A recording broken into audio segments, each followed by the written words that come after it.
Hi everyone, welcome back to Paranormal M. Thanks for being here with me tonight. Before we start, please subscribe to the channel and turn on notifications so you don't miss the next video. Tonight's first story takes place in a hospital during the overnight shift, where a nurse keeps seeing an elderly woman sitting beside a dying patient. The strange thing is, no one else seems to see her, and the cameras don't show her at all. So get comfortable, relax, and let's begin. I hope you all have a peaceful night and sleep well.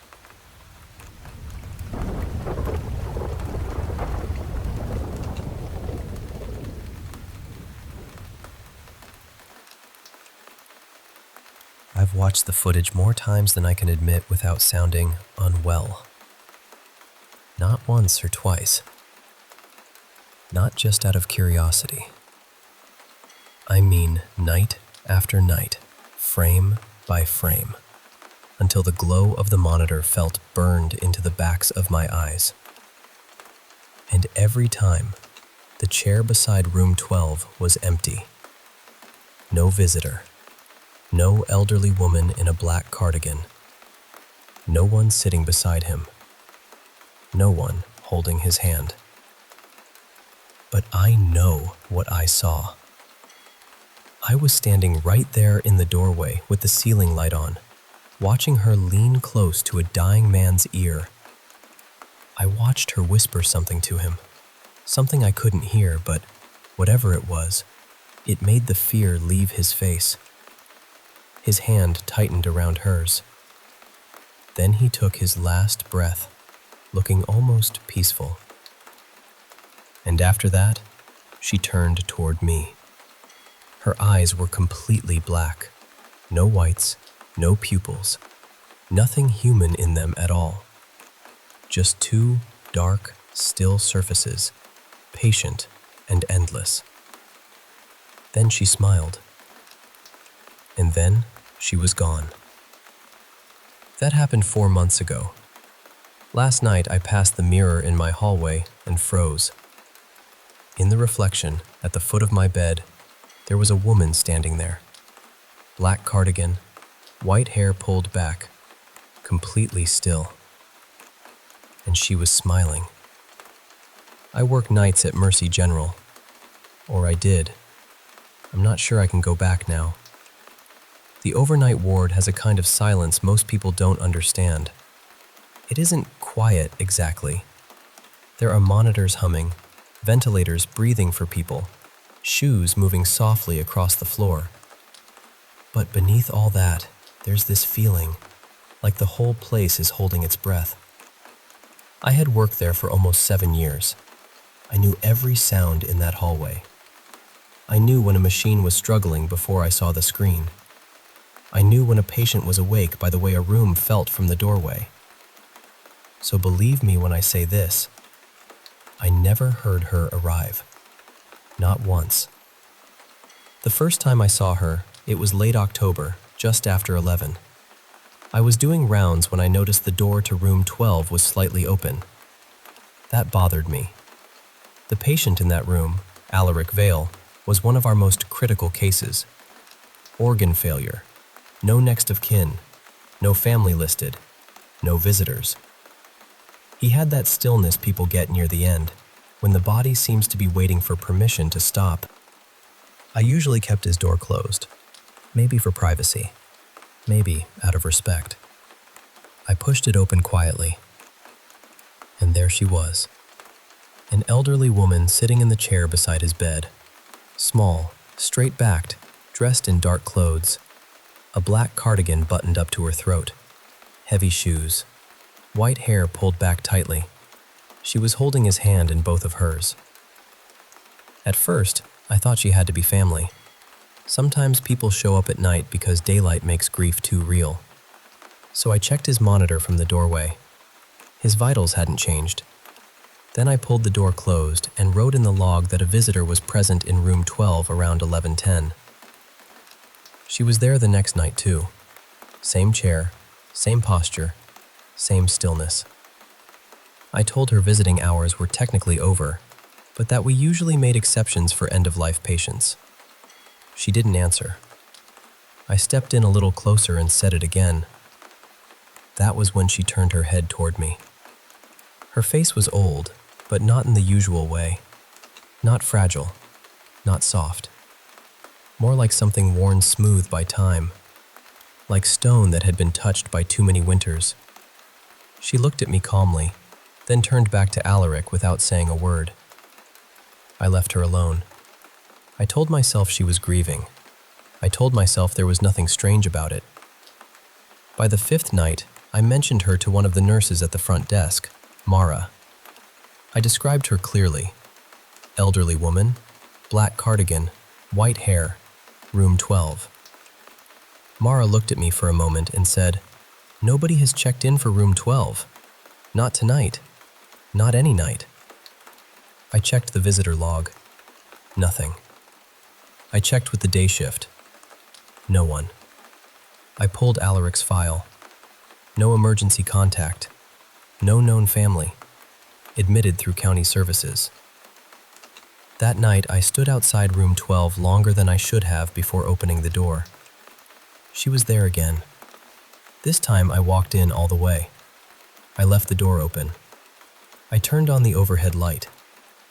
Alaric was lying there, barely breathing, the monitor drawing slow green lines beside him. The woman sat holding his hand. I said, "Ma'am, I need your name and your relationship to this patient." She didn't move. I said, "If you don't answer me, I'll have to call security." Then she turned. With the light on her face, I finally saw her eyes properly. They weren't dark. They weren't clouded. They weren't anything I could explain medically. They were completely black. Both of them. Flat and empty and bottomless. She looked at me like she had already decided something about me. My clipboard slipped right out of my hands and hit the floor. When I bent to pick it up, she had already turned back to him. Her lips were moving, barely, whispering something I couldn't make out, and Alaric's fingers were curled around hers. I left the room. At the nurse's station, I pulled his file again with hands that would not stop shaking. In his personal effects, there was a note about what had been found in his wallet when he was admitted. A transit card, a few dollars, one old photograph. I went to the belongings cabinet and found it. The photo was small, creased, almost gray with age. It showed a woman much younger than the one in his room, maybe 40. She was standing stiffly, dressed in clothes from another time. But it was her. There was no doubt. On the back, in faded handwriting, it said, "For Alaric. I'll come when it's time. M." I sat down right there in the supply room and didn't move for a long while. After that, I stopped going fully into room 12 unless I had to. I checked his vitals from the doorway. I told myself that whatever was happening between them wasn't my place to interrupt. Then, on the 9th night, just after midnight, his monitor changed. I called the attending physician and went straight to room 12. The door was already open. She was leaning close to him, closer than before, whispering quickly into his ear. And Alaric's face had changed. The pain was gone, completely gone. He looked like a man who had finally heard the words he had waited his whole life to hear. His hand gripped hers with a strength I didn't think he had left. Then the monitor flatlined. The room went still. She slowly straightened and turned toward me, and she smiled. Not cruelly, not angrily. It was the smile of someone who had kept a promise. Then she vanished. No footsteps, no movement, no door opening. Just an empty chair beside the bed. I checked the security footage the next day. I watched every recording from every night she had appeared. The camera had a clear view of that chair. It was empty in every single frame. I told myself it was over. I went back to work. I did my rounds. I wrote my notes. I kept my eyes forward. But I started checking chairs before entering rooms. I couldn't help it. And twice, in the months after Alaric died, I saw chairs that should have been empty, but weren't. Both times, I turned around and walked away. I didn't look at the faces, because I had learned something the night he died. She had smiled at me, not at the room, not past me, at me, like she recognized me, like she had written me down somewhere. I tried to convince myself that wasn't true. I told myself night shifts do things to people. Death does things to people. Hospitals do things to people. And for a while, I almost believed it. Until last night. I came home around 6 in the morning. The sky was pale. My whole body felt hollow from exhaustion. I made tea, but I didn't drink it. I stood in the kitchen for a while, just staring at the sink. Then I walked down the hallway toward my bedroom. I passed the mirror and stopped, because in the reflection, over my shoulder, at the far end of my bedroom, there she was, the woman from room 12, standing at the foot of my bed, not sitting, standing, black cardigan, white hair, hands folded in front of her. I turned around. The bedroom was empty. I looked back into the mirror.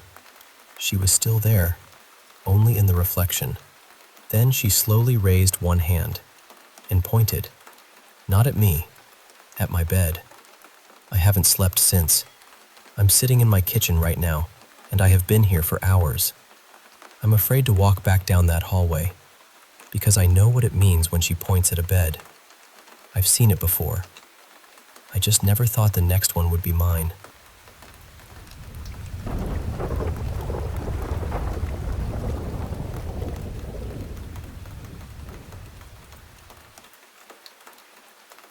I guess this all starts when I was really little. Like, baby little. My parents and I lived in this old childhood home, and from the very beginning, strange things happened there. The first story they ever told me was from when I was still a baby. They were up late one night watching TV, just trying to relax, when they suddenly heard me scream. Not from my room, right behind their heads. They both jumped up and ran to check on me, but when they got to my crib, I was completely asleep. Peaceful, like nothing had happened. After that, things got quiet for a while. Not gone, exactly. More like the house was holding its breath.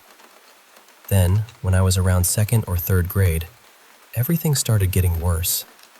I remember one night I slept over in my sister Lena's room. I woke up, or maybe I was already awake, and I saw this tall figure standing across from me. It had no head, just this dark, stretched-out body, perfectly still. At first, I tried to convince myself it was just something in my vision, like a floater or a shadow. But every time I closed my eyes and opened them again, it was still there. It didn't fade. It didn't shift. It just stood there. After that, we started hearing footsteps.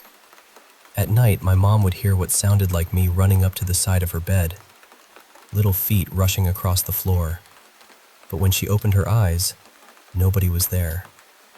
Then one night, after she heard those footsteps, something whispered to her, "Hey, hey you," over and over again. Another time, my mom and I were downstairs together when we heard loud thumping from upstairs. It sounded like someone, or something, was jumping up and down over and over. Not a pipe, not the house settling. It had rhythm, weight. My mom also started seeing people in the house.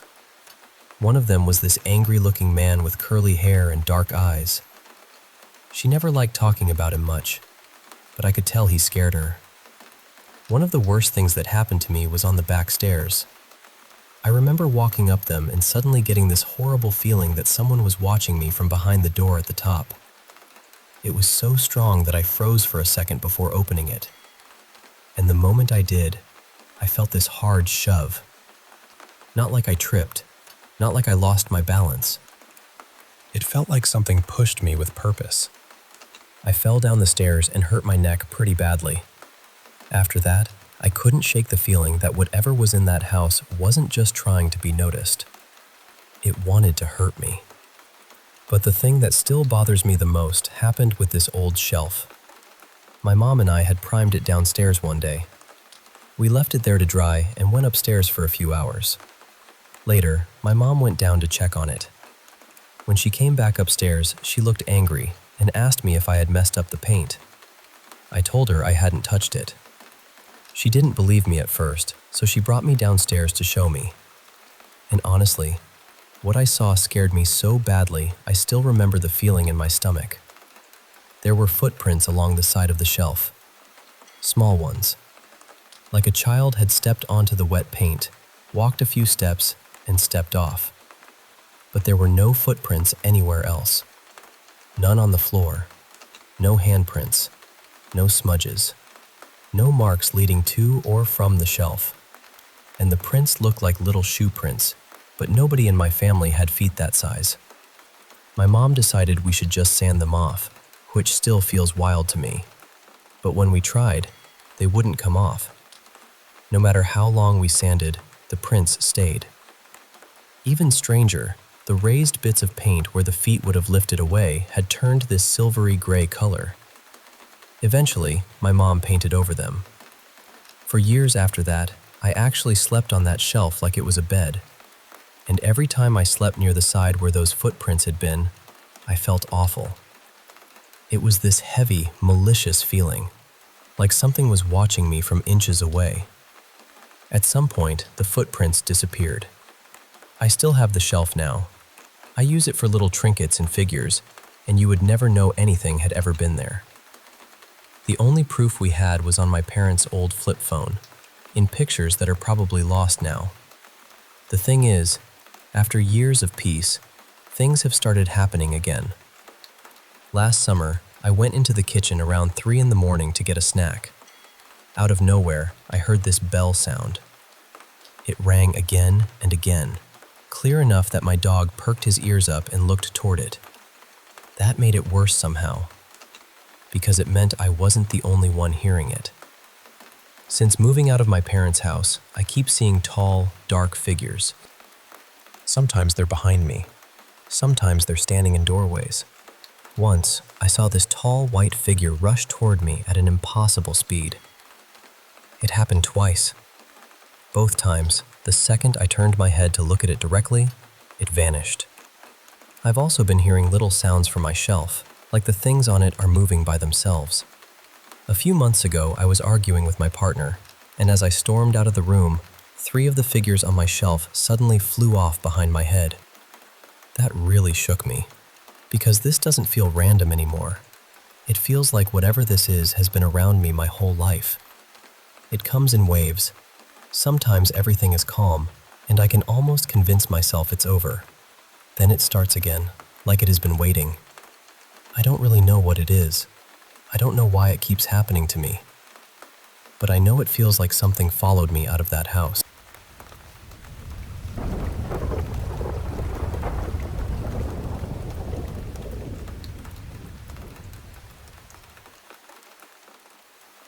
I want to share something deeply personal with you.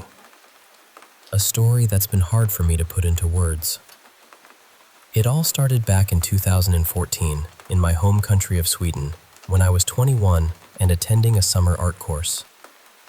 I was still finding my way in the world, had a bit of a rough patch behind me, a light form of autism, and only started school at 12, so socially and mentally I was catching up. I was inexperienced, a bit lost, and surrounded by people who weren't exactly kind. The atmosphere at that art school was toxic, mean-spirited and harsh, and honestly, I wasn't any better back then, a bit of a troublemaker myself. Among the people there was a woman named Melina. She presented herself as a famous artist and carried herself with an unsettling intensity. One day, she clashed with a teacher over some acrylic paint that was about to be thrown away. She claimed ownership of it, even though it was just leftover paint. Melina had this eerie habit of sniffing the paint to identify which was hers, saying she'd mixed in some oil to track it. She even showed me court documents and CCTV footage related to a prior stalking case, which she had somehow obtained illegally through her father's connections. She told me about a voice from above that guided her, claiming it was her mission to keep an eye on me and make sure I behaved. At first, I was scared, but thought it would blow over. But it didn't. She threatened the school, insisted on guarding her paint, and came back years later to sniff around again. When she discovered I had thrown away a bottle of her paint, she became convinced I was out to steal from her. That's when the real nightmare began. I was physically attacked by someone she influenced while painting alone. Melina watched, pretending to cry but smiling as I was hurt. She had others break my phone, harass me constantly, and spread rumors that I had re-enrolled just to steal from her. The school offered no help, and even when the police arrived one night during an attack, the officer sided with Melina and left me behind. I was left bruised, scared, and utterly alone.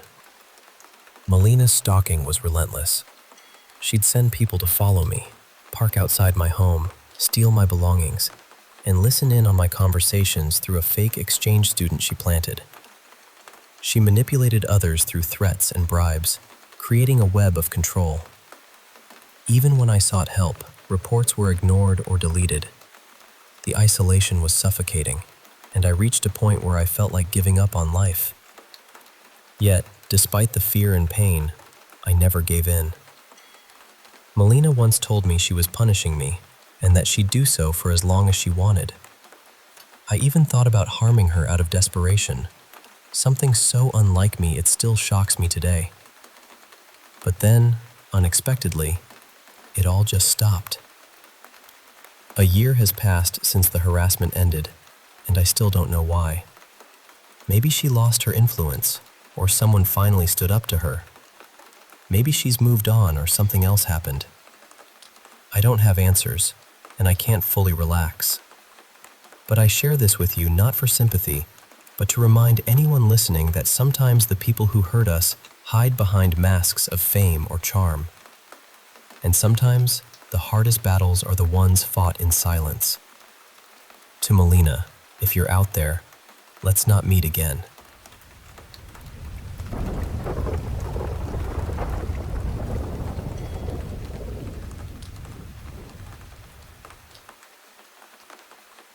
Hey, I want to share something that happened to me back in the early 2000s, living in Vermont. At the time, I was stuck in a pretty rough spot, living in a rundown place where people were constantly coming and going, doing drugs and all sorts of shady stuff. One of the regular visitors was a guy from a biker gang called the Green Mountain Riders. We used to hang out, smoke some weed, and he'd talk, a lot. Honestly, he bragged about things that sounded serious, stuff I didn't want to hear, but he just kept going, like it was no big deal. One time, we went to visit an older member of the gang at his trailer. We sat in his kitchen, lighting up, when my landlady, who wasn't exactly the most reliable person, started telling him about how the younger biker was a real chatterbox. The old guy just listened quietly, then looked at me and asked, "Is she telling the truth?" I had to be honest. "Yeah, man, he shows up almost every week, running his mouth about what you guys are up to." The old man squinted, shook his finger at me, and said, "I'm gonna look into this. If you're right, that kid's going missing. You understand? Make sure you're honest. If I find out you lied, I'll bury you right next to him." I felt this pit in my stomach. I was telling the truth, but I didn't want to be the reason someone disappeared. And I definitely didn't want to get caught in the middle of some dangerous game. I tried to backtrack, saying, "Look, I don't want to get involved. Just forget what I said." He just said, "Too late. I'll be in touch." I was freaked out and, honestly, pretty mad at my landlady for opening her mouth. I'd just confirmed she wasn't lying, but now I was stuck. Fast forward a few months. I was turning my life around. Quit most drugs, just some weed and the occasional mushroom, and started working out. I'd even been accepted into the Air Force, ready to make a fresh start. Then one day, after a meeting with the recruiter, my roommate said, "Hey, your dad's been looking for you. Showed up 3 times since this morning." I was confused. I hadn't spoken to my dad in years, How does he know where I live? No idea, but he was really determined to see you. I asked what he looked like. Old dude, beard, hand tattoos, denim jacket. That wasn't my dad. I knew who it was. The biker. The fact he came by once was bad enough. Coming 3 times meant he was serious about finding me. And pretending to be my dad? That was a clear trap trying to lure me out. I never found out what he wanted. I never knew what happened to that young biker. That night I moved out and lived in my car until it was time for basic training. Last time I was back in Vermont, the same landlady was still there, still caught up in the same world, hanging out with bikers and using. I think I dodged a bullet. Even now, it still gives me chills thinking about what could have happened.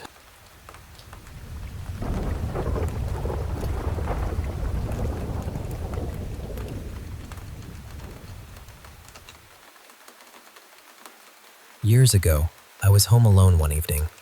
My mom had taken my little boy with her, and my husband at the time was working late, so it was just me in the house. No roommates, no visitors, no pets, nothing like that. I was in the computer room, which was all the way at the end of this long hallway. I remember being on the computer, chatting with a few friends while we played a game, just having a normal, quiet night. Then I heard the front door open. Not a creak, not a little house-settling sound. It sounded exactly like someone had opened the door. So I got up and walked down the hallway, because the hallway led straight to the front door. I looked around, and there was no one there. The door was closed. Everything looked normal. I stood there for a second, trying to make sense of it, and then I told myself I must have imagined it. So I went back to the computer room and sat down again. A few minutes later, I heard it again. This time, it was followed by this strange sliding sound, like something being dragged across the floor near the front door. So once again, I got up and checked. Nothing. No one outside. No one in the entryway. No explanation. At that point, I was starting to feel uneasy, but I tried to brush it off. I went back to my computer and told my friends what was happening. I remember typing something like, "Okay, this is weird, right?" They were joking with me a little, trying to keep things light, but I could tell even they thought it sounded strange. Then I heard the sliding sound again. Only this time, it wasn't by the front door anymore. It was at the beginning of the hallway. The computer room was the last door on the left, and there were several doors along that hall, maybe 5 or 6. So when I heard that sound at the head of the hallway, it felt like whatever it was had moved closer. I poked my head out of the room and looked down the hall.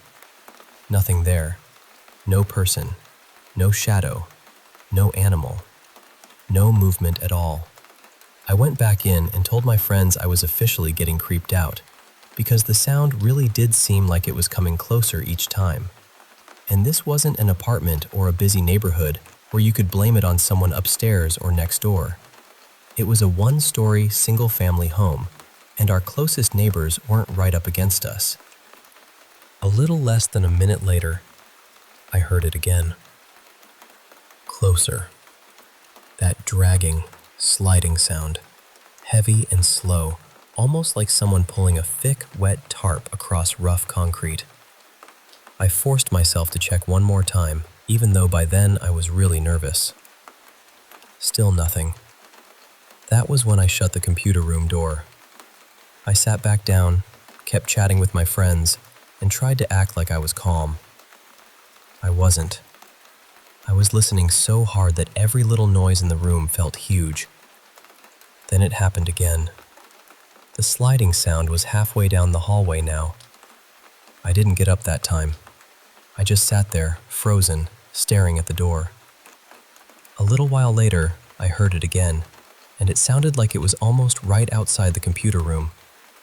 Then, maybe 30 seconds after that, it came again.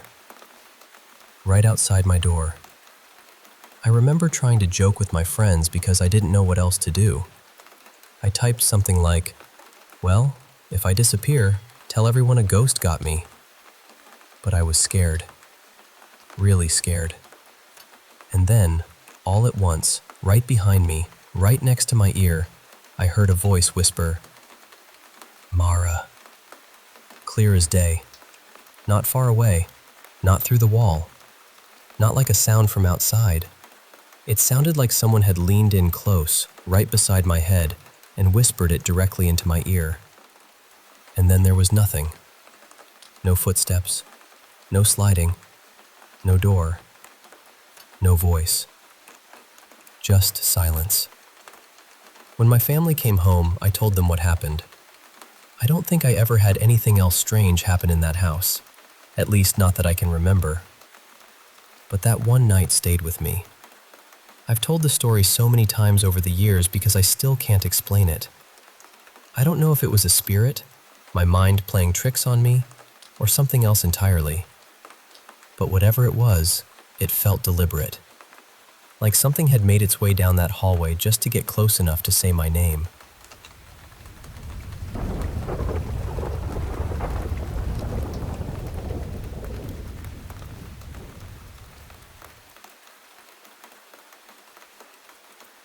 I was about 6 years old when I went with my parents to visit my grandfather and his second wife out in the countryside. We did not visit him often, so the whole place felt unfamiliar to me, almost like stepping into a story someone else had already started.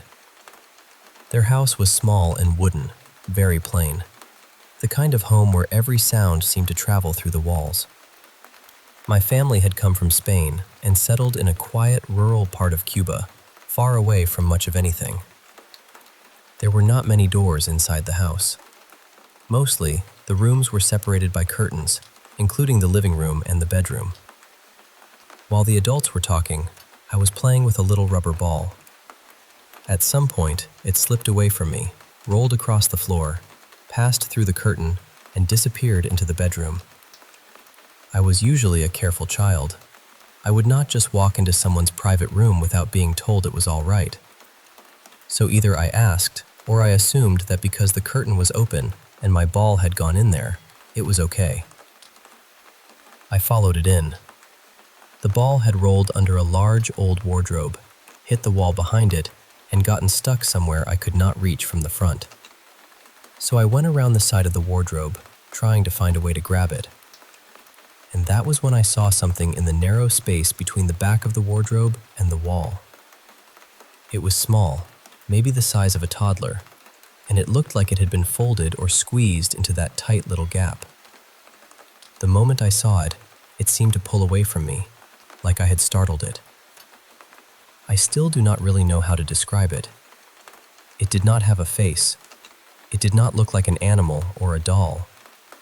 The closest thing I can say is that it looked like it was made of flesh-colored yarn, almost like tangled strands of soft, skin-toned material.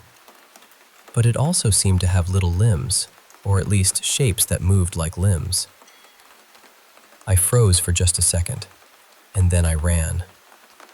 I ran out of the bedroom and back into the room with the adults. I do not remember if I ever got the ball back. I think my grandfather's wife asked me why I had suddenly stopped playing, but I did not tell anyone what I had seen. I just stayed close to my parents for the rest of the visit, barely moving from their side. I have never seen anything like it again. And honestly, I try not to think about it too much, because I am afraid that if I keep turning the memory over, my mind will start adding pieces that were never there. I want to remember it as clearly as I can, without decorating it by accident. Still, it has stayed with me all these years. I have wondered if anyone else has ever experienced something like that, some kind of strange thing connected to furniture, or hidden in a house, or tucked away where it should not have been. I have also wondered whether there are any domestic spirits or household entities in Cuban, Spanish, or Canary Islander folklore that sound even remotely similar. I was raised in a very practical, secular household, so these were not the kinds of stories I grew up hearing. But sometimes I wonder if my grandfather or his wife had beliefs or practices I never knew about. Part of me has also wondered if it could have been some kind of effigy, maybe an object used in a ritual, or a strange old doll that had been hidden behind the wardrobe. Maybe I startled myself and only thought it moved. But even now, I cannot quite convince myself of that. This is the only unexplained thing that has ever happened to me. It still feels completely outside anything I would have imagined at that age, and outside anything I have encountered since. That is why I have never been able to fully dismiss it as a dream or just a child's imagination.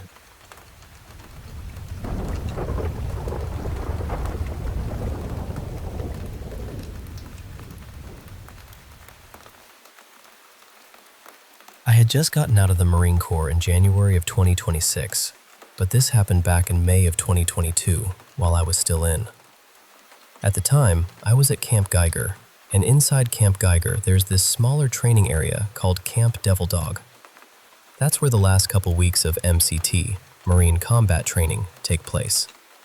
It's not a huge area, but at night, it feels a lot bigger than it is. The woods get dark in a way that almost feels heavy. I was assigned fire watch sometime around midnight to 2 a.m., give or take. I remember waking up to my alarm, dragging myself out of the rack, grabbing my gear, and heading out like it was just another miserable watch. There was this little guard post out there, and the inside of it was covered in all kinds of messages people had written over time. Some of it was dumb Marine humor, some of it was crude jokes, and some of it was genuinely unsettling. Stuff about ghosts, voices, things watching you, and a few mentions of a lady in white. Now, the White Lady is a pretty well-known ghost story around that area, but mostly closer to the gates of Camp Lejeune, not really where we were. So I didn't think much of it. I figured it was just the usual spooky graffiti people leave behind to mess with the next guy. But when I got to the post to relieve the Marine on watch, he was visibly shaken. I mean, he looked terrified. He told me he had seen a woman standing in the middle of the road. She was wearing a white dress, and he said she didn't have any clear facial features. No eyes, no mouth, nothing he could really make out. Just this pale figure standing there, watching him. He was trembling, and I could tell he wasn't just messing around. He was close to crying, honestly. So I made a bad call and left my pack behind at the post while I walked him back to the squad base. I told his rackmate to keep an eye on him, made sure he wasn't alone, and then headed back to the guard post by myself. When I got back, my pack wasn't where I left it. It was sitting about 10 feet away, right in the middle of the road. At first, I told myself a combat instructor had moved it. That made the most sense. They loved messing with students, especially when people were tired and already on edge. So I picked it up, brought it back, and tried to settle in. For the first 30 minutes or so, everything was normal. Quiet, dark, boring. Exactly what watch usually is. Then I heard rustling coming from the tree line to the left of the guard post. Again, I assumed it was a combat instructor trying to get a reaction out of me, so I locked in. I stood up straighter, tried to look alert, acted like I wasn't bothered. The rustling kept happening off and on for maybe 10 or 15 minutes. Eventually, I convinced myself it was probably wildlife. Raccoon, deer, something like that. So I relaxed a little. Then, I heard giggling. Not loud laughter, more like someone trying to hold it in. Little bursts of stifled laughter coming from the dark. That was when my stomach really dropped. A little while after that, I heard a woman's voice. She sounded frantic, like she needed help, and she was calling for me. But here's the part that still bothers me. She used my first name, not my last name, not Marine, not anything someone out there would normally call me. My first name. For the next hour, that voice kept calling from the woods, asking me to come help her. At first, she sounded scared. Then she sounded impatient. Then angry. Like whatever was out there was getting frustrated that I wouldn't move. I never saw anyone. not once, but I know what I heard, and just talking about it still gives me goosebumps. Toward the last 30 minutes of my watch, I heard something I can only describe as an inhuman screech. It came from maybe half a mile down the road. The closest thing I can compare it to is one of those ring wraith screams from Lord of the Rings, just sharp and wrong and way too loud for the distance. Right after that, I heard footsteps. Fast footsteps. They were moving around me, behind me, off to the side, everywhere at once. It sounded like something was circling the post, but I still couldn't see anything. Nothing in the road, nothing in the trees, just movement and sound all around me. At that point, I was holding my rifle like it was the only solid thing left in the world. I was trying to stay as still and hidden as I could, even though I knew I was supposed to be on watch. I wasn't thinking about being tough. I was thinking, do not move, do not answer, do not follow that voice. Then, just like that, everything stopped. The rustling, the footsteps, the voice, gone. I sat there frozen, gripping my rifle, hoping my relief would show up early. He did not. He actually showed up late. When he finally got there, he apologized, and all I could say was, "You're good, man." Then I got out of there as fast as I could and went straight back to the squad bay. I didn't sleep the rest of that morning. Later on, I found out that encounters like that were apparently pretty common out there. People had stories, a lot of them. Even one of my combat instructors said he had seen the apparition during a previous training cycle. So yeah, that's the story of why I will never laugh at the Camp Devil Dog ghost stories again.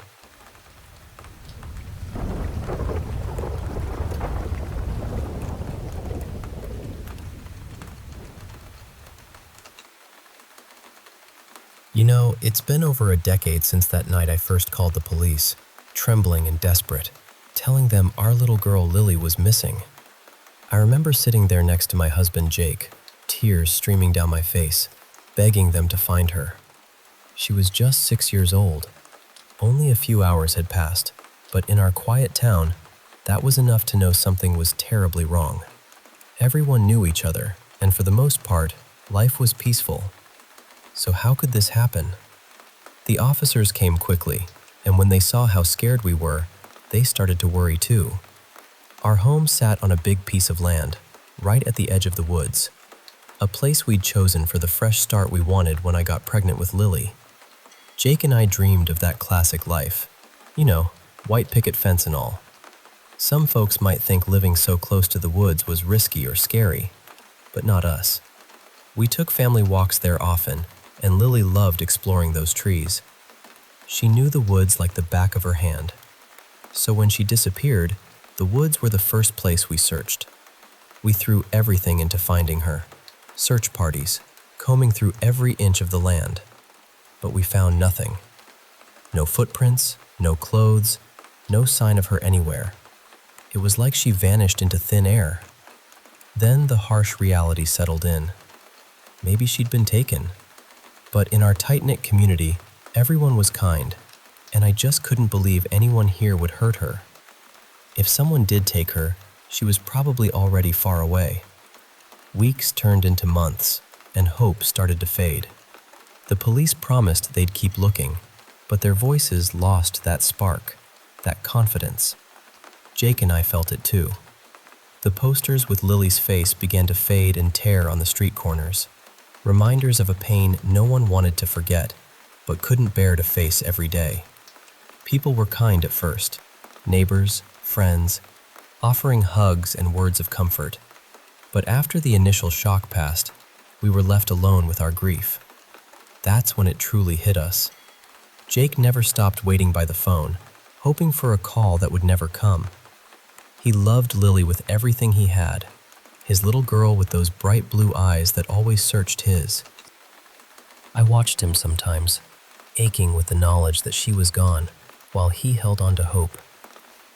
One night, on what would have been her 16th birthday, we sat together watching one of her favorite movies. a Disney film we'd all loved before she disappeared. We ate cake and tried to pretend, just for a moment, that she was still with us.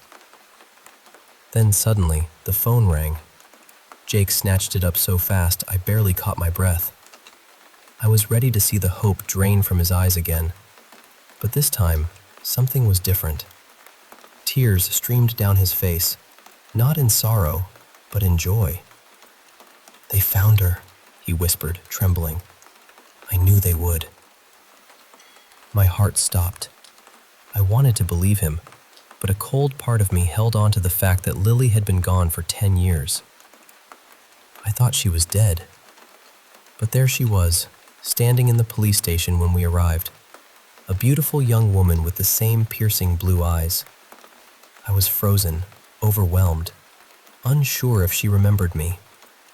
She looked at me hesitantly, her voice barely a whisper. "Mom?" I choked out, "Lily?" And she collapsed into my arms, sobbing. It was like holding a ghost, a miracle, and a nightmare all at once. She had amnesia, barely recalling anything from before she disappeared. The doctors said it was from a head injury, but no one knew how it happened. Later, the truth came crashing down on me.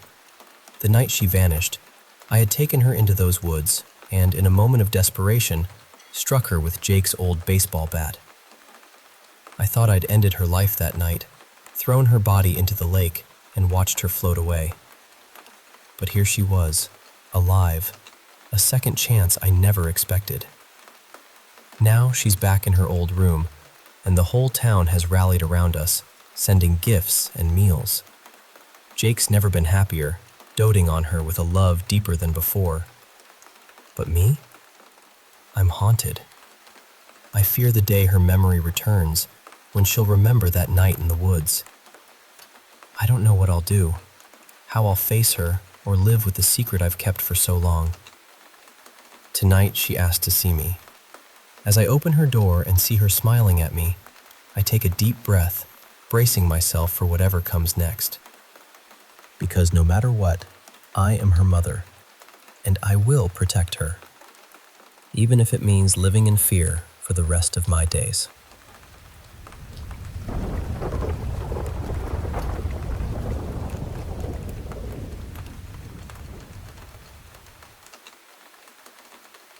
Hey there.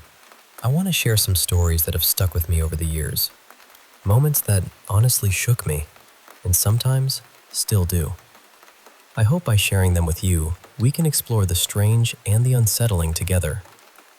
First up, let me tell you about a place from my childhood, a rundown farmhouse way out in southern Ohio. Back in '88, my family grew by one, my little brother Victor. Our tiny rented apartment was bursting at the seams with 2 little kids, so my parents took a chance on this old 2-story farmhouse sitting on 7 acres of quiet land. It was so far from town, nearly an hour's drive, and the house itself? Well, let's just say it had seen better days. I remember the very first time I saw that house. I was terrified. I kept telling my mom, "That house is mean, ugly, and scary." It was so unlike me to be that scared, but after a few weeks, I stopped complaining. The kitchen had an old wood-burning stove that had caught fire before we moved in, leaving a charred wall and a locked room upstairs that no one was allowed to enter. The landlord insisted it was dangerous, but my parents never quite believed the story about the fire damage upstairs. One day, my mom and I were outside with our dog, Boss, a mix of pit bull and Doberman. Suddenly, Boss started barking wildly toward the duck pond about 500 yards from the house. Before we knew it, I was found standing in the middle of a thick thicket of trees on our neighbor's property, surrounded by the decomposed remains of butchered cattle. It turned out our neighbor was illegally slaughtering animals and hiding the evidence in that hidden spot. When my mom asked me how I got there, I told her, with a seriousness only a small child can have, that the children in the locked room brought me. We never figured out who or what they were. To this day, the mystery haunts us. Years later, at a seafood restaurant in Oregon, my best friend Katie and I experienced something equally eerie. We were invited to a bonfire by some regulars, and as the night wore on, a strange old woman appeared out of the dense trees, moving slowly and wrapped in layers of tattered shawls. She had this wild, unsettling energy, like a creature out of place. Suddenly, she let out a piercing screech and pointed at us. Right where she pointed, a shadowy figure, a shadow person, materialized out of mist and sped toward us with blurring speed, blowing my hair back. Katie and I were frozen in shock. The woman disappeared into the woods, and we never saw her again. Have you ever heard of shadow people working with living humans? Because that night, it felt like we witnessed just that. Now, shifting gears to the early days of the internet, I had a terrifying experience with a guy named Corey. I was 15, dabbling in chat rooms on AOL, when he started messaging me out of nowhere. At first, it seemed innocent, but soon he knew too much. My full name, where I lived, even my parents' names, and it felt like he was watching me. He called and sent messages that made me feel unsafe. I blocked him repeatedly, but he kept coming back with new accounts. One night, he even called to say the police had confiscated his computers, but warned he'd come to find me. I was scared, but grateful to have the sense to protect myself. 20 years later, I still wonder where Corey is now. I also want to share a sad story about a time I was vulnerable in the hospital after an overdose. A nurse was supposed to care for me, but instead, he purposely hurt me while trying to insert an IV. When I asked why, he coldly said, "It's your own fault you're here." I felt helpless and terrified, alone in that room. The next day, another nurse was horrified at the damage. It was a reminder of how important kindness and care really are. On a lighter, yet still unsettling note, in high school, I once followed a girl with long brown hair after a night out, thinking it was my friend Hannah. Later, I realized it wasn't her at all. She probably thought I was a creepy stranger following her for half an hour. I felt awful about it for years. Recently, a friend of mine shared a chilling story about being stalked by a junkie hookup. It started with casual messages, but quickly escalated to the guy showing up near her apartment, watching her, and even pulling a knife when she rejected him. She had to stand her ground with a kitchen knife to keep herself safe. It's a stark reminder that danger can come when you least expect it. Another friend told me about being followed for months by a man who even took pictures of her without her knowing. She reported it to the police, but because he hadn't hurt her yet, there was little they could do. She's now looking to move for her safety. It's scary to think how vulnerable we can be. There's also a haunting diary from a man who chose to live in Chernobyl after a tragic past. He describes encountering a glowing, pale woman, almost otherworldly, who lives in the ruins with him. Over time, he grew weak from illness and injury, and the woman, starving and desperate, ultimately attacked him. The diary ends with chilling words from the woman herself, revealing a grim reality of survival in that forsaken place. Lastly, a story from Antarctica, a place so desolate that even wolves shouldn't exist there. A research team heard howls echoing in the endless ice, with no tracks or signs of animals. They recorded the sounds, but no explanation was ever found. The station was eventually shut down for reasons unknown, and the mystery remains. These stories remind me that the world is full of mysteries, some terrifying, some heartbreaking, and some that defy explanation. Thanks for listening to these tales from the shadows. Stay safe out there, and remember, sometimes the scariest stories are the ones that are true.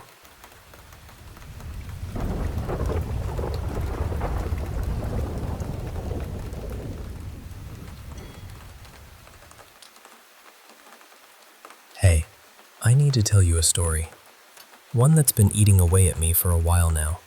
It's about a night that changed everything, and I want you to hear it straight from me, like I'm sitting right next to you. So my dad, let's call him Jack, he's this tough, no-nonsense guy. One night, out of nowhere, this man appears on the road. It's dark, and Dad just tells me, clear him off the road. But then, he pulls out this old hunting knife from under the seat and hands it to me. Says something like, "This is my territory, son. If you don't follow the rules, well, it's back to 1776. I was scared, confused, but I knew better than to argue. The man on the road was still breathing when I stood over him, hiding the knife so he wouldn't freak out. Suddenly, he pulls out his phone.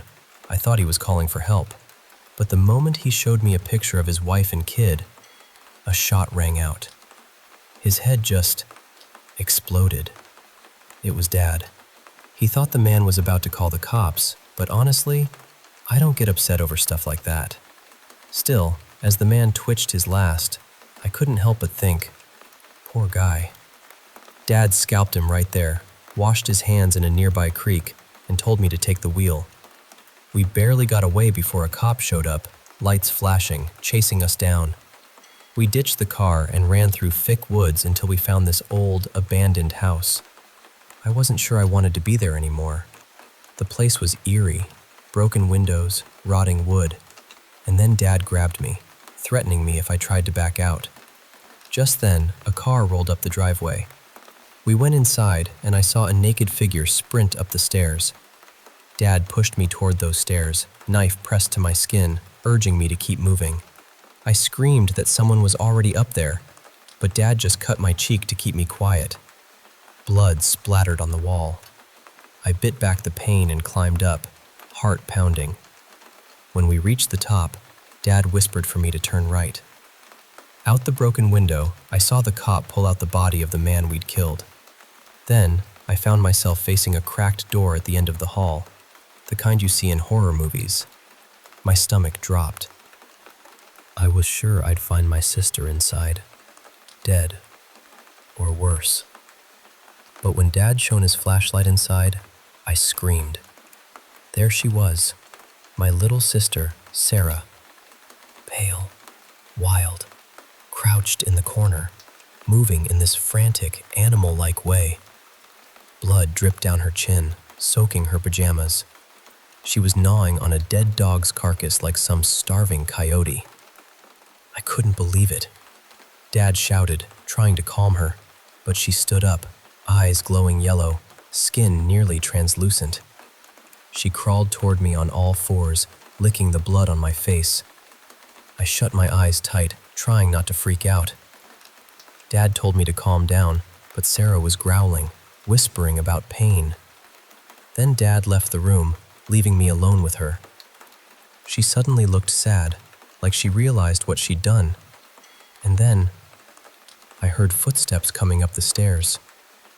The room, though run down, was strangely set up like her old bedroom. Pink sheets, posters, toys scattered among several skinned and gutted bodies. 6 bodies, all missing scalps. My stomach turned. Dad and the sheriff came in, dropping the body of the man we killed. Sarah immediately tore into him like a wild animal. Dad explained to me that he scalps them so the police know it's him, not some random killer, trying to keep the chaos contained. I was overwhelmed, and anger bubbled up inside me. "You were going to kill me," I said. Dad admitted it was all planned. He needed me to see, to believe. He said Mom could never find Sarah, that something in the woods changed her. I asked Sarah how it happened, but all she did was glance up with those terrifying eyes, then bury her face in flesh again. Dad told me to say goodbye, but I wasn't ready. I knew he was responsible. He should have been watching her. Especially when livestock started turning up skinned and drained, with bite marks on their necks. I reached into the fresh kill to punish Dad for what he'd done, but Sarah bit into my arm like a wild animal. Dad shouted to stop, and I looked him in the eyes, full of hate, and said, "Now you've got 2 of us to feed." I've been trapped in that room with Sarah for days now. My body is cold, my thoughts fading. The infection is taking hold, turning me into her. I'm writing this because the police just arrived, loading their shotguns outside. Honestly, I don't think bullets will help. Because at this point, neither of us are truly alive, and you can't kill something without a pulse.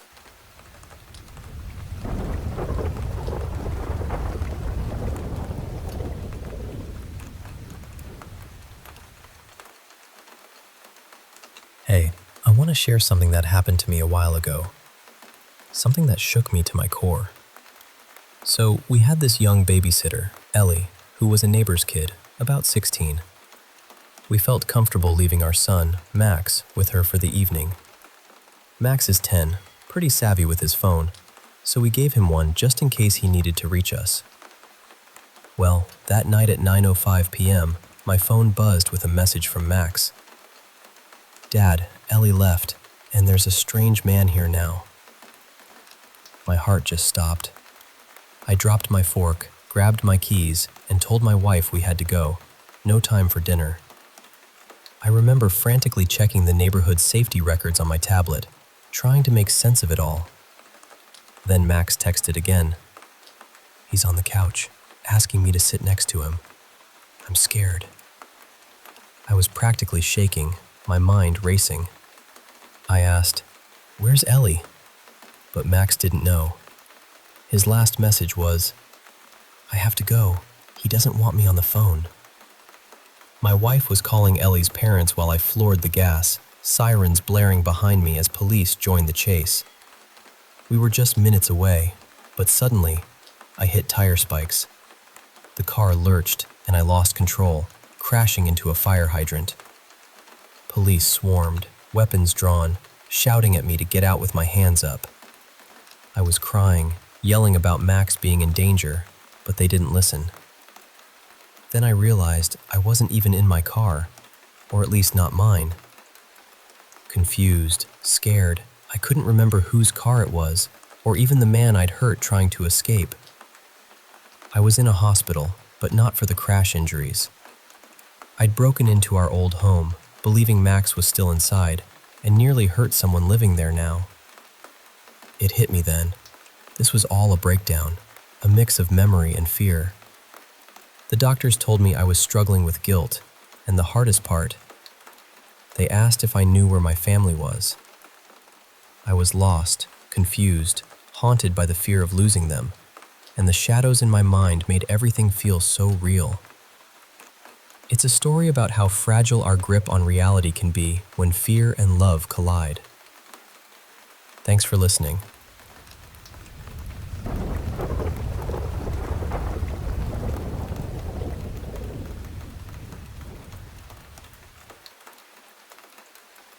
Hey, I want to share a story from when I was about 9 years old. Our little town had this summer festival every year, full of the smell of funnel cakes and the sound of carnival games, with those old-fashioned rides that creak and groan, making you wonder if they'll hold up till morning.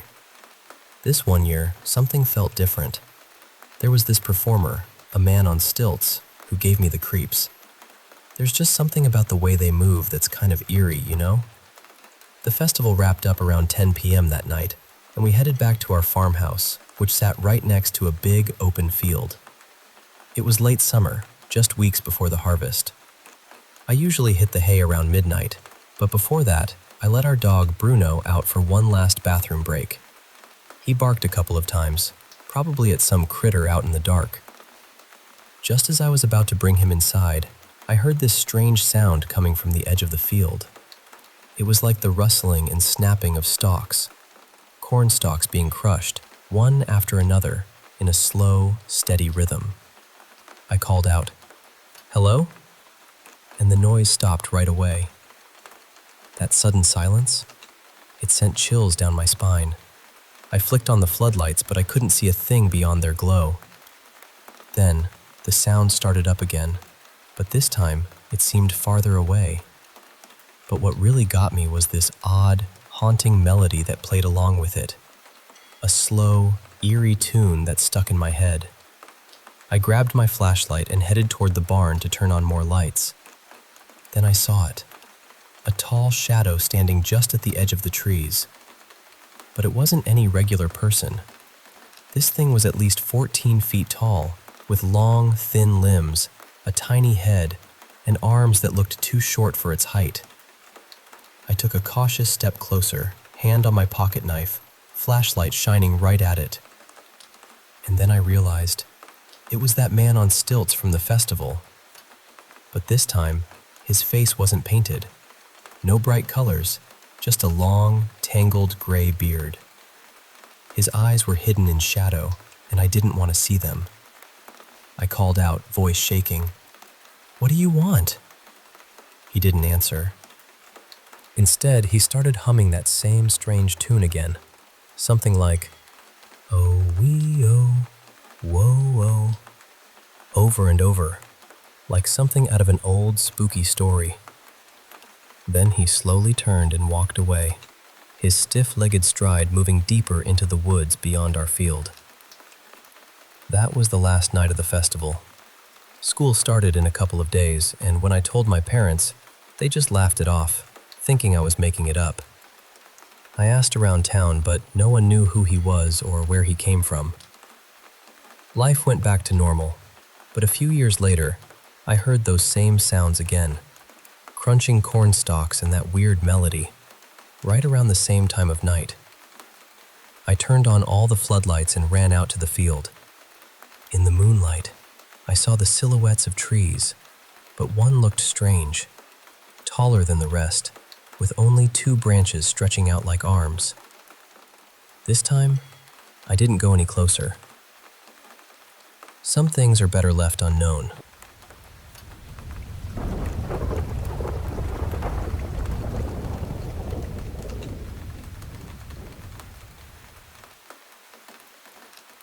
Hey, I want to share something really personal with you. It's about my dad, who passed away when I was just about 10. He had this brain tumor that doctors said couldn't be operated on. I still remember that last night so clearly. We kept him at home because Mom wanted him to be comfortable, not stuck in some strange hospital room. I had a babysitter come over, but before I left, I asked Mom if Dad was going to die. He was trembling, coughing badly, staring at the wall, but it felt like he was looking somewhere else, somewhere I couldn't see. It was such a strange, empty look, something only someone really sick would have. Mom told me, "No, sweetheart, your dad's going to be okay." I kissed Dad on the forehead, hugged Mom, and then left for the night. I was so worried that I actually called Mom at midnight, asking if Dad had passed. She calmed me down, said he was still okay, and told me to try to sleep. That moment was such a relief. A lot of people think it was strange or even wrong that I didn't go to Dad's funeral or viewing. But honestly, the last time I saw him, he was alive.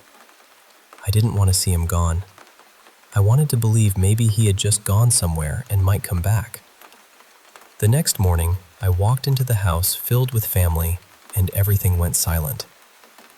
Mom knelt down and told me, "Daddy's gone." I ran to my room and shut the door, and after that, everything just became a blurry mix of feelings and memories. For months, and even years after, I had dreams about him. In these dreams, someone would knock on the door, and when I looked through the peephole and opened it, there he was. But not quite the same. He looked pale, with reddish eyes and skin that looked hurt and sick, like something out of a scary movie. Just as I was about to let him in, Mom would come running, yelling, "No!" and close the door, telling me, "He's not your dad anymore." Around that time, strange things started happening. Mom put glue over the peephole so I couldn't look out, and she told me never to open the door unless she said so. And most of the time, the answer was no. We kept hearing knocks at the door, maybe once a month for a couple of years. If the doorbell rang, Mom would say it was okay to open the door, but if it was just knocking, I'd have to go to my room. Afterward, I'd find Mom crying and smoking in the kitchen, but she wouldn't tell me why. One day, I was home alone for just a few minutes while Mom ran to the store. Suddenly, there was knocking, knock, knock, knock. I stayed put, even though it got louder and more urgent. Then it stopped. Against Mom's rules, I opened the door. There was a man walking across our yard, but I could only see his back. He wore a sweater and sweatpants, his head shaved, but there was something else. I had to squint, and then I saw it. Big black stitches running down the back of his head, like after a major surgery. I called out softly, "Dad?" He stopped for just a moment, then kept walking into the woods without looking back. I just want this to end. I miss him so much. Maybe someday I'll understand what really happened.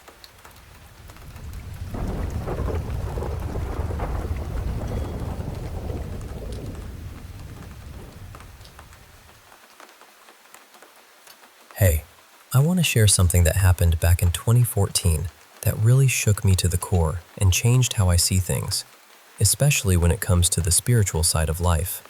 My wife, whose name is Clara, usually leaves for work early, around 7 in the morning, and I often don't get home until the wee hours, like 3 or 4 a.m. So I tend to sleep late into the afternoon. One Wednesday, I woke up feeling her warmth next to me, lying on her side facing me. At first, I thought it was early morning, maybe 6 a.m., so I closed my eyes to drift back to sleep. But something felt off. She wasn't breathing like she was asleep. No deep, steady breaths. I didn't think much of it then and fell asleep again. Then I woke up again, and she was even closer, her breath quick and shallow right by my ear, almost panicked. Her head was on my pillow, not hers, which was unusual because she always sleeps on her own side facing away. Still groggy, I glanced at my phone. 2:17 p.m. I rubbed my eyes and looked directly at her. But what I saw stopped me in my tracks. Clara was staring right at me with these enormous, fully dilated black pupils. Her irises were completely dark. Her mouth was open, drool soaking the pillow beneath her chin. And her breathing was labored, like she'd been running for miles. I was terrified. I threw off the covers and jumped out of bed, my heart racing. As I moved toward the door, she remained perfectly still, but those black eyes followed me around the room, filled with a kind of silent fury that sent chills down my spine. I circled back to her side of the bed, noticing her body was unnaturally rigid, almost like rigor mortis. When I reached out to touch her, a low growl came from her throat. I called out to her gently, "Clara, are you okay?" But all I got was that eerie growl. Then she slowly rolled onto her back, eyes locked on me, and started whispering in a strange, unintelligible language. I sat on the bed, leaning in closer, feeling this overwhelming hatred radiating from her, like it was seeping into my bones. I couldn't take it anymore. I shook her, trying to bring her back to herself, but she screamed and thrashed wildly, like she was possessed. Then she went into a seizure, her body convulsed, eyes rolling back, frothing at the mouth. Clara has epilepsy, so I quickly gave her 2 pills and helped her swallow. Eventually, she calmed down and fell asleep. When she woke up, she was confused about the time and realized she'd missed her entire work shift. I told her everything that happened. At first, she thought I was joking or trying to scare her, but as she saw the sincerity in my eyes, tears welled up in both of us. Then she shared something terrifying. She had nightmares all night about stabbing me repeatedly while laughing until I was unrecognizable, and then feeding me to raccoons. We hugged tightly, grateful the episode was over. I tried to convince myself it was all due to her epilepsy, until we went downstairs and found every kitchen drawer open, knives spread out all over the table, every single one we owned. Clara doesn't remember any of it. We had our home blessed less than a month later, and thankfully, nothing like that has happened since. But I still shudder thinking about the fact that while I was asleep, she must have physically left the room, taken out all those knives, and then returned to lie beside me, staring with those terrifying eyes for who knows how long. It's a memory that stays with me, a chilling reminder of that night.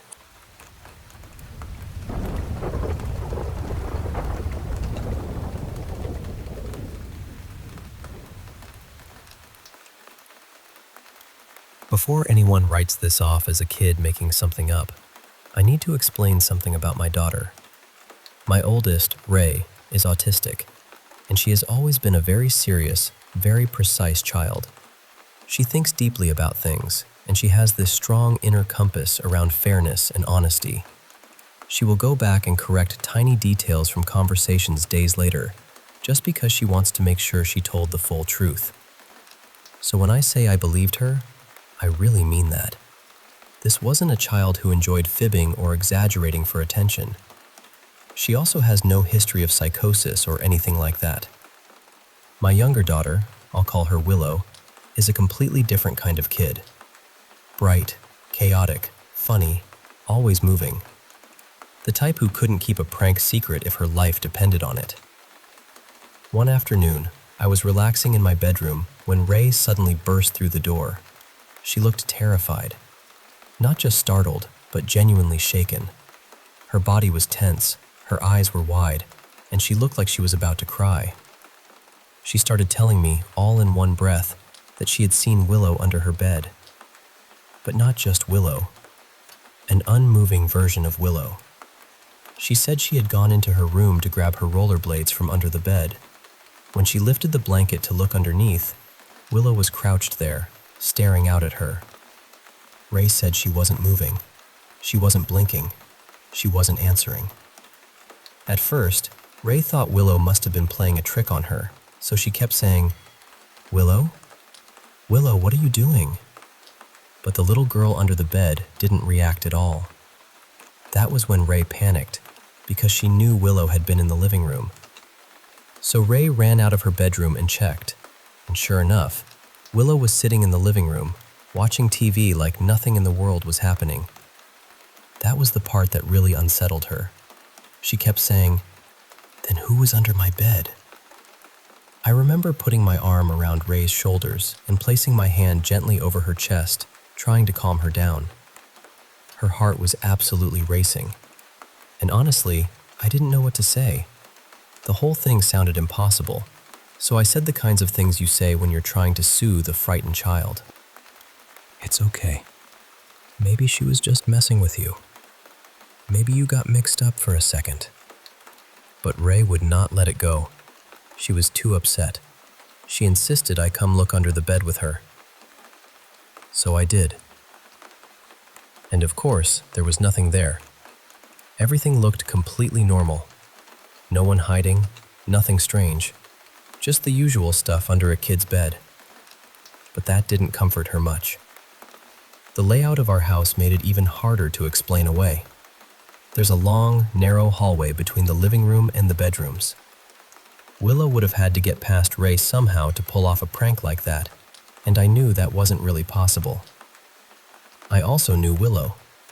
If she had managed to pull off something that elaborate, she would have been cackling about it all afternoon. She would have been retelling it, acting it out, bragging, laughing until she could barely breathe. But she wasn't. When I asked her about it, she barely even looked away from the TV. She was calm, distracted, completely uninterested. No giggling, no suspicious behavior. Nothing. Meanwhile, Ray spent the rest of the afternoon deeply unsettled. She wasn't being dramatic. She was confused and scared in a way that stayed with me. It wasn't until years later, when I came across stories online about mimics, that I realized other people had described things that sounded somewhat similar.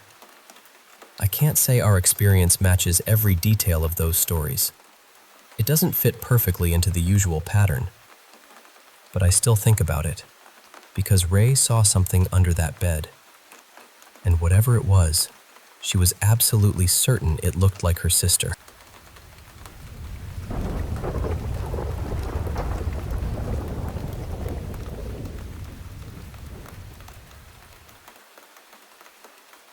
This happened when I was around 16, maybe closer to 17.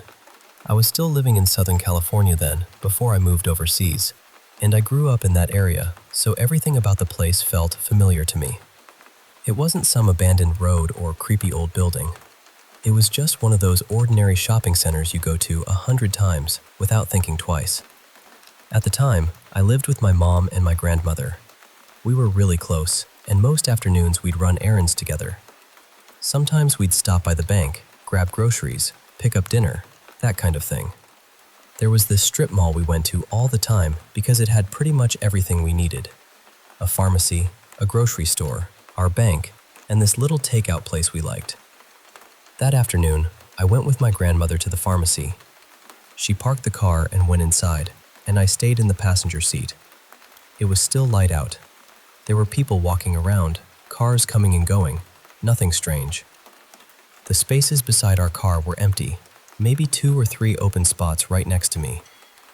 I was just sitting there, probably looking around or zoning out, when I caught movement from the corner of my eye. I turned my head, and a few spaces over, standing in one of the empty parking spots, was something I still don't know how to explain. It was very tall. Not just tall like a tall person, but impossibly tall. Maybe 8 feet or so. It had the shape of a man, but its face was wrong. Completely wrong. The best way I can describe it is that its face looked like melted wax or soft peach-colored plastic. Not dripping, exactly. More like it had been heated and warped until all the normal details were gone. I don't remember eyes, only dark places where eyes should have been. Its hairline was way too high, and the hair looked like a burned, frizzy wig, almost like rusty wire or a Brillo pad stuck to its head. I don't remember what it was wearing. I think my brain just locked onto the face and the size of it. And the strangest part was that it was waving at me. Not slowly, not threateningly. It was waving like it knew me, like it was excited to see me. Both arms moving eagerly, almost cheerfully, and that somehow made it worse. There was something clownish about the way it acted, but not funny. More like something pretending to be friendly, without understanding what friendly actually means. The second I saw it, this horrible shock went through me. I looked away immediately. I remember thinking, "What is that? What is that?" over and over. My whole body went cold. And then, the moment I turned my head away, it was at my window. It didn't walk. It didn't run. There was no time for it to cross the distance. It was just suddenly there, bent down beside the passenger window with its face close to the glass. I didn't look directly at it. I couldn't. I stared straight ahead and tried not to move, but I could still see it in the edge of my vision, still waving, still acting like it was delighted. I had this awful feeling in my stomach, like the fear had weight to it. I was a teenager, so instead of screaming or doing anything sensible, I pretended to mess with the radio. I acted like I hadn't seen it, like maybe ignoring it would make it go away. After a few seconds, I couldn't see it at the window anymore. I slowly turned my head, and it was gone. I locked the door right away. Then I checked the rearview mirror, looked through the side mirrors, looked around the whole parking lot from inside the car. Nothing. No tall figure walking away. Nobody ducking into a store. No costume, no person, no explanation. It had just vanished. That was when I started crying. Not loud, dramatic crying, just that shaky, frightened kind where your body reacts before you even know what to do with yourself. When my grandmother came back to the car, she saw immediately that something was wrong. I told her what happened while we drove home. She listened, and I could tell she believed that I was genuinely terrified. When we got back, I went straight to my mom and told her too. I was still crying, and she comforted me. They both believed me, but honestly, I could barely believe myself. For years, I had a hard time telling the story because I'd start tearing up just trying to describe it. It wasn't only that it scared me. It was the feeling of seeing something that looked real, solid and present, but also impossible. Something I knew was not a person. I've thought about it so many times since then. If I had seen something like that again later in life, I probably would have gone to a doctor just to make sure something wasn't wrong with me.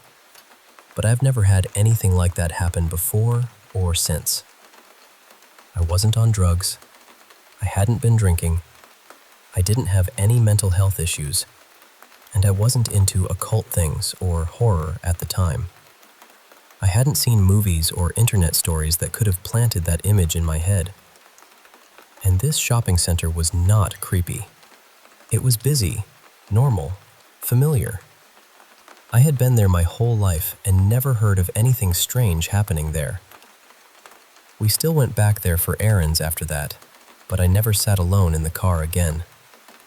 Even years later, my mom once asked me to go with her on a late-night pharmacy run, and I said no because it would be dark. I didn't want to risk seeing anything like that again. I know how strange it sounds. I know there isn't a neat explanation, but I also know what I saw. It was too tall to be a normal person. It moved too fast. It looked too real to be a ghost and too wrong to be human. And the part that still bothers me most is that it was smiling and waving, like it was happy I had finally noticed it.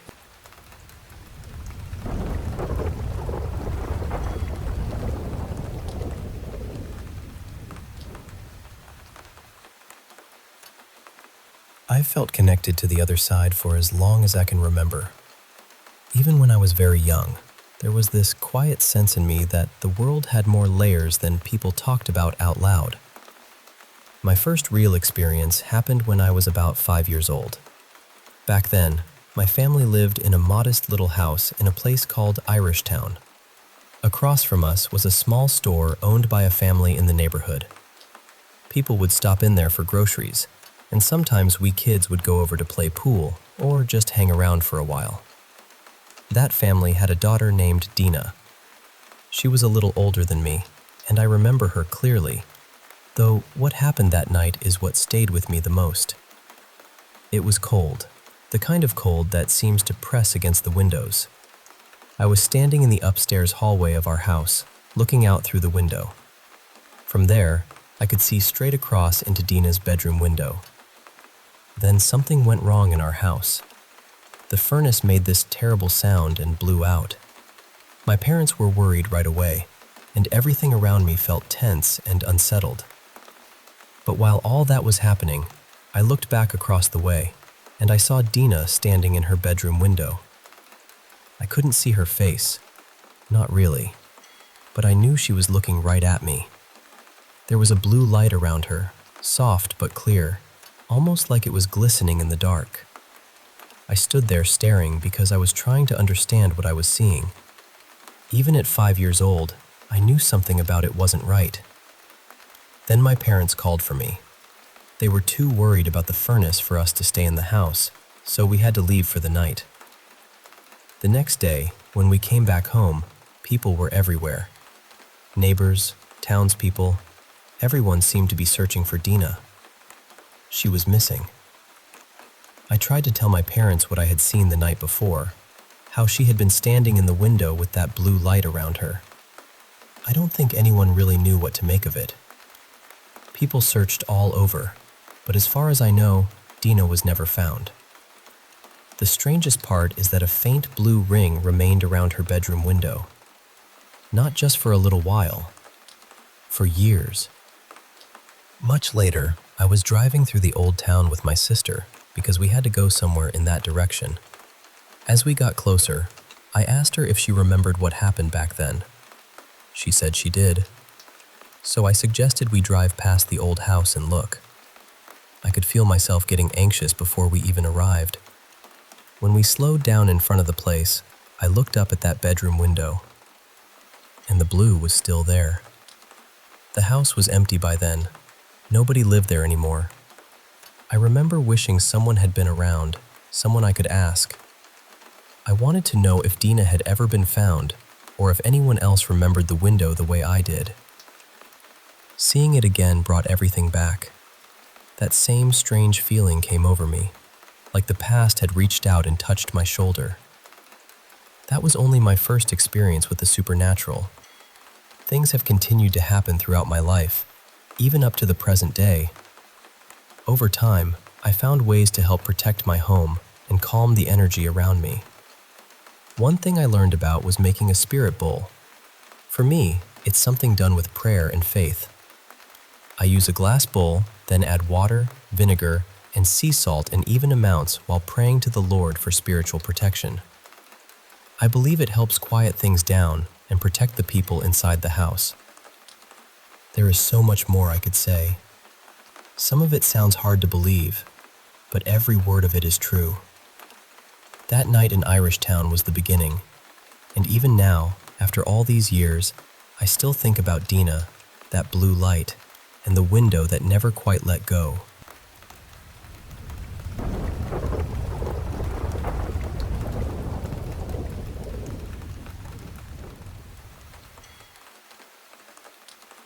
So yesterday, my friend and I were walking through this huge old cemetery. The kind of place where the paths twist around so much that even when you've been there before, you still have to pay attention. We actually knew the place pretty well. We'd walked there plenty of times, and we weren't worried about getting lost ourselves. But I remember thinking that if somebody didn't know their way around, or didn't have a map, it would be really easy to get turned around in there.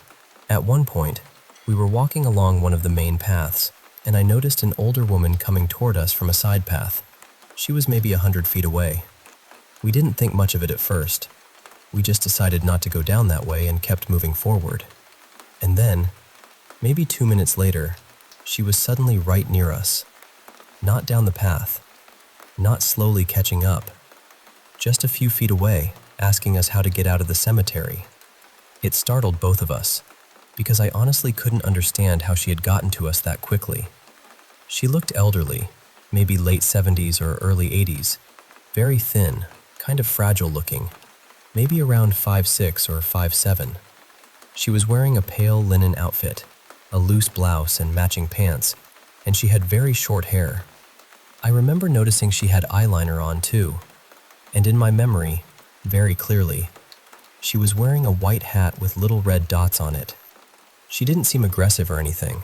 She seemed confused. But I'll be honest, my guard went up right away.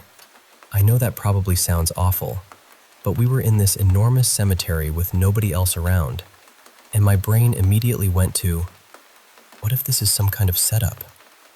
I know that's not the fairest way to look at people, especially someone who might genuinely need help, but I also don't like ignoring that little alarm bell in my stomach.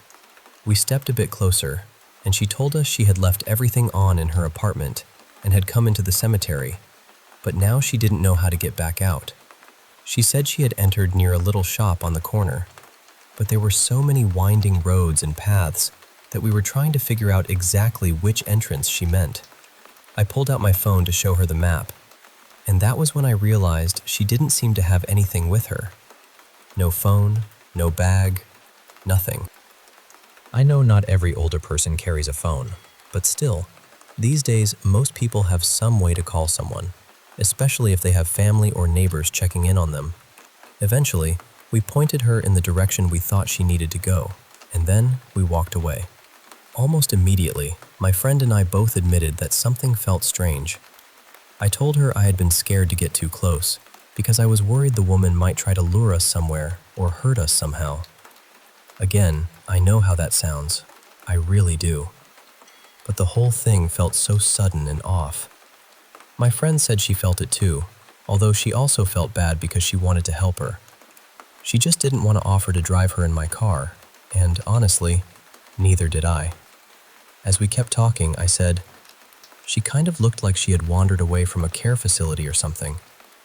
I couldn't really explain why.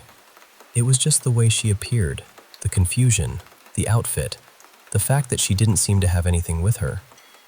My friend thought maybe she just lived nearby in the neighborhood and had wandered in, which honestly made more sense. But then, a few minutes later, it hit me. My grandmother had dementia, and she used to do things like that. She would leave the house and not know where she was, or how long she had been gone, or how to get back home. Once I made that connection, I felt terrible. So when we got back to my car, we decided to drive around and look for her. We drove through the cemetery a few times. We checked the paths near where she had been, the roads leading toward the exits, everywhere we could think of. But we couldn't find her anywhere. And that bothered me, because it really didn't seem like enough time had passed for her to get all the way out on foot. But we told ourselves maybe she had. Maybe she found the right exit. Maybe someone else helped her.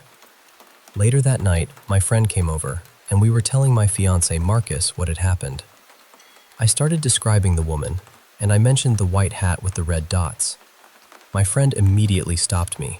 She said, "Wait, what hat?" I said, "The white one with the red dots." And she looked completely confused. She said the woman absolutely was not wearing a polka dot hat.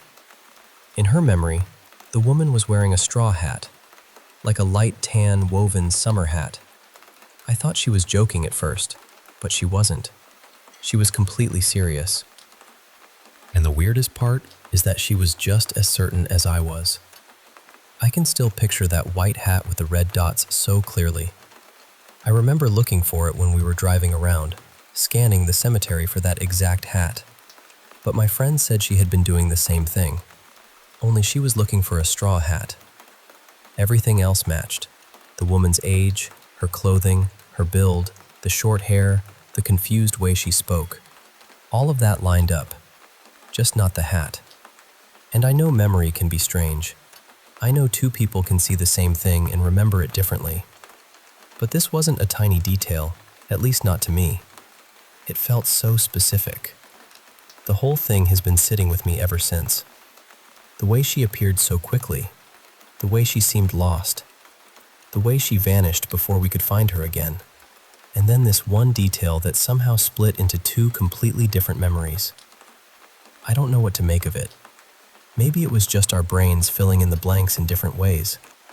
Maybe we were both anxious and remembered it wrong. Or maybe there was something about that woman and that place that was never going to fit neatly into an explanation. But I keep seeing her in my mind, standing there on that quiet path, asking us how to get out. And I still see the white hat.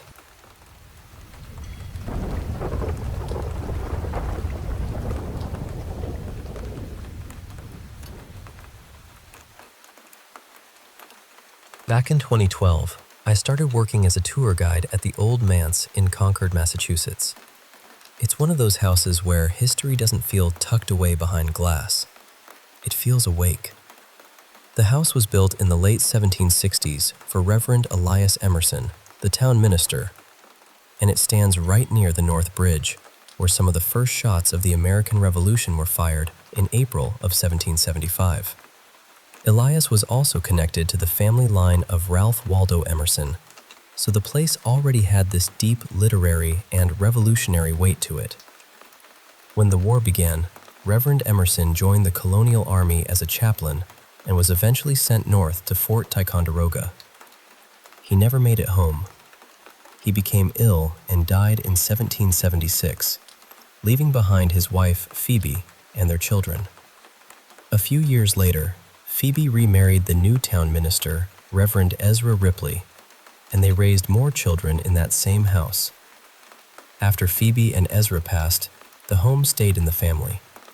Eventually, it was rented to Nathaniel Hawthorne and his wife, Sophie. They actually moved in on their wedding day in 1842, which has always struck me as strangely romantic. They stayed there for a few years before leaving in the mid-1840s. Later, another family member, Silas, moved in with his wife, Caroline.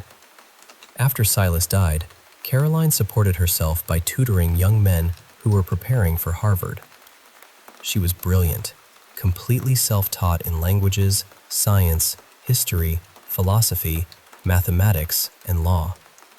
She turned part of the house into a classroom, and, in a way, her presence still felt stronger there than almost anyone else's. By the time I worked there, the house had long since become a museum, and with a house that old, with that much life pressed into the walls, there were stories. The most common thing was the lights. At closing, we would go through the house and turn every light off. But sometimes, just as we were leaving, someone would notice a light glowing inside. So we'd go back in, turn it off again, lock up, step outside, and there it would be again. On. Quietly shining from inside the dark house. Other mornings, the first person to arrive would find lights already on, even though everyone swore they had been turned off the night before. Most often, it happened in a small upstairs room that had been used as a study. Ralph Waldo Emerson had worked there, and later, Nathaniel Hawthorne did too. Both men had desks in that room. So of course, we used to wonder, half joking and half not, whether they still came back at night to write.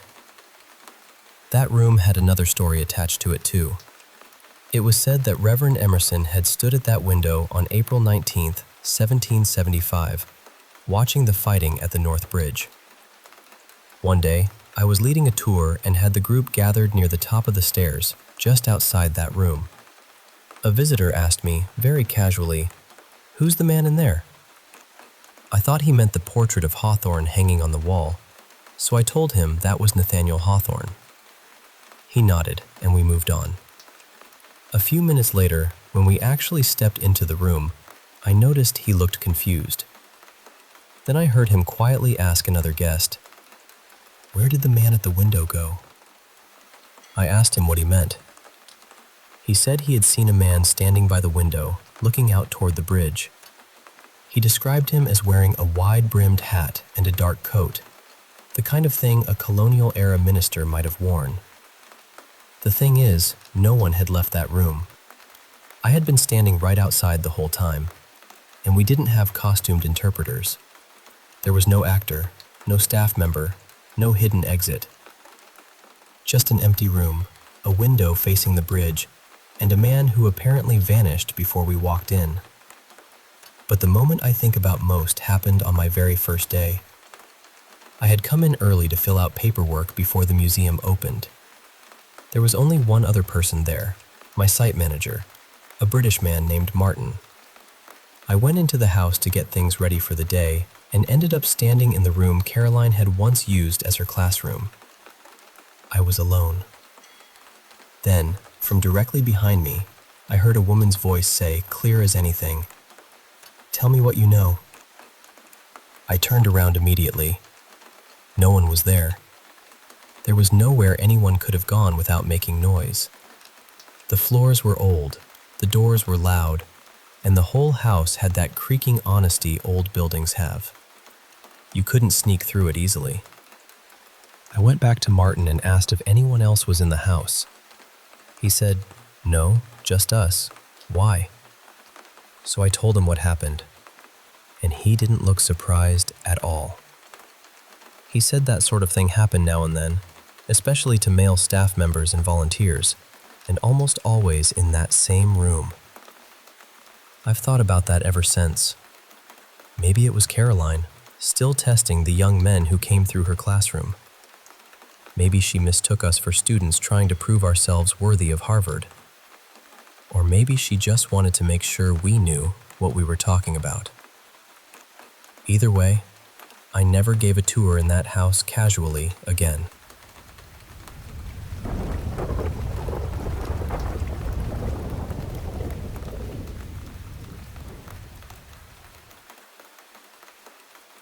Let me tell you about one of the stranger spirits whispered about in Thai folklore.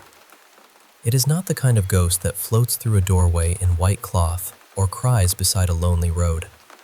No, this one is quieter than that. Smaller, easier to overlook. People call it Phi Ja Klai. In some southern villages, older folks have another name for it, Phi Luan. And what makes this spirit so unsettling is that, at first glance, you might not think it is a spirit at all. You might only see a cat. Just a cat. Maybe it is sitting near the edge of the yard after sunset. Maybe it slips across the path in front of you without making a sound.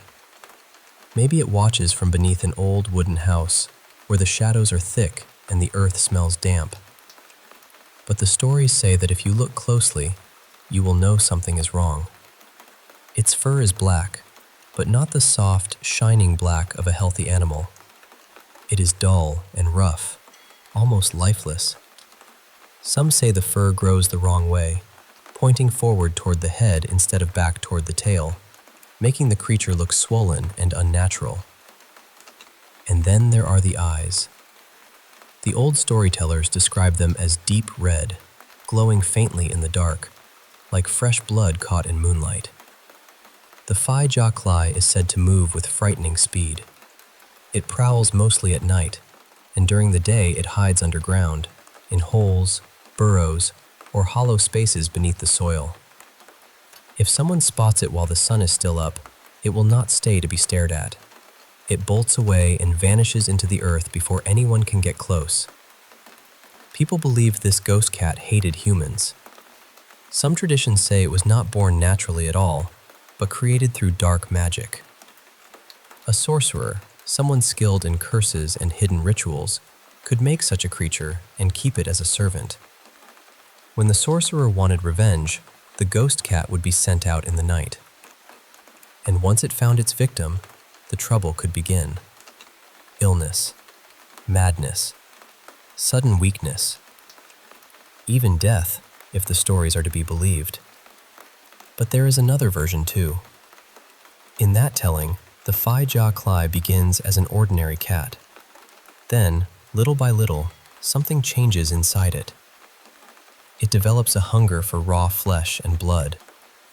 That hunger draws wicked spirits near, spirits known in Thai belief as prai.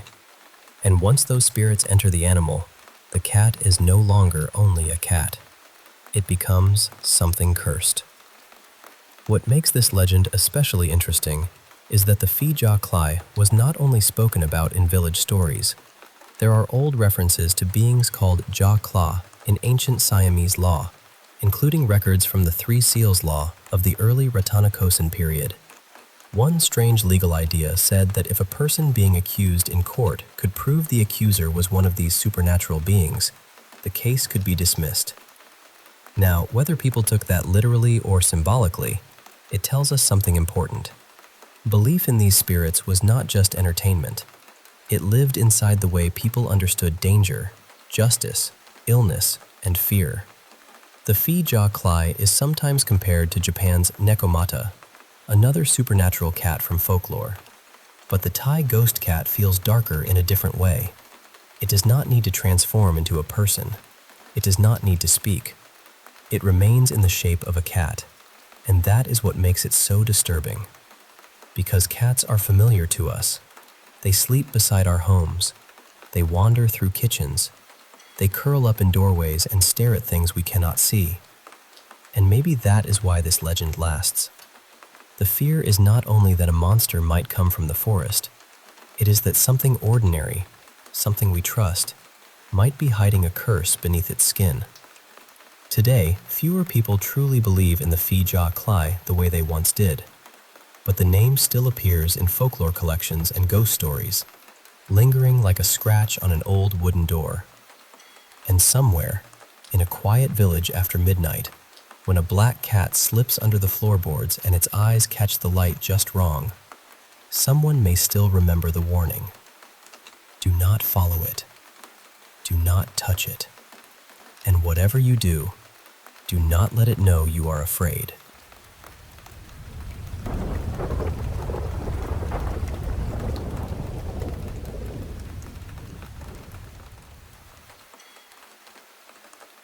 I'd had a little to drink that night.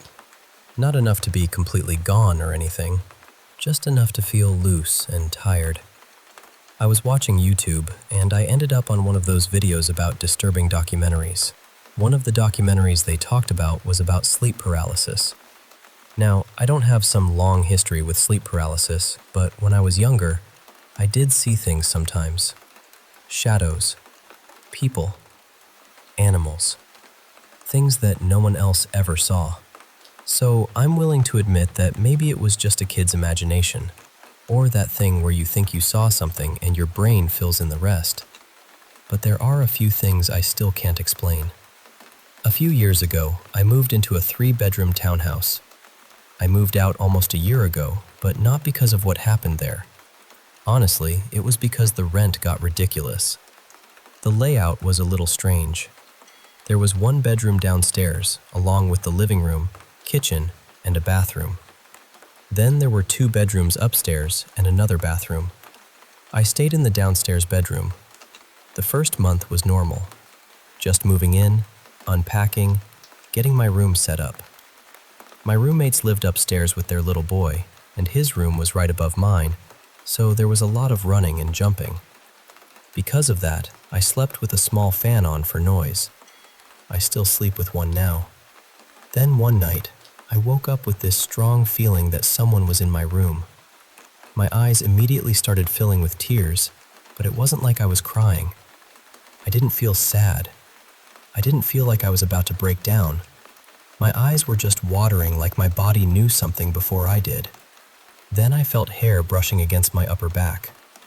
I sleep without clothes, so my back was uncovered. I tried to move, but I couldn't. Not even a little. I pushed with everything I had, but my body wouldn't listen. And then I saw hair in front of me. My room wasn't pitch black because there was a streetlight outside that gave the whole space this dim glow. I usually liked that. But that night, it let me see just enough. It looked like someone with long hair was leaning over me. I remember breathing carefully, staring at those strands of hair hanging into my view. I don't know how long it lasted. It felt like forever, but realistically it was probably only a minute or two. Then, suddenly, it was gone. I could move again. I jumped up and turned on every light in the room. I checked the closet. I checked the corners. I even lifted up my king-size bed to see if somehow someone was under it. Of course, there was nothing there. I left the lights on, turned on the TV, and put on some dubbed Korean drama on Netflix because I didn't have my contacts in and couldn't read subtitles. Eventually, I fell back asleep. The next morning, I told myself it was stress. Too many horror movies. Too much imagination. Just my brain acting weird. A couple weeks later, my friend Lacey stayed over. I woke up in the middle of the night because I thought I heard her getting up to use the bathroom. But when I opened my eyes, she was still asleep beside me. She had been drinking a bit that night, but I hadn't. Her back was turned to me, and she was completely out. Then my eyes started watering again. That same strange feeling came over me. Not fear exactly, but something close to it. Something cold and warning. This time, it felt like I was being pressed down. Not held exactly. More like there was a weight on me, pinning me in place so I couldn't move. When I was a kid, certain ghost stories would make my eyes water for no reason. I never understood it. This felt exactly like that. Then I felt breathing. Right against me. And again, I saw the hair. Long hair. Not jet black, but definitely dark. Not blonde, not white. Just this curtain of hair hanging near my face like someone was bending over me. It lasted long enough for me to feel trapped inside my own body. Then it stopped. The second I could move, I turned on the light and checked the room again. Nothing. Lacey barely stirred. A few minutes later, she woke up groggily and went to the bathroom, like nothing in the world had happened. Again, I tried to explain it away. Bad sleep. A weird dream. Imagination with its little claws in the dark. A couple days later, I was talking with my roommates, and I joked that the townhouse was haunted. One of them went quiet. Then she looked at me and asked, "Did you see the woman?" I swear every part of me tightened up. I asked her what she meant, and she said she thought she had seen a woman a few times near the stairs. Like someone walking down from upstairs, except no one was there. I laughed because I didn't know what else to do. I told her, maybe it's the woman living in the attic. That was the wrong joke to make, because after that, she insisted on putting locks on the attic door. The strange part is, after those locks went on, I never had another visit. We all moved out about a year ago. Like I said, it was really because the rent got too high and my roommates wanted a place with a backyard. But all of us agreed on one thing before we left.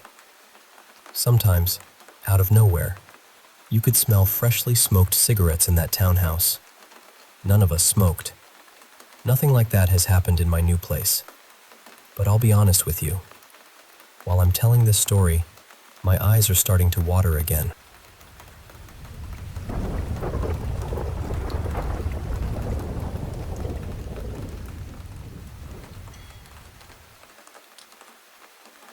I'm not going to use any specific religious words here.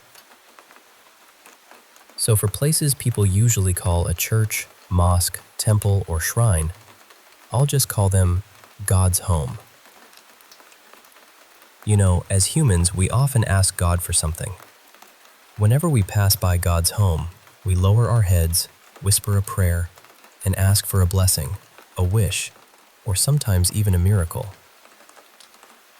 There was once a family of 4 who had struggled with poverty for many years.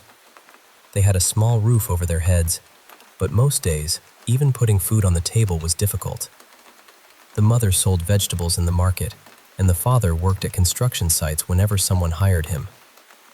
They had 2 daughters, sweet and bright girls, but in many parts of Asia, people still believe a family is not complete without a son.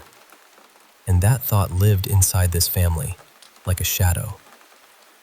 Even though they could barely afford school supplies for their daughters, they kept wishing for a son. They prayed again and again. They offered small things at God's home, almost like they were trying to bargain with God. But nothing changed. Then one day, a distant relative passed away and left them a piece of land in his will. The family sold that land, and with the money, they slowly improved their life. They started eating better. The girls had proper clothes and school things. For the first time in years, the house felt lighter. But as their money grew, their promises to God grew too. It became a habit.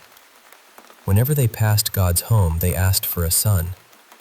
They even taught their daughters to pray for a baby brother. If they traveled to another town and saw another God's home, they would stop and make the same wish again. Sometimes they promised donations. Sometimes they promised offerings.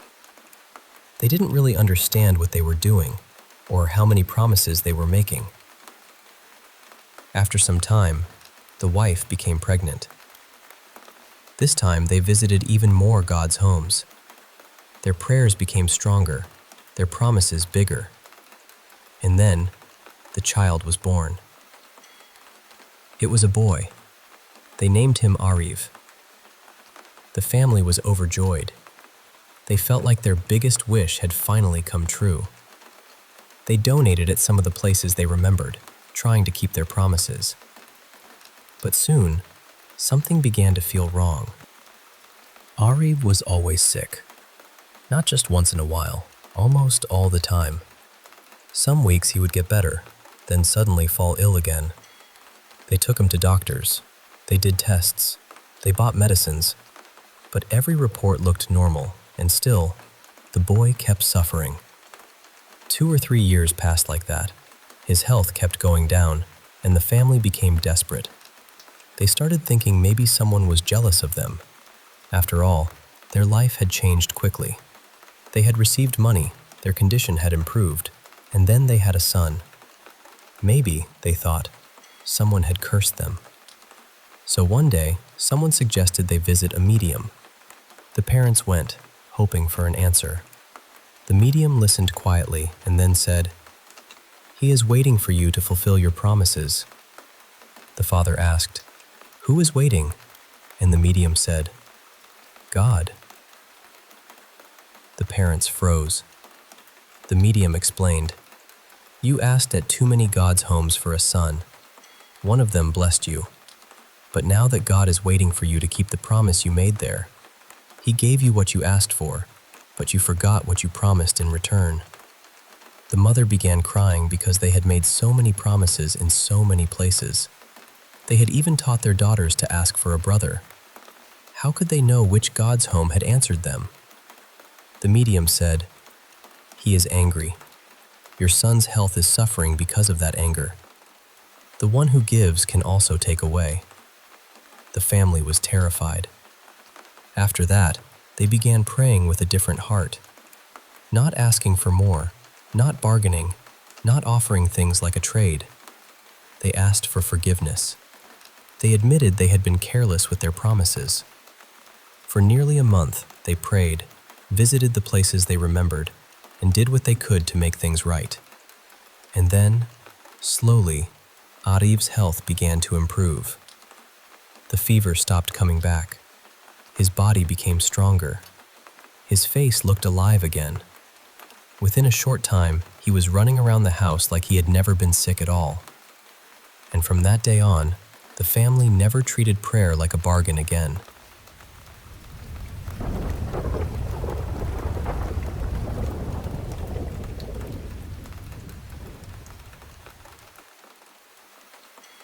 Have you ever walked past an old theater and felt, just for a second, that someone inside was watching you? That's the feeling people still talk about when they remember Eastgate Cinema in Wan Chai. It opened in the mid-1960s, right around the corner of two busy streets, and at first, it looked like pure glamour. There was a polished stone lobby, soft, artistic lighting, and more than 1,000 seats waiting in the dark. People came from all over Hong Kong to watch films there. Tourists came too. From the outside, it was just another beautiful cinema. But the land had a different memory. Before the theater was built, the site had been a funeral parlor. For years, families had gone there to say goodbye to the dead. Then the funeral home moved away, the building was torn down, and the cinema rose in its place. And maybe that should have been the end of it. But according to the stories, it wasn't. Not long after Eastgate Cinema opened, strange things started happening. Staff whispered about cold spots in the hallways. Some customers said they felt uneasy the moment they stepped inside, like the darkness in the theater was a little too heavy. The most famous story was about a woman who went into the ladies' restroom during a movie. She stood at the mirror, fixing herself up, when she noticed someone behind her. A woman with long black hair was slowly combing it. At first, she thought it was just another customer. But when she looked more closely, she froze. The woman in the mirror had no face, no eyes, no nose, no mouth. Just smooth, pale skin where a face should have been. The customer ran out shaking. In some versions of the story, it gets even worse.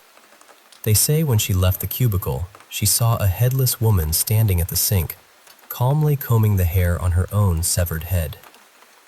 People later claimed that part of the restroom had been built near where the old mortuary once stood. Whether that's true or not, it made the story harder to forget. Then there was the night of the impossible full house. One usher said the cinema had been nearly empty when the film began. Only a few people had bought tickets.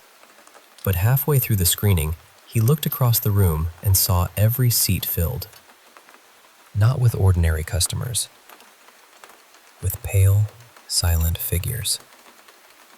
They sat stiffly in the dark, moving their hands in strange little motions, almost like they were performing some kind of ritual. The usher was too frightened to speak, but when the lights came on after the movie, the room was almost empty again. Only the real customers remained. Everyone else had vanished. After that, some workers refused to take late shifts. A few reportedly quit altogether.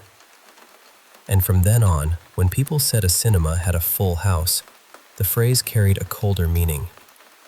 There was another story, too, about the rear stairwell. A man had stepped out during a movie to smoke. As he stood there in the dim light, he felt a tap on his shoulder.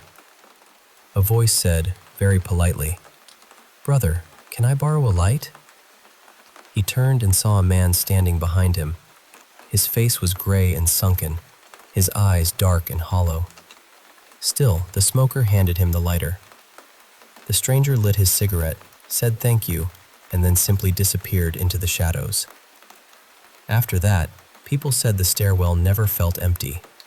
Even when no one was there, you had the feeling someone was standing just behind you. Other stories gathered around the cinema over the years, faces appearing in mirrors, old men lying beneath the seats, tickets that suddenly felt thin and brittle, like funeral paper. Maybe some of it came from tired eyes, flickering lights, and nervous imaginations.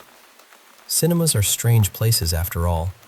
You sit in the dark with strangers, staring at ghosts made of light. But Eastgate had something more. It had a past people couldn't quite bury. The cinema eventually closed in the 1970s. The building was torn down, and a modern office tower took its place. Today, if you pass by, you won't see the old lobby, the rows of seats, or the shadowy staircase. But stories don't need buildings to survive. They live in the telling. And that's why people still remember Eastgate Cinema. Not just as a place where movies once played, but as a place where the past seemed to sit quietly among the living, waiting for the lights to go out.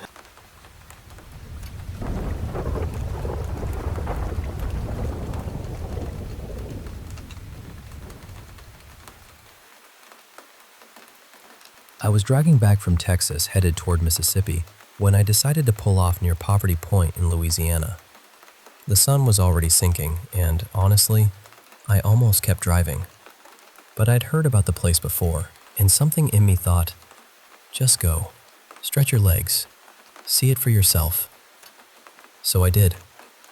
When I got there, the park was closed. No people, no noise, just fields, low fog, and this huge old mound rising out of the ground, like it had been waiting there forever. I walked up the trail, and at first it felt peaceful, beautiful even. The sky was fading orange and purple, and the mist was hanging close to the grass. It felt ancient. Then I noticed a car pull in behind mine. A man got out and looked around my truck. I figured maybe it was a ranger. Maybe I wasn't supposed to be there. But I was already too far along the path, so I kept going. I made it to the top of the mound and stayed there a while, just watching the last light disappear. At one point, I shouted, "Hello," just to hear the echo, and it carried way farther than I expected. Then the woods changed. The insects got louder all at once, not gradually. It was like someone turned up the volume on the whole place. Then something started howling from the trees below. It sounded almost like a dog at first, then longer, deeper, stranger. I stood there listening until it stopped, and when it did, the whole area went quiet again. That should have been enough for me to leave fast, but I started walking back through the field. I kept hearing something in the woods. When I walked, it moved. When I stopped, it stopped. I told myself it was an armadillo or some animal, because that was easier than thinking about anything else. Then, when I was maybe 40 yards from my truck, another car came down the road. That's when I saw it. At first, it was just a small, dark shape in the fog. I thought maybe it was an armadillo. Then it got bigger. Maybe a dog. Then bigger again. It was running beside the road, chasing the car. For a few seconds, it looked like it stood upright. Its arms were down at its sides, and it moved on two legs in this stiff, unnatural way. My brain kept trying to explain it. A person? A ranger messing with me? Some animal caught in the headlights? Then it dropped forward and ran on all fours. It was fast. Too fast. Long-limbed, gray-brown, with a tail, but not like any animal I could name. Another car came up behind it, and the headlights hit it just enough for me to see the body before it disappeared into the dark. I just stood there. I couldn't make sense of it. It was like my mind kept flipping through pictures. Dog, panther, monkey, coyote, person. None of them fit. I called my cousin and said, "Stay on the phone with me. I'm not crazy, but I need you to talk to me until I get to my car." Those last few steps felt endless.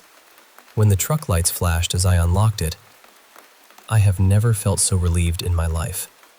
I got in, locked the doors, and just sat there trying to explain what I'd seen. I still don't know what it was. Later, I looked up local legends. Some things sounded close.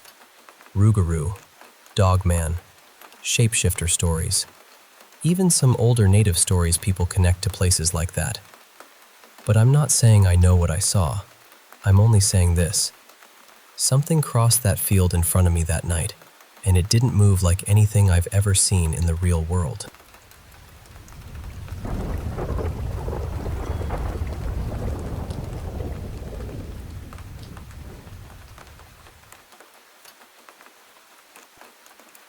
I grew up in a small village in South Gujarat, India, and honestly, people from rural places will probably understand what I mean right away. In my village, things like black magic, ghosts, spirits, and curses were never treated like stories made up to scare children. They were part of life. People spoke about them carefully, sometimes quietly, but nobody laughed them off. Even after I started studying abroad during my teenage years, most of the people around me, whether relatives, family friends, or classmates from similar backgrounds, still understood that these things were not something to mock. So when I first met people who genuinely did not believe in ghosts, witches, or black magic, it surprised me more than I can explain. I was still quite young then, and even now, it feels strange to me. I am not saying this because I want to force anyone to believe what I believe. I learned early that you cannot push belief into someone's hands and expect them to hold it. Some people will reject anything that does not fit their worldview, no matter what they see or hear. You could show someone the clearest truth in front of them, and if they have already decided not to accept it, they simply will not. But what worries me is how many people get hurt because they refuse to even consider that they might be wrong. Back home, black magic is taken seriously.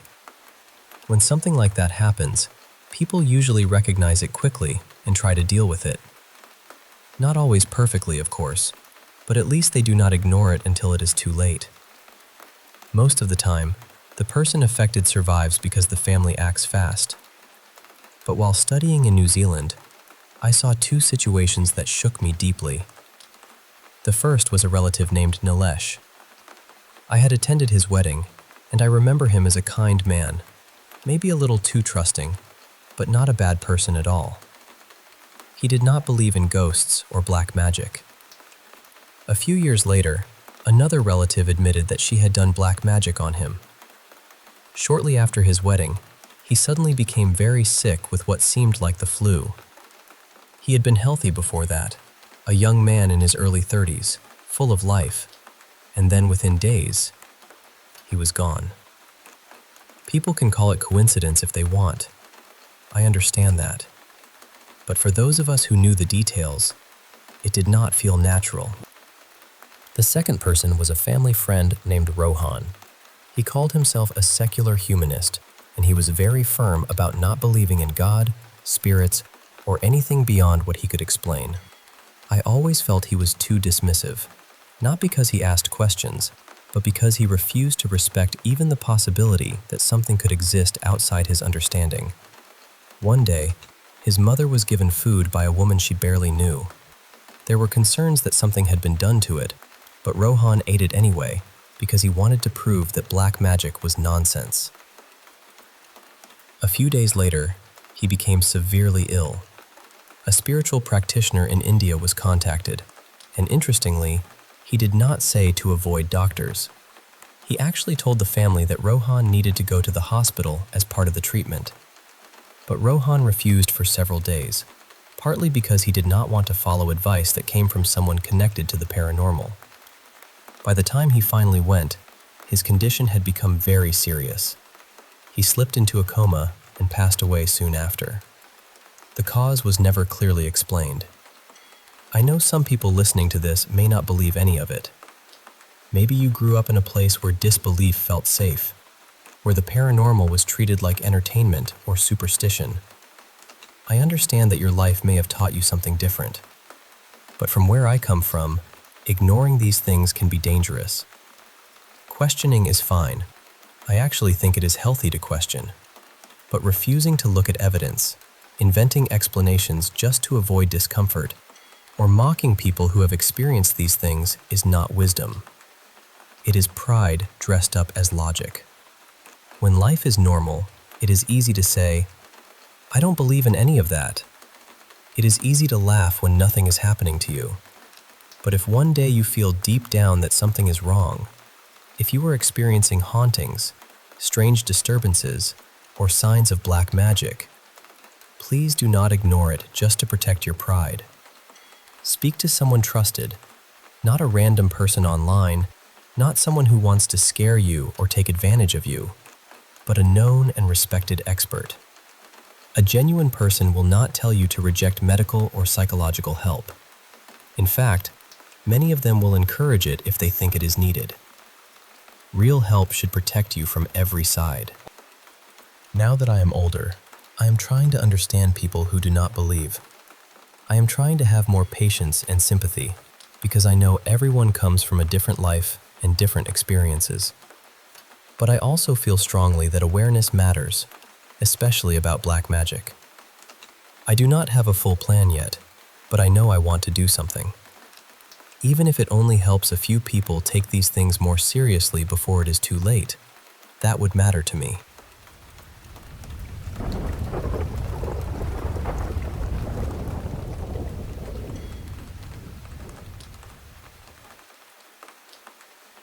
So my wife and I drove about 4.5 hours from Maryland to visit this old asylum I've been wanting to see for years.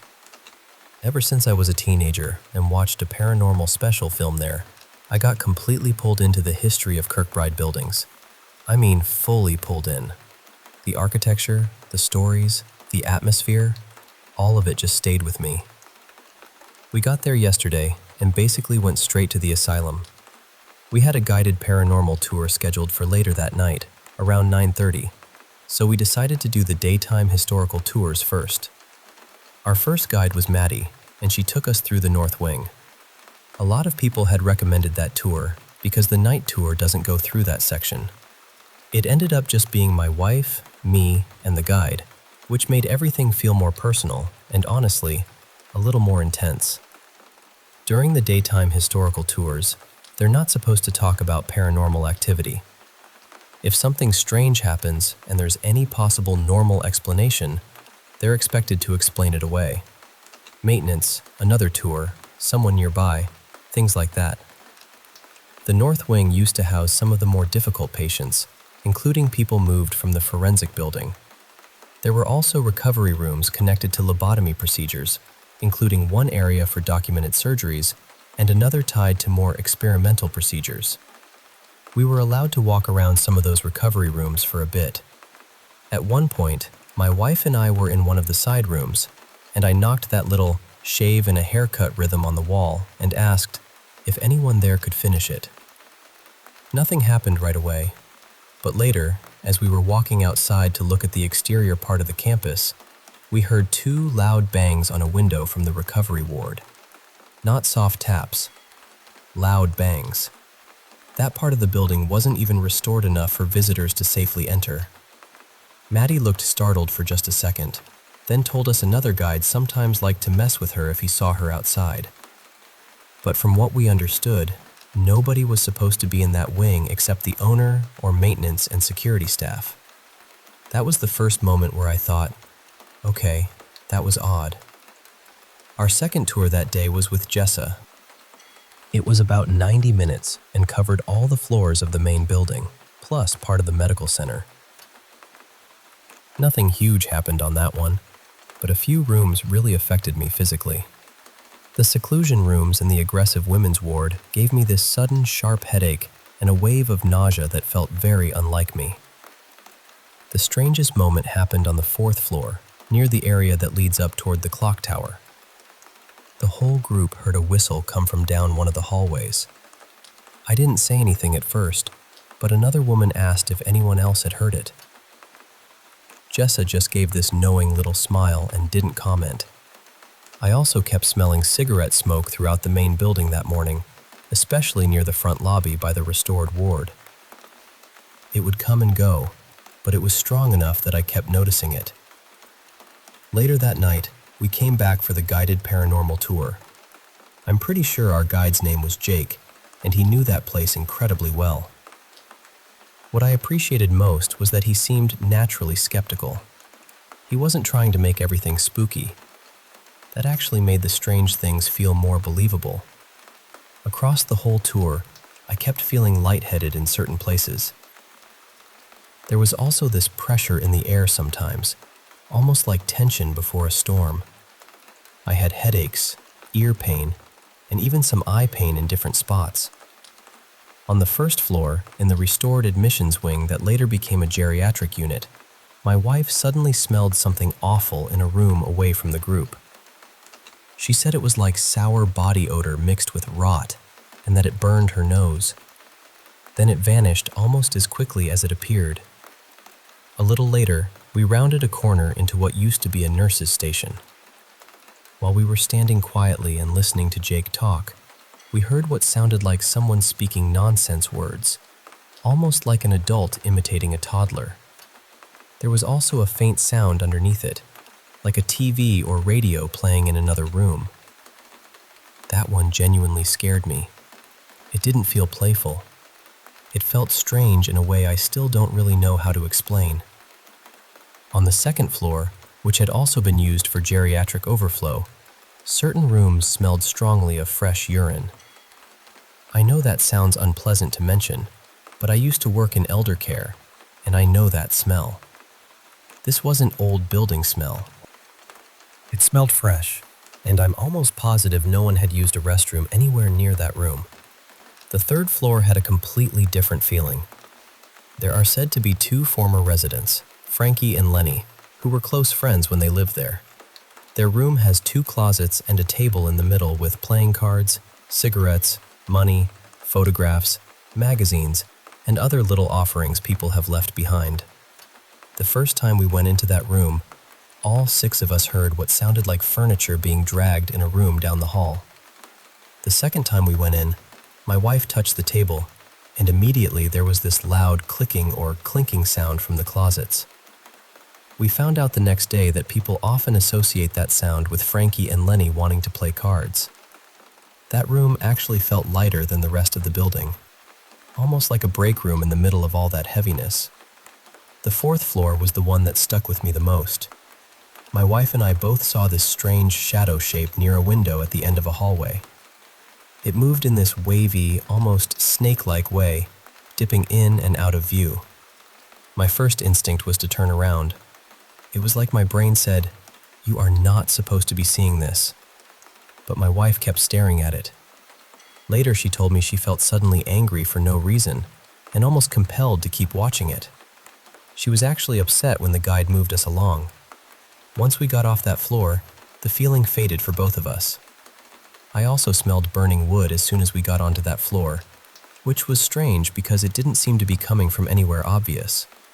We came back today for the daytime paranormal tour. Not as much happened, but there were still a few things I can't shake.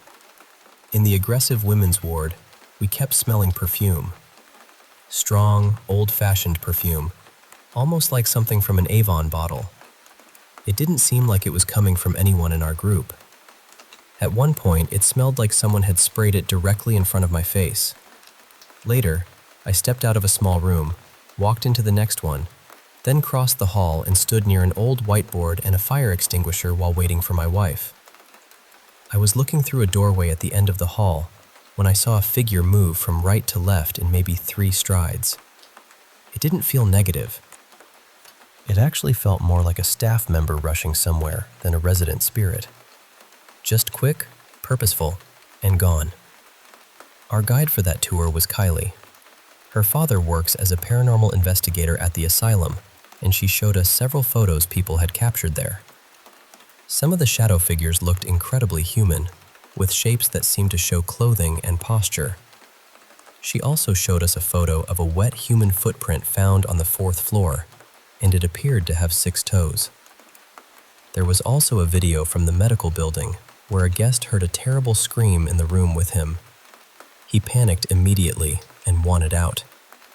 Honestly, after hearing the video, I don't blame him at all. That scream was awful. I would have left too. By the end of the trip, I just kept thinking, this place is real. Maybe not every single thing has a paranormal explanation, and I'm okay with that. but there were too many moments, too many small things stacked together to just brush it all off. We're already planning to go back, probably for an overnight investigation later in the summer or early fall. I don't know exactly what's in that building, but something is there. And if you spend enough time inside, I really do think something will make itself known.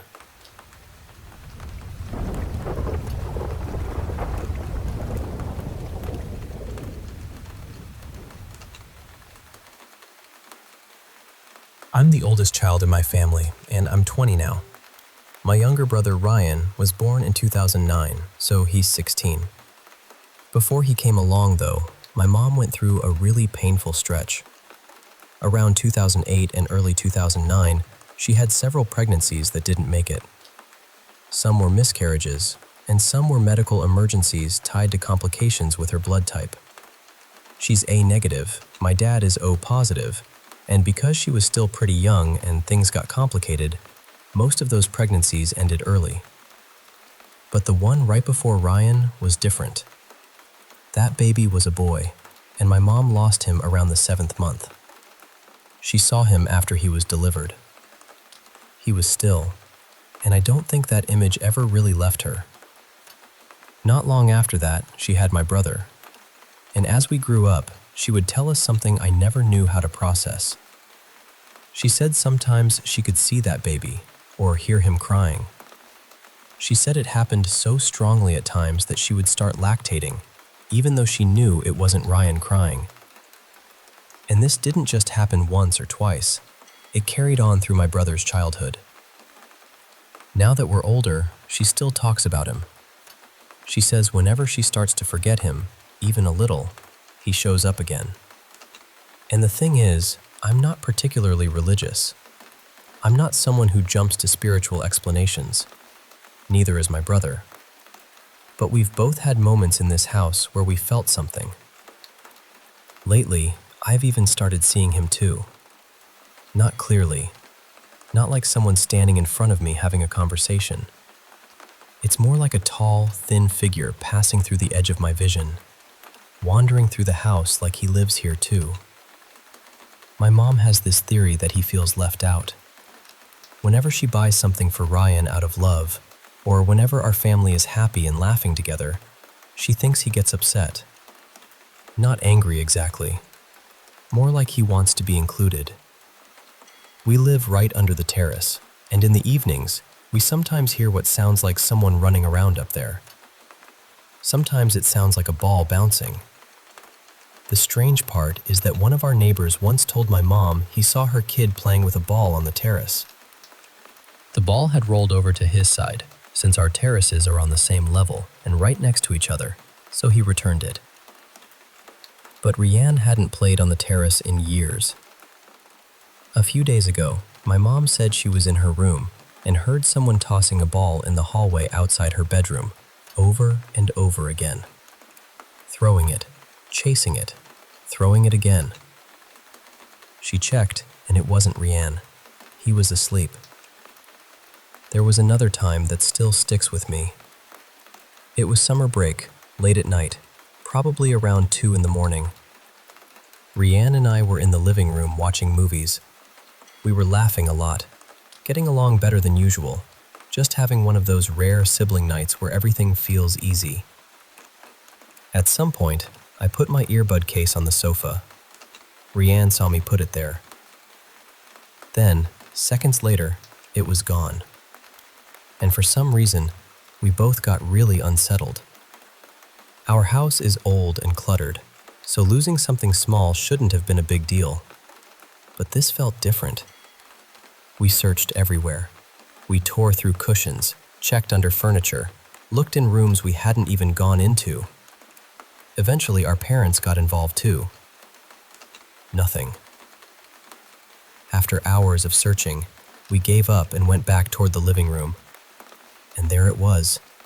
The case was sitting neatly on the sofa, right where anyone could see it, directly in the line of sight from the doorway. It wasn't hidden. It wasn't wedged between cushions. It was placed there plainly, almost carefully. Rianne and I didn't even have to say it. We just knew. This summer, I'm back from college, and our family has been planning a big trip. So there's been a lot of family time, a lot of shopping, a lot of excitement. My parents have been buying things for both me and Rianne, and according to my mom's theory, that's exactly the kind of thing that makes him show up. And sure enough, I've been seeing that lanky figure around the house again. The strange thing is, I'm never scared. My mom says she isn't scared either when she sees him. She says he doesn't mean harm. But she also believes he gets jealous sometimes, especially when everyone dotes on Rianne. And honestly, we do. Everyone loves Rianne. He's the youngest, and he gets a lot of affection. Sometimes, after days when he's been especially spoiled or fussed over, Rianne will suddenly feel sick. Just a little fever, a little weakness, nothing serious. By morning, he's usually fine. My mom says it's because the child feels jealous of him. So yeah, I joke sometimes that it's basically middle child syndrome from beyond the veil. But I still wonder about it. Is this normal? Do ghosts grow up with the family they never got to join?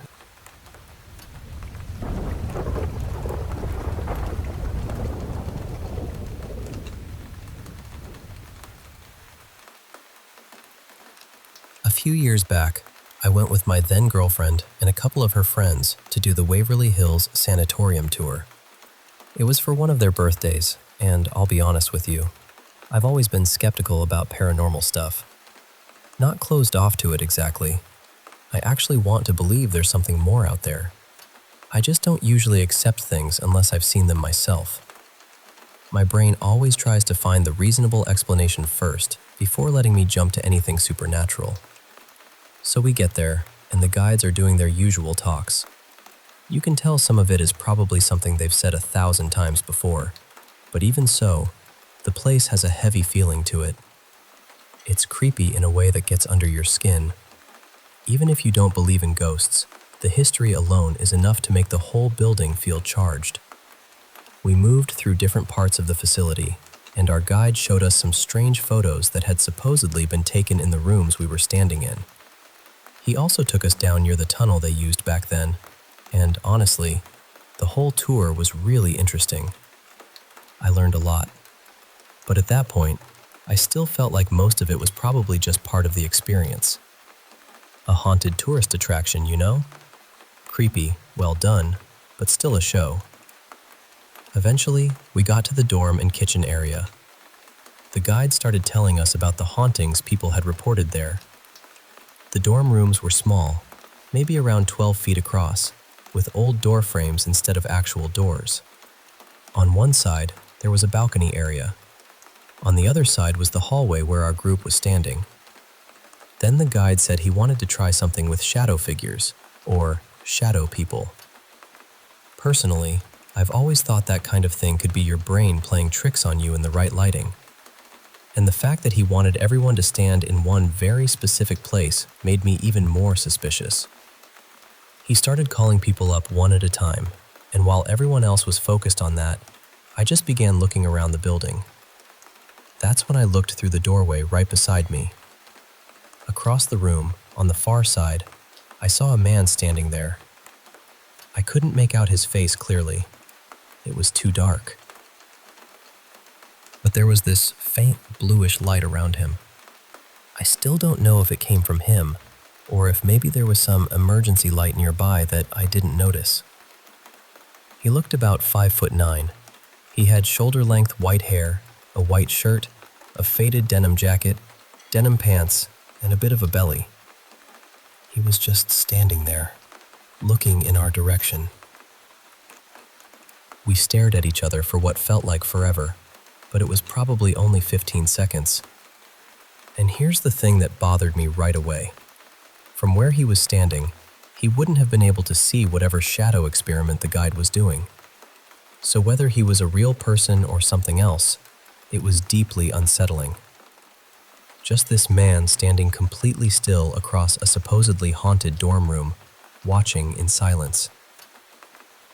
Then he turned and slowly started walking away. The second his face passed behind the wall, I moved. I practically jumped through that dorm room. One step in the middle, then straight to the other doorway, looking in the direction he'd gone. There was no one there. My first thought was that maybe he ducked into another dorm room nearby, but he would have had to move fast. Really fast. And when I checked, there was no sign of him anywhere. That alone would have been strange enough, and honestly, it stuck with me. But the part that really made me question everything happened after we got home. We were exhausted, but we still had to take care of the dog and the cat. Both of them came right up to greet us when we walked in, so we knew exactly where they were. We sat down in the living room for a minute, just trying to settle back in. Then a ball came flying out of my office and rolled into the living room. Both animals were sitting with us. I went into the office and checked it the same way I had checked those dorm rooms. Nothing. Nobody there. Nothing out of place that explained it. That happened about 4 years ago, and I still think about it. I'm not saying I have every answer. I don't. But I do believe we ran into something that night. And one last thing. After I saw that man, I started paying close attention to everyone in our group and all the workers whenever we got into brighter, more open areas. I looked hard. Not one person there had that white shoulder-length hair. Not one person was dressed like him.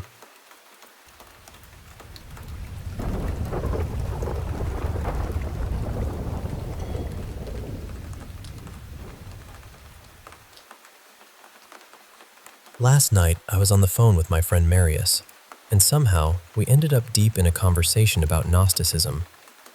He is Christian, but not in the way where he takes every single thing in the Bible as literal law. He sees a lot of it as symbolic, almost like a map written in metaphor. So when I bring up different beliefs, different religions, spiritual ideas, or teachings I've been studying, he actually listens. He may not agree with everything, but he stays open. I started telling him about the demiurge, the archons, and the whole idea behind Gnosticism. I'm still learning, so I know I might not explain everything perfectly, but I was trying to talk through what I understood. I kept coming back to the demiurge, this ignorant creator figure who made this world and keeps souls trapped here, feeding off our emotions, our pain, our fear, our energy. I don't even know if I have the right words for it, but that was the feeling I was trying to describe. Then the conversation drifted into this heavier place. We started talking about how, honestly, we both kind of hope none of these religions are actually true. He asked me, what if there are other worlds out there? Other planets with beings like us, or even more advanced than us? And I said, they're probably doing the same thing we are, making stories, creating gods, building religions, trying to explain why they're here. That thought made both of us feel tired in a strange way. Like, what if every conscious being everywhere is stuck asking the same impossible questions? Then Marius just kind of threw his hands up and said, I don't want that. I really don't want that. And I understood him completely. We both said it might be easier if, after death, there was just nothing. Just darkness. No judgment. No God. No demiurge. No endless spiritual puzzle to solve. You live, you do what you choose to do, and then it is over. If you want to be kind, you be kind. If you do not care, that is still your choice. No cosmic scoreboard. No one fighting over who had the truth. I hope that makes sense. I know it sounds messy when I say it out loud, but that is honestly where my mind was. During the conversation, I kept talking about the demiurge almost like I was challenging him. I called him ignorant. I called him flawed. I said humans are a reflection of that same energy. Jealous, emotional, prideful, selfish, wounded. And if people believe we were made in His image, then it feels strange to worship something that carries the same brokenness we do. To me, the real higher power has to be somewhere inside us. That is one thing I keep coming back to with Gnosticism. The idea that there is a spark in us, some kind of inner light. Maybe we are supposed to remember that. Maybe we are supposed to become connected, like one collective consciousness. But in this world, in this realm, it feels almost impossible. This place feels too divided, too heavy, too built on confusion. Eventually, we ended the call by saying, "Let's just hope there is nothing after this. No demiurge, no trap, no spiritual war. Just peace." Then we hung up. I went to bed not long after. My back had been hurting, so I had a warm heating pad tucked against it. I was lying on my stomach, holding my stuffed bear close, and I fell asleep pretty fast because I was exhausted. Sometimes, right after I close my eyes, I get this short little dream before I actually fall into a deeper sleep. It usually happens within the first 20 minutes. I'll dream, wake up for a second, and then go back to sleep for real. That happened again. I cannot remember what the first dream was about, but I know it was not scary. I just remember slowly waking up from it, the way I usually do. But as I was waking up, something felt wrong. It felt like sleep paralysis, but not the kind I normally experience. Usually, I cannot move at all. This time, I could move my arms. I could open my eyes. My upper body was not completely frozen, but my lower body felt stuck, almost disconnected, like it was pinned to the bed. Then I opened my eyes fully, and I saw something. There was this dark figure in my room, completely black. Not shadowy in a soft way, but deep, heavy black. I could see its eyes, though. They looked pale, almost white. I could not really make out its lower body, but the upper half looked large, especially the head. It had something hanging down from it, maybe long hair or thick strands. And it had 2 black horns. They were not huge, but they were clear enough that I knew what I was seeing. It kept jerking toward me, like it was trying to rush at me in short bursts. It would move forward, then stop, then move forward again. It felt like something was holding it back, like it wanted to get closer, but could only come so far. I was terrified. Not just scared, but shocked in a way that made everything feel unreal. My arms were kind of holding me up, but my lower body would not respond. All I could do was stare at it. I do not even know if I fully felt the fear in the moment, because the shock was louder than everything else. Then, after a little while, it was gone. I looked around my room, trying to understand what had just happened. My heart was racing. The whole room felt different, like the air had been disturbed. I started praying. I prayed to the Almighty, to the Divine, to anything truly good and higher than whatever that thing was. I rebuked it. I kept saying it over and over, telling it to leave me alone, telling it it had no place near me. Then I got up and used Florida water around my space because I needed to do something physical. I needed my room to feel like mine again. After that, I was not exactly scared anymore, but I was still shaken. I kept sitting there thinking, what was that? Was it connected to what we had been talking about? Was it the demiurge? Was it something under him? Or was it just my mind pulling something from the conversation and turning it into a nightmare? I do not know. But it felt real, and even now, I keep wondering what actually came into my room that night.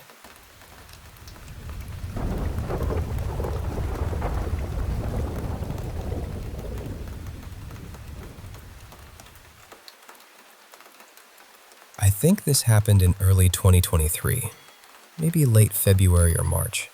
I'm not completely sure, but I remember there was still snow and ice everywhere. My friend Marin and I decided for some ridiculous reason to go up to the hot springs in the middle of the night.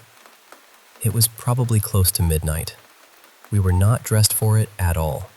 No proper boots, no traction, nothing smart.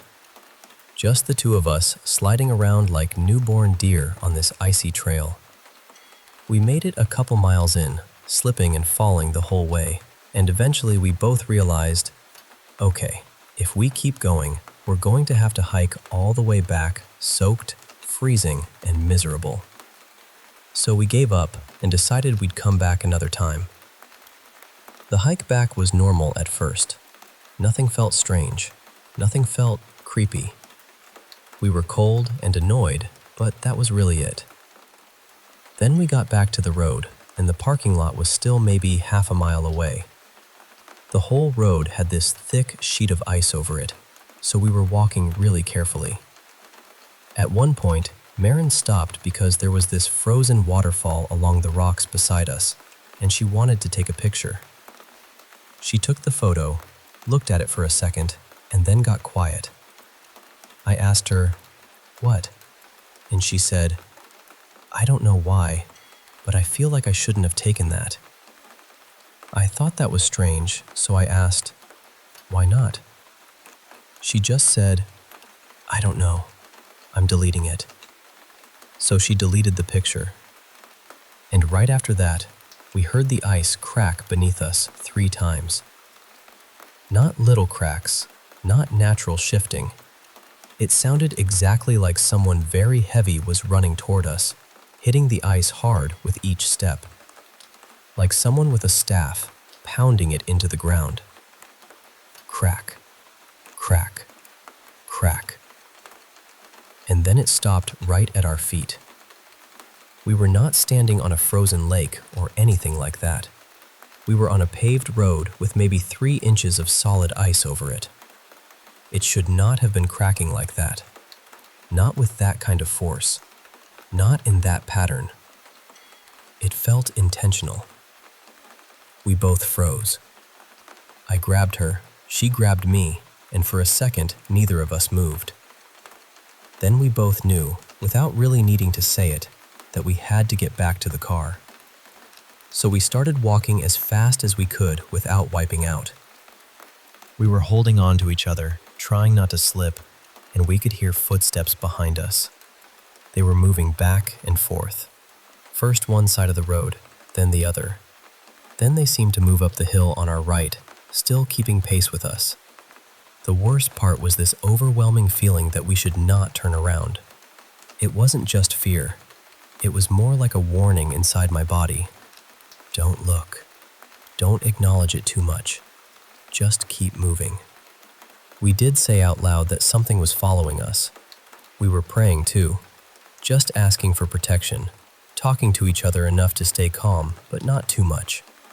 The river was down below us on the left, flowing the opposite direction from where we were walking. And then I started hearing a man's voice from that direction. It sounded like he was floating along beside us somehow, keeping pace with us from down by the water. In my mind, I kept getting this image of a man drifting on something, maybe a raft, though I have no idea why. At first, the voice was going back and forth between chuckling and crying, laughing a little, then sobbing, then laughing again. I told Marin, "I'm hearing a man's voice." She said she could still only hear the footsteps, and as soon as she said that, the voice changed. It said, "Help." Then again, louder, "Help." Then a third time, "Help." It didn't sound like someone who truly needed help. It sounded like someone pretending, like it knew we weren't going to fall for it, so it was just trying to scare us instead. After the third time, Marin said, "I hear it now." That made it worse somehow. Finally, we could see the parking lot ahead of us. As soon as it came into view, the man's voice turned into this wild, hysterical laughter. Just laughing and laughing from down by the river. Then the footsteps up on the hill to our right stopped sounding like footsteps, and something started whispering at us. "Wait." Then louder. "Wait." Then, "Come back." The voice by the river started fading, but the thing on the hill kept calling after us. By then, there were patches where we could see the actual ground under the ice, so we stopped being careful and just ran. We got to the car, jumped in, shut the doors, and drove away. And that was it. I've been to those hot springs during the day, and honestly, they're beautiful, peaceful, quiet. The kind of place that feels almost unreal in a good way. But I don't think I'll ever go back there at night. Not even with a group. I've experienced strange things before, but that night felt different. It felt like something was playing with us, and it wanted us to know it was there. That is one place I will never whistle in the dark.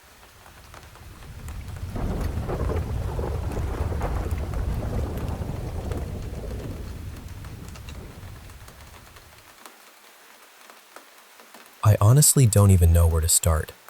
Before the pandemic, my family moved into this newly built house. At first, everything felt normal. Nothing strange, nothing scary. It just felt like a fresh start.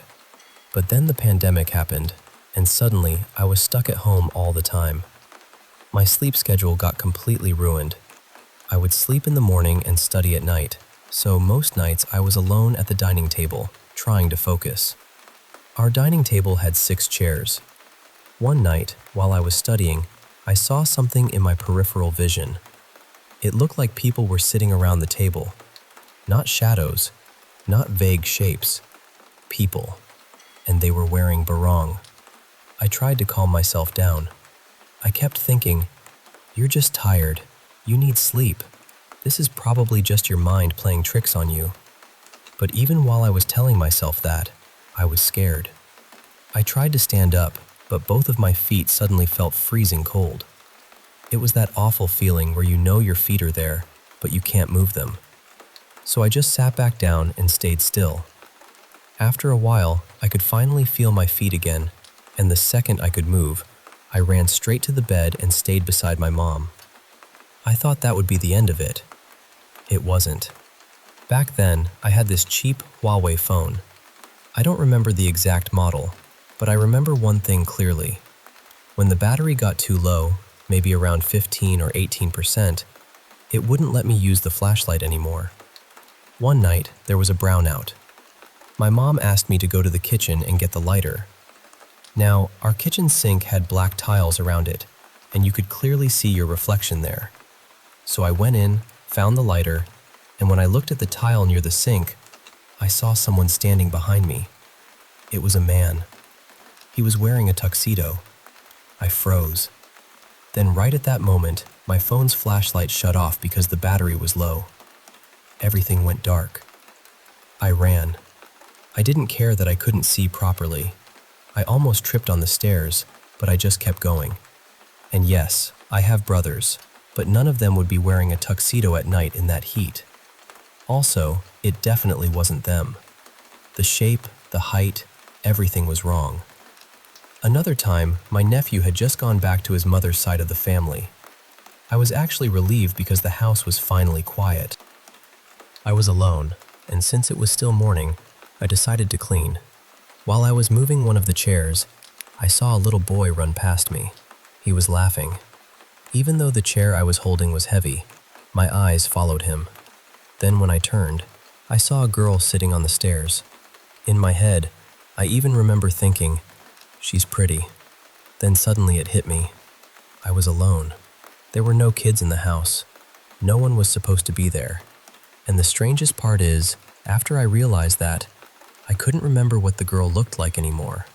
It was like the memory of her face just disappeared. I ended up going outside and waiting there until someone came home. There was also this one time when I was in the room I shared with my mom. I was lying on my stomach, using my phone, with my back facing the door.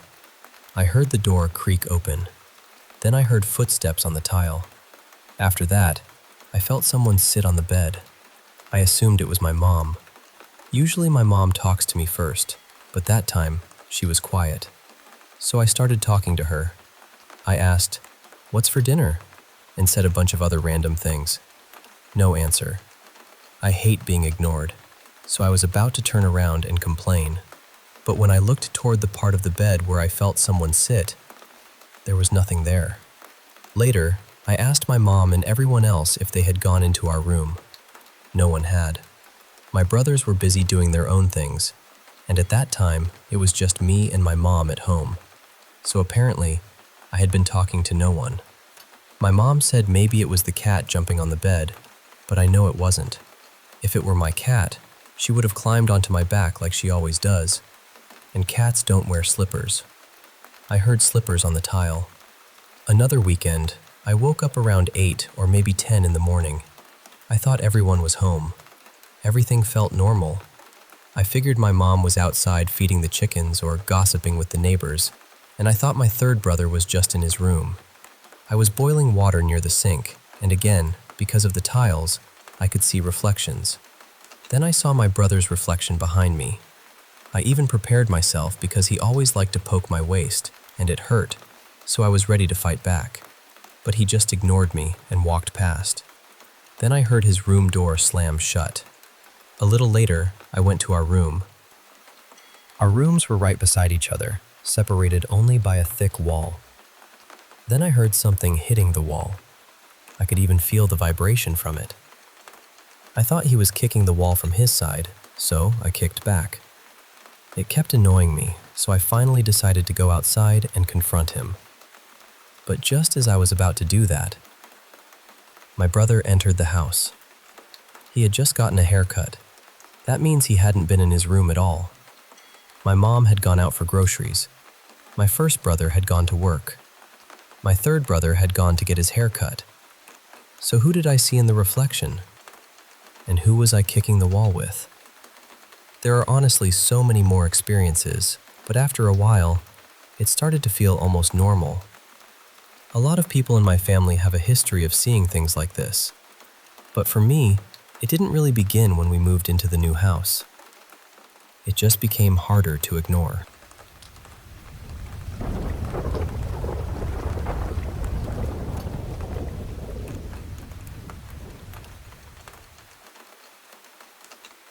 This happened when I was studying at a university in Lucknow. I was staying in the college hostel then, sharing a room with my roommate, Pallavi Didi. By that time, I had already been living in that same room for almost a year and a half, and honestly, nothing had ever felt strange before. It was just a normal hostel room. We studied there, laughed there, slept there, complained about mess food there. Everything was fine. But after my third semester ended, the whole feeling of the room changed. I don't know how to explain it properly, but the room started feeling cold. Not normal cold. It was this deep, uncomfortable chill, the kind that makes you feel like something is standing too close to you. Then, the sleep paralysis began. Almost every day, I would wake up, but not really wake up. My eyes would open, but my body wouldn't move at all. It felt like someone was sitting on my chest, pressing down so hard that I couldn't breathe properly. Some nights, it felt like someone was holding me from behind, tightly, like they didn't want to let me go. I couldn't move my hands. I couldn't move my legs. I couldn't even move my fingers. At first, I kept telling myself, maybe I'm stressed. Maybe it's because of exams. Maybe I'm overthinking. My roommate said the same thing. She told me not to scare myself. So I tried to ignore it. But then the dreams started. And they were not normal dreams. In the dream, I would see myself sleeping exactly the way I was actually sleeping. Same side, same blanket, same bed, same room. Everything looked real, too real. And near my feet, there would be a tall black shadow. It didn't move. It didn't speak. It just stood there, staring at me. That same dream came again and again. Every night, the same room, the same shadow, the same heavy silence. I told Pallavi Didi about it, but she said, maybe it's happening because you keep thinking about it. So again, I tried to push it away. But one afternoon, things became much worse. I came back from class completely exhausted. I didn't even remove my shoes. I just dropped my bag near the bed and lay down.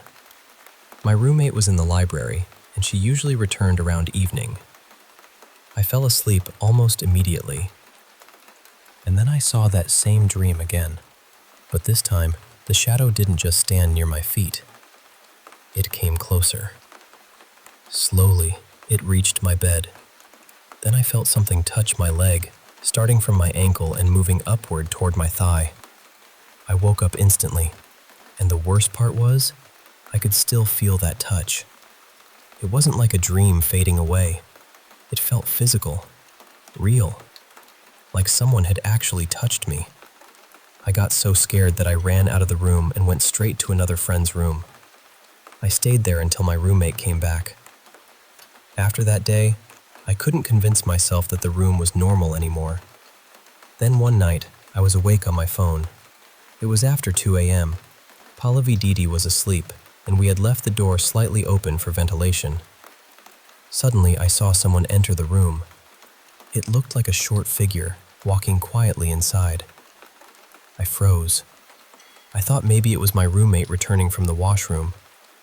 But the figure walked toward the mirror, and the moment it reached there, it disappeared into the darkness. My whole body went cold. I immediately looked at my roommate's bed. She was still sleeping. I called her name again and again until she woke up. I asked her, "Did you just go to the washroom?" She looked confused and said, "No, I didn't go anywhere." That was when my heart just dropped. I jumped out of bed, shut the door properly, and started reciting Ayat ul-Kursi out loud. I told her everything. That night, I couldn't sleep on my own bed, so I slept beside her. After all this, I went home and told my mother everything. Now, I don't really believe in movies and all of that, but my mother does. She was worried, so she said we should go meet one. We went to see a movie. He didn't ask many questions. He only asked my name and what had been happening to me. Then he sat quietly, closed his eyes, and started doing something strange, like touching the ground with his finger and whispering near his ear. After about 15 minutes, he opened his eyes and said, "Where you stay, there is a narrow lane nearby, and there is a mosque there, right?"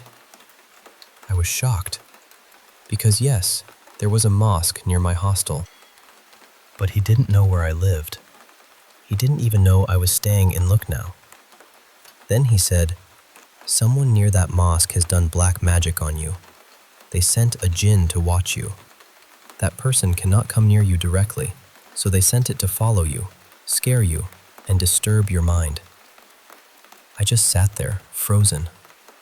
He told me to pray more, to be regular with namaz, and to protect myself spiritually. He said someone had a very bad eye on me.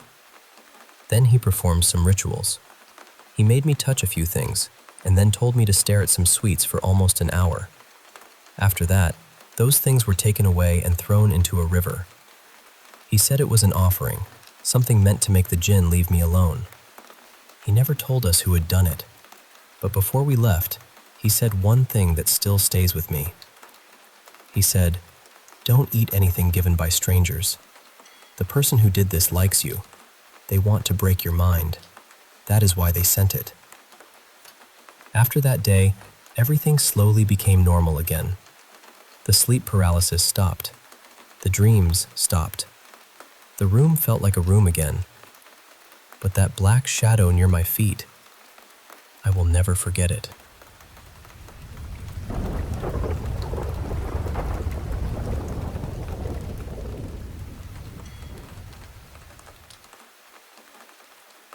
For a little bit of context, I honestly do believe I've always had some sort of spiritual sensitivity, even if it's only a quiet, small kind of thing. I get these strange gut feelings, and they're not always easy to explain. I remember knowing the last time I saw my granddad would be the last time. I have the same feeling with someone close to my partner's family too. Neither of them was unwell at the time, so there was no real reason for me to think that. But within a few weeks, Both of them had passed away. I also had an incredibly vivid dream about my dad dying not long before it actually happened. It was so intense that I told a few of my friends about it because I couldn't shake it. Another time, I woke up in the middle of the night so suddenly that I startled my partner awake as well. The next day, I found out that around that exact time, my best friend's mother had died. And I've seen things too. I don't really know what else to call them except spirits. They look like real people for a second, usually out of the corner of my eye, and then they just disappear. But the worst of it happened when I was a teenager. I swear the house I lived in back then was haunted. I used to hear footsteps moving down the hallway beside my bedroom when nobody else was home. I constantly felt like I was being watched. One night, I was in the shower when this freezing cold breeze suddenly came over me. It was so cold that I got goosebumps everywhere, even though I was standing under really hot water and the whole bathroom was full of steam. I closed my eyes and stood directly under the water, trying to warm myself back up. Then I heard this huge bang. It sounded exactly like someone had slapped their hand hard against the shower glass. I opened my eyes, and there was a handprint on the screen. Clear as anything. Just one handprint. The fingers looked wrong somehow, like they were too short or strangely shaped compared to the palm. Then, almost immediately, my phone started ringing. It was an unknown number. I don't know why I answered it, especially standing there in the shower, but I did. I said, "Hello?" And all I heard was my own voice echoing back at me. "Hello. Hello. Hello."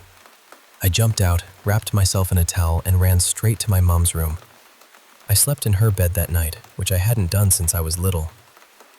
Another night, I came home late and noticed my bedroom light was on.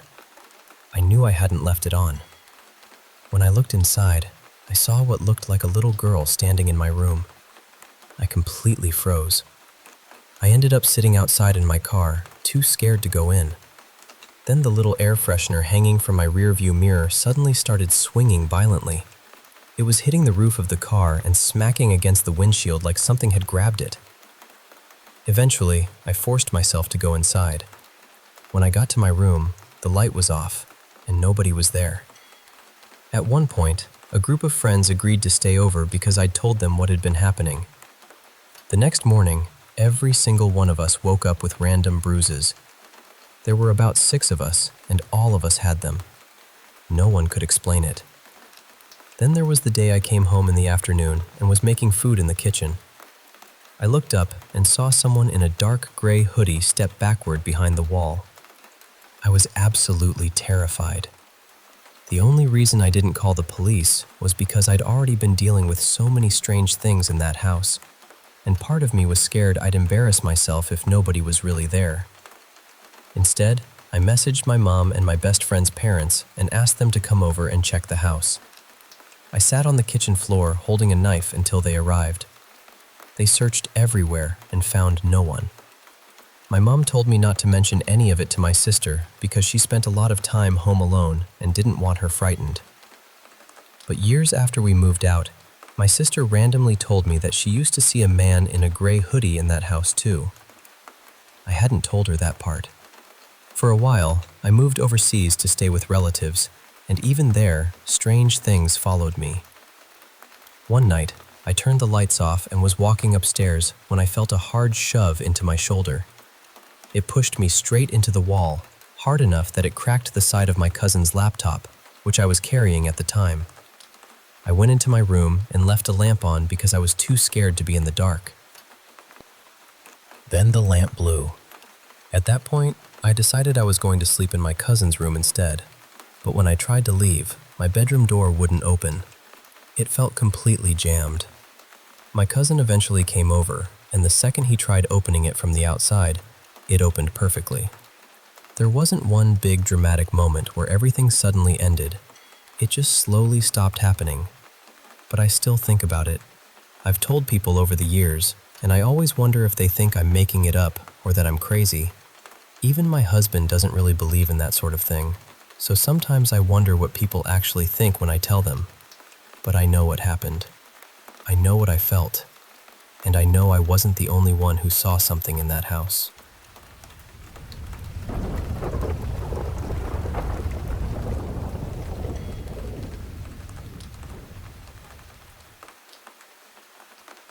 I want to tell you about something that happened on a Friday night, because even now, thinking back on it, there's this strange weight to the whole thing. My girlfriend Lena and I had grabbed something to eat, and afterward we headed back towards St. Augustine's School on 6th Avenue. We'd been there before, and we wanted to see if we could investigate again. But when we walked around the back, the whole place was fenced off. There were signs warning about 24-hour security cameras, so we decided not to push it. Instead, we started walking around the neighborhood, just seeing if anything else nearby had the same kind of energy. Almost right away, a black cat crossed in front of us. That caught our attention because the exact same thing had happened to us once before at the Copper Queen Hotel in Bisbee. And sure, you can call it superstition, but when you're already in that mindset, little things start to feel louder. We kept walking, and Lena noticed another cat slipping behind a big stone wall.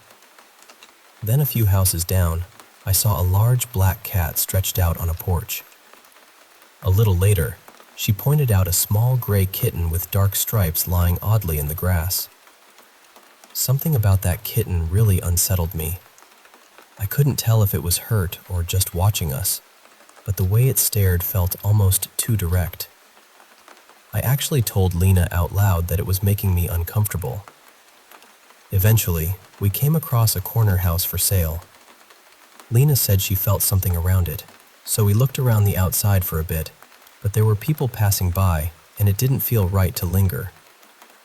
After that, we found what looked like an abandoned shop and checked the back, but someone was already there, tucked away alone, so we left.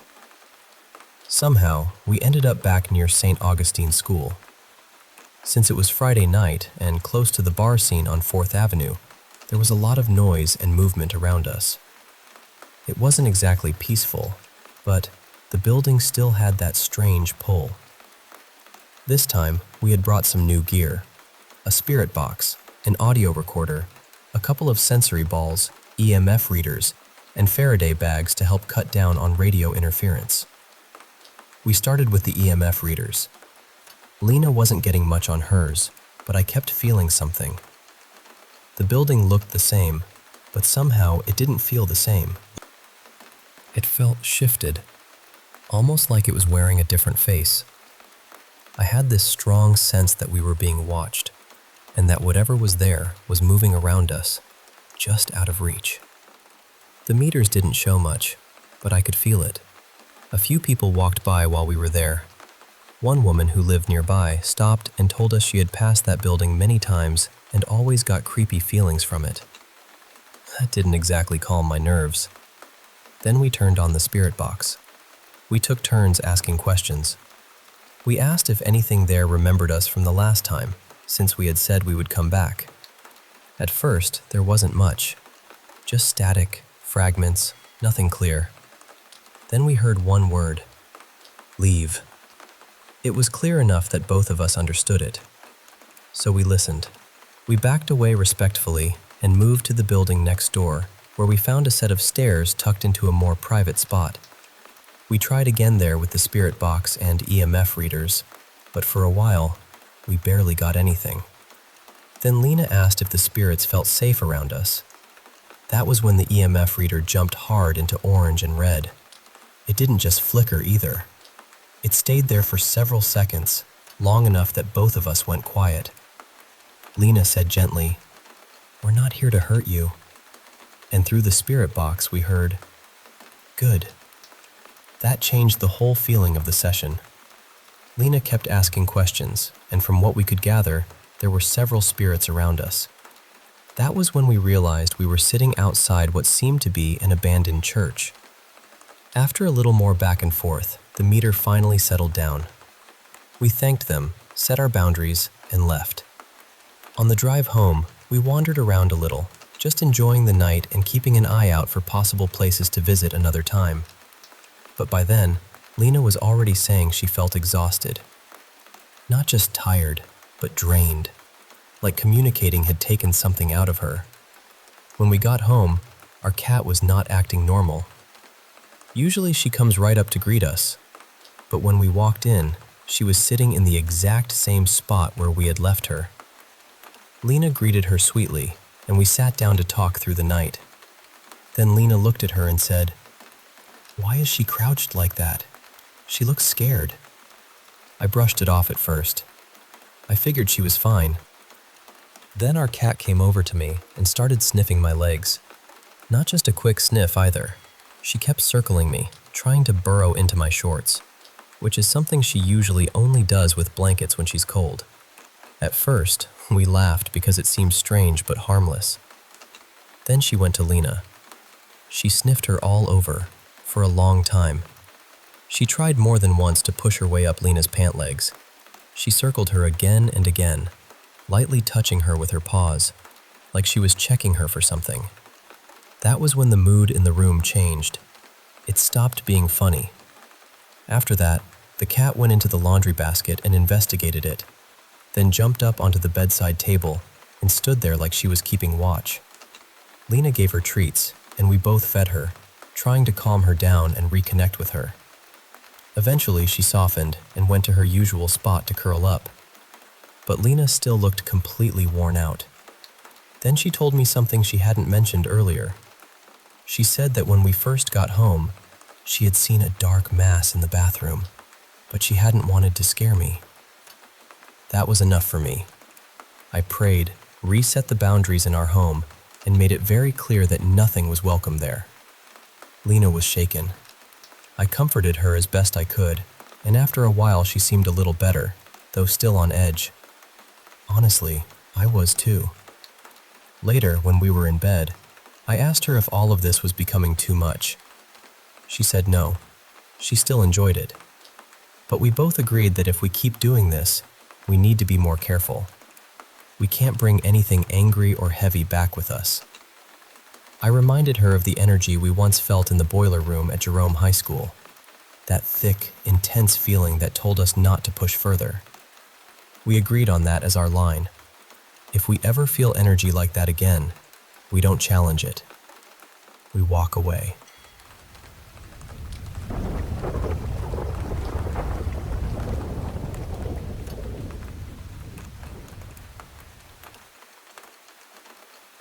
I was driving home from my friend's place one night, and she lives about 45 minutes away from me.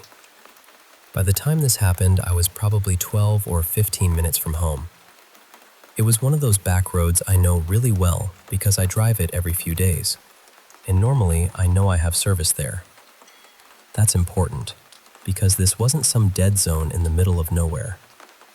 But that night, it was almost completely black outside. No street lights, no porch lights, nothing.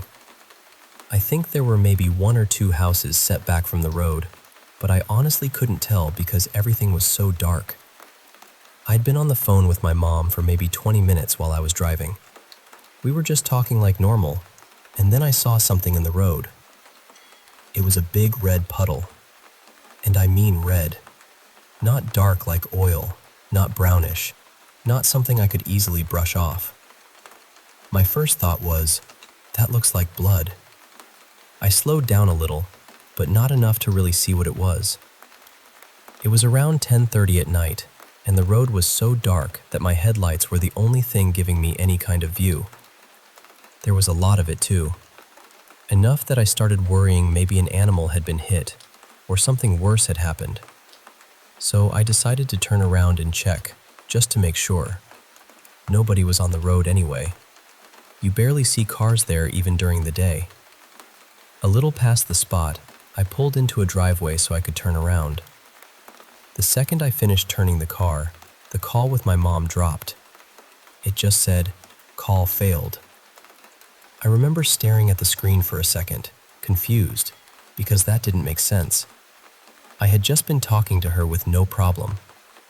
So I started driving slowly back toward the red spot and tried calling her again. Call failed. I tried one more time. Call failed. Then, on the third try, right as the phone said, "Call failed" again, my car just stopped. Not stalled in a normal way. It just died. I looked down at the dashboard, and suddenly all these lights were on. Battery light, oil light, engine light, turn signal indicators. Before that moment, none of them had been on. The car had been driving perfectly fine. I tried starting it again, but it wouldn't start. So I put it in park and just sat there. And through the windshield, with my headlights still shining, I could see that red splash in the road right in front of me. I'm telling you, it did not look like oil. It looked like blood. And I couldn't see an animal anywhere. Nothing on the shoulder, nothing in the road, nothing nearby that explained it. At that point, I was really starting to get scared. I tried calling my mom again. Call failed. I tried calling my dad. Call failed. Then I called my friend, the one whose house I had just left. Her name is Lila, and somehow she picked up before it even fully rang. I said, "My calls to my mom aren't going through.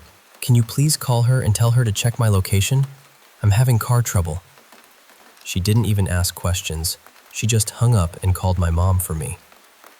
So I'm sitting there in this dead car on this pitch black road right in front of this strange red puddle, waiting for something to happen. My phone won't call my parents. My car won't start. My location should be working, but everything feels wrong. And the weirdest part is that Lila's call was the only one that worked. Then my mom called me. And the second I answered, my car turned on by itself. I didn't touch anything. I didn't turn the key again. It just started. The call came through, the dashboard lights went off, and the car was suddenly acting completely normal. I told my mom, "Never mind, the car's working now." But I was still shaking. I stayed on the phone with her while I pulled forward, turned around again, and headed home. She told me she was watching my location the whole time. We use Life 360, and usually when I'm on my phone, it updates pretty accurately. It even said it had updated just now. But she said my location stayed frozen at that exact spot until I got home. I still don't know what happened. I don't know what that red puddle was. I don't know why my calls failed, why my car died right there, why my friend's call worked, or why everything started working again the second my mom got through. Maybe it was electrical interference. Maybe it was some strange glitch. Maybe there's a normal explanation somewhere. But honestly, I've driven that road plenty of times, and nothing like that has ever happened before.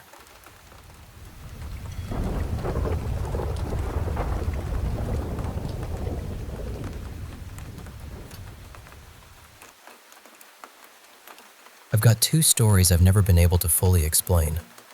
They both happened sometime in the 2000s, and I'm still not sure I'd call them paranormal exactly. But strange? Absolutely. The kind of strange that settles into the back of your mind and keeps a little room there. The first one happened on an old back road in southern Maryland.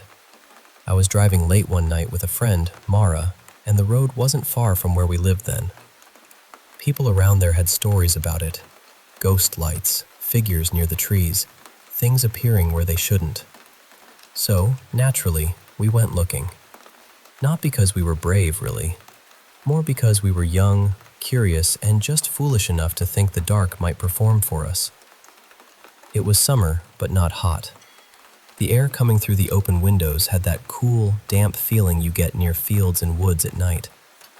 We had the radio on low, just something humming in the background, though I couldn't tell you what it was now. Then we came up to a four-way stop. There was one flashing red traffic light hanging over the middle of the intersection, blinking slowly over everything. Off to the right, there was this old service station. I mean old.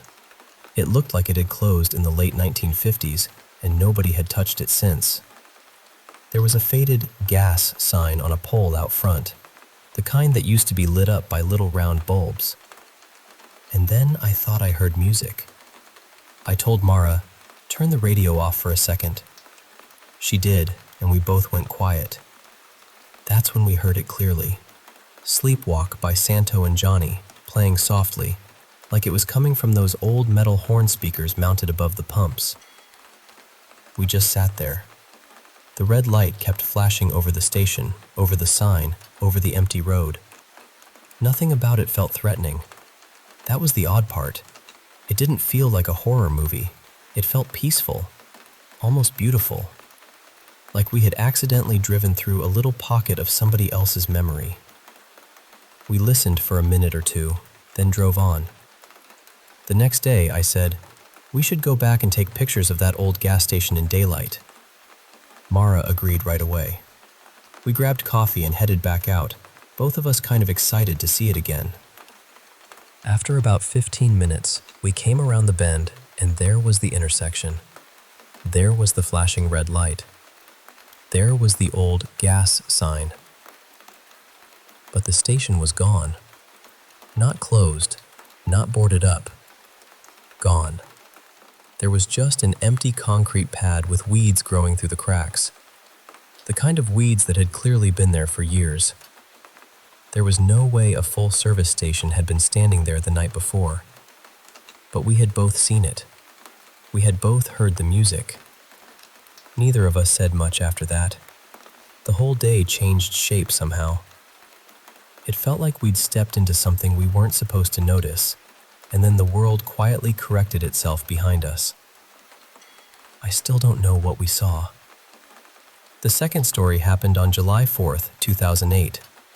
A few friends and I had taken a boat out onto Trinity Lake in California. We'd spent the day tearing around the water, jumping off the boat while it was moving, then circling back to pick each other up. It was reckless in the way things sometimes are when everyone thinks they're too alive for anything bad to happen. By the time we were ready to head back, it was completely dark. Not city dark, lake dark. The kind where the sky is full of stars, but the water below you looks bottomless. One of our friends was still in the water, so we pulled up beside him and hauled him back into the boat. He stood there for half a second trying to get his balance, then slipped and fell right off the other side. We all started laughing. It was ridiculous, and the sound of it carried across the lake. Then two of us decided to jump in one last time before heading back. So three of us were in the water, splashing around, while one guy stayed in the boat. That's when he started yelling, "Guys, guys!" At first we thought he was joking. Then his voice changed. "Guys, get out of the water!" We looked up at him, and I remember seeing his face lit from below. That's when I looked down. The water beneath us was glowing. There was this large orange ball of light rising from deep below the surface, maybe 4 feet across, maybe bigger. It was moving up toward us, getting brighter and clearer every second. I can still see it in my head, that orange glow under the black water, our legs and feet lighting up as it came closer. We all started screaming, grown adults screaming like kids. The three of us in the water scrambled for the boat at the same time, grabbing at the side, grabbing at each other, kicking, slipping, clawing our way in with no dignity at all. Just pure animal panic. We got back into the boat right before the light reached the place where we had been floating. And then it stopped. It shifted direction and sank back down into the lake. A few seconds later, the water was black again, completely black, like nothing had ever been there. None of us had an explanation then. I still don't have one now.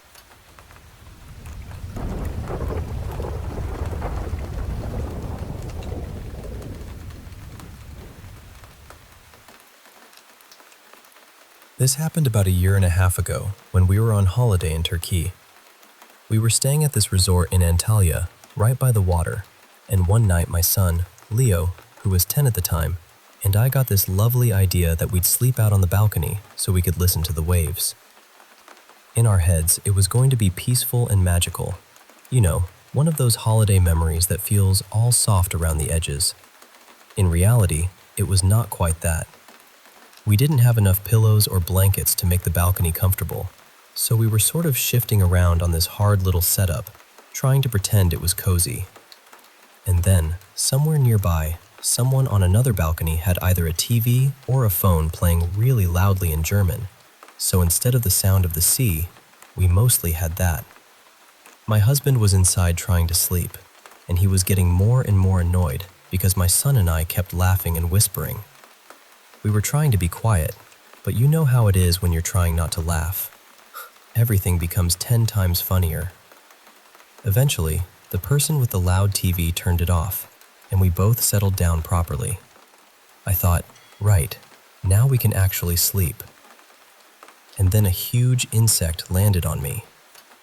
I sat straight up and brushed it off, and that was it for me.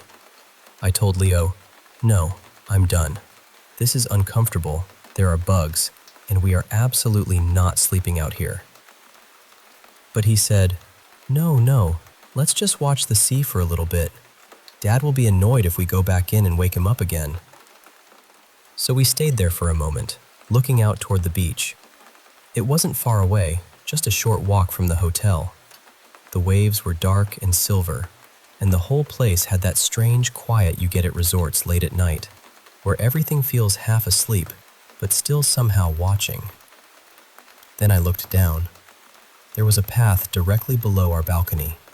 It ran past some sliding glass doors that led into the hotel, then along by an open-air restaurant area.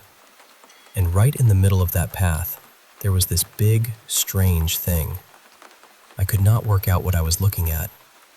I stared at it for a few seconds, waiting for my brain to make sense of it, but it just wouldn't. So I asked Leo, because I thought maybe his eyesight would be better in the dark. I said, "What is that?" And he went quiet for a second, then said, "I don't know." That made my stomach do this tiny little drop, because I expected him to say something normal. A trolley, a plant, a stack of chairs, anything. But he couldn't tell either. The only way I can describe what I saw is this. It looked like a huge pile of washing, maybe 7 or 8 feet tall. It had a round sort of base, like it was sitting on the ground, and there was something like a pole sticking out of the top. On the end of that pole was what looked like a round glass lampshade or bulb. But the rest of it was just impossible. A big, messy, shapeless bundle. Like laundry, but not laundry. Like an object pretending to be an object and doing a terrible job of it. And the oddest part was that the path wasn't completely dark. There were lights around. This wasn't some shadowy corner where your eyes could invent things. It was right there, in the middle of the path. Then 2 men came walking into view from the beachside. They looked like they'd been out for the evening, dressed quite smartly, walking quickly and talking in Turkish. And they just walked past it. Not around it in a careful way, not slowing down, not looking at it. They passed either side of it, far too close, as if they didn't see it at all. I'm not saying they walked through it. They didn't. But they moved so close to it that it made no sense if that thing was really there in the ordinary way. It was big. It was in the middle of the path. You couldn't miss it. At that point, I said to Leo, "We're going down. I need to see what it is." By then, my husband was awake and irritated, asking what on earth we were doing, but we didn't really explain. We just put our shoes on and ran downstairs. We were only 1 floor up, so it couldn't have taken more than a minute. And when we got down there, it was gone. Completely gone. There was nothing outside the glass doors. No hotel staff, no trolley, no equipment being wheeled away, no pile of anything. The path was empty. And somehow I wasn't even surprised. The second I started running downstairs, I had this feeling that whatever it was, it wouldn't be there when we arrived.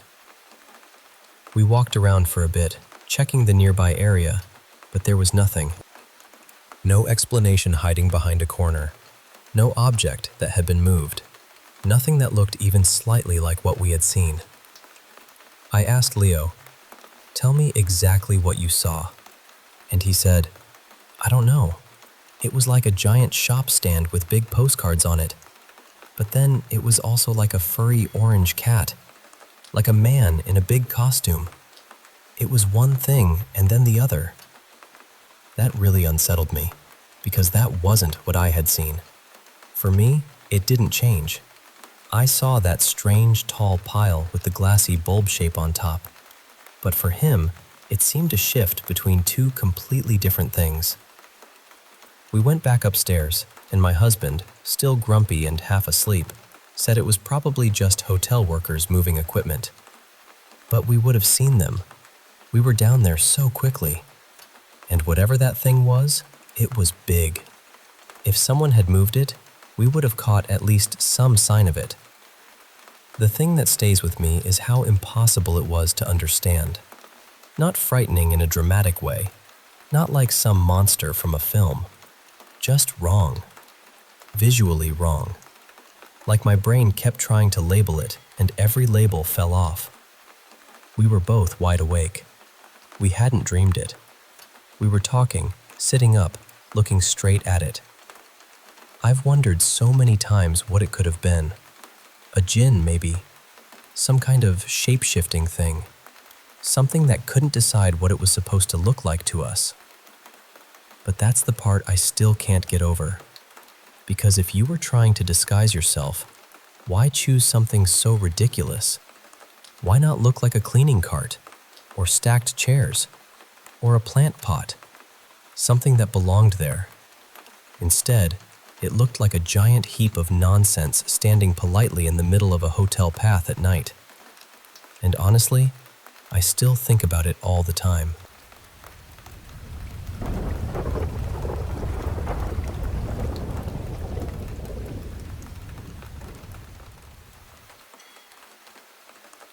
I want to tell you about something that happened to me in broad daylight, something I still don't fully know how to explain. I was sitting out in my backyard one afternoon, listening to music through my headphones, just having a quiet moment to myself. Then I heard this sound. At first, my mind tried to make sense of it as something familiar, maybe metal crashing together, like a car accident out front. So I stood up and looked toward the street. But there was nothing there. No accident. No cars pulled over. No one shouting. Nothing. I sat back down, confused, and the more I thought about it, the more I realized it hadn't really sounded like a crash at all. It was strange, almost mechanical, but not in any normal way. The closest thing I can compare it to is something from a science fiction movie, like a portal opening or time tearing open. I laughed it off at first and figured maybe my headphones had glitched. Then, maybe 10 minutes later, I heard the exact same sound again. And this time, there was no brushing it off.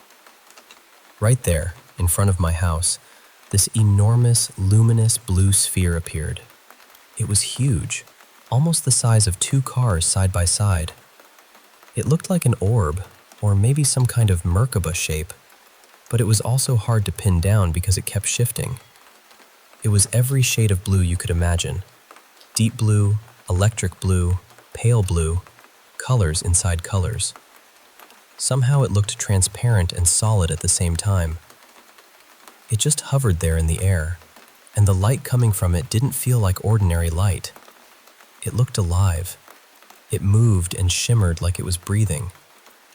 I remember having the feeling that I wasn't just looking at an object. I was looking at something aware. Then I saw two cars coming down the street from opposite directions, and my first thought was, someone else is going to see this. Finally, I won't be the only one. But they didn't see it. Neither driver slowed down, neither one reacted.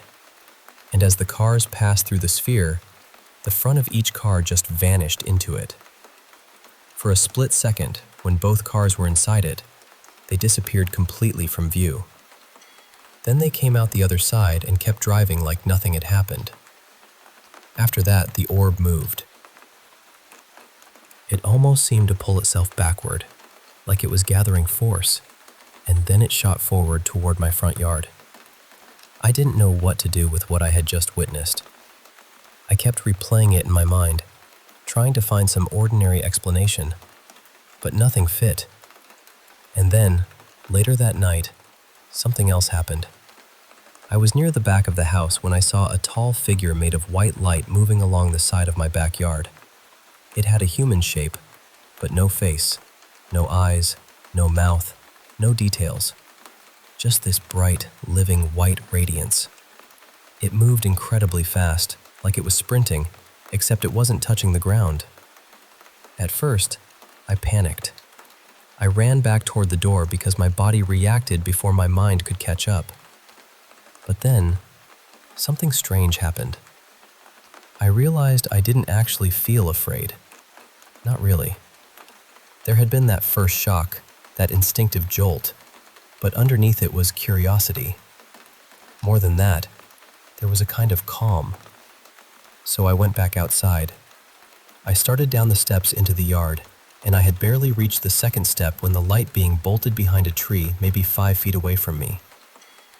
I froze.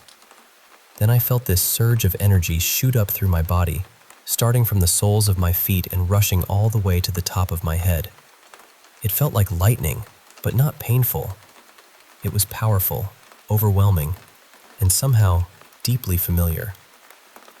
That moment changed something in me. And the reason I say that is because, up until then, I had lived for years in a constant state of dissociation. Because of severe childhood trauma, I had been disconnected from my own body, my own emotions, my own sense of being here. People had often told me that my presence made them feel calm or safe, but I never understood it because I didn't feel that way inside myself. I had been cut off from my feelings for a very long time. I think some part of me had left in order to survive. But that night, after that encounter, I felt something return. I don't have perfect words for it. The closest I can say is that it felt like my soul finally felt safe enough to come back into my body. Afterward, I researched everything I could. I read about soul retrieval, about the idea that parts of us can leave during trauma and return when we are finally ready. I found stories and traditions that sounded close to what I experienced, but nothing that gave me complete proof or a neat explanation. I still don't have that. What I do have is what changed afterward. Since that night, my ability to feel has continued to grow. It's like something opened in me that has never fully closed again. I was already alive before, technically, but I was surviving more than living. That night felt different. That night, it felt like I came back.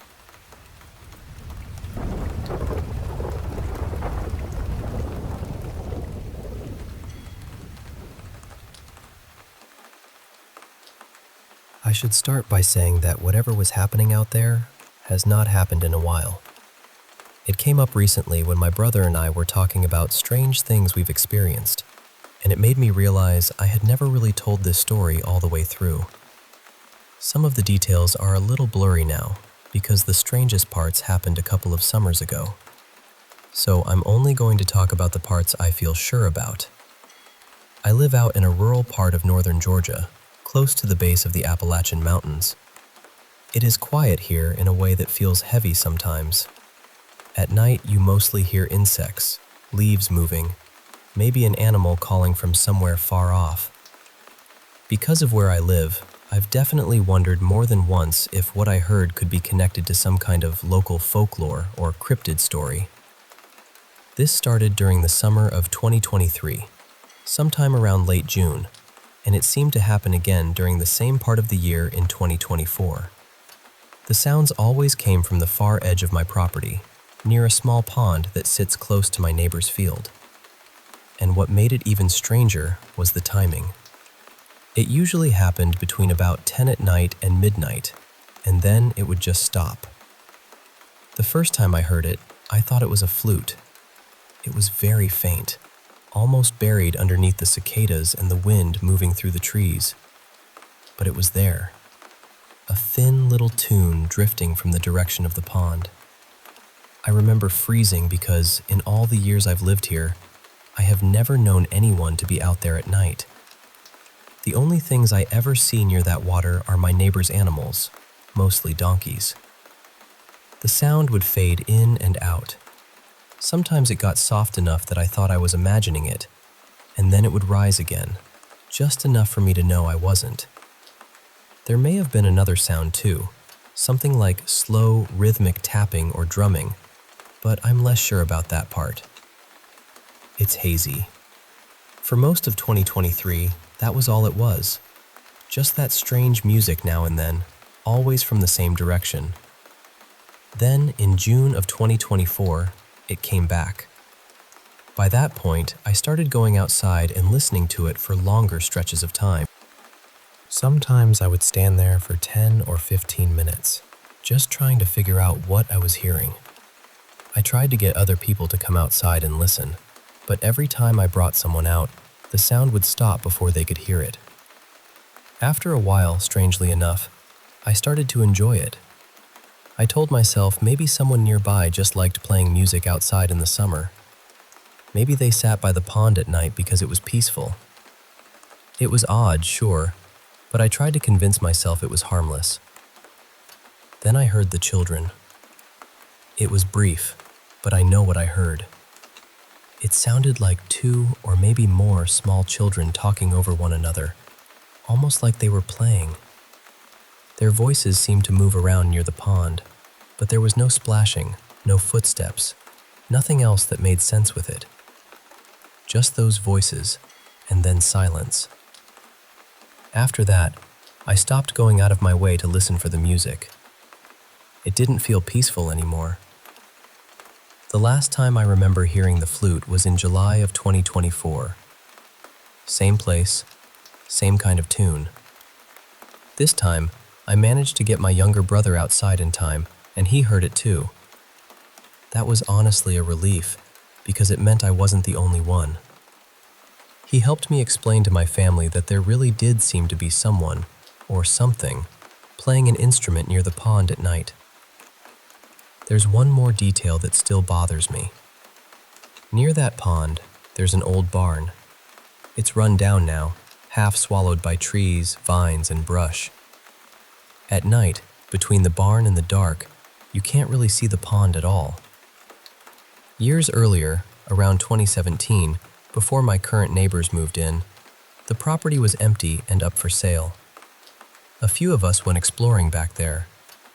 On the back side of the barn, I remember seeing writing painted in blue spray paint. I think it was either Spanish or Latin, and there was a star painted near it too. I started to read the words out loud, but someone immediately told me to stop, which, looking back, was probably fair. At the time, I didn't think much of it. Now thinking about the music, the voices, the timing, and how it always seemed to come from that same isolated spot, I can't help feeling unsettled by it. Nothing happened at all during 2025. I haven't heard anything so far this year either. But I still think about it every summer. The strangest part is how seasonal it felt, almost like whatever was happening only came around during those warm months. And when I remember those childlike voices near the pond, late at night, from a place where no children should have been, I still get chills.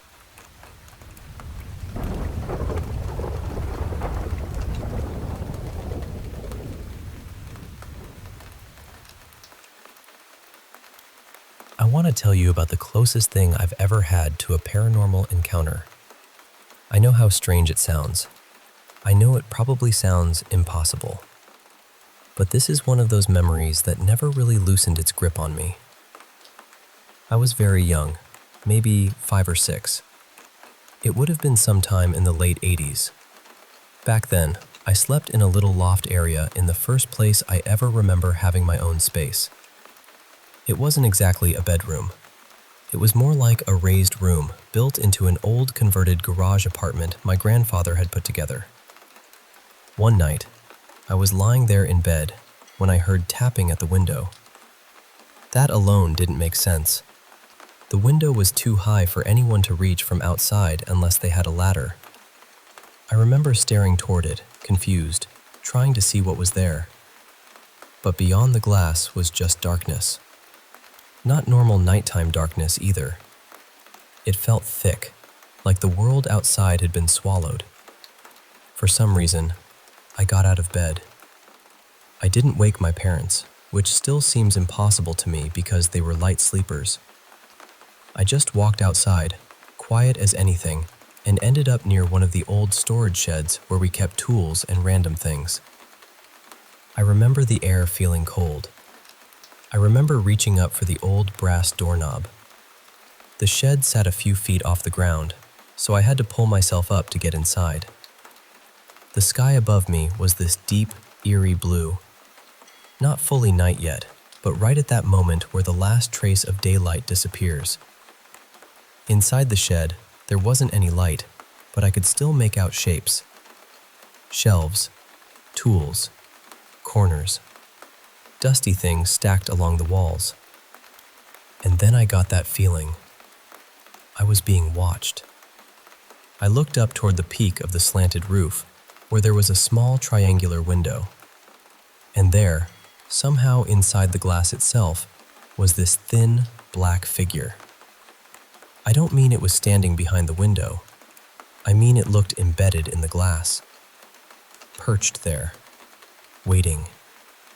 It had a shape that was almost human, but not quite. It was too spindly, too wrong. It was darker than anything around it, like it didn't reflect light at all. Around its edges, there was this faint shimmer, almost like oil moving on water, or a badly animated shadow flickering where it shouldn't.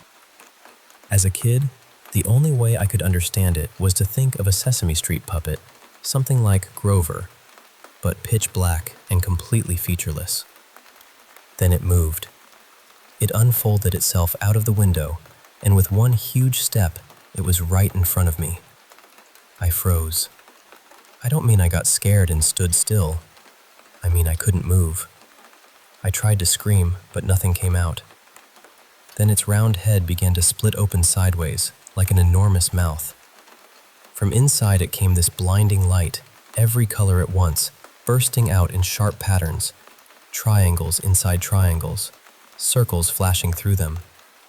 A tunnel of color that kept folding into itself. And there was a sound. It filled my whole head. It was like countless trumpets playing the lowest notes possible, all wrong, all at once. I didn't just hear it. I felt it in my body. I have no idea how long it lasted. It felt endless and instant at the same time. The next thing I remember, I was standing inside the house at the front door, looking out through the glass panes. The sky outside had turned orange, probably from distant streetlights. I went back to bed, but something in me felt off for a long time after that. Over the years, I tried to explain what happened, but people dismissed it. I was too young. It was a dream. It was imagination. And honestly, I understand why they would say that. But it didn't stop there. Growing up, I would sometimes find myself wandering outside around dusk or near nighttime, and that same feeling would come back. That watched feeling. Sometimes I thought I caught a glimpse of something like that figure again. I lived in a wooded, rural area near a small creek. We had deer sometimes, and there were coyotes and mountain lions farther up in the hills. But this wasn't that. I knew what animals looked like. Every so often, even now, I still get the feeling that it's nearby. There was one awful night years later when someone at a party slipped something into my drink. Whatever it was, it brought back that same kind of experience. Only this time, the night sky looked bright green, and there were several of those figures around me. It didn't feel like they had entered our world. It felt like I had accidentally stepped into theirs. That night ended with me trying to sleep while one of them tapped on my window again and again. Sometimes it comes back in lucid dreams, not in some strange fantasy place either. Usually I'm just in my room. It's at the window or standing beside my bed. I can see it even with my eyes closed. It still scares me. That same old terror comes rushing back. But over time, I've learned how to push against it. Sometimes I can even communicate with it, though not with words. It's more like feelings passing back and forth. And when I show it that I see it, when I face it without letting the fear take over completely, it changes. It almost seems startled, flustered maybe. Then it leaves. Sometimes it appears as someone else in dreams, or as something else entirely. But I can usually recognize it now. I know the feeling of it. I call it out, and it goes away. I don't pretend to know what it is. The closest description I've ever found is something like a black stick figure, though that still doesn't quite capture it. It seems to show up mostly from fall into spring, though I can't remember what season that first encounter happened. And look, I know how unbelievable this sounds. I really do. Maybe it was fear. Maybe it was my mind creating something from darkness and childhood dread. Maybe it was never there at all. But whatever it was, the effect it had on me was real. And some nights, when the window taps or the room feels just a little too still, I remember that shape in the glass.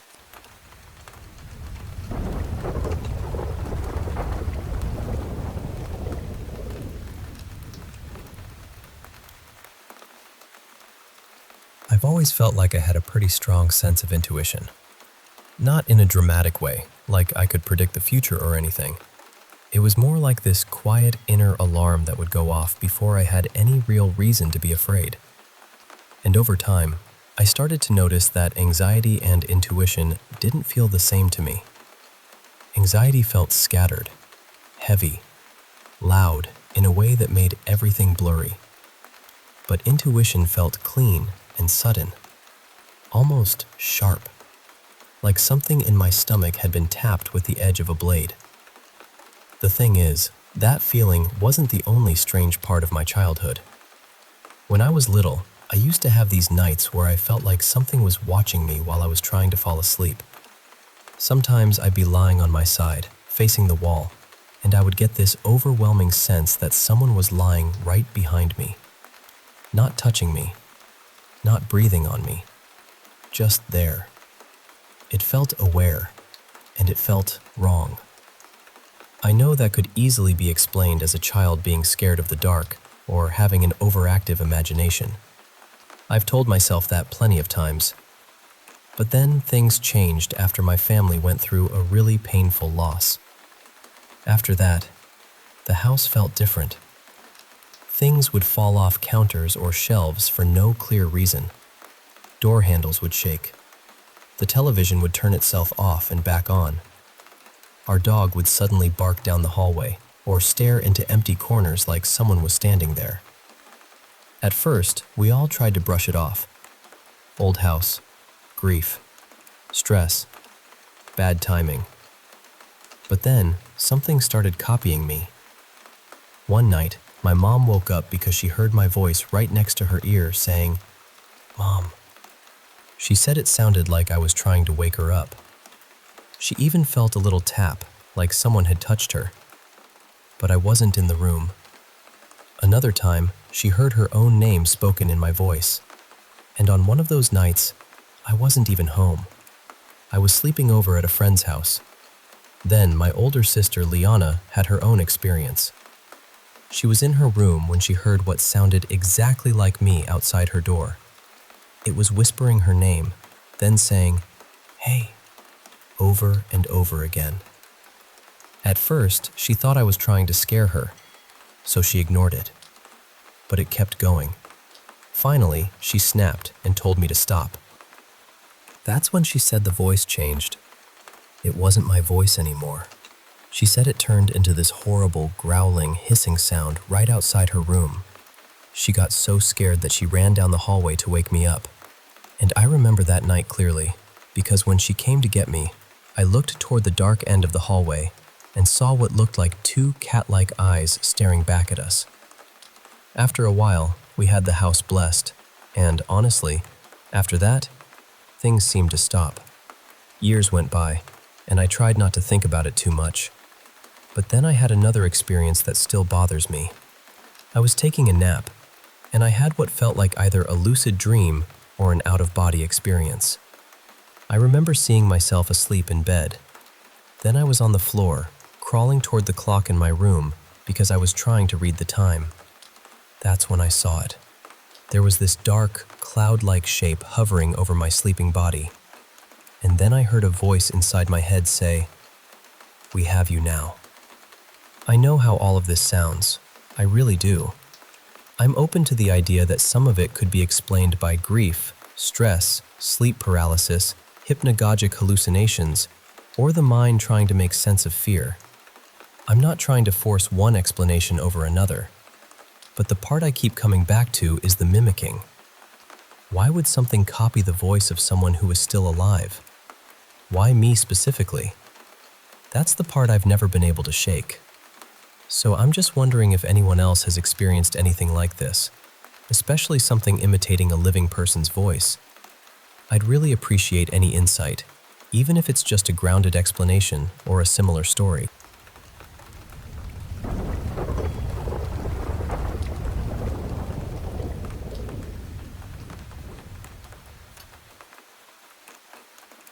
My wife and I were talking about this again the other night, and even after all these years, I still don't know what to make of it. It happened about 6 years ago when we drove out to this small farming town for my cousin Daniel's wedding. I was in the wedding party, so there was no way I could skip it. The problem was, a few years before that, I'd been in a pretty serious car accident, and ever since then, long drives had made me anxious. But strangely enough, the drive there was fine. Calm even. We stayed in this little rental house outside town, tucked off a gravel road with fields on every side. It had this huge front window that looked out over nothing but dark farmland. During the day, it probably seemed peaceful. At night, it felt like the house was staring into a black ocean. The wedding was lovely, but we left early before the music and dancing really got going. We were tired, and honestly, I was already thinking about the drive back. We went to sleep early, but for some reason, both of us woke up around 4:15 in the morning, completely alert. I remember turning to my wife, who was my girlfriend back then, and saying, "I actually feel okay to drive. Maybe we should head home now, beat the traffic, grab coffee somewhere." So that's what we did. It was bitter cold outside, probably somewhere in the high 30s, and the world was pitch black except for a lonely porch light here and there. We packed up, got in the car, turned on some quiet music, and I pulled up the map. There was a back road route through the countryside that looked faster than the highway, so I took it. At first, everything felt fine. Then we passed this old barn. It was leaning a little, made of gray, weathered wood, sitting alone beside the road. The second we got near it, this dense fog seemed to appear from nowhere. Not a light mist. A thick, strange curtain of it wrapped around the barn like it belonged there. We drove straight through it, and I remember both of us commenting on how sudden it was. Then, the moment we came out the other side, headlights appeared behind us. A red pickup truck pulled onto the road right after us. Older model, beat up, with one headlight slightly brighter than the other. At first I thought, okay, someone else is out early. But then the truck started swerving. It drifted over the center line, then back again. It kept edging out like it was going to pass, then falling back behind us. I slowed down, thinking, go ahead, man, just pass. But when I slowed down, he slowed down too. Then he got right up on my bumper. And I mean close. So close I couldn't see the front of his truck anymore, just the glow filling the whole back window. This went on for maybe 20 minutes. He'd drop back, speed up, flash his brights, swerve like he was trying to scare us, then ride our bumper again. My hands were locked on the wheel. My wife was sitting perfectly still, watching him in the mirror. Neither of us wanted to say what we were both thinking. After about half an hour, he finally put on his turn signal, and I felt this huge rush of relief. We came up to a red light, and he was signaling like he was about to turn off. But when the light changed, he didn't turn. He stayed right behind us. That's when it stopped feeling like some reckless driver and started feeling deliberate. He kept doing it, swerving, flashing his lights, pretending to pass, pulling up so close it felt like he was trying to push us off the road. And the strangest part was that the fog never went away. It stayed around us the entire time, even though we were moving through miles of open country. It felt like we had driven into something and couldn't get out. After almost an hour of this, we finally reached a bigger main road. More lights, wider lanes, a few signs of civilization, and just like that, the truck backed off. It turned into an empty church parking lot, rolled slowly toward the far side, and disappeared into the darkness. We drove the rest of the way home barely saying a word. To this day, I still don't know what happened out there. Maybe it was just some dangerous lunatic on a back road at 4 in the morning. But every time I think about that barn, that fog, and those headlights appearing the second we came through it, I get the same cold feeling in my chest. Because it didn't feel random. It felt like something had been waiting.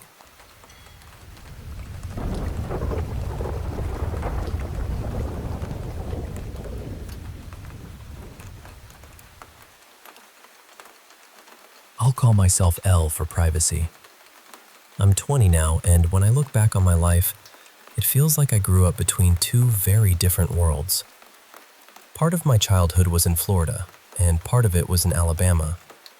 I moved between my dad's side of the family and my mom's side, and both families had completely different ideas about the paranormal.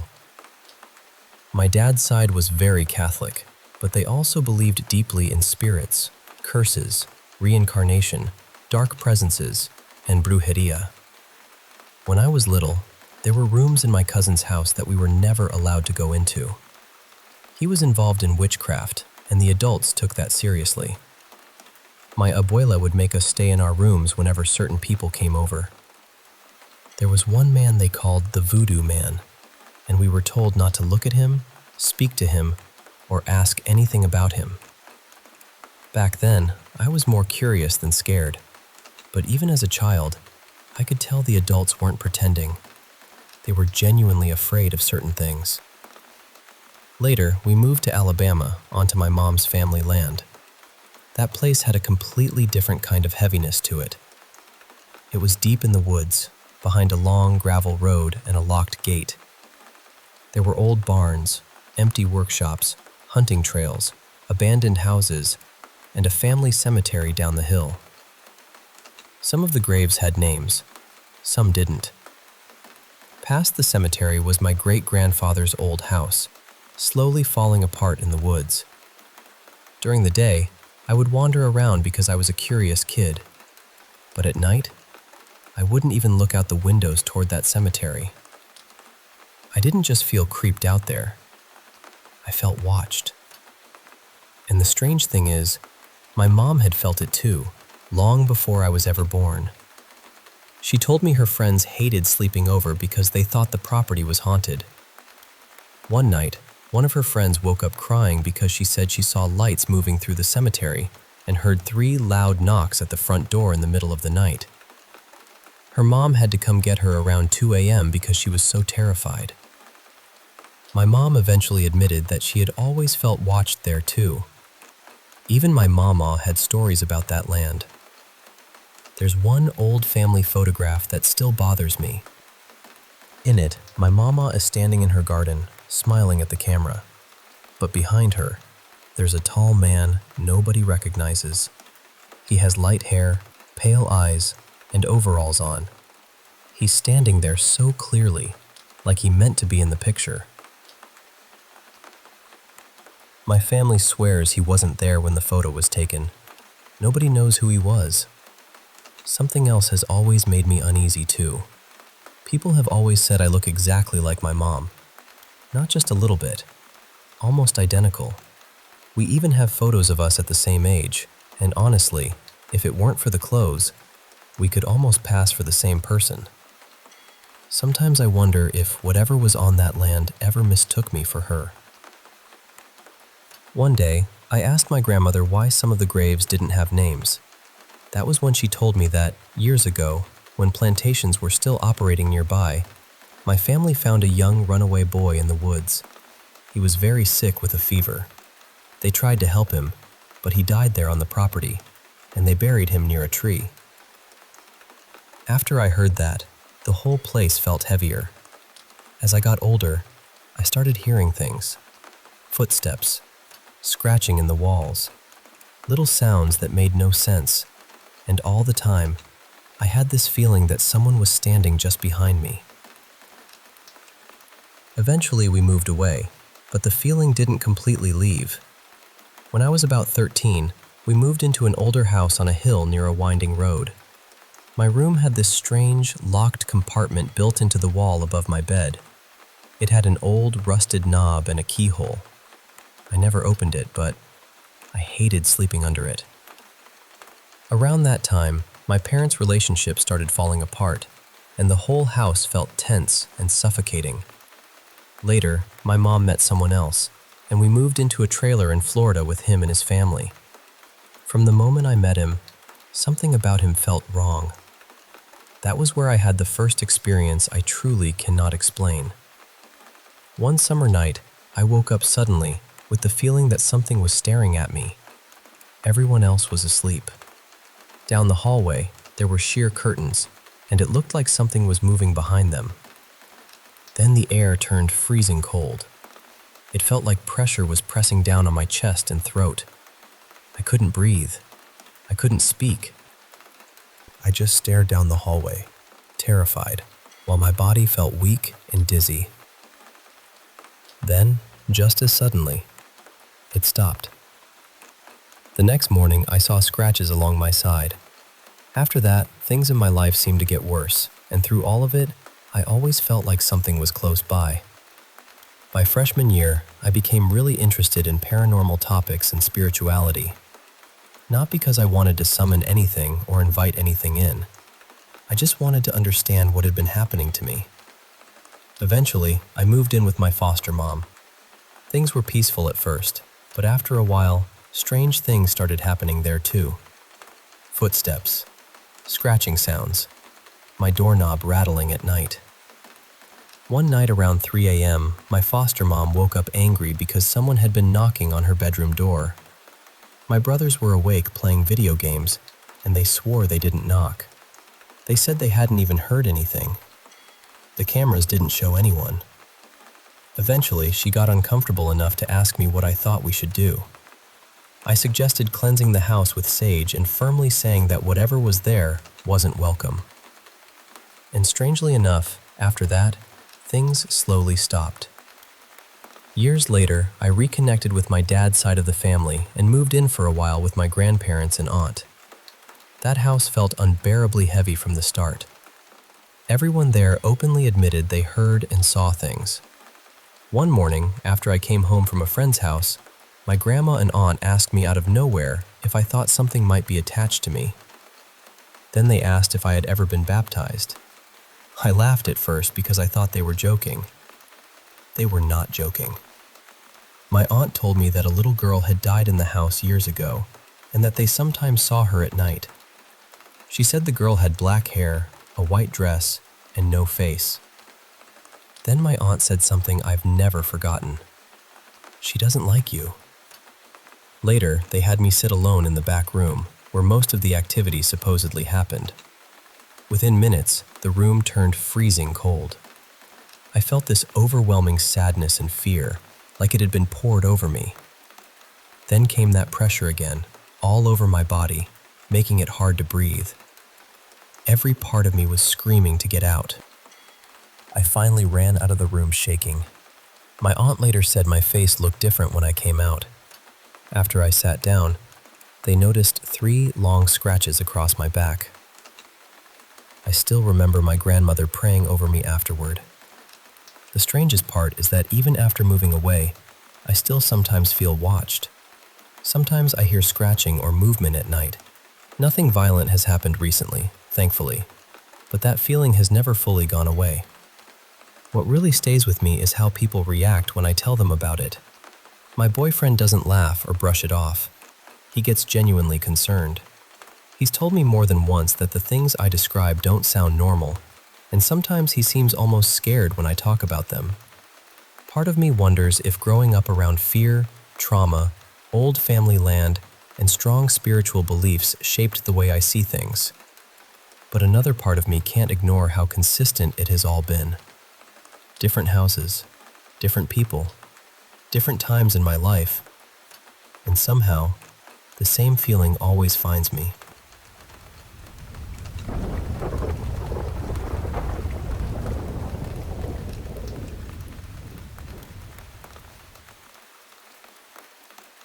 Before I get into this, I should probably say that I've never really been someone who believes in paranormal things. I'm not completely closed off to it, honestly. Part of me would love to be proven wrong. But whenever something strange has happened to me, my brain always tries to explain it away as stress, imagination, or maybe even some kind of hallucination. Still, these memories came back to me recently, and even now, they feel strange enough that I think they're worth telling. The first one happened when I was around 11 or 12, maybe a few weeks after my great-grandfather passed away. I was home by myself, just staying in my room like usual. At some point, I needed to go to the bathroom, so I got up and opened my bedroom door. And there he was. My great-grandfather was sitting on the floor in the hallway, right near my grandfather's bedroom door, looking straight at me. He didn't look sick. He didn't look like a ghost from a movie. He looked exactly the way I remembered him when he was alive. Real, solid, present. I froze. I don't think I even breathed properly for a few seconds. Then I shut my door and went right back into my room. I stayed there for what felt like forever, probably close to an hour, trying to convince myself to go back out. I kept telling myself I must have imagined it. I was scared, but I still really needed to use the bathroom, so eventually I opened the door again. He was still there. Same spot, same position, same quiet stare. That was enough for me. I closed the door, locked myself in my room, and stayed there until my parents came home. The next experiences happened years later, when I was in high school. They weren't really one single event, more like the same thing happening more than once. The house I grew up in was split into two connected parts. One side had the bedrooms and living room, and the other side had the kitchen and bathroom. One night, I was in the bathroom when I suddenly heard stomping outside. And I don't mean normal footsteps. This sound was heavy, huge. It didn't sound like a person, and it didn't sound like an animal either. It was something moving back and forth between the two parts of the house, stomping hard enough that I could feel the fear crawl right up my spine. I just stayed in the bathroom, completely still, listening to it go on for at least 10 minutes. Even after it stopped, I waited nearly an hour before I worked up the courage to run back to my bedroom. Then it happened again another night. Same place, same time of day, same awful stomping. I waited it out again, sitting there in the bathroom, trying to calm myself down. After it finally stopped, I thought, okay, this is my chance. I was getting ready to make a run for it. And then it started again. That time, I was trapped in there for hours, too scared to leave. It happened once when I was on the bedroom side of the house too, but I felt a little safer because my family was closer. Every time it happened, I told my parents. They went outside to check, but they never found anything. I even tried stomping as hard as I could later, just to see if I could recreate the sound. It wasn't even close. Not remotely. Those are the biggest memories, but they weren't the only ones. When I was younger, I was convinced our house was haunted. I would hear footsteps in the hallway when no one was there. I'd get this strong feeling that I was being watched. Sometimes the air in the house felt heavy, like something was nearby, just out of sight. I still don't know what any of it really was. Maybe there's a normal explanation. Maybe my mind was filling in the dark corners with things that weren't there. But I know how it felt. And at the time, it felt very, very real.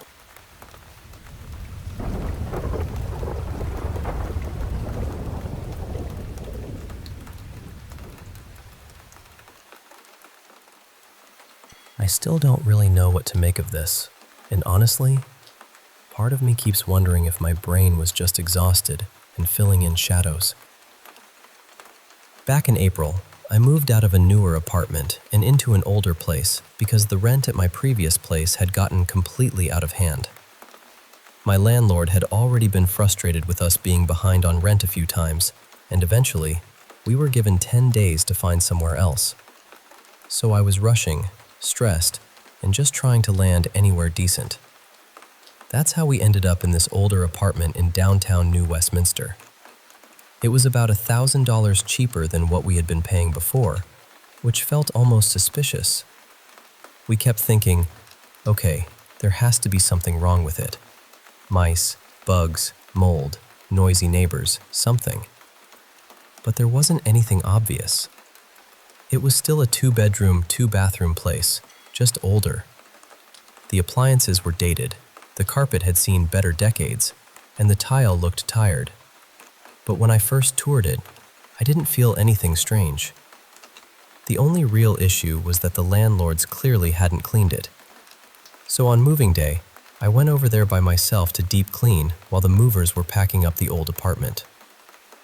That day turned into a marathon. The movers took something like 11 hours to get everything transferred over, and I was alone in the new place for most of it, scrubbing, wiping, unpacking little things, breathing in cleaning products, and running on stress. At some point, I started seeing movement out of the corner of my eye. At first, I told myself it was nothing. I was tired. I was overwhelmed. The apartment was unfamiliar.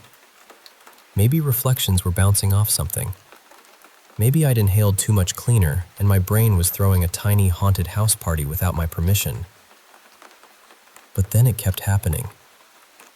Eventually, I sat down in one of the bedrooms and watched a movie on my phone because I suddenly felt really uneasy. I couldn't explain it. I just needed to stop moving for a while. Later, after the movers finally left, my mom and I started unpacking together.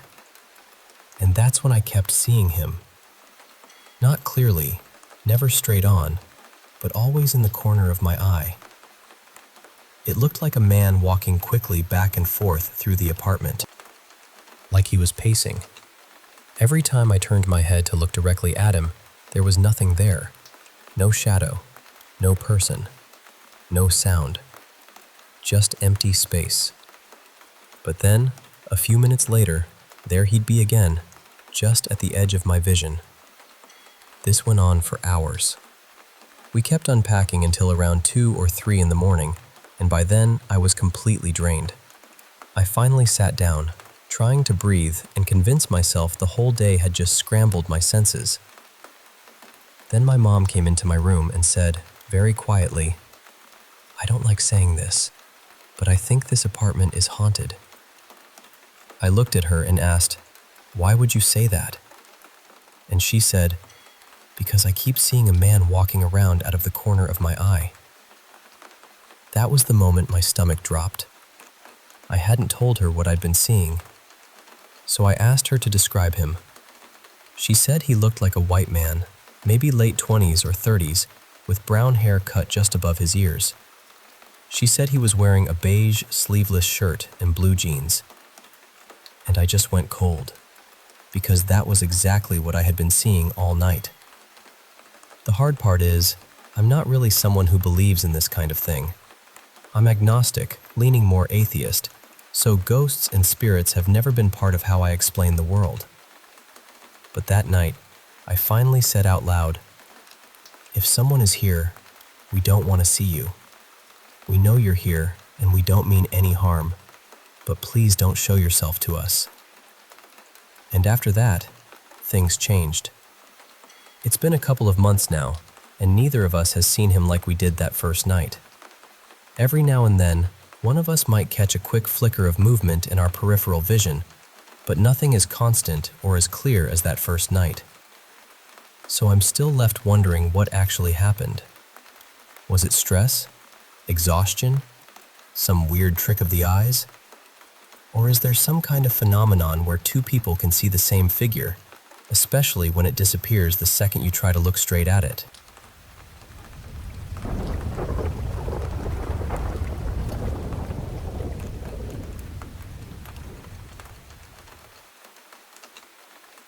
I went to Donner Memorial State Park last summer with my family while they were visiting us in California. My husband Mark and I thought it would be a meaningful place to take everyone. It was mid-July, one of those bright, hot, trucky days where the sky looks almost polished and everything around you feels green and alive. The trail there loops along Donner Creek. One side opens up near this flat, marshy meadow, and the other side is more wooded and shaded. We came in through the wooded entrance first, passing the huge boulder where one of the Donner Party cabins had once been built against it. After that, we crossed the creek and followed the path around the other side. I'm always stopping to take pictures, and that day was no different. The place looked strangely beautiful. Blue sky, tall evergreens, sunlit grass, all of it so peaceful on the surface.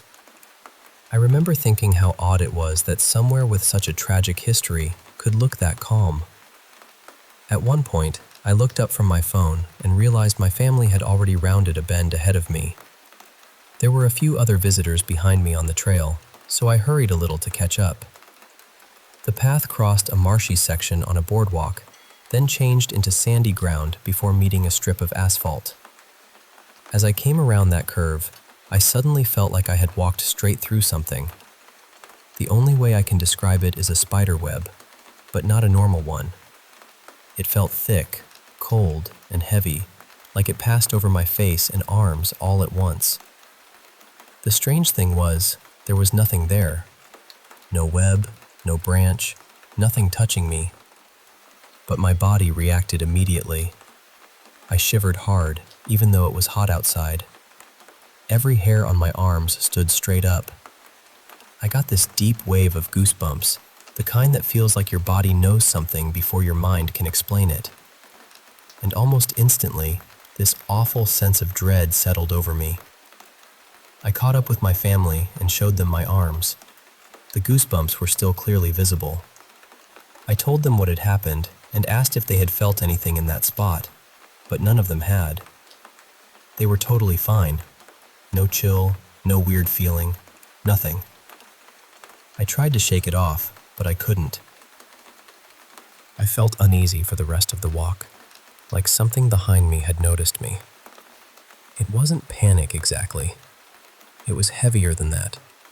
A kind of warning feeling, low and steady in my stomach.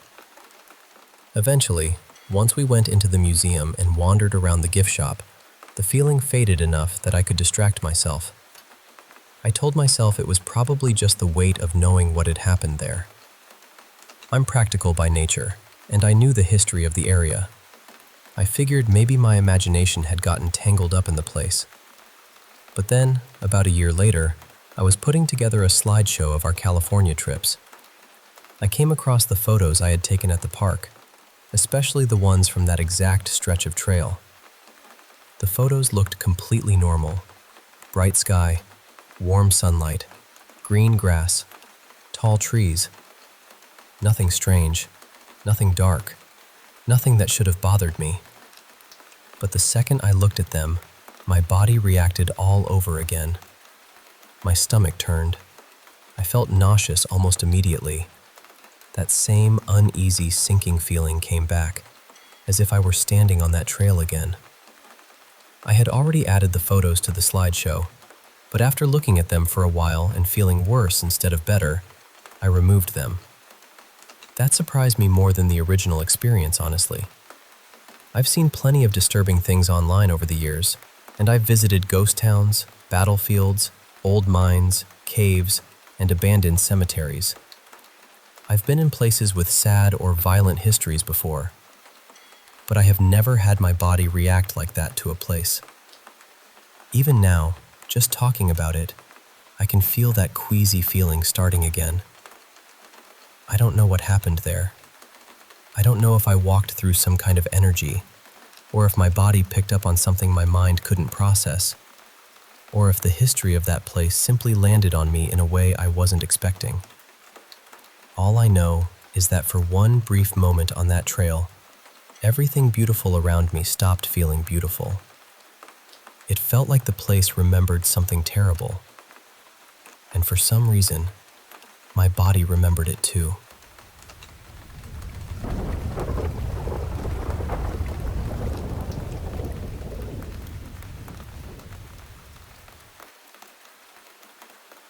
I lived in this little duplex out near the woods when I was a kid, but only for about 2 years. And honestly, I don't remember much from that place. Not because nothing happened there, but because that whole stretch of my life was heavy, blurry. The kind of time your brain quietly folds up and puts away somewhere dark. My mom's sister, my Auntie Lena, had passed away from cancer not long before. A few months later, my baby sister was born early, and she was really sick. Nobody knew if she was going to make it. My parents were barely holding themselves together. My dad was deep in addiction, and my mom was just trying to survive, medicated and numb, moving through the days like she was underwater. My little sister was named after my aunt, too, which made everything feel even more tender and painful. And if it hadn't been for my granny stepping in, I really believe my sisters and I might have ended up in foster care. I even failed first grade while we were living there. So when I say I don't remember much, I mean it feels like trying to look through fogged glass. This was more than 20 years ago. Anyway, not long ago, my older sister and I were talking about that duplex. We were remembering how strange it felt there, how creepy some of the nights were, and she brought up something that I had completely forgotten. A memory I guess my mind had buried so well that when she said it, I just sat there thinking, wait, what?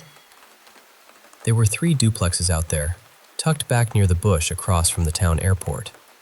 Ours was the closest to the main road. The one farthest down had a young brother and sister living in it, and my sisters and I became friends with them. They ended up moving away while we were still living in our place, but before they left, my mom let us sleep over at their house one night. I don't remember much about playing there during the day. I just remember the feeling of that house. It made me uneasy, not in a way I could explain as a kid, just this quiet wrongness sitting in the corners. That night, I slept in the little girl's bunk bed. She was on the bottom bunk, and I was on the top. I don't remember where my sisters slept. I only remember being up there, feeling way too close to the ceiling, like the room was pressing down on me. At some point, I fell asleep. Then I woke up suddenly, and right away, I felt watched. Not just scared from a dream, not confused, watched. I was lying there under the blanket, completely frozen. The bunk bed was lined up with the doorway, so if I turned my head and looked over the edge, I could see straight out into the hall. And I remember feeling this pull toward the doorway, almost like my eyes were being dragged there. I didn't want to look. Every part of me was screaming not to look. I hid under the blanket, shaking, heart pounding so hard it felt like my whole body was buzzing. There's something about being a kid under a blanket that makes you think nothing can touch you there. Like cotton has magic in it. I stayed like that for as long as I could, but that feeling didn't go away. Eventually, I peeked. At first, everything was almost completely black. There was just a little bit of light coming in from the window near the foot of the bed, barely enough to see the room. I looked toward the window first, and everything seemed normal. Then my eyes moved to the doorway. and I saw something there. It looked almost like heat waves, or that weird shimmer you see above a barbecue when propane hits the air.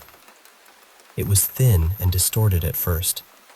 Then it started becoming more solid, turning into this faint white smoke. And then I realized it had a shape.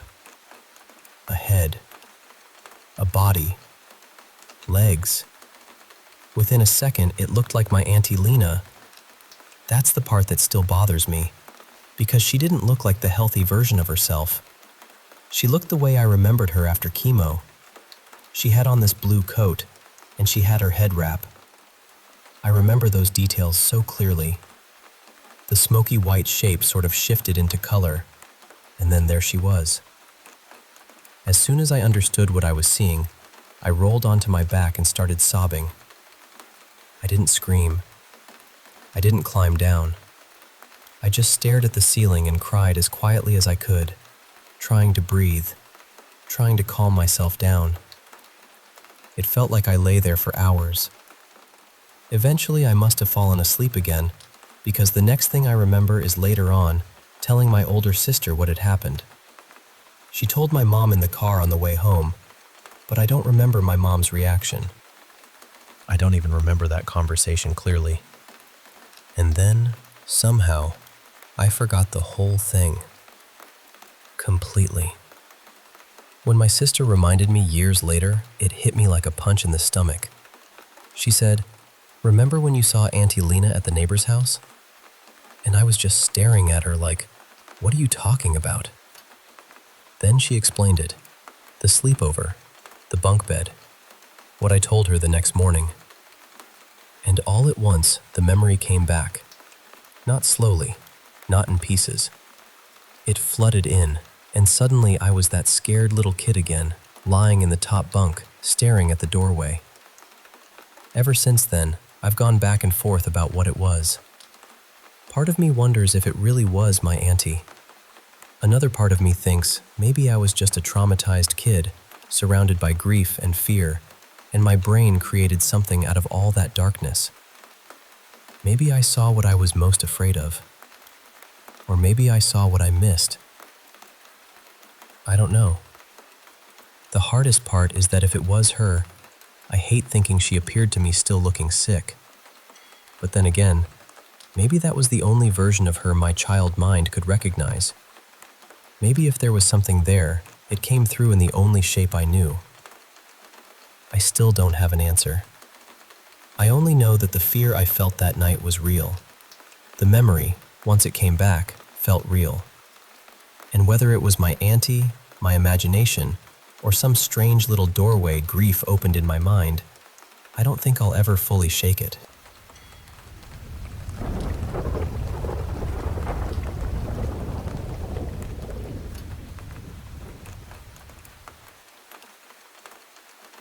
I was probably around 11 when all of this happened. My family had just moved into this new house, and honestly, at first, I loved everything about it. The backyard felt massive to me. My bedroom was bigger than any room I'd had before, and we even had a fireplace, which made the whole place feel warm and kind of magical. For a while, I really thought we had found the perfect home. But then, I started noticing something. It was this shadowy figure, always just at the edge of my vision. I'd see it for a split second, turn my head, and it would be gone. At first, I tried to brush it off. You know, little kid imagination, weird lighting, things like that. But my family had always said I had a strange sensitivity when it came to seeing or feeling things. So, part of me knew I shouldn't completely ignore it. It kept happening for a while, just quick glimpses here and there. And then one night, it changed. I was in the living room with my mom and my younger sister, and we were all watching TV together. I got up to use the bathroom, and I left the bathroom door open. From where I was sitting, I could see straight down the hallway into the living room. The kitchen was off to the side, and my bedroom was close by, right near the bathroom. While I was in there, I saw the shadow figure again. But this time, it didn't vanish. It came out from the kitchen and moved right across the hallway, directly in front of the bathroom door. Then it turned so sharply and went straight into my bedroom. And the speed of it was what scared me the most. It didn't move like a normal person. It was unnaturally fast, almost like something from a vampire show, but I could still clearly see it. It wasn't just a blur. It was there. I completely froze. Then I ran back into the living room, half-dressed and panicking, trying to tell my mom and sister what I had just seen. I could barely get the words out because I was so scared. After that night, I still caught little glimpses sometimes, but nothing ever happened as clearly or as terrifyingly as that. About a year later, my older sister Marissa got her first apartment. She was around 19, and she invited us over for a sleepover. Later that night, things had calmed down, and I was lying on her bed waiting for my other sister to finish showering so we could play Monopoly. Marissa walked past the bedroom, glanced in, and then suddenly stopped. She backed up slowly and just stared at me with this worried look on her face. She had always been very into spirits and paranormal things. She used to visit graveyards with her friends and believed she could sense things too. At first, she didn't really explain what was going on. She just started cleansing the apartment, and then she cleansed me too. After she finished, she finally told me what she had seen. She said there had been a shadow figure hovering above me, up in the corner of the room near the bed. She said it felt dark, evil even. And then she told me I didn't need to worry about that shadow figure anymore. The strangest part is that Marissa had lived with my dad, so she didn't know anything about what I had been seeing in that house. I had never told her about that awful night in the bathroom, or the thing that ran into my room. But after she cleansed me, I never saw it again. I'm 25 now, and I still think about it sometimes. It still gives me chills, because the idea that something like that might have been following me when I was just a kid is honestly terrifying. And part of me still wonders, what would have happened if my sister hadn't stepped in that night?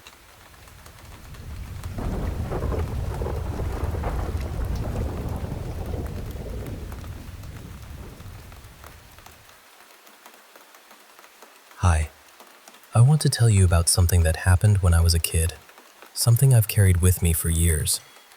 It's been more than a decade now, and even after all this time, I still don't have a clean explanation for what my sister and I saw that day. I was about 12 when I went to stay with my grandmother in a quiet village in western Ukraine.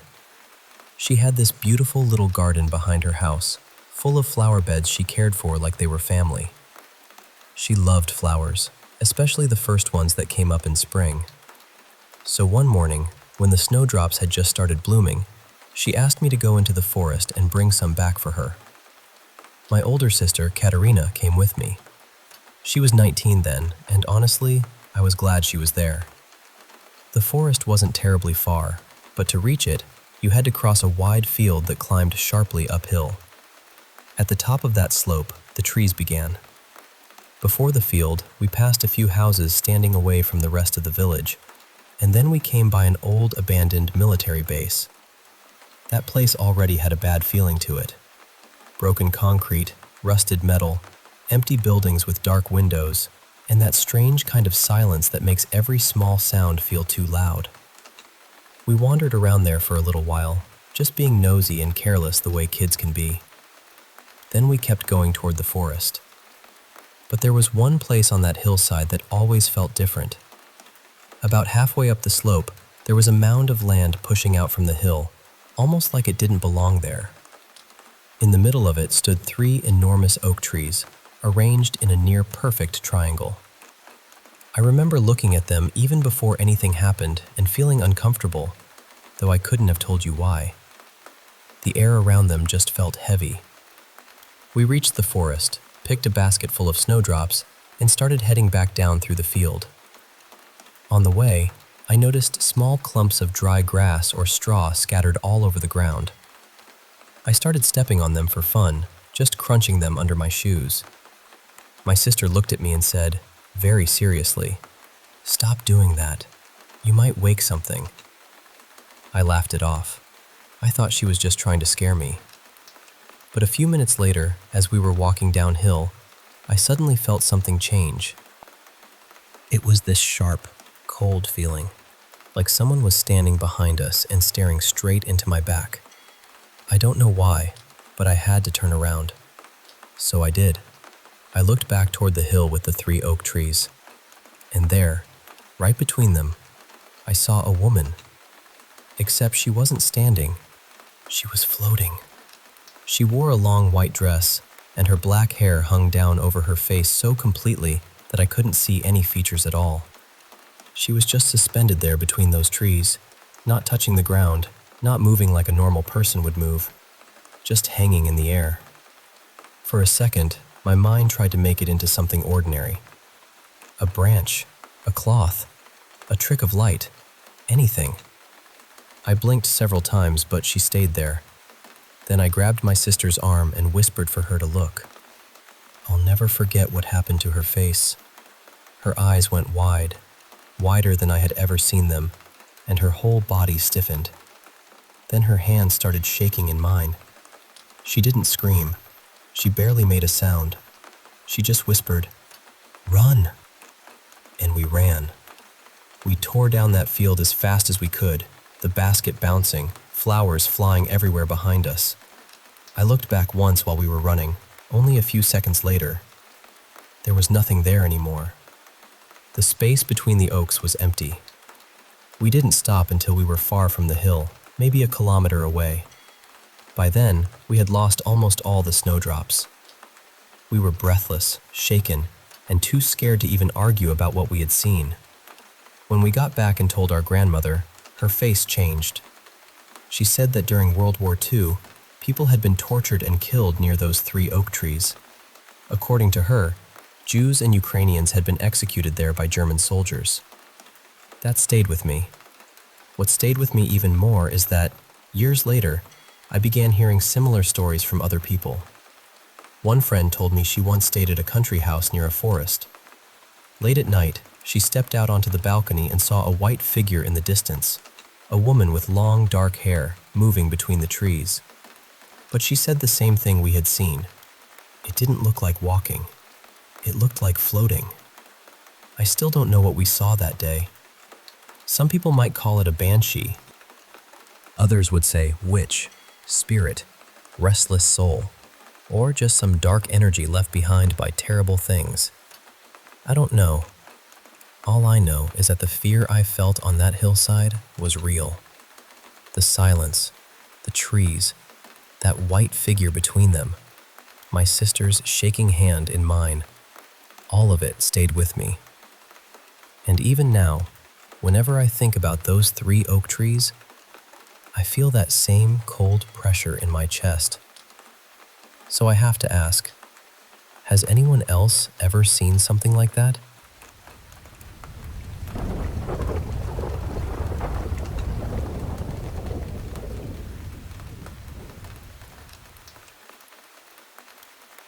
I know how this is going to sound, and honestly, I've wondered plenty of times if I'm just imagining things.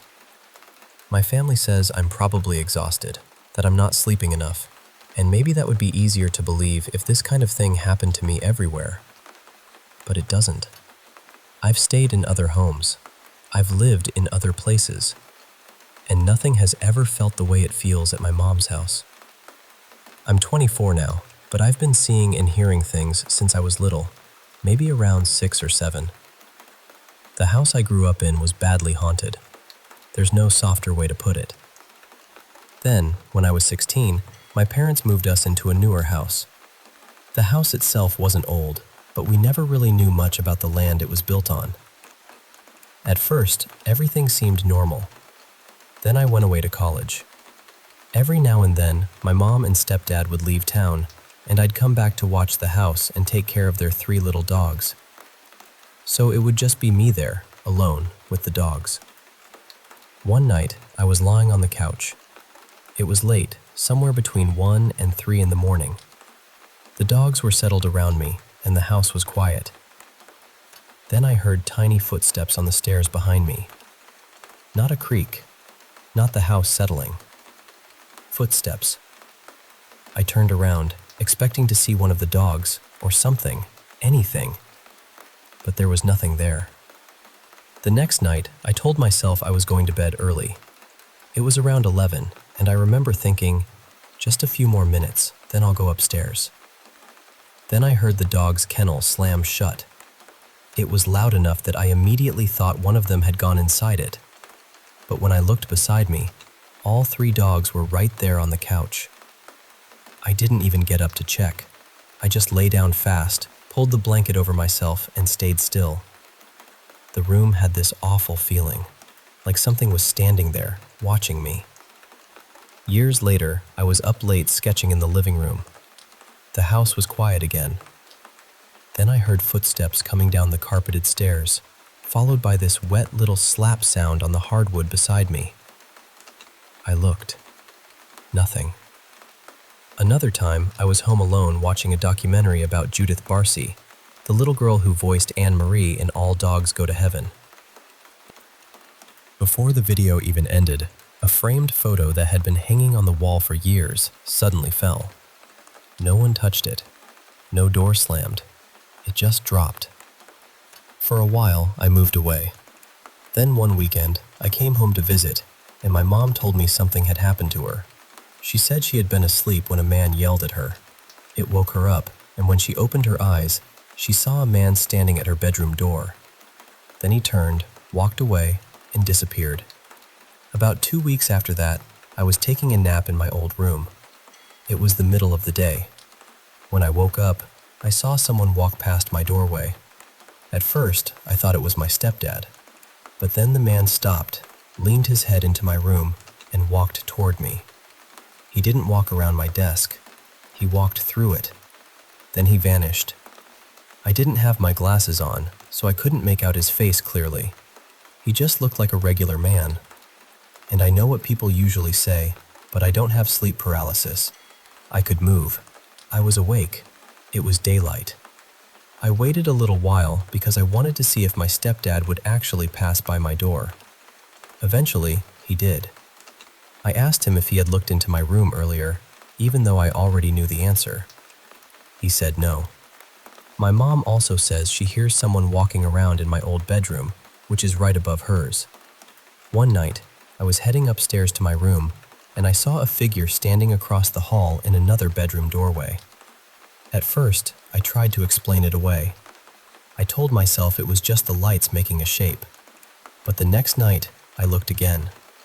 The shape wasn't there. There are also nights when I'm lying in bed, and I swear I hear the TV on downstairs. Voices, low and muffled, like someone left it playing. But when I open my door, the house is silent. Recently, I moved back home. I don't really sleep in my room anymore. I sleep in my mom's room because mine scares me too much, and she doesn't sleep in the same room as my stepdad anyway. I've tried a few times to sleep in my own bed again, but lately, it's gotten strange. One night, I was lying there on my phone when I suddenly felt someone rub my back. I left immediately. Another morning, when it was already light outside, I was still half asleep when I felt someone stroke my leg. I was so tired that I just ignored it and went back to sleep. Then it happened again the next day, and tonight, I left my room because I felt my hair move. That was enough for me. The reason I think it's connected to the house is because this doesn't follow me everywhere. I've lived in other places. I've stayed in other houses. Only 2 places have ever felt this way, and my mom's house is one of them. And yes, there's a mirror facing my bed. I've tried covering it, but my parents keep taking the cover down. I don't know what's in that house. I just know I don't like being alone in my room anymore.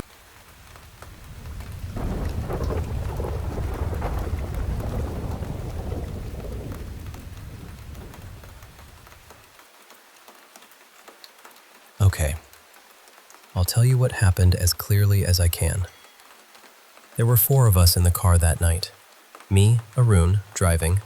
My girlfriend, Pia, was in the passenger seat. Rohan was in the back, doing what he always did, talking non-stop. And beside him was Sanika, his older sister. Sanika was usually gentle, easy to laugh with, but that night, she was quiet. She just kept looking out at the road, almost like she was waiting for something to appear. We were driving back from a wedding in Jaisalmer. It was a long drive, around 300 kilometers, and we started much later than we should have. By the time we got onto the highway, it was close to midnight. Around 2:30 in the morning, the road became empty in a way that felt wrong. No shops, no houses, no trucks. Not even dogs barking somewhere in the distance. Just the headlights stretching forward and darkness pressing in from every side. Then, at 2:49 a.m., we reached a crossroads. I only saw it for a second. Something was lying in the middle of the junction. Small, dark, arranged too carefully to be random. Rohan saw it just before I did. He said, "Arun, wait." But I couldn't stop in time. The front tire went over it. The sound it made still bothers me. It wasn't loud. That was the worst part. It was soft, almost delicate, like cloth tearing underwater. But somehow, I knew we had broken something we were never supposed to touch. Pia sucked in a breath beside me. I slowed down and asked, "What was that?" Before anyone could answer, Sanika said from the back seat, "Don't stop. Keep driving." There was no panic in her voice, no fear, just this flat, empty certainty. So I kept driving. For a while, nobody said anything. Later, Pia told me what she saw when she looked back through the rear window. There was a red circle painted on the road. In the center was a clay lamp, turned upside down, with smoke still rising from the wick. Around it was a black thread tied with knots, and there was a folded note lying beside it. She didn't tell us then. I think she was afraid that saying it out loud would make it real. The first strange thing was the GPS. It said the next town was 47 kilometers away. Then we passed a milestone that said the same thing. 47 kilometers. 7 or 8 minutes later, we passed it again. Same faded paint. Same crack through the number 4. I tried to explain it away. I told myself maybe there were 2 signs. Maybe I was tired. Then the radio came on. The radio wasn't even connected. I had pulled the cable out earlier because the signal kept cutting in and out. But a song started playing anyway. It was an old devotional song, sung by a woman with a cracked voice. It played for maybe half a minute, then stopped. Then it started again from the beginning. Sanika whispered, "I know that song." Rohan asked her how. She said, "They played it outside my grandmother's house after she died." After that, the car felt colder. At 3:06, we saw a dog on the left side of the road. It was dead, lying on its side with a wound across its back. We drove past it. A few minutes later, there it was again. Same dog, same wound, same position. I told Pia it had to be another dog. The third time we saw it, it was sitting upright, facing us. I don't like remembering what happened after that. There was a figure standing on the right side of the road. Tall. Too tall. It had its back to us and didn't move at all, even when we passed close enough that the air from the car should have shifted its clothes. I checked the mirror. There was nothing there. Then Pia grabbed my arm so hard her nails went into my skin. She was pointing at the back seat. I looked in the rearview mirror. Rohan was there. Sanika was there. And between them, there was something else. I don't know how to describe it without sounding insane. It had the shape of a person, kind of. A head, shoulders, a body. But the face was blank. Not covered, not hidden. Just smooth skin where the face should have been. Pia was the only one who could see it clearly. Rohan was still talking, and Sanika kept staring through the windshield like she already knew it was there. I looked back at the road and didn't check the mirror again. A little later, Rohan disappeared. He had been mid-sentence. He was telling some story from the wedding, something about his cousin dropping a tray of sweets. Then he just stopped. Not slowly, not like he got distracted. He stopped as if someone had cut the sound out of him. We somehow reached a red light, which makes no sense because there are no traffic lights on that stretch of highway. But I stopped, turned around, and Rohan's seat was empty. His snack packet was still there, placed neatly in the middle of the seat. I touched the seat. It was warm. The door had never opened. Pia had been staring at it the whole time after she saw that thing sitting between them. There were other things after that. The phones all showing different times. A car that looked exactly like mine appearing ahead of us, then rolling backward toward us with no driver inside. Pia trying to scream and no sound coming out. But the part I think about most is what Sanika did. She asked me to pull over. Her voice was soft then, sad almost. She told us that what we drove over at the crossroads was a kind of trap, something left there during a ritual. She said it was meant to catch a soul, maybe a particular one, maybe anyone unlucky enough to cross the boundary. She said when we drove through it, we carried it with us. Then she said something that still makes my chest hurt. She said, "It was calling me from the beginning." Her phone had died the moment we crossed that place. She said she understood then, but she hoped she was wrong. She opened the door. I begged her not to. She looked at me and said, "Don't stop. Don't look back. Just drive until the road ends." Then she stepped out, and I drove. I hate saying that, but I drove. 12 minutes later, the road opened onto a main highway. There were streetlights, a petrol station, a man sweeping near the pumps like it was the most ordinary night in the world. The time was 3:16 a.m. Sanika's seat was empty. Her phone was lying there, unlocked. The battery showed 100%. On the screen was a map I had never seen before. Not Google Maps, not any app I recognized. It showed one thin road, just one. And on that road, there was a blue dot, moving. At the petrol station, the man looked into our car for a long time. Then he asked, "Were there 3 of you or 4?" I told him 3. He didn't believe me. I could see that. He handed me the bottle of water I had asked for, but his eyes stayed on the back seat. Rohan is still missing. The police report says he was last seen at the wedding venue. There's no camera footage of our car on that highway. No record of the road we took. I've searched every map I can find, satellite images, local surveys, everything. That road doesn't exist. But Sanika's phone still works. The battery has never dropped below 100%. And the blue dot is still moving.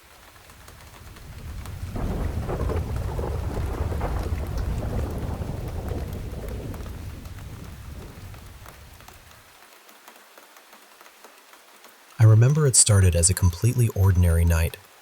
I had stayed up way too late finishing some assignments, and by the time I finally got into bed, it was around 2 in the morning. I was tired, but not the kind of tired where you just disappear into sleep. It was that restless kind, where your body wants to shut down, but your mind keeps pacing around like it forgot something. Then, sometime around 3, I woke up to the sound of pigeons outside my window. I know the time because there's a clock hanging right across from my bed. It's one of the first things I see whenever I open my eyes. I remember staring at it, feeling annoyed and uneasy, because I already knew falling back asleep was going to be difficult. My room has a window right behind my bed.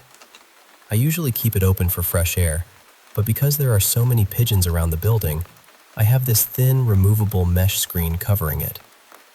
It's not something I touch often unless I'm cleaning it. That night, after waking up, I started sweating for no clear reason. I kept turning under my blanket, trying to calm myself down. Eventually, after a lot of effort, I drifted off again.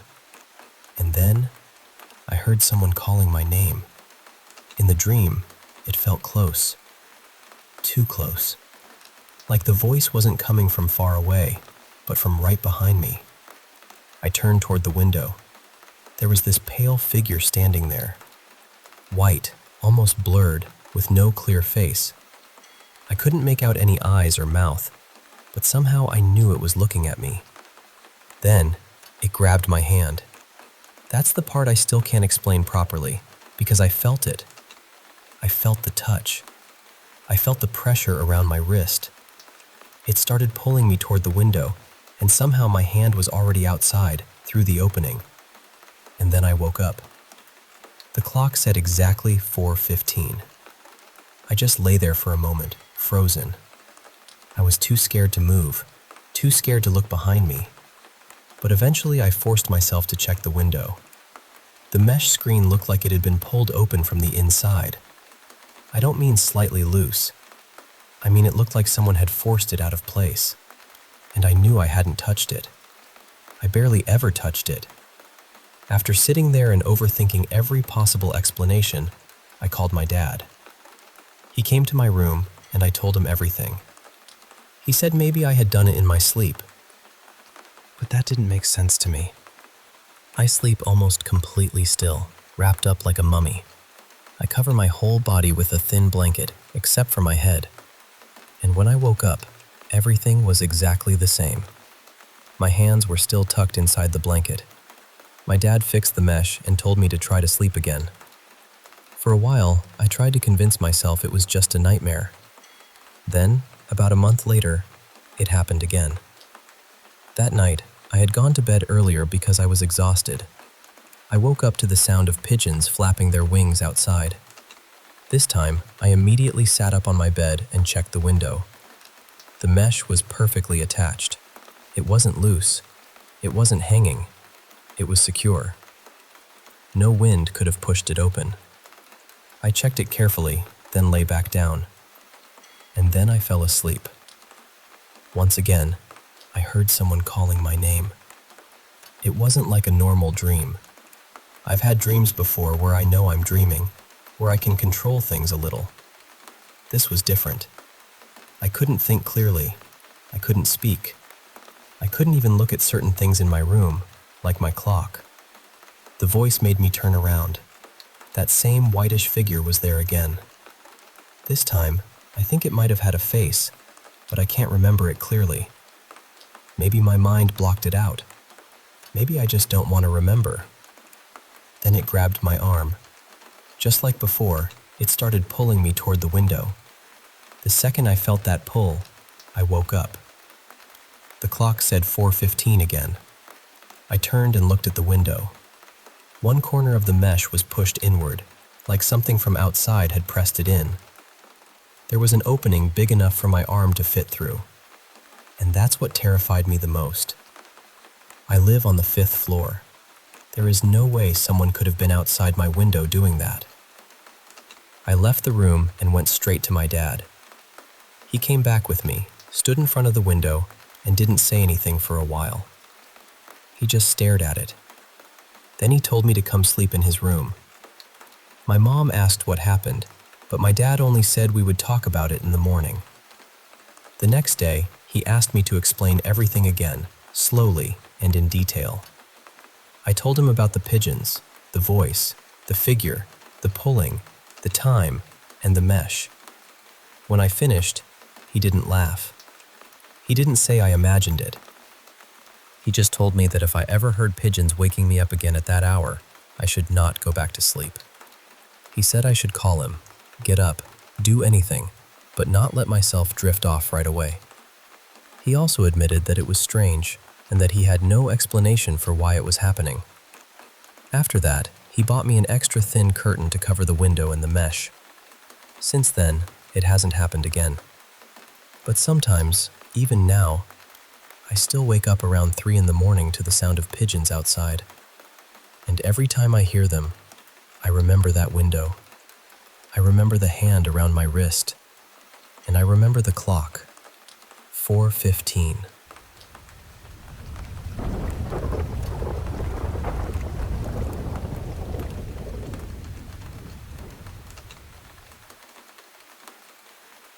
I never used to be the kind of person who truly believed in ghosts.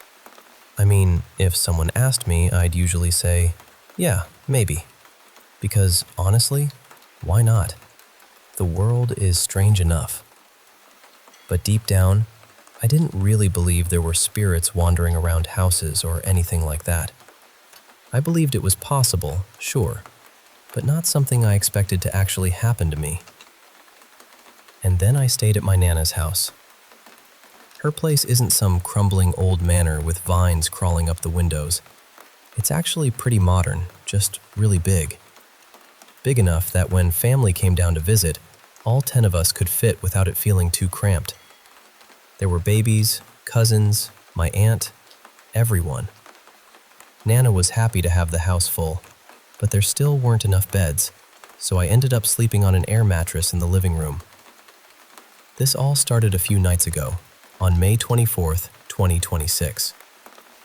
That night, I was lying there with the fan on because the room was warm, watching TV sometime around midnight, or maybe closer to 1 in the morning.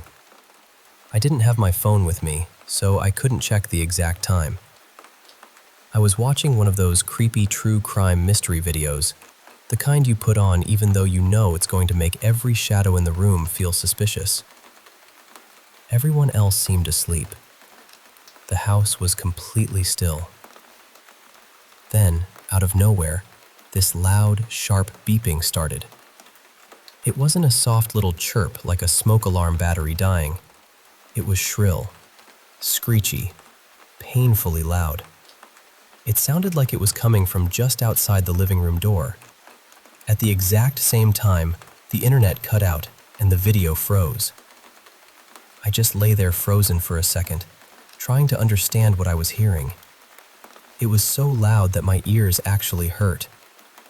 I was just about ready to get up and run to where my mom was sleeping, even though she was all the way across the house, through 2 halls, past the kitchen, and down by the bedrooms. Then it stopped. Just like that. My heart was absolutely hammering. I told myself it was probably nothing. Maybe an alarm. Maybe the router. Maybe some weird electrical thing. So I turned off the TV and tried to fix the internet box beside it, standing there in the dark, still shaken. That's when I heard the banging. Thud. Thud. Thud. And I need you to understand this part, because it's what really got to me. It wasn't coming from upstairs. It wasn't from the walls. It was coming from underneath me. I felt it through the floor, through the air mattress, like something below the living room was knocking upward. The banging got louder for a few seconds, then it stopped too. Same as the beeping. No fade, no explanation, just silence. I barely slept after that. The next morning, I asked my mom if she'd heard anything during the night. The beeping, the banging, any of it. She just looked confused and said she hadn't heard a thing. I explained exactly what happened, and she gave me that look people give when they're trying to be kind, but also think you were probably half asleep. She said maybe I'd been tired and imagined it. I wanted that to be true. I really did. But I know what I heard. And more than that, I know what I felt under the air mattress. I asked my sister and her boyfriend too, because they were sleeping upstairs, not far from where I was. They heard nothing either. That bothered me even more. My mom's room was pretty far away, so maybe I could understand her missing it. But upstairs? The beeping was so loud, I don't understand how they didn't wake up. Then it happened again on May 25th. Same beeping, same internet cutting out, same horrible banging under the floor. And again, nobody else heard anything. The silence afterward was almost worse than the noise, because it made the whole thing feel personal, like it was only happening for me. I still didn't have my phone nearby when it started, so I couldn't record it. But judging by the sky outside, it felt like it happened around the same time as the night before. Then came May 26th. This time, I did have my phone. And when it started again, I checked the time. It was 1:11 a.m. I wish I could say I recorded it, but I panicked. I just froze. The beeping filled the room. The banging started beneath me. And all I could do was sit there with my heart in my throat. Tonight, I'm going to try again. I'm keeping my phone close, and if it happens, I'm going to record it the second it starts. I know how this sounds. I know there are probably rational explanations, and honestly, I want one. I don't want to believe my Nana's house is haunted. But something is happening in that living room. And whatever it is, it's loud enough to terrify me, but somehow quiet enough that no one else in the house can hear it.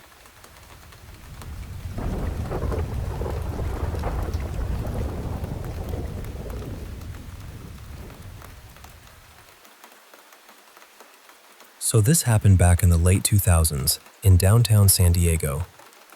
A friend of mine, Darren, had moved into this ridiculously cheap apartment in an old building just above one of our favorite underground bars. The place was called O'Malley's, mostly because the guy who owned the bar also owned the apartments upstairs, and everybody just treated the whole building like one strange, creaky little kingdom.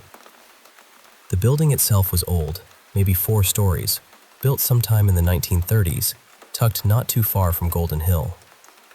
And the thing about it was, people said that back in the 60s and 70s, it had been kind of a crash pad for addicts, drifters, and people who had nowhere else to go.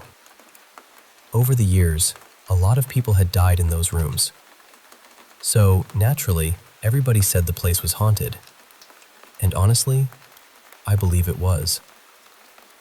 I stayed over there a lot back then.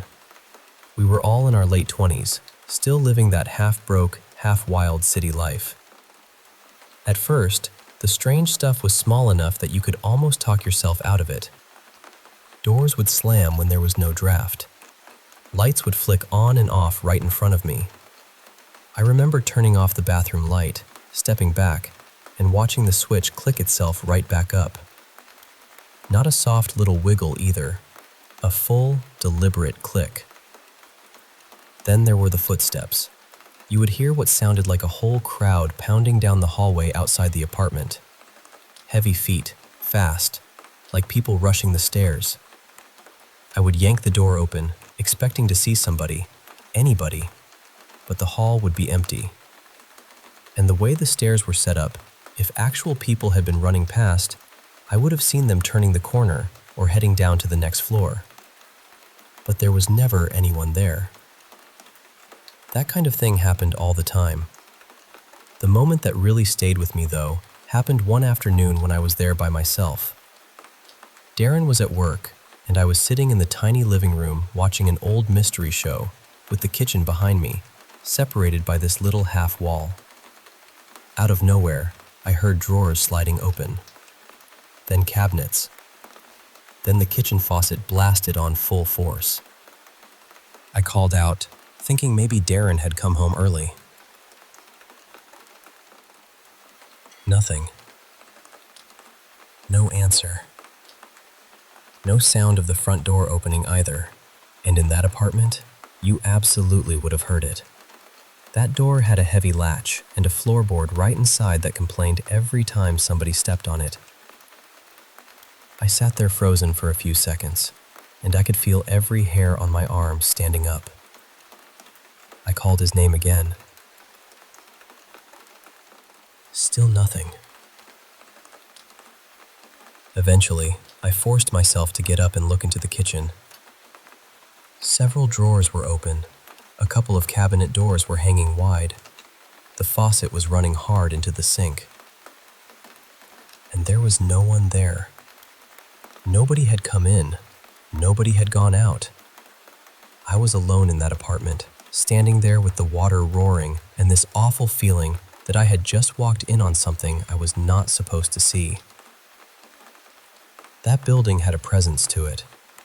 Not just one ghost either. It felt crowded in a way. like there were layers of people still lingering there, each one carrying whatever they had brought with them from life. I never really felt hatred from them, though. That is the strange part. It did not feel evil to me. Sad, maybe, restless, sometimes almost desperate. It felt like they wanted to be noticed, like they wanted someone to understand they were still there. After a while, I started speaking out loud whenever something happened. I would say, "I know you're here. I'm sorry if I'm in your space. I don't mean you any harm." And I meant it. Because whatever those spirits were, I always had the sense they were trapped more than threatening. Like they were tied to that place by old hunger, old pain, old habits they could not put down. That apartment above O'Malley's was one of the strangest places I have ever spent time in. I do not expect everyone to believe it, but I know what I heard. I know what I saw. And I know I was not alone up there.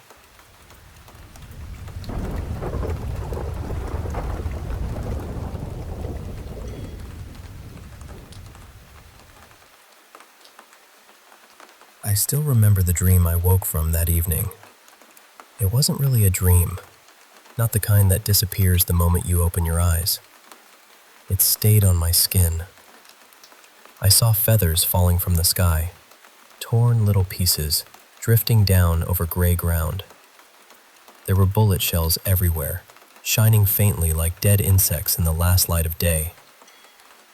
Then I woke up. The ceiling fan was turning above me, slow and tired, as if even it had lost interest in going in circles. I looked at the clock. 4:30 in the afternoon. That meant I had 6 hours before the park. 6 hours before 10:40. My name is Kamalish. Years ago, people used to call me a detective. Not in the grand way. I was never famous. But people remembered me. They lowered their voices when they said my name, as if intelligence itself required whispering. "You're a clever man, Kamalish." I heard that sentence often back then. Now it sounded like something left behind in an old room. I was almost 60, and by then I had learned one uncomfortable truth about life. Sometimes we do not become what we love. Sometimes we become what we failed to finish. I went to the bathroom, splashed water on my face, and looked at myself in the mirror. "So tell me, Detective Kamalish," I said softly, "after all these years, what exactly did you solve?" The answer was nothing I wanted to hear. I had come close many times, painfully close, but truth had always stopped just before my hand reached it. On my refrigerator, there was an old sticker of a hippopotamus with its mouth wide open. A tiny butterfly sat on its nose. The hippo could crush it in a second, but I had always believed the butterfly would escape just in time. That was detection, I thought, not brilliance, not courage. Timing. Knowing when to stay still. Knowing when to fly. I drank some cold water and looked at the newspapers spread across my table. Again, the headlines belonged to the park killer. 5 people dead, all homeless. 3 women who sold flowers in the daytime and slept outside at night. 2 beggars. Each of them poisoned first, then killed quietly. The city was frightened, of course. Television anchors shouted. Politicians demanded action. Everyone suddenly cared about danger. But nobody had cared about the people while they were alive. Then the doorbell rang. One firm press. One weak second touch. Inspector Saniel. Nobody else rang a bell as if he were interrogating it. He came in carrying food packets and bottles of cola. He looked older than the last time I had seen him properly. His hair had retreated, his stomach had advanced, and his face carried the permanent irritation of a man who believed the world owed him obedience. "At your age," I told him, "you should be drinking whiskey, not cola." He dropped onto the sofa. "There's pressure from every side," he said. "You have to help me." I looked at him for a moment. "I don't fully understand the murders yet," I said. "But someone wants the city afraid. That much is clear." And just like that, another case came back to me. 20 years earlier. Back then, Samuel was a young police officer, and I was trying to become a great detective. We still believed truth could win if you chased it hard enough. That was the year women from the red light district started dying. Each one was found with a bullet wound on the forehead and a white rose placed in her hand. The newspapers gave the killer a name: the White Rose Butcher. I had nearly solved it. A wealthy old man, bitter and dying, had lost his son to illness. Grief had turned inside him and become hatred. He blamed sex workers. He hunted them. He arranged their deaths like rituals. I found patterns. I found motives. I found enough pieces to build the shape of the truth. And then the system arrived. Evidence disappeared. Witnesses forgot what they had said. Senior officers grew quiet in the wrong way. In the end, the police arrested a mentally unstable truck driver. A week later, he was found hanging in prison. Officially, suicide.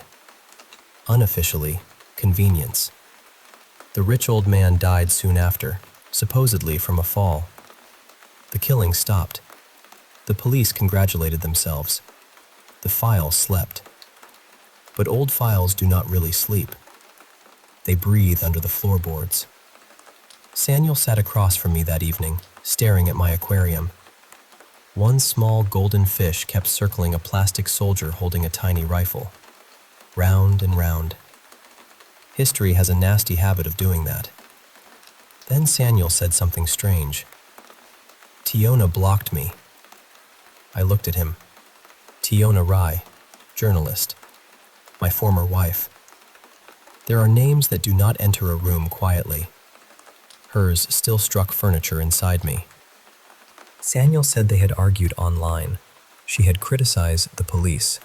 He had tried to explain pressure, manpower, politics. Then she blocked him. I did not ask why he was telling me this. Some questions are snakes. Better not touch them unless you are ready for teeth.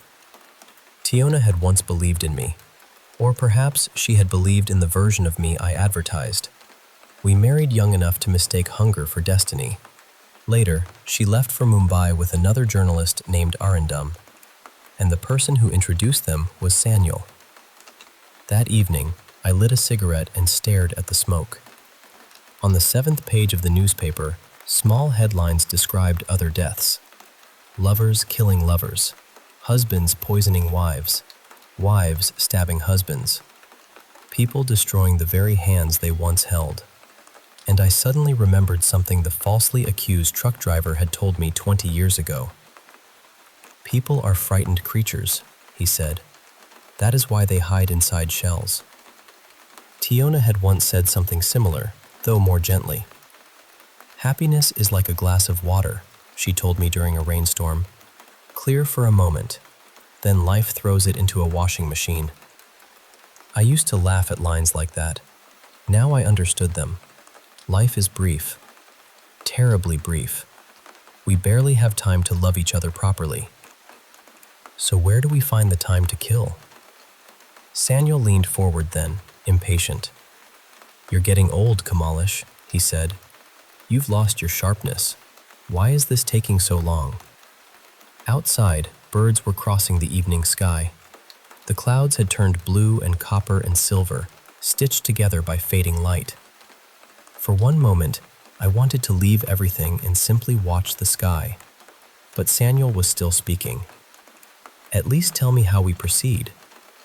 I said, "The motive is the key. Why kill people who own nothing, threaten nobody, and will not be missed by anyone powerful? Find that answer, and the rest begins to crack." Samuel smiled bitterly. "It's always the weak who die first." 2 hours later, he left. 30 minutes after that, I took my revolver from the drawer. For 3 days, handwritten notes had been appearing in my old mailbox.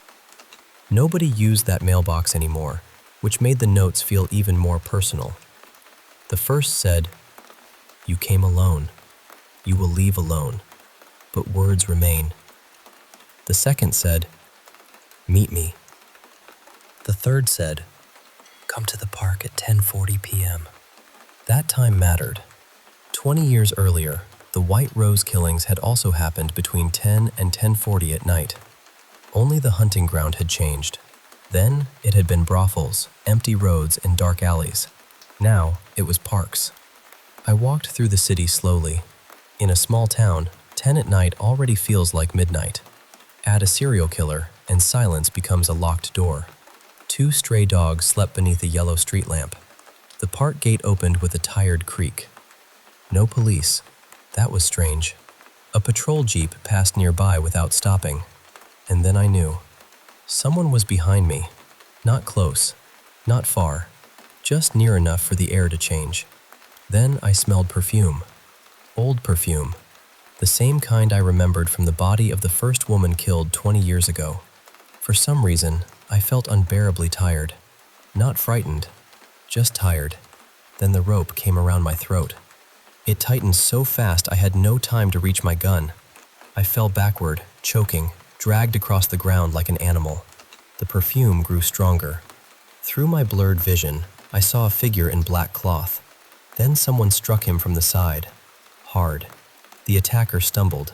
Before he could run, men came out from the darkness. Plain clothes. Detective branch. Armed and ready. I got to my feet slowly, coughing, breathing like my lungs had been dragged over gravel. Then I looked at the masked man. "It's over, Samuel," I said. No one moved. The mask was pulled away. And there he was, Inspector Samuel. 20 years earlier, his uncle Mrganka had been involved in the White Rose murders. That much I had known. But Samuel had done more than protect the family name. He had buried evidence, shifted blame, fed the department a convenient monster because dead women from the margins were easy to forget. But guilt does not always die. Sometimes it ferments. Sometimes it learns new habits. "You arranged the patrols," I told him. "You made sure certain parks were empty at certain times. You created fear, then walked through it wearing authority like a coat." One of the younger officers asked me, very quietly, "Sir, how did you know?" I looked up at the moon. "I'm not sure I knew," I said. "Not at first. Maybe I only kept walking until the truth got tired of hiding." But even as I said it, another memory returned. The first woman from 20 years ago.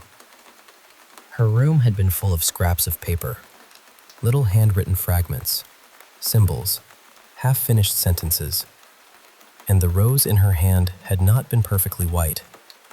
There had been a dark stain near the stem. Black paint. The same color as my old mailbox. That was when the final thought came to me. A colder thought. What if the old case had never been one case? What if the first murder had been committed by someone else? What if Mrganka had copied it afterward? I turned back to Samuel.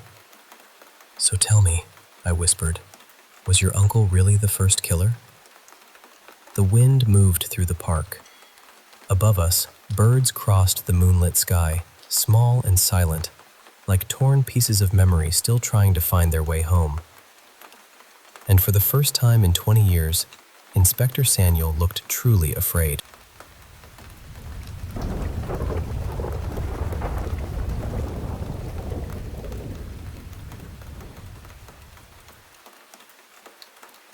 So this happened on a Sunday night.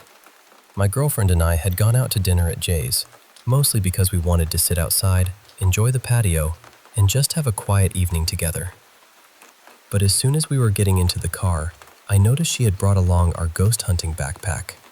And when I saw that, I knew exactly what kind of night it was going to be. Over dinner, we started talking about where we should go afterward. We both felt like there was still something unfinished around St. Augustine School and the old church nearby. So after we ate, we ended up back on 6th Avenue, near those hidden steps by the abandoned church. We set out the EMF readers and a couple of cat balls just to see if anything would respond. We introduced ourselves again, made it clear we meant no harm, and pretty quickly the EMF reader started lighting up. Yellow, then orange. It felt like something was actually listening. We asked if whoever was there wanted to speak through the spirit box, and the EMF flashed orange, almost like a yes.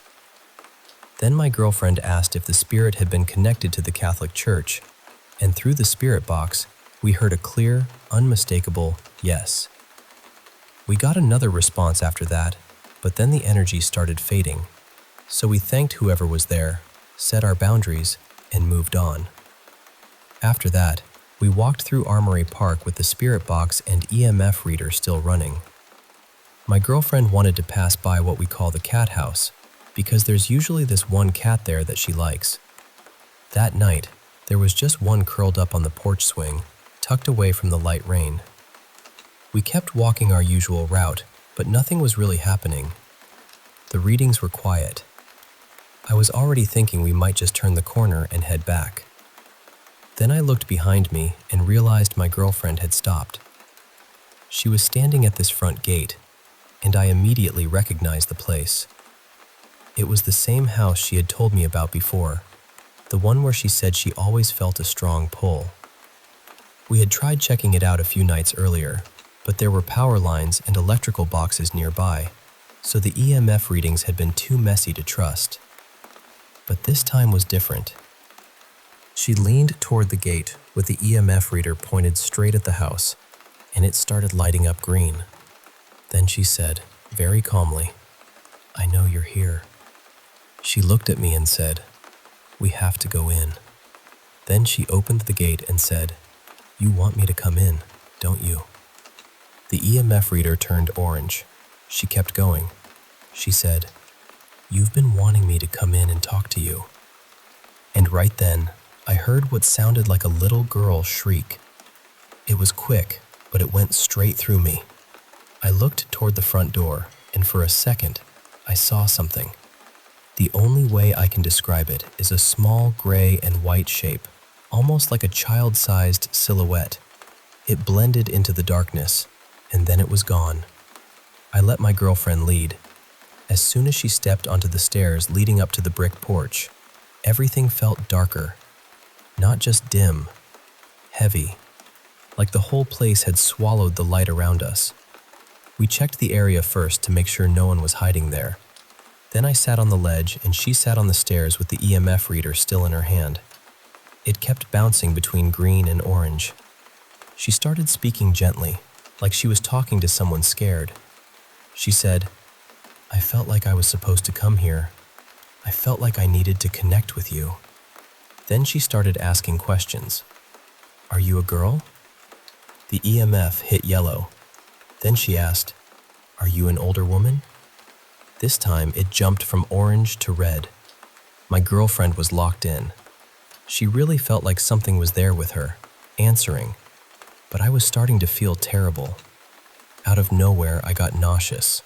My head started pounding, almost like a migraine was coming on. I felt like I might throw up, but I didn't want to interrupt what was happening. Then my girlfriend got chills. She asked, "Are you behind me?" She stood up and turned toward the door, and immediately she said, "Oh my God, you're right there." She saw a round, grayish orb near the doorway, and then it vanished. She looked back at me and could tell I wasn't okay. She asked if I was all right, and I told her I felt sick, but I wanted her to keep going. She asked a few more questions, trying to figure out if the spirit was a mother, or maybe a sibling, or a child. The EMF hovered around green and yellow. Then I noticed a couple walking past the house, so I quietly warned her. She stopped talking and waited until they were gone. After that, she decided to close the conversation. She thanked whoever was there, told them we meant no harm, and set firm boundaries before leaving. By then, I was gagging. I honestly felt like I was about to vomit. We got out of there and made it back to the car. She knew I wasn't doing well, so we didn't talk much right away. When we got home, I took some medicine, showered, and we ordered food. Once I felt a little more grounded, we finally sat down to review the recordings. And that's when things got even stranger. At the beginning of the interaction at the house, while my girlfriend was speaking to whatever was there, we heard a child's voice on the recording. Clear as day. It said, "Mommy?" We also caught the little girl's shriek I had heard earlier. There were a couple of other responses too, short ones that sounded like, "Yeah," but we're still going through those. After that, we had to stop for the night, because whatever happened on that porch didn't feel like a random noise or a trick of the equipment. It felt like someone had been waiting for her to come in.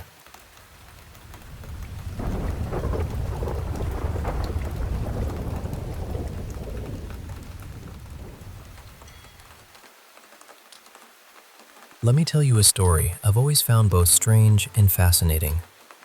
In old Thai folklore, people spoke of a creature called the Sua Sameng, a were-tiger, and there were said to be two kinds. The first was a real tiger of the forest, one that had grown old, cunning, and dangerous. After taking many human lives, people believed a dark spirit could enter it, giving it an almost human awareness. But the second kind was even more unsettling. This was not a tiger becoming something more human. It was a human being becoming a tiger. According to old beliefs, a person who studied forbidden magic could learn the art of changing form. With the right spell, the right ritual, or even a sacred oil, he could turn his body into that of a tiger and roam the deep forest as something no longer fully man. Now, this was not only a village tale whispered beside cooking fires. One account was connected to the royal journey of King Chulalongkorn during his visit to Chanthaburi in 1876. At that time, Chanthaburi was surrounded by thick, shadowy forest. Wild animals were everywhere: deer, elephants, and especially tigers. There were so many tigers that the governor had the constant duty of protecting villagers from attacks. And these were not distant threats. People said tigers sometimes came right into homes and dragged people away. The fear became so heavy that villagers were afraid to work, travel, or even move about freely. So the governor gathered skilled forest men and gave them firearms. Others built tiger traps. A serious hunt began, and many tigers were killed or driven far back into the wilderness. For a little while, people could breathe again. But then another fear rose up. Rumors spread that a Sua Sameng, a were-tiger, had appeared in the district. The story said that in the Khmer lands, there had been a master of occult magic who made a special oil of transformation. 3 of his students secretly used it on themselves and changed into tiger form. They wandered into Chanthaburi, and one of them became especially savage, killing several people in nearby areas. The master followed after them and warned the villagers. He told them that if they met one of these tiger men, they should strike it with a carrying pole or cover its footprints with a coconut shell. That, he said, might force it back into human form. But there was one terrible condition. If the tiger had already tasted human flesh, then it could no longer return. Something inside it had crossed a line. The man was lost, and only the beast remained. Now, even the king himself seemed unsure whether these stories were true. He recorded them, but you can feel a little skepticism in his words, almost as if he was saying, "This is what people believe, but who can say what really happened?" And there was another story from Satahip. The king once sent soldiers to fetch fresh water from a pond a short distance inland.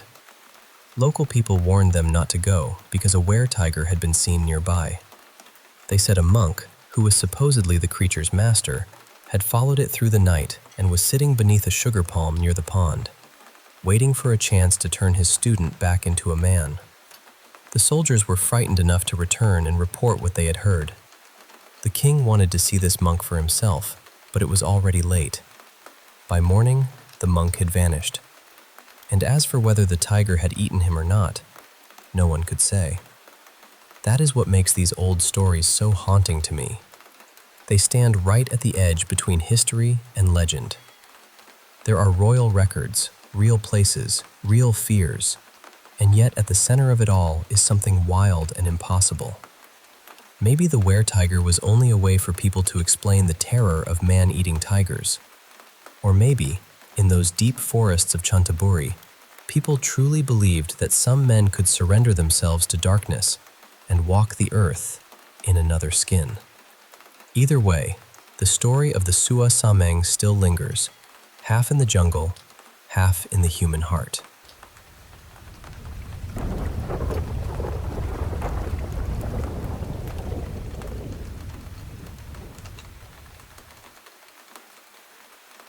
I was about 6 years old when this happened. I'm in my 30s now, and even after all this time, I can still picture it so clearly. My mom had been taken into the local hospital because she was unwell, and she ended up staying there for a few days. On one of those visits, my uncle drove my dad, my grandmother, and me to see her. When we got there, visiting hours hadn't started yet, so my dad went off to get us something to eat. My gran stayed with me in the waiting area. That's where we met him. There was an older man sitting nearby, with a pair of crutches resting against the bench beside him. He was warm, funny, and easy to talk to. Even as a little kid, I remember liking him straight away. My gran seemed to like him too. She spoke with him for a while, really properly spoke with him, the way adults do when they somehow fall into a conversation that feels like it was waiting for them. He told us he was there visiting his wife. The thing I remember most, apart from how kind he seemed, was that every so often he would reach for his crutches and force himself up. It clearly hurt him. You could see it in his face and in the way his body moved. But still, every 10 minutes or so, he made himself stand and shuffle around a little, as though he had to keep moving. The next day we went back to the hospital. I ended up in the same waiting area again, sitting in almost the exact same place, with my gran beside me. And the old man was there again. But this time, everything was different. He wasn't sitting down. He was standing, propped on his crutches, but he didn't seem to be in pain anymore. There was no strain in him, no discomfort. And around him was this beautiful golden light. I don't mean a little glow from a window or a reflection from the floor. I mean he looked as if he was wrapped in it. It stretched around him, soft and bright, almost like a shining outline. It made him look peaceful, almost regal. And he was staring right at me. I remember asking him, completely randomly, whether he had a Sega Mega Drive. I was 6, so that felt like a perfectly normal thing to ask an old man in a hospital waiting room. My gran didn't look at him. She didn't answer him. She just looked at me and said something like, "Your game? No, love, we couldn't bring that with us. This is the hospital." Her voice was strange, flat, almost sharp. Not cruel exactly, but colder than she usually was with me. The old man spoke to her then. I can't remember the exact words, only that he was trying to make conversation. She ignored him completely. That confused me more than anything. The day before, she had been happily chatting away to him. Now she was acting like he wasn't there at all. I looked at her, waiting for her to acknowledge him, waiting for her to laugh or answer or say something that proved we were all seeing the same thing. But she didn't. He just stood there, leaning on his crutches, looking almost hurt by it. Not angry, just sad. Like being ignored genuinely upset him. Then my dad came back with food, and my gran spoke to him normally. She spoke to me normally. She spoke to a member of hospital staff. Everything around us carried on exactly as it should have. Except for the man. When it was time to go up to my mom's room, we walked away from him as if he had never been standing there at all. I kept looking back. He watched me the whole time as I was being led away. He looked worried, deeply worried, and that golden light around him stayed there, soft and bright, like silk catching the sun. At the time, it felt as though he was watching someone precious leave him behind, like he was losing one of his own. I still think about that look. I replay it in my head more often than I'd like to admit. The following day, we visited my mom again, but I didn't see him. And for some reason, I never brought it up. Not to my dad, not to my mom, not to my gran. At least, I have no memory of ever mentioning it. Not until years later. About 13 or 14 years after it happened, my gran was very unwell with advanced vascular dementia. Most conversations with her had become difficult. She would drift in and out, and it was rare to get much connection from her. Still, I used to sit with her and talk, trying to reach whatever part of her I could. One day, I told her about the hospital. I told her about being little, about waiting to visit my mom, about the old man with the crutches.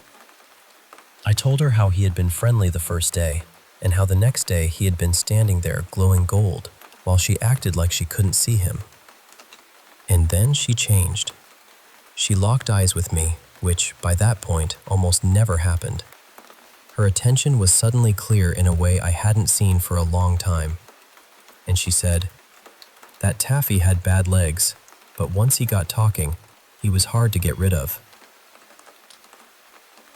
That was all. Later I found out his name was Thomas Taffy Wilkins. He had been a local acquaintance of my gran's.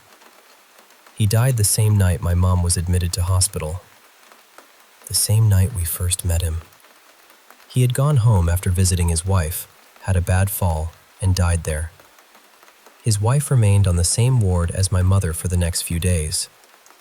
And all these years later, I still don't know what I saw in that waiting room.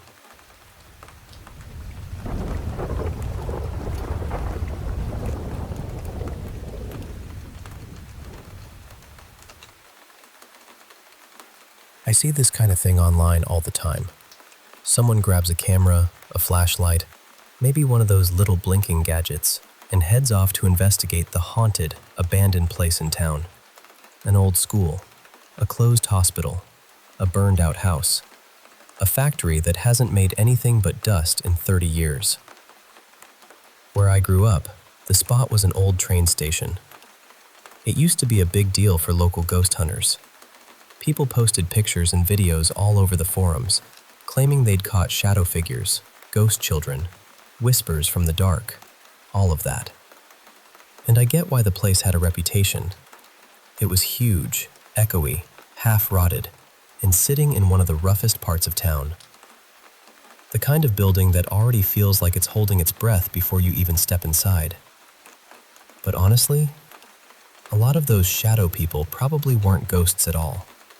They were probably people with nowhere else to sleep. And I'm not saying that to mock anyone who believes in ghosts. That's not really the point. I'm also not here to judge people who are unhoused. They're human beings. Everyone deserves a safe, quiet place to rest. Just imagine it for a second. You've lost your home. You're exhausted, cold, maybe scared. And you find shelter in this old train station because it's the only place you can get out of the wind for a while. You finally find a corner where you might be able to close your eyes. Then, out of nowhere, some guy bursts in with a flashlight bright enough to peel paint off the walls, a camera in your face, and a bunch of noisy equipment. He starts yelling, "Is anyone here? Can you tell me your name? How did you die?" And you're just lying there thinking, "I'm not dead. I'm trying to sleep." Then the light swings toward you, and of course you get up and try to move away. Anyone would. But now he sees your shadow on the wall and thinks he's caught evidence of a spirit.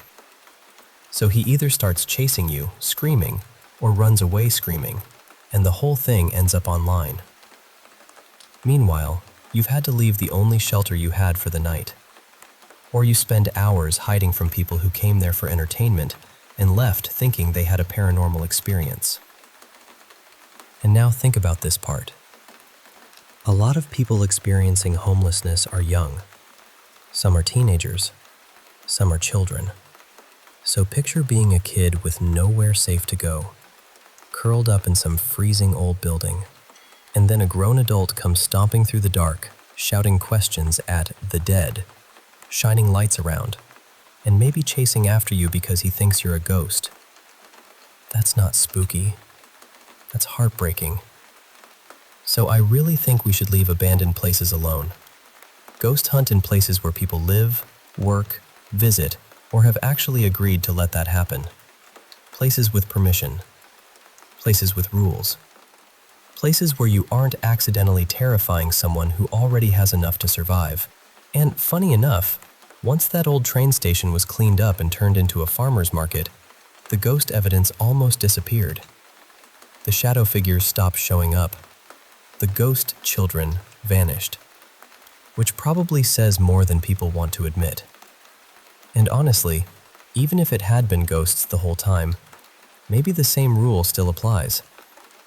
If something is hiding in an abandoned place, ghost or not, maybe it just wants to be left alone.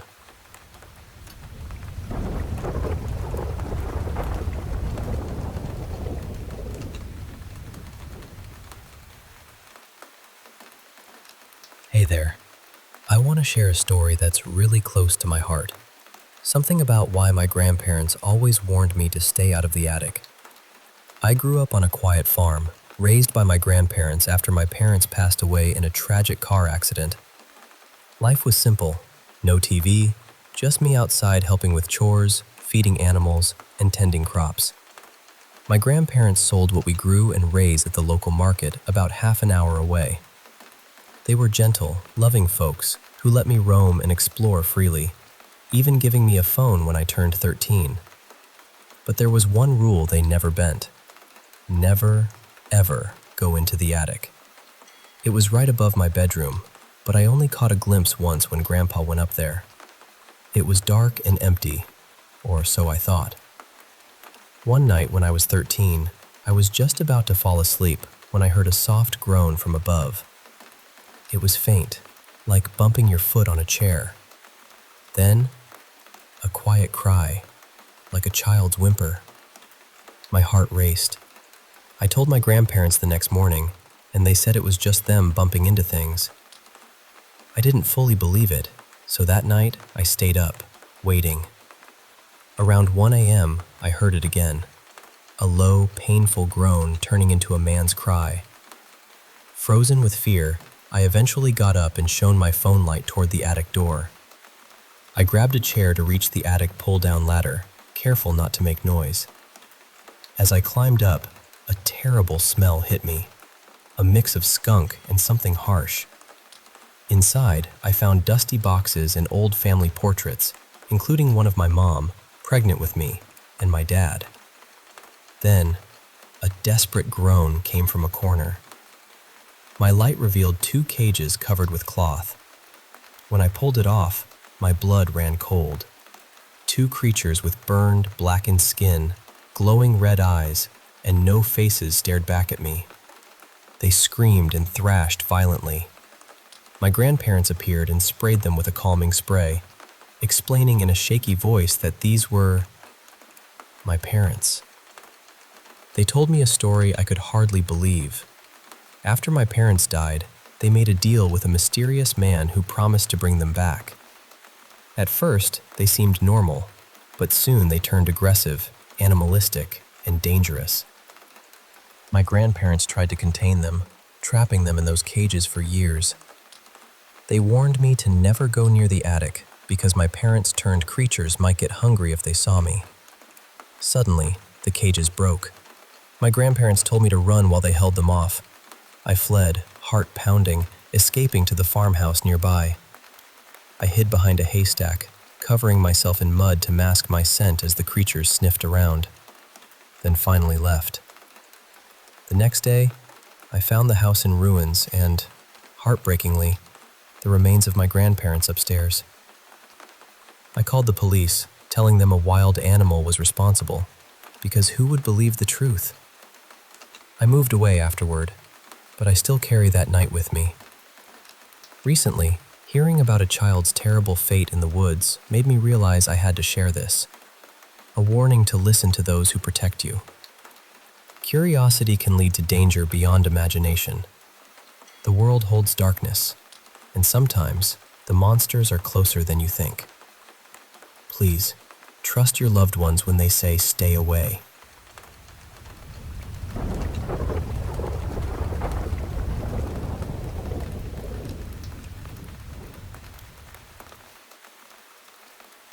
Hey, I want to share something personal with you. Something that's haunted me for years. It's about the woods near where I grew up and the terrifying presence that lives there. I hope by telling you this, it'll serve as a warning, because what I experienced was very real and very dangerous. So, I'm Liam. When I was a kid, my dad left us, and my mom decided to leave the city behind to start fresh. We moved to this tiny cabin deep in the Wisconsin woods when I was about 10. At first, I really hated it. Those woods? They scared me to death. Every time I looked out the window, I'd get this chill, like something was watching me from the shadows between the trees. It wasn't just a feeling. It was this deep, bone-chilling presence that never left me, not even as I got older. Walking to school through those endless, towering trees was the worst. I'd sense eyes tracking me from above, and it made me feel small and vulnerable. Funny thing is, my mom felt the exact opposite. She loved the woods. She'd take long walks, paint the trees, and always told me she felt safe and protected there. I never understood that. To me, it was the opposite. The woods were a place of dread. One night, I saw something. A huge silhouette with long arms, hunched, staring right at me from the darkness. I froze, but when my mom came in, it vanished. I tried telling her, but she just brushed it off, saying the woods were our shield from the bad in the world. I wanted to believe her, but I knew what I saw. Then, one morning on the walk to school, I heard snapping branches behind me. I didn't dare look back at first, but when the sound came again, I bolted. Fast footsteps chased me, and I ran until I burst out of the woods, my heart pounding. I told my best friend Jake, who lived nearby and shared my fear. He even admitted he'd seen something too. We tried walking home slowly together, hoping that if we stayed calm, the thing wouldn't chase us. But the snapping sounds followed, closer and louder, until we sprinted to my cabin, locking the door behind us. That night, I looked out my window again and saw it closer. This grotesque creature with a hunched back, long clawed fingers, no eyes, but somehow its gaze locked onto me. It wasn't human, wasn't any animal I'd ever seen. It was a predator, and I was its prey. The next day, the worst happened. Jake disappeared. His parents found his room empty. I was terrified, convinced the creature had taken him. I begged my mom to believe me, but she just said he might have run away, not understanding the danger lurking just beyond our cabin. At school, everyone was buzzing with rumors. Some thought Jake ran off, others whispered darker things. I wanted to scream the truth, but no one would listen. I felt alone, scared, and desperate. That night, I made a plan. I packed a flashlight, extra batteries, water, and pepper spray my mom gave me, and waited until she went to bed. Then, I slipped out into the woods to find Jake. The forest was eerily silent. No crickets, no owls, just darkness. When my flashlight died, panic set in. I scrambled for batteries, and when I turned it back on, I saw it. The creature, right in front of me. Its skin was raw muscle, its mouth full of razor-sharp teeth, no eyes but a terrible grin. It grabbed me by the head and dragged me into a dark cave I'd never seen before. I was hung upside down, ropes binding my ankles. There, I saw Jake's orange shirt on the ground. The creature spoke in a deep, gruff voice, calling me food, telling me it had been watching me and that Jake had tasted wonderful. I asked what it was. It said it was an ancient being, almost extinct, ruling the woods for centuries, preying on anything that dared enter. It only hunted kids because they tasted the best. It had no eyes but tracked scent like a predator. Just as it was about to eat me, I managed to spray it with pepper spray. It shrieked and dropped me. I ran, heart pounding, until I burst out of the cave into the daylight. I ran straight home, where my mom was waiting, tears in her eyes.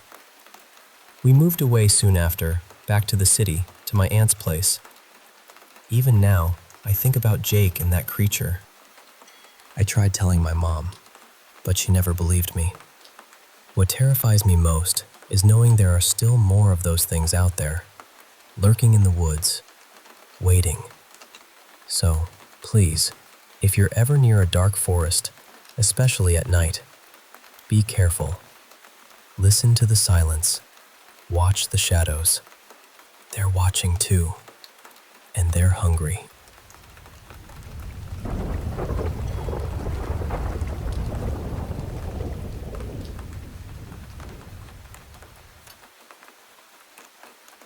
Hey there.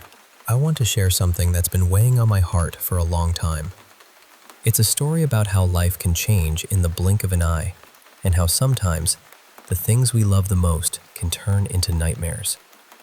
So, I've been a drinker for as long as I can remember. It started back in high school when my buddy Marco handed me a beer at a party during freshman year. From that moment, I was hooked. I won't lie, it was rough. Flunked almost all my classes, barely scraped by graduation. My days were filled with parties and nights of drinking, thinking I was invincible, like nothing could touch me. After high school, I bounced around jobs, getting fired for showing up drunk or missing work because of hangovers. Eventually, I gave up trying to hold down a job and just holed up in my parents' basement, playing video games and drowning in beer. My parents were tough on me, saying things like, "Ethan, you're going to ruin yourself if you keep this up," or "Get your act together." I never listened. I felt hopeless, like I was stuck in a cycle I couldn't break. One day, while grabbing beer at the grocery store, I met someone who changed everything. I reached for a pack of Corona, and this woman, about my age, with long dark hair and bright green eyes, grabbed for the same pack. Her name was Candace. We started talking, and I learned she was going through her own struggles. A recent breakup, tough job as a waitress, just trying to get by. We clicked instantly. That night, we grabbed dinner and talked about everything from our messed up pasts to our hopes for the future. She gave me her number, telling me to call any time. Over the next months, we grew closer, dated, and eventually, I asked her to marry me. I bought her a gold ring with a sparkling diamond and surprised her by hiding it in the cake at dinner. Her face lit up with joy and tears. I'll never forget that moment. Candace became my rock. She helped me get a bartending job where she worked, and we supported each other to quit drinking. Life finally felt good, stable, hopeful. Then came the news that she was pregnant. We were over the moon, preparing a pink nursery for our baby girl, whom we planned to name Brielle. But as the due date neared, Candace got sick. Really sick. She was throwing up blood, passing out, and I was terrified. The day she went into labor, it was chaos. At the hospital, I waited, praying even though I'm not a religious man. Then a doctor came out and told me my worst nightmare. Candace didn't make it, and our baby was stillborn. I was shattered. The woman who saved me, who loved me, was gone. I couldn't breathe, couldn't think. I remember her last words to me before the hospital. "I love you." Those words echoed in my mind as I drove home, stopped at the store where we met, and bought pack after pack of beer.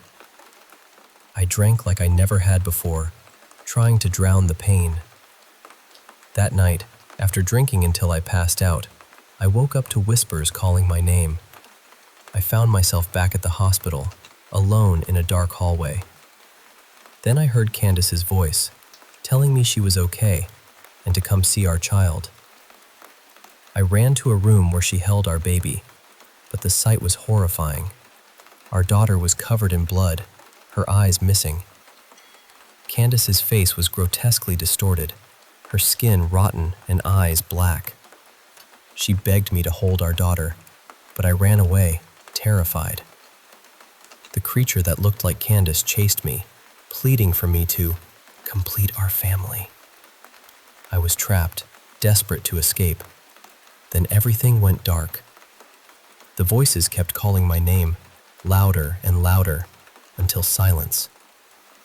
I woke up in an ambulance, paramedics working frantically to save me. One of them, a woman with dark hair, reminded me of Candace. I whispered to her, promising I was coming back, that I wouldn't leave her again. I survived, but I was broken. I was sent to rehab, and I still hear those whispers at night, see that horrifying creature in reflections. It's like the shadows of that night never left me. Now, there's another story I want to warn you about. The tale of a boy named Greg and a Thomas the Tank Engine episode called Sir Topham Hatt's Day Off. Greg loved Thomas, even when others mocked him. One day, he found an old VHS tape with that title. Despite warnings from his father, he watched it and saw something terrifying.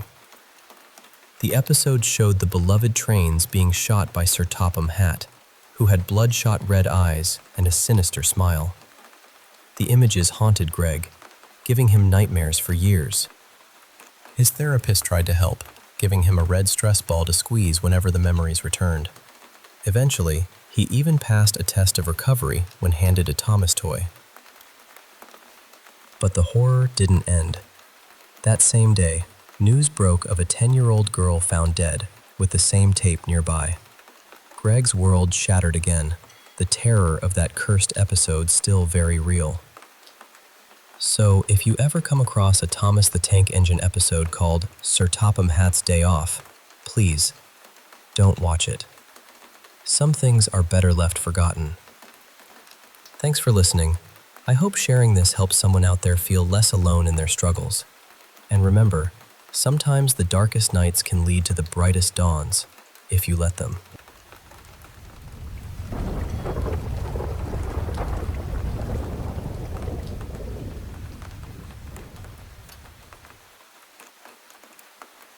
Hey, I want to share something really personal with you.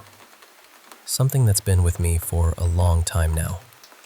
I'm Henry, and my story starts way back in high school. I was just a regular kid, until I got my first taste of alcohol at a party, thanks to my buddy Mark. From that point on, drinking became my escape, my constant companion. I won't lie, it messed me up pretty bad. Sleepless nights, nightmares, flunked classes, you name it. Somehow, I barely graduated. After high school, life didn't get easier. I bounced from job to job, losing them because of my drinking. My parents? They were at their wits' end with me. They'd say things like, "Henry, if you keep this up, you're going to ruin your life." Or, "Get your act together and find a job." But I just shut them out. I felt hopeless, like I was stuck in a dark tunnel with no way out. Then, one day at the grocery store, of all places, I met Candace. I was reaching for a pack of beer, and she grabbed the same one. We started talking, and, honestly, I felt like I could breathe again. She was going through her own struggles. Recent breakup, tough job as a waitress, barely making rent. We connected over our shared pain, and slowly, things started to change. We went from strangers to friends, then to dating, and eventually, I asked her to marry me. I remember hiding the ring in the cake at our dinner, and when she found it, her tears and joy made me feel like I had a new purpose. Candace was my rock. She helped me get a bartending job, supported me when my parents distanced themselves, and together, we fought our addictions. Life was finally looking up. We had a home, steady jobs, and then came the best news. We were expecting a baby girl. We painted her nursery pink, got a cute crib, and named her Brianna, after one of Candace's favorite singers. But as the due date approached, things took a turn for the worse. Candace got really sick, throwing up blood, fainting. I was terrified for both of them. The delivery was a nightmare. Candace passed away during labor, and our baby girl was stillborn. I remember the doctor's words like a punch to the gut, and the world just shattered around me. I was broken, lost, drowning in grief. That night, I found myself back at the grocery store, buying pack after pack of beer. I hadn't touched alcohol in almost 2 years, but pain made me forget everything. I drank until I blacked out. Then, the strange things started. I woke up in a hospital hallway, empty and dimly lit. I heard Candace's voice, telling me she was okay and to come see our daughter. I followed it to a room where she held our baby, but the baby's eyes were missing, her body covered in blood. Candace looked horrifying, her face twisted and decayed. She urged me to hold our child, but I was terrified and ran away. As I fled, Candace's figure chased me, begging me not to leave them, calling me to complete our family. I was paralyzed with fear, trapped in this nightmare until everything went black. Then, I woke up in an ambulance, paramedics working frantically to save me. One of them even resembled Candace, which made everything feel surreal. I was lucky to be alive, but the damage was severe. My lungs were ruined, and I couldn't breathe or speak for weeks. Now, I'm in rehab, trying to piece my life back together. But those whispers, they never leave me. At night, I still hear my name being called softly, haunting me. And sometimes, when I look in the mirror, I feel like that creature is just behind me, waiting. It's a reminder of the darkness I've faced, but I'm holding on, telling myself I won't let it win.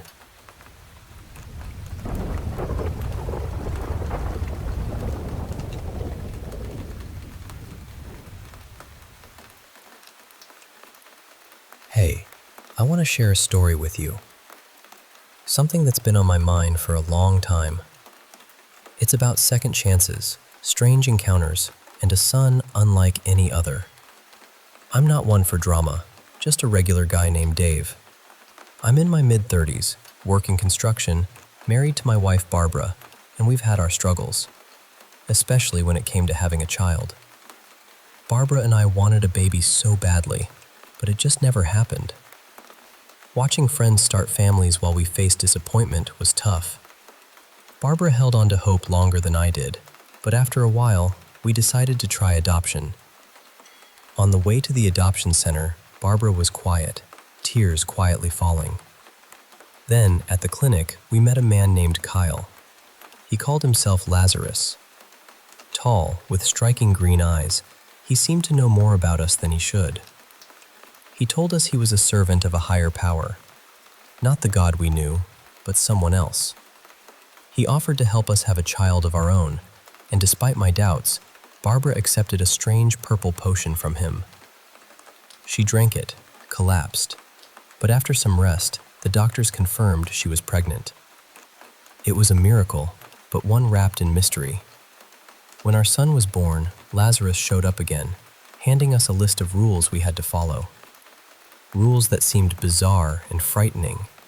Calling our son only by the name Lazarus, never looking at him while he ate, keeping him isolated from other kids, making sure he was in bed by 10 p.m., and some even darker, like keeping him chained outside on his 15th birthday. We followed the rules out of fear and hope, but as Lazarus grew, he changed. His mood darkened, he screamed at night, and one time Barbara saw his eyes glow yellow. The things we feared seemed real. On his 15th birthday, we chained him in the shed like the rules said, but the chain broke. That night, a creature, not quite our son, prowled the house, growling and searching. We hid, terrified, as the creature's glowing yellow eyes searched for us. The house was wrecked by morning, and Lazarus was gone. Then the man, Lazarus, returned, warning us that by breaking the rules, we unleashed a monster. We knew what had to be done, but it broke our hearts. One night, when Lazarus came back, he seemed normal at first, but his eyes betrayed him. glowing yellow. Before we could react, he attacked Barbara. I barely escaped to the shed, locking the door behind me as the creature tried to break in. I held my shotgun, tears streaming down, knowing the fight ahead was terrifying. This story isn't just about horror or monsters. It's about choices, consequences, and the things we do for those we love. I wish I could say it ended differently, but sometimes the price of a miracle is higher than we expect. Thanks for listening to my story.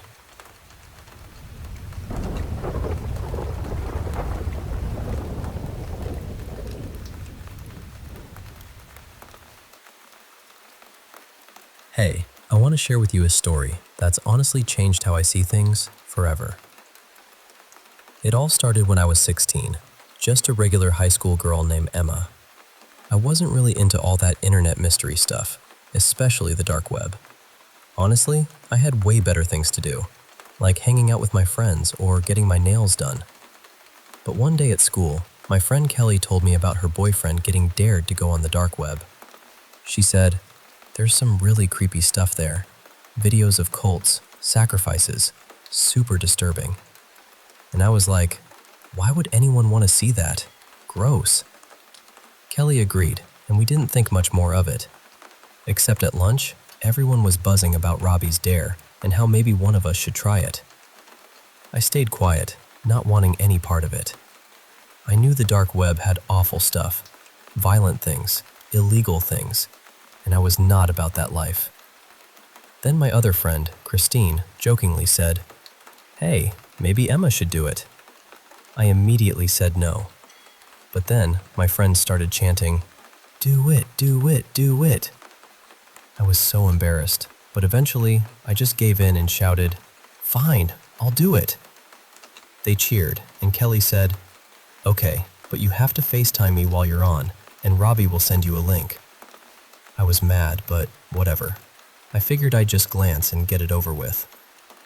That night, Robbie texted me a link and said, "Good luck." I got goosebumps, but I wasn't about to chicken out. I FaceTimed Kelly as I opened the link, grumbling, "This is so stupid. Can't believe I'm doing this." She laughed and said, "You just have to click on one site. Then we'll all have a good laugh."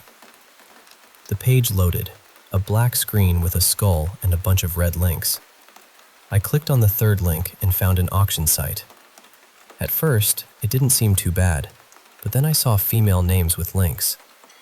I clicked a random one and saw a blurry photo of a girl walking home from school. She looked about my age, brown hair, green eyes.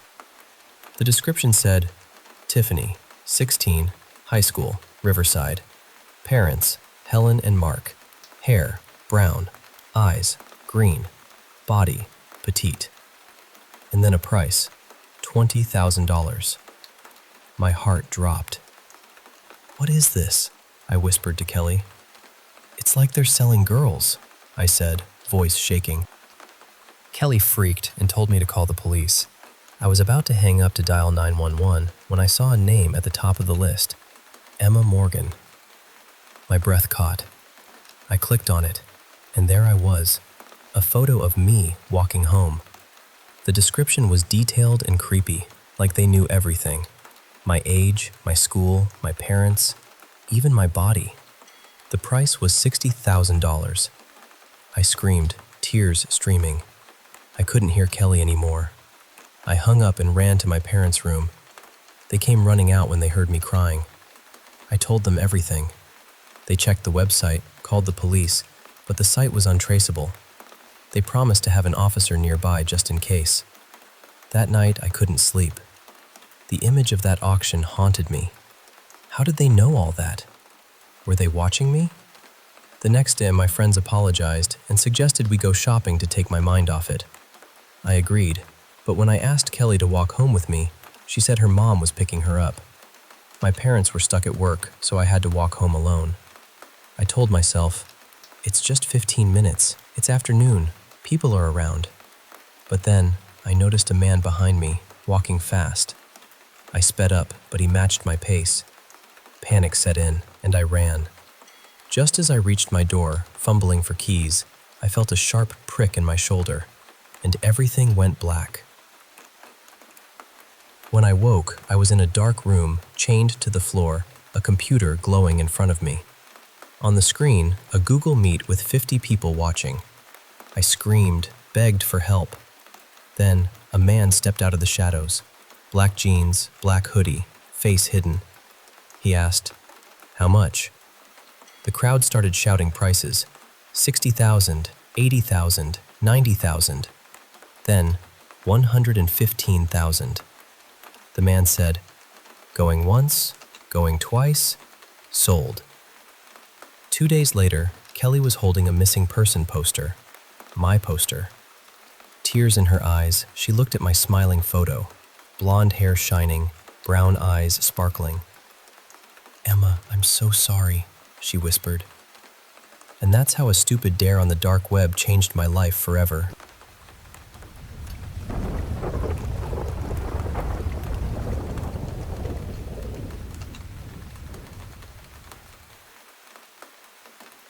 Hey, I want to share something that's been on my mind for a while.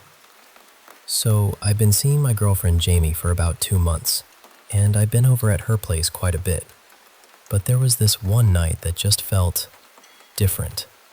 You know how it is when you're a teenager. Anything to spend time with your girl, especially when her parents aren't around. But at Jame's house, nighttime was always a little weird. Like, there was this vibe that something wasn't quite right. What really got to me was going upstairs to the bathroom at night. Every time, it felt like someone was watching me, or maybe just following me closely. It was unsettling. Jame's mom was cool with me being there late, and when I knocked, she just let me in with that knowing smile and a wink. She told me she was heading out to dinner with her fiancé, and that I had the run of the house until Jame got back. She joked, "Just don't steal anything," and then left. I settled in the living room, streaming some Seinfeld to keep my mind off things. But when nature called, I had to face those stairs. The dark stairwell freaked me out. I asked Jame once why the lights in the entryway and stairs never worked for long. She said they'd only stay on for a day or so, and no one knew why. That just made me even more uneasy. So I bolted up the stairs, did my business, and was about to head back down when I heard it. Her dog, Max, was growling at something down the hall. But it didn't sound like Max. He's a tiny Pomeranian. No, this was a deep, angry growl, like a Rottweiler or something way bigger. I shouted, "Max, it's just me," and nearly tripped going down the steps. Max usually sleeps upstairs at this hour, so this growling was off. Then I heard the car door slam outside. Jame was home. I never told her how freaked out I was by the house, but that night I rented the movie Sinister just to match the spooky mood. I was waiting for her to come in before pressing play. She walked in, the back of her facing me as she shut the door, and I was about to say, "Babe, your dog is acting really weird."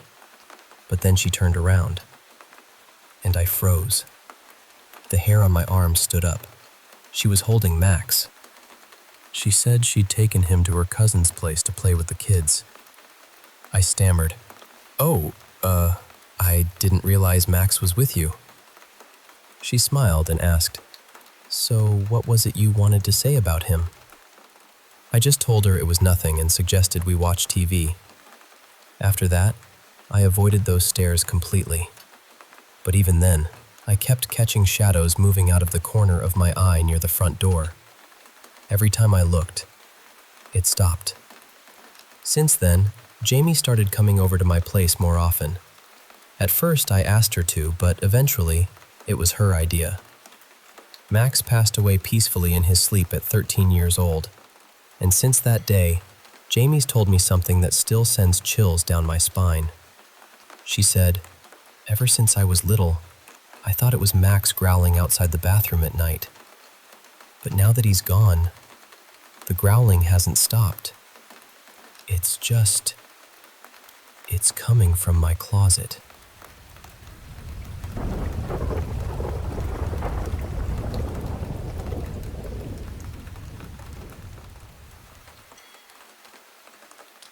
Hey, I want to tell you about this really weird experience I had one night. It was around 2 a.m. and I was just chilling on the couch, flipping through channels to unwind. I landed on the tail end of a sitcom, kind of like a classic family comedy, and then the screen went black for a second before switching to Seinfeld.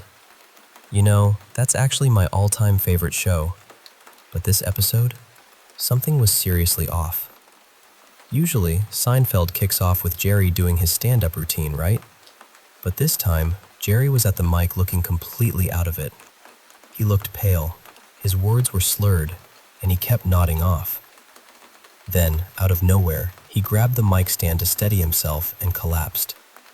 There was blood coming from his nose, like a lot, but his eyes stayed shut. It was chilling. Then, a crew member hurried on stage, helped him up, and they took him off, with Jerry clutching his stomach like he was about to throw up. After that, the actual episode started, and I realized I had never seen this one before. I mean, I've watched every episode multiple times over the years, and Jerry never got taken off stage like that. I just kept thinking, why would they leave that in? What is going on here? The scene shifted to Jerry standing in his kitchen, but it wasn't the usual clean, familiar kitchen from the show. This was some dingy, run-down place. Walls stained, dishes piled up everywhere, just a mess. Jerry looked awful. 2 black eyes, mouth hanging open, drool pooling on the floor, barely conscious. Then the buzzer rang, and without hesitation, he let whoever it was in. It was Elaine. But this wasn't the Elaine we know. She looked worse than Jerry. Her clothes were torn and dirty, her skin pale and gaunt, her face scarred with smudged makeup, hair wild and tangled.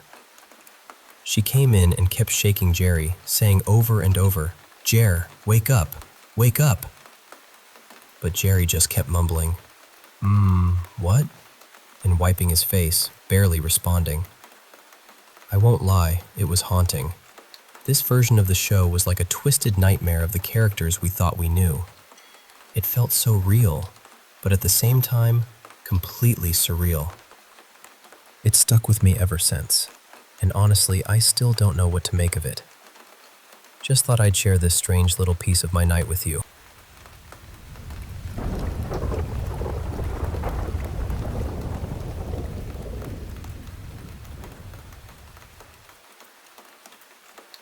Hey, I want to share something that happened to me recently. Something that's been on my mind a lot. So I was walking back from my new friend Haley's house late at night. Where I live now, it's pretty rural. Just 2 of the 5 families around here, including mine and Haley's, and our parents own a lot of land with gas wells scattered about. It's peaceful, and honestly, it feels good to walk alone at night without that constant worry I had back in the city. Anyway, I was making my way down this trail that only folks around here really know about, kind of carved out by us over time. Suddenly, I hear these crunching sounds, like someone running through the branches. It startled me, but I thought maybe it was my brother. He's older, and he and his friends love to scare me like that. They used to do it all the time when we lived in Chicago, so I figured it was just them messing around. But then I called my dad, and it was about 1:45 in the morning. He was pretty mad at first, probably because I was out so late. But then he told me my brother was actually in bed. He asked me exactly where I was. I told him I was coming back from Haley's place, and that's when he got really worried. He told me to run home as fast as I could. Turns out, he had just gotten a call from Haley's mom. Haley was missing, and so was her dad's pickaxe, the one I had actually seen leaning against their house when I left. Dad said Haley was a very sick girl, and kept telling me to hurry. He sounded scared. If he had known I was at her house, he would have come to get me right away. Now, thinking back, I remember when I was at Haley's, sitting in the bathroom, and she suddenly snuck in and hid in the bathtub behind the curtain. But she didn't jump out or scare me. Instead, she crawled after me to her room with this serious look on her face, not like she was joking. Then she suddenly went back to being her normal, fun self, and everything seemed fine. So I ran through the woods, dropping my purse as I went. My legs were burning, and I was scared out of my mind. I almost ran right into my dad, who was just beyond the backyard with a flashlight. He told me to run inside. I waited in the living room, biting my nails like crazy, until he came in and started locking all the doors. He told me we'd be okay, and I finally went to bed. But just about half an hour ago, I woke up to a strange noise outside my bedroom window. It was 3:13 a.m., and I was terrified to look. I imagined the worst, maybe seeing Haley's face out there. When I finally pulled back the curtain, there was nothing. Until I turned on my phone's flashlight. And then, right there on the window, written in dew formed by fingerprints, was a word, but it was spelled backwards. It said T-S-O-M-L-A. Flipping it around, it reads, almost. I don't know what it means. I just wish I hadn't become her friend.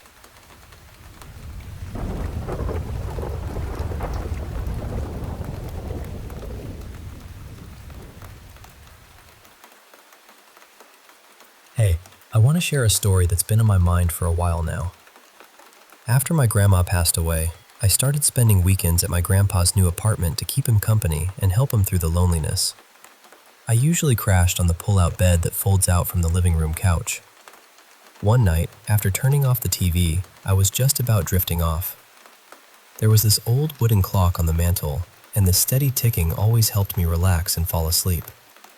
But that night was different. As I was dozing, I heard this noise coming from the kitchen, this shuffling sound. It immediately took me back to childhood memories, because I had a cousin who used to sleepwalk when she visited. I remember one night finding her standing in the bathroom closet, and ever since, that image has haunted me in nightmares. So hearing those footsteps stop once they reached the dining room carpet really freaked me out. I froze, gripping the covers so tight my palms felt sweaty. Then the footsteps stopped, but something even more unsettling started. The sound of something gliding across the carpet. It was like movers dragging a heavy piece of furniture through the living room. My heart was pounding, and I pulled the pillow over my ears, but I could still hear it. Then, right where my feet were at the end of the couch, the bed slumped down as if someone sat there, pressing down on the covers wrapped around my legs. I tried to kick and squirm free, but nothing budged. In desperation, I called out, "Grandma, I know you're here, but please leave me alone." Instead of stopping, it felt like whoever it was climbed up onto the couch, like they were about to straddle me. That's when I finally threw myself off and ran down the hallway, flipping on every light. But when I looked around, there was no one there. I left everything as it was, turned off the lights, and crawled into bed with my grandpa.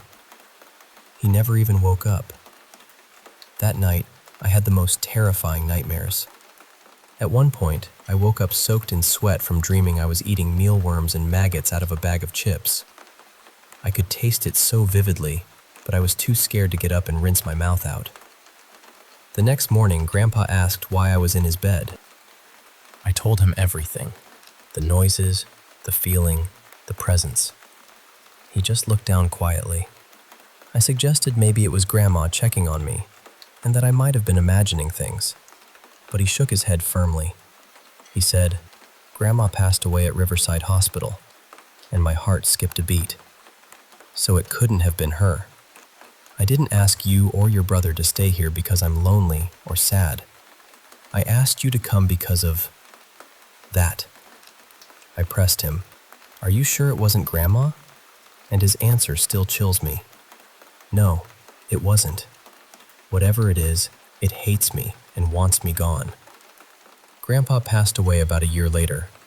My mom brought him to live with us after that strange experience. As he settled in, his mind started slipping because of Alzheimer's, and at night he would wander the halls. Sometimes, I'd hear that same shuffling sound. Other times, a gliding noise I never dared to investigate. During those nights, I often found our dog hiding under my bed. I wondered if whatever was there had followed Grandpa home, and even worse, if it took him when he died. I don't think it was human, and honestly, I'm still not sure what to make of it.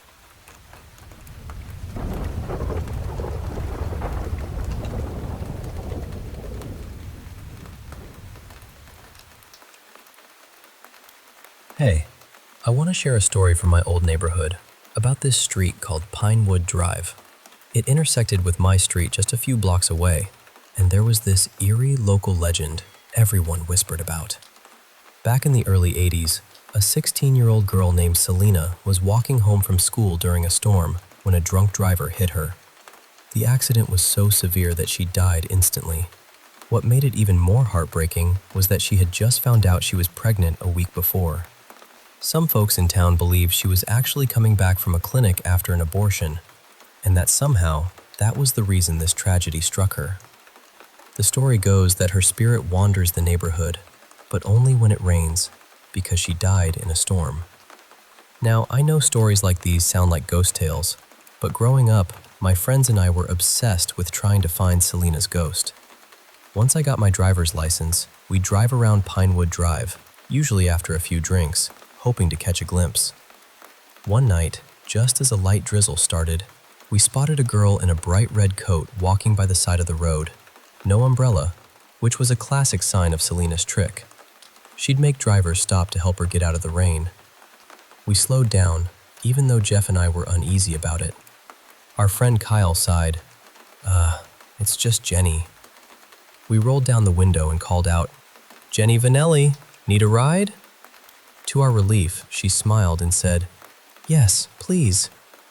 I moved over so she could hop in next to me, and after she thanked us, we started chatting about the ghost story, half joking about how ridiculous it all sounded. Then the rain started pouring hard. Jenny, who was usually super chatty, suddenly went quiet. That silence was so unlike her.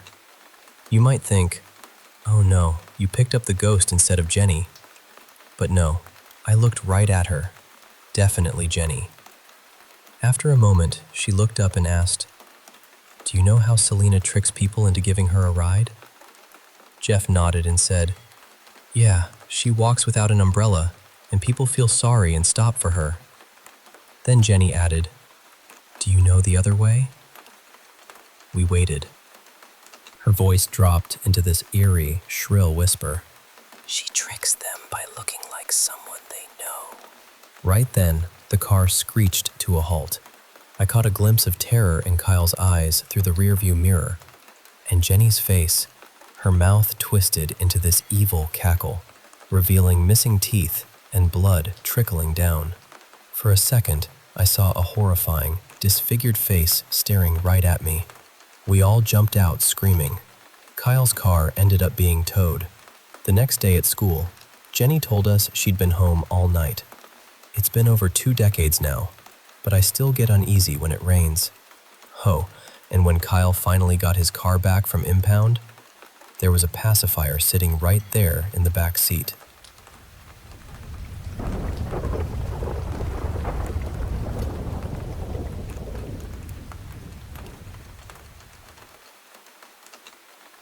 I've carried 2 memories for years, and even now, I still don't know what to do with them. I've tried telling myself it was stress, fear, sickness, or my mind filling in the blanks. But the truth is, I know what I saw. And some nights, when the dreams come back, it feels like those moments are still sitting beside me, waiting to be understood. The first thing happened a few years before 2021. I grew up in a planned industrial town, the kind of place built decades ago with help from the Soviet Union. A lot of the homes had been there since the late 1960s, and families still lived in them because the company controlled most of the city. My father worked there, so we had access to places most people didn't, or at least he knew about them. Near the old post office, there was this narrow road people sometimes talked about like it was a shortcut. But it was always guarded. No one was supposed to go in. When I asked my father about it, he said there was no such road, no hidden section, nothing like that. But one summer afternoon, around noon, I accidentally ended up there. It was blazing hot outside, the kind of heat that makes the air look bent. I was on my scooter, expecting the road to curve back toward the main street, but it didn't. It just kept going. The farther I went, the quieter everything became. The town behind me seemed to fade out, and suddenly I was in a place that felt completely wrong.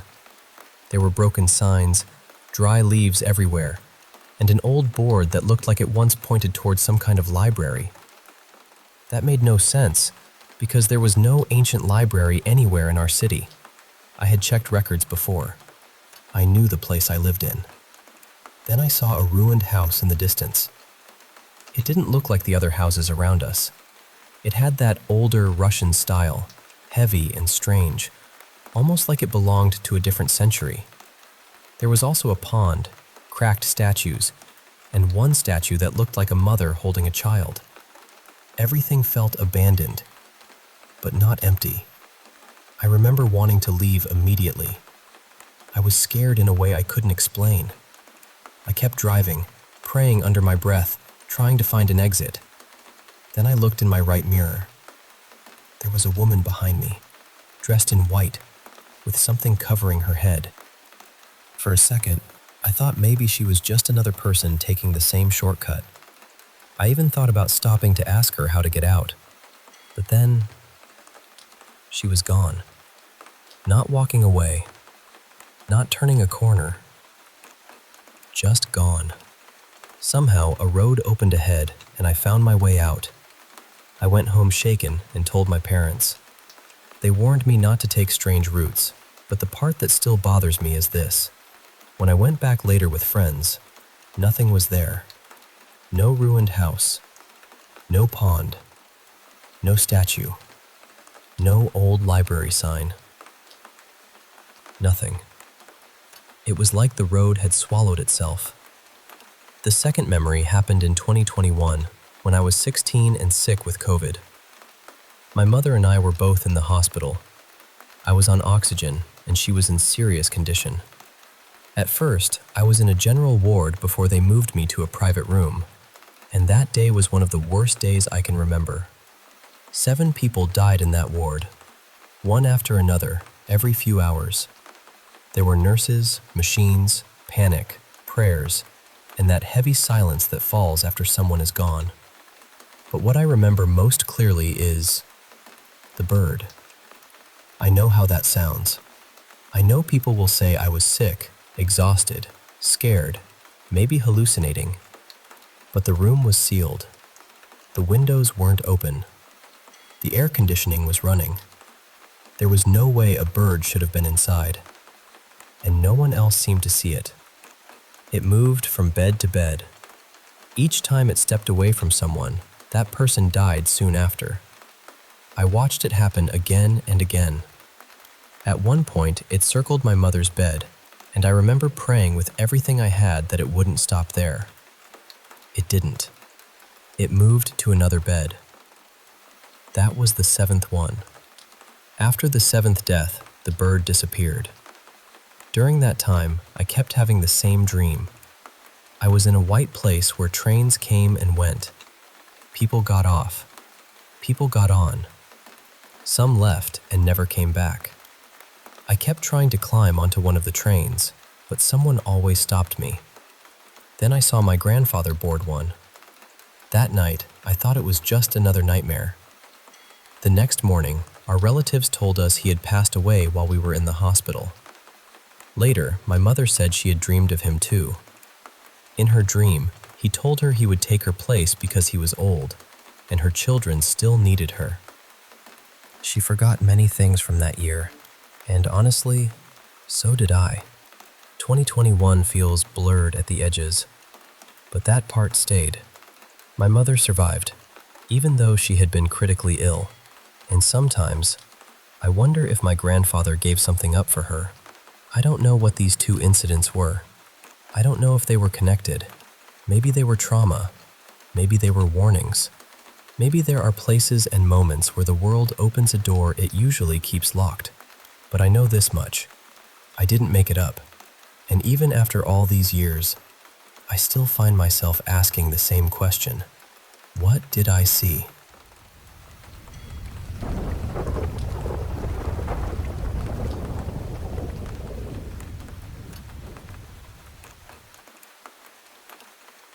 I'm going to tell you about something that still makes my stomach tighten whenever I think about it.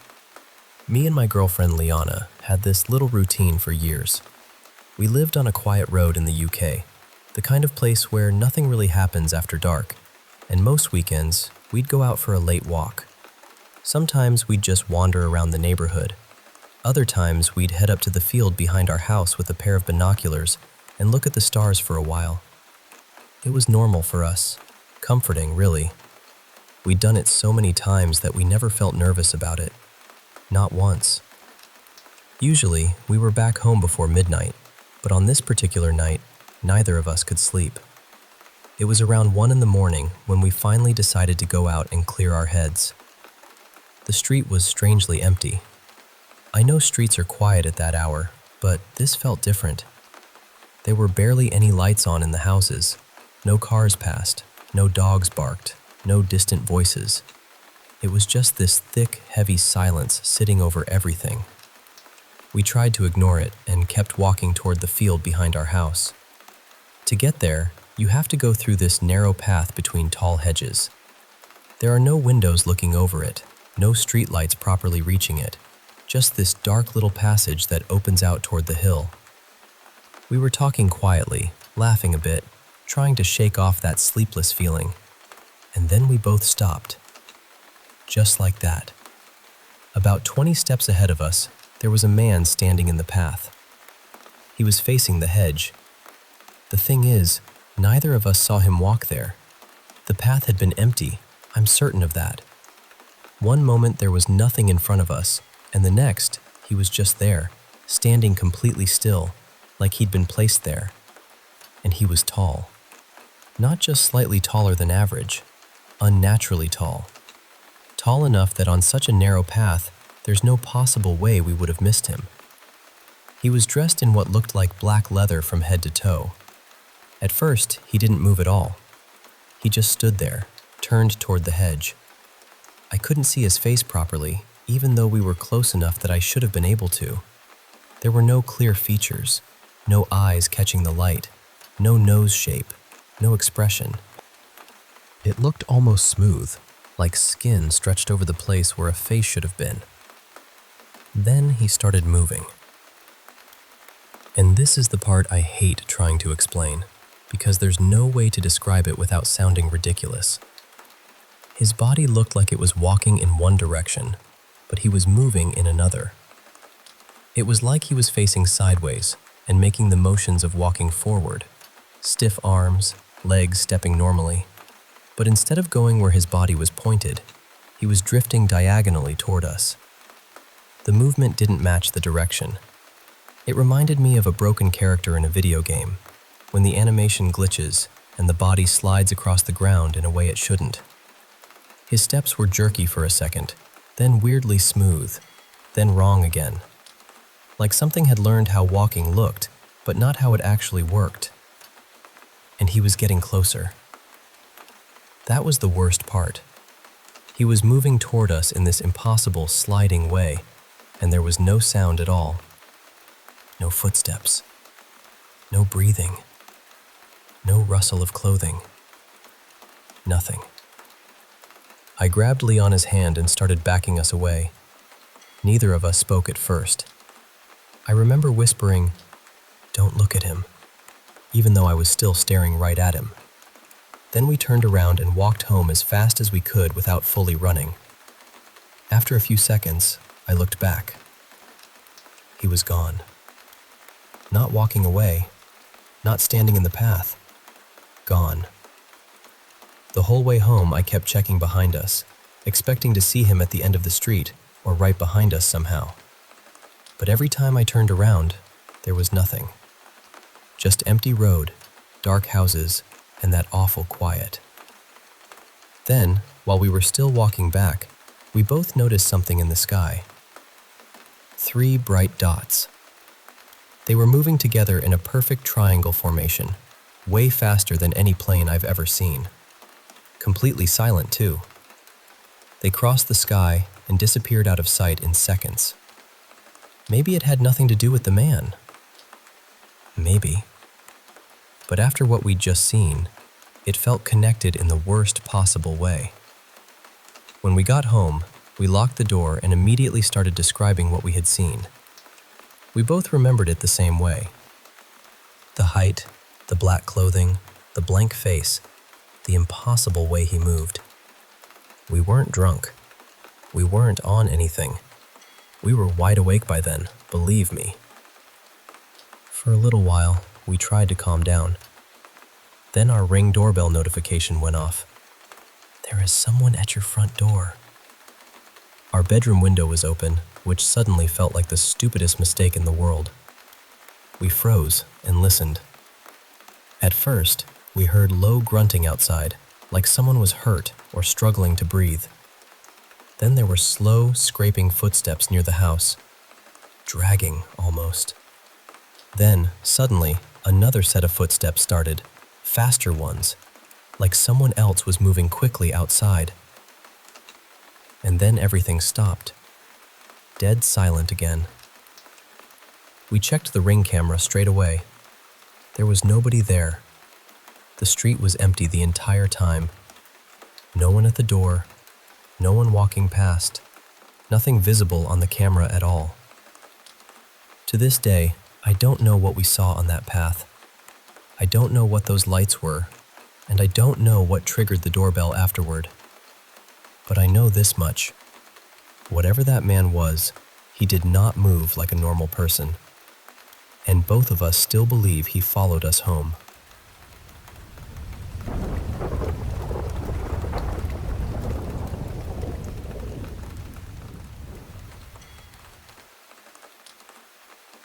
Hey there, I want to share a story that's really close to my heart. It's about a girl named Lily, a spirited 12-year-old from down under, Australia to be exact, who had a rather unusual quirk. You see, whenever Lily came out of the water, people would get scared of her. It was as if they saw a monster instead of a sweet girl. It was baffling and, honestly, quite sad.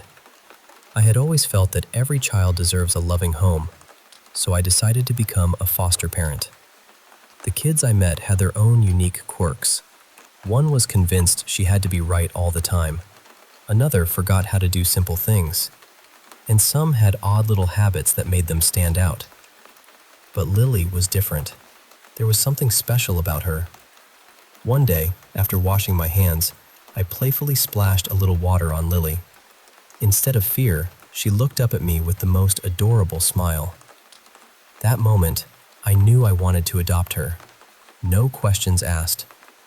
I told her she was beautiful just as she was, especially when she came out of the water. Over time, things changed. People stopped screaming when Lily emerged from a swim.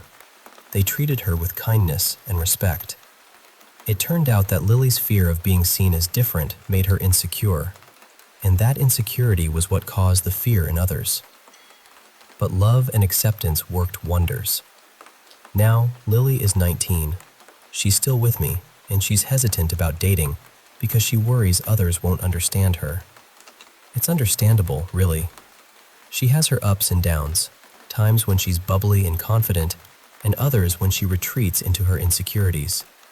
One thing I've noticed is her love for open water, ponds, canals, where she can stay submerged for hours.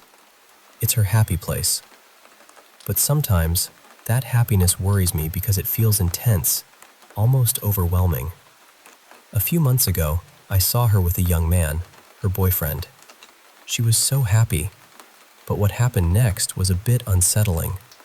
She insisted he stay in the pond as long as she did, and when he couldn't, she'd get upset. It was hard to watch, but I didn't want to spoil her joy. Then one evening, she pulled him back into the water when he tried to leave. Unfortunately, he didn't make it out alive. Lily was devastated, blaming him for not staying as she wished. After that, she fell back into her darker, insecure phase. Late one night, I went to the pond to check on them. What I found chilled me. There were others, many others, at the bottom of the water. Past boyfriends who had been caught in this strange cycle. It was heartbreaking. Despite all this, when Lily's in her good moments, she's caring and loving, especially towards me. She cooks breakfast, checks in on me like a devoted daughter. She's got another boyfriend now, and while I worry, I also appreciate the bond we share. Lily's story is one of love, acceptance, and the struggles that come with being different. It's taught me that sometimes understanding and patience can change everything. And I'll always be here for her, through every splash and every smile.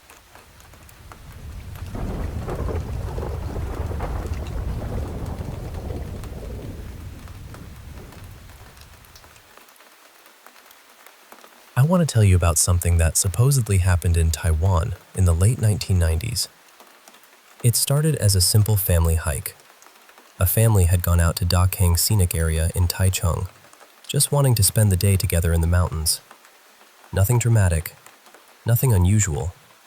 Just relatives walking along the trail, talking, taking in the trees, the rocks, the quiet air, the kind of outing people remember more for the feeling than the details.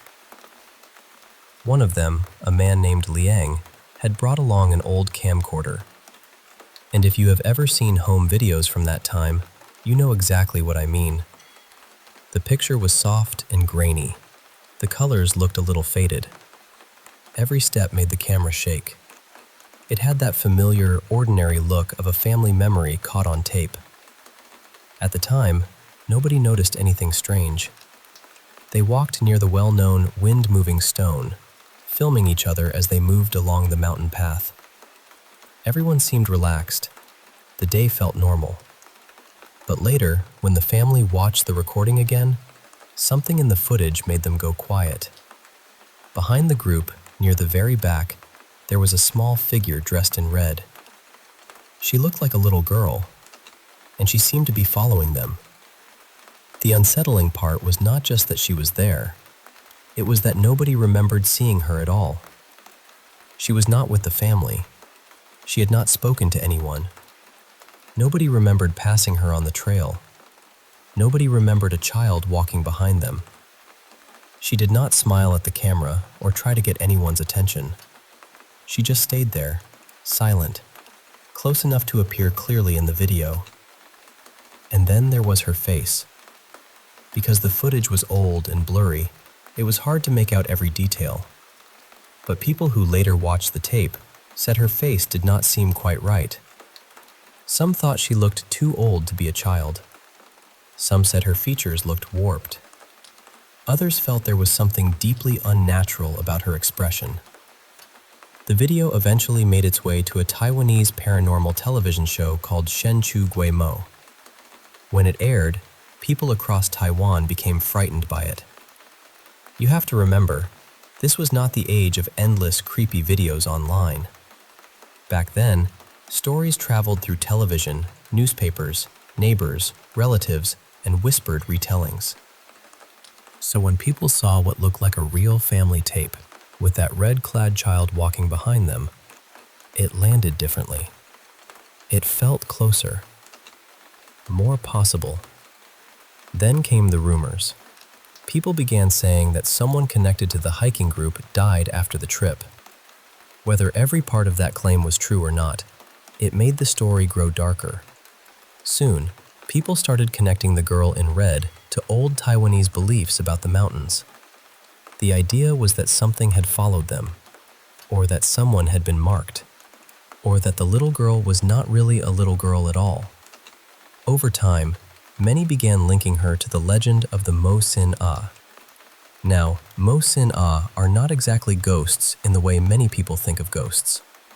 In Taiwanese folklore, they are more like strange mountain beings. They are said to live in forests, bamboo groves, valleys, and misty trails, places where the path can feel familiar one moment and completely wrong the next.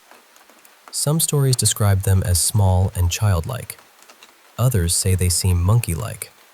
Sometimes they are said to wear red. Sometimes they have red eyes or red hats.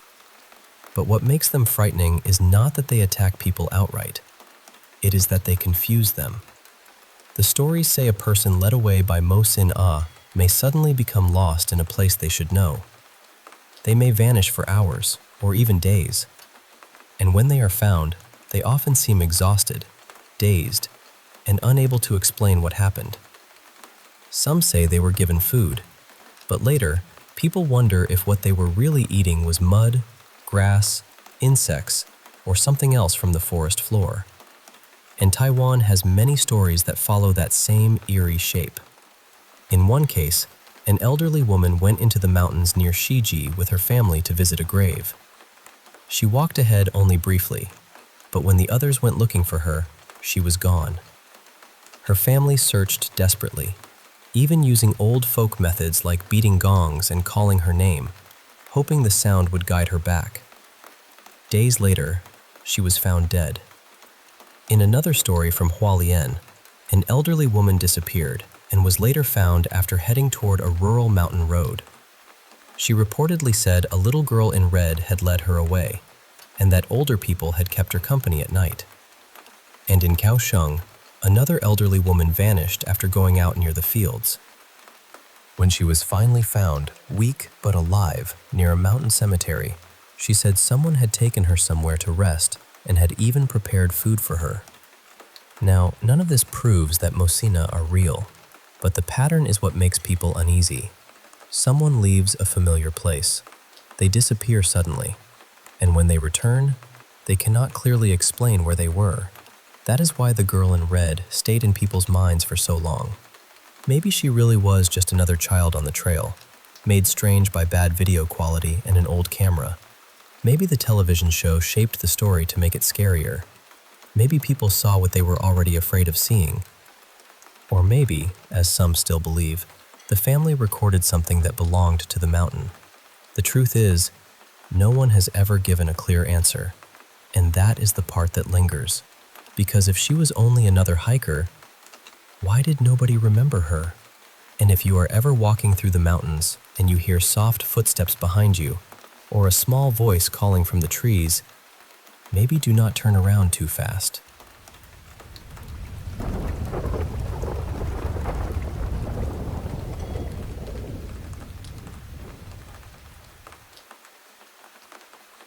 You know, I was about 16 when this happened.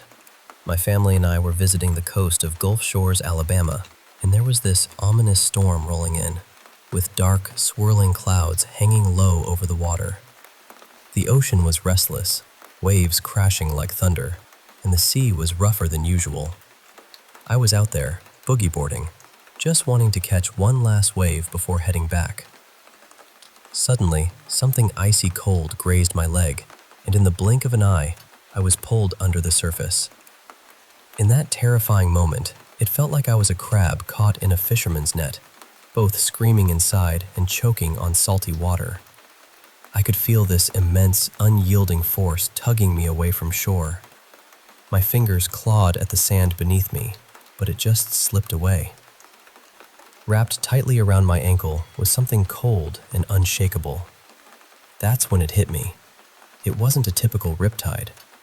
Something was holding on to me, dragging me deeper and farther from the beach. I tried to hold my breath as long as I could, but eventually, my survival instincts took over. Instead of fighting against whatever was pulling me, I decided to swim with it. When my head finally broke the surface, I vomited a mouthful of salt water and gasped for air. But before I could catch my breath, I was dragged down again. This time, I felt the same chilling grip on my forearm. I imagined it might be some sea creature, maybe a giant squid, but what I saw next was far more haunting. Staring back at me was a pale boy, his lips a deep, unnatural blue, skin tinged with a ghostly hue, and his jaw slack like someone who had drowned long ago. His bony hands gripped my arms tightly, and his eyes, oh, those lifeless white eyes, seemed to pierce right through me. The strangest part was watching him swim backwards, pulling me along as if he were guiding me to the depths.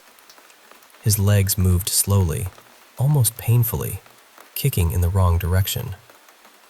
Panic surged through me, and with all my might, I pushed off his chest and broke free. The last image burned into my mind was that toothless grin spreading across his face as he sank into the dark abyss, a chilling lullaby echoing around me like some eerie, demonic song. When I finally resurfaced and took in deep, gasping breaths, I realized I was only about 100 yards from shore. I swam with every ounce of strength I had, despite the exhaustion dragging at me. Then, my feet found the sandbar, and I collapsed, waves crashing violently around me, thunder growling overhead. I told my parents what happened.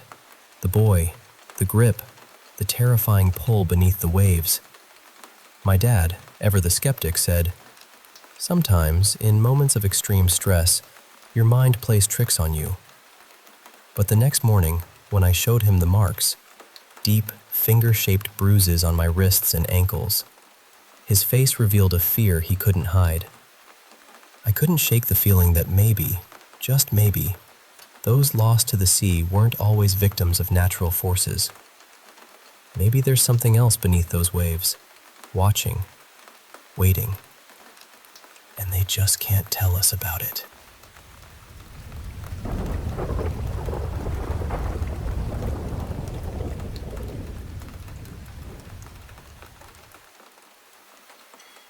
You know, back when I was stationed in Afghanistan, I had one of those moments that sticks with you forever, the kind you never want to relive.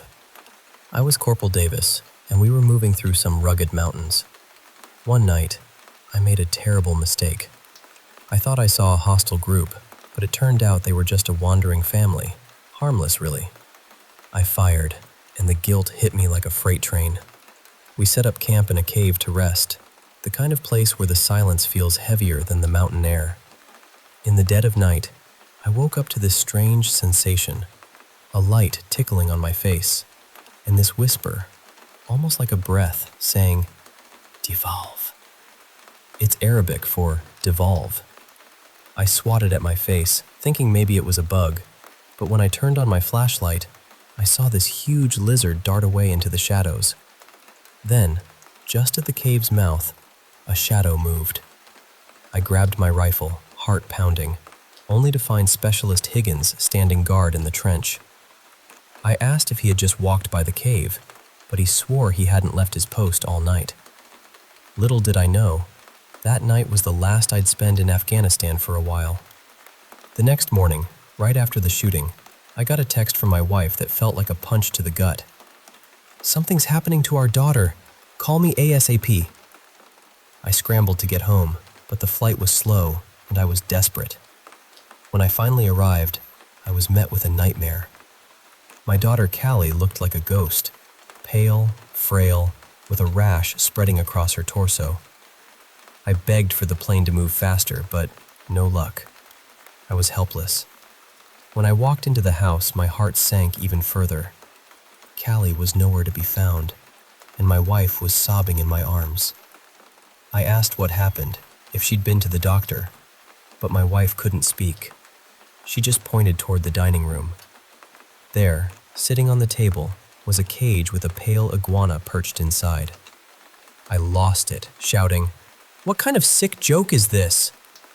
Then, the lizard opened its mouth and said, "It's me, Daddy." I broke down, thinking I was losing my mind, but I wasn't hallucinating. The next day, we had to put that iguana into a sanitized jar, and the day after, ashes scattered in an ashtray.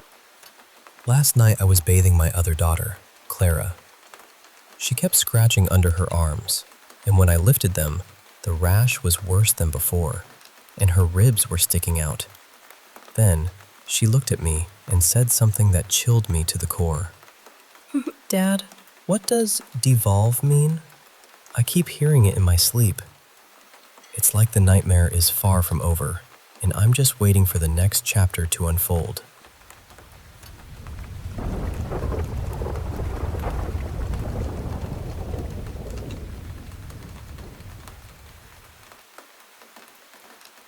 Hey there, I want to share a story that's been on my mind lately, about an extraordinary expedition deep in the rainforests of Sri Lanka. So, picture this. It's right after the northeast monsoon season, and COVID-19 is at its peak there.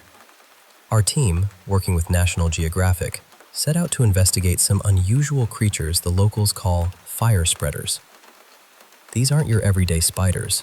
They're a kind of wandering spider, but with some truly terrifying twists.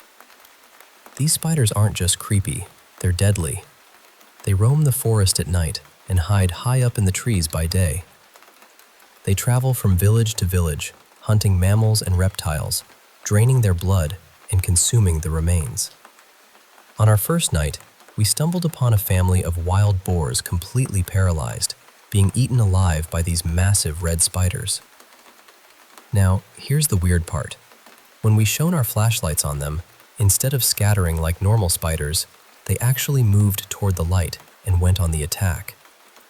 They can jump incredible distances, up to 4 feet high and 11 feet across, which makes them incredibly dangerous. Color-wise, these spiders are masters of disguise. Their fur changes with the seasons, a dark velvet red in spring, bright orange in summer, and jet black during the rainy, cooler months. It's almost impossible to spot them. And where exactly they came from? That's still a mystery. One night, while our team was camping in Adirondacks, we were suddenly woken by piercing screams. A man, woman, and toddler from a nearby village were attacked. They ran out of their hut, tearing at their own clothes and skin, screaming in agony before jumping into a raging river, where, tragically, they were swept away. This was the first time anyone outside the local tribes had witnessed the horrifying effects of a bite from these spiders. Sadly, one of our own scientists was bitten too. His reaction was chilling. He screamed that he felt like he was burning alive from the inside, claimed he could see smoke pouring from his mouth and lungs, and that his flesh was melting. We managed to restrain him just before his heart gave out, but he vomited a terrifying amount of blood before he passed away. We brought back a few of these aggressive spiders to the States for study and set up hidden cameras and audio devices across hundreds of miles in the jungle to monitor them. Night after night, the forest echoed with chilling shrieks from both humans and other creatures. These spiders are not just carnivores, they're cannibals too. When confined together, they attack and kill each other. None survive. Scientists describe their behavior as pure fury, something never seen before in arachnids. Here's the twist. A few months ago, in a quarantined village suffering from COVID, 9 people were bitten by these spiders, 3 men and 6 women. Remarkably, their COVID symptoms vanished within hours. But the catch? They became violently psychotic, crawling on all fours, attacking hospital staff and other patients, biting and tearing flesh. The virus and venom seemed to mutate together, creating something terrifyingly infectious and aggressive. The hospital was quickly overrun. Sri Lankan forces had to intervene, tragically executing many infected individuals, but some disappeared into deep caves and haven't been found since. Recently, the CDC conducted a case study on a 72-year-old woman who was given a controlled dose of the pathogen and venom. Her reaction was extraordinary and terrifying. Though legally blind, she suddenly gained eagle-like vision and claimed she could smell roses from over 1,000 feet away, despite multiple walls and thick concrete between her and an actual rose garden. Her heart rate skyrocketed, and despite extreme sedation, she violently attacked staff, causing severe injuries. Now she's in an induced coma, and doctors are struggling to find a way to reverse the effects of this venom-pathogen combination. It's unclear if she will ever recover. Confidential reports suggest that this new mutation, called SRI-91, has already overrun an entire community in Sri Lanka. Evacuation plans are reportedly underway, but the full scope of this crisis remains unknown. It's a chilling reminder of how nature can surprise us, and how much we still have to learn about the world's hidden dangers. Thanks for listening. I hope you found this story as haunting and fascinating as I did.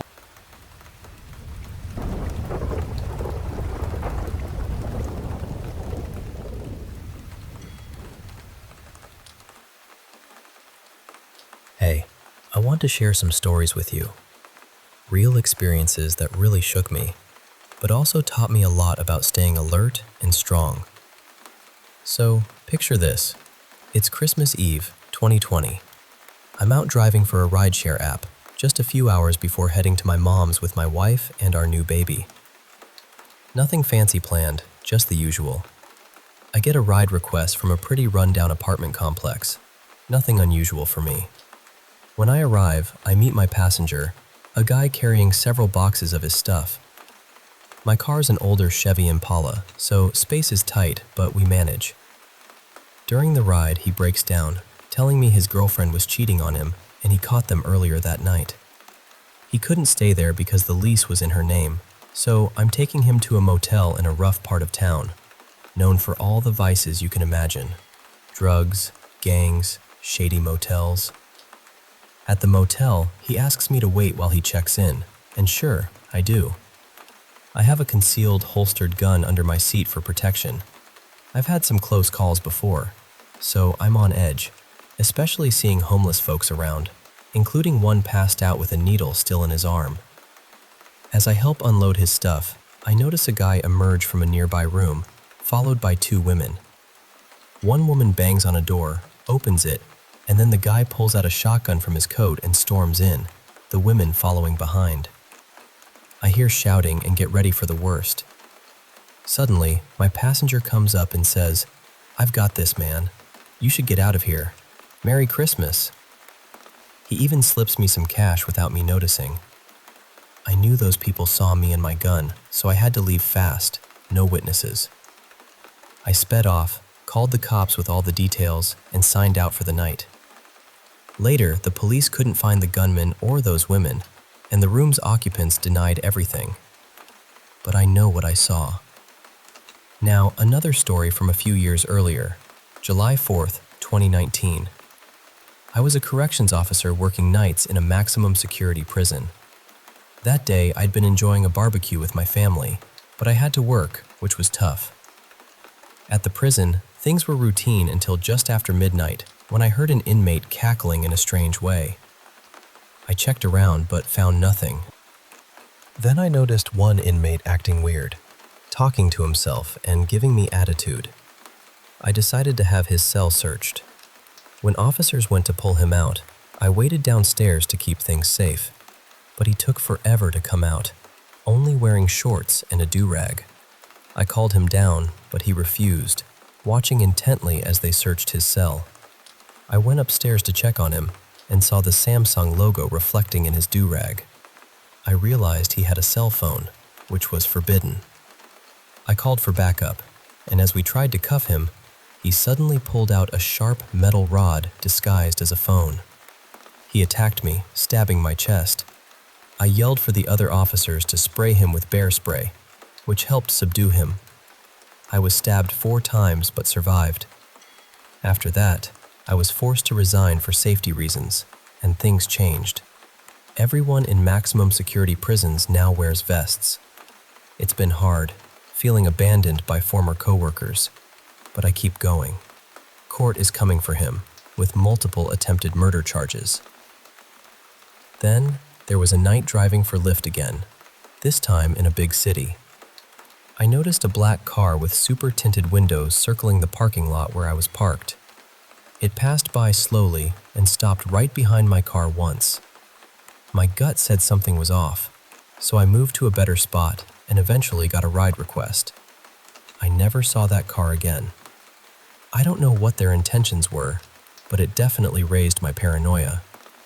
Stay observant of your surroundings, friends. These experiences taught me that. Now, on a different note, I want to share a story about a shadowy encounter in my teens. I was living with my dad in an apartment with a simple layout. One day, as I was heading to my room carrying some stuff, I suddenly felt this overwhelming dread. I looked up and saw a towering, inky black silhouette, a shadow person, with no eyes, just a dark outline of a man reaching the ceiling. I dropped everything in shock.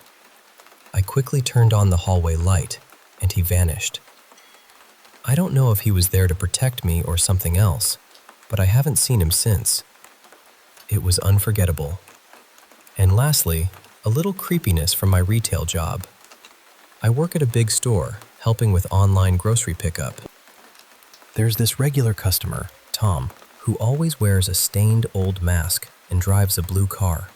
Every time I load his groceries, I gag slightly because the trunk reeks of bleach, trying to cover up the smell of dirty laundry and something worse. Tom is friendly, but a bit socially awkward, often confusing me with other coworkers. He calls me beautiful and nice, which is polite but also a bit unsettling given the state of his vehicle. I keep my distance and stay professional. These stories might sound all over the place, but they all taught me about caution, resilience, and the weirdness life sometimes throws at us. I hope sharing them helps you feel less alone in your own fears and reminds you to stay safe and trust your instincts. Thanks for listening.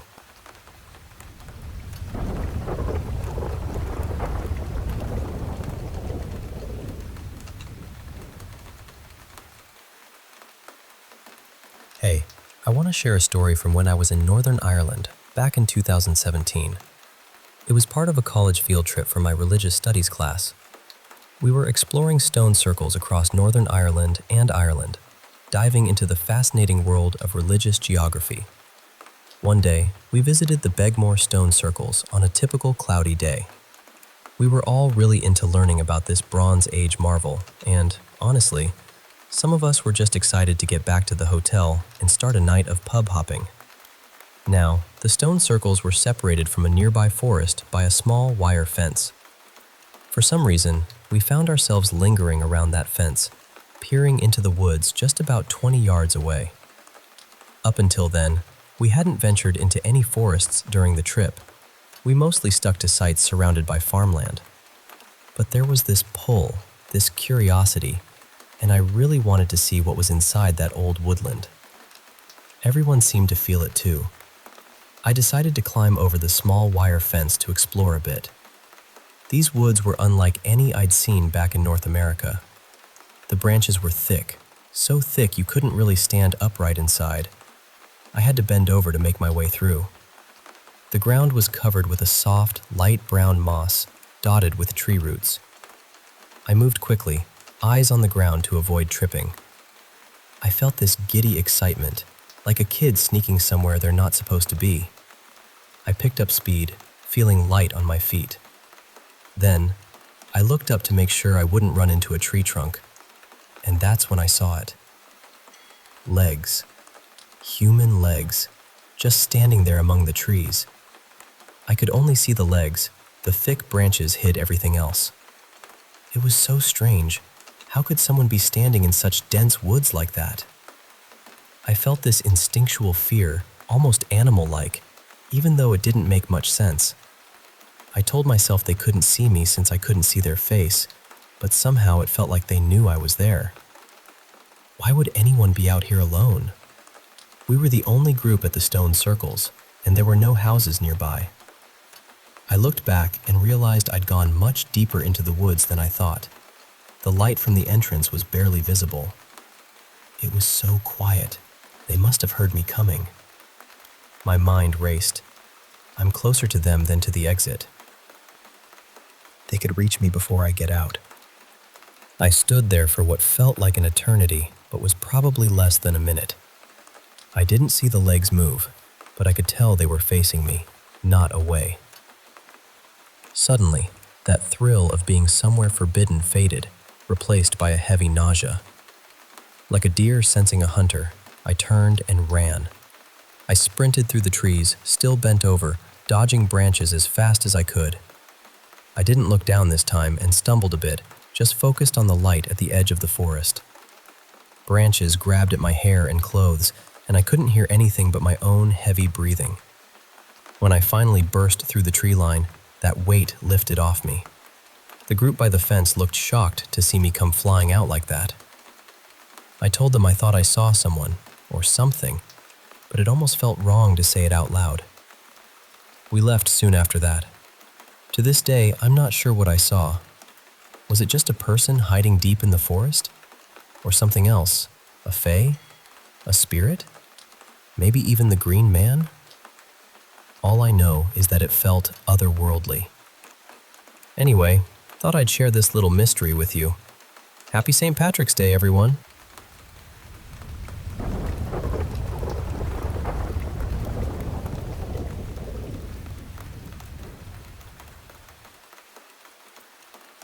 Hey, I want to share with you a story from a few years back, Thanksgiving of 2020, that started off pretty great, but quickly turned into something scary and unsettling. So, I'm a 31-year-old nursing student, and that year, I had just passed an exam with a pretty good score, around 88%. I spent the evening before Thanksgiving with my boyfriend Jame and his family. He was about to leave for a Cal Fire base, so it felt like a special time. Then, on Thanksgiving Day itself, I was with my brother's family. I left early in the morning around 8 a.m., feeling wiped out but also kind of restless. My mind was racing. I wanted to surprise my sister and her kids with a gift. When she didn't respond to my messages, my anxious energy kicked in, and in a bit of a manic mood, I decided to just go to her house unannounced. Thanksgiving was lively. Lots of food, booze, dancing, all the good stuff. Around 6 p.m., I started planning my trip to Jame's temporary place.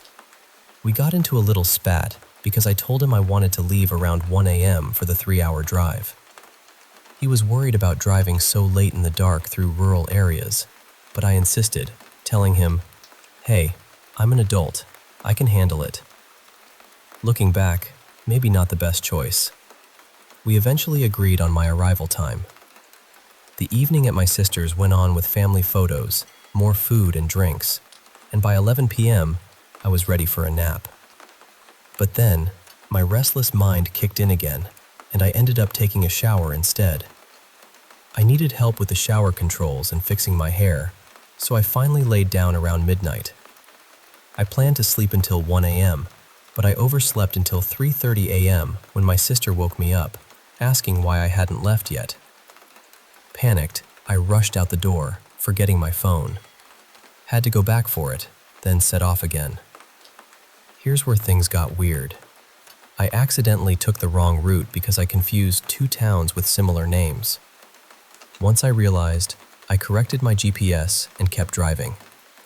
The first hour was frustrating. I thought I lost my vape pens, but turns out my sister meant regular pens, and I found my vapes in my purse days later. Classic me. Anyway, as I left the city limits, I found myself in a strange little race with a shiny, lifted Silverado truck.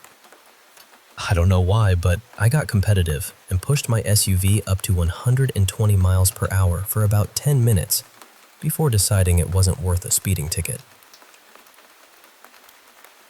After he took an exit, it was just me and another Ford on this dark, rural road. The Ford started driving really close to me, sometimes almost swiping my car. It was a narrow 2-lane road, so it felt unsettling. When we hit a small town with stoplights, I thought, okay, maybe this guy will turn off soon. But after 2 lights, he didn't. Then, as I passed a green light, I noticed the same car turning onto the street and falling in right beside me again. My heart started pounding, and I tried to stay calm, telling myself maybe I was just imagining things. At one light, I could see the driver, a man wearing a hat, staring at me. The light turned green, but I stayed put, hoping he would go. He didn't. I slowly drove through the intersection while he kept pace with me. Then a truck behind me honked, and I took that as a sign to speed up.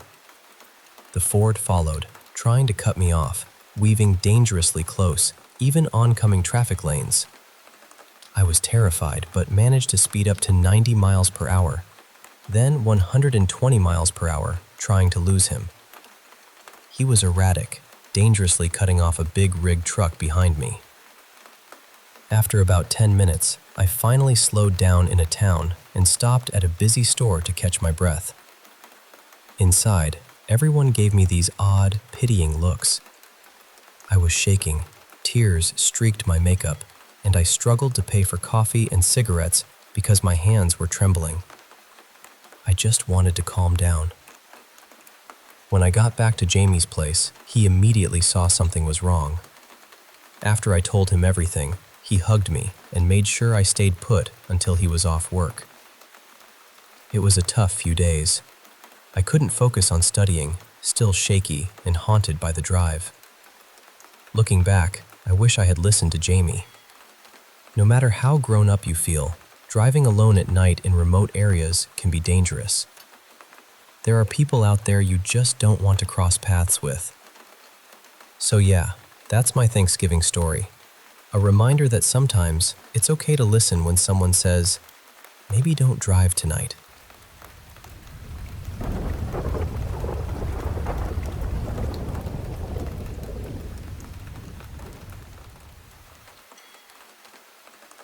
Hey, I want to share something that happened to me about a decade ago. It's still hard to wrap my head around how lucky I was to get away. Back then, I was 16, and, like most teenagers, often running late for school. One morning, as I was walking to the bus stop in my neighborhood, I noticed this dark green car with tinted windows slowly following me.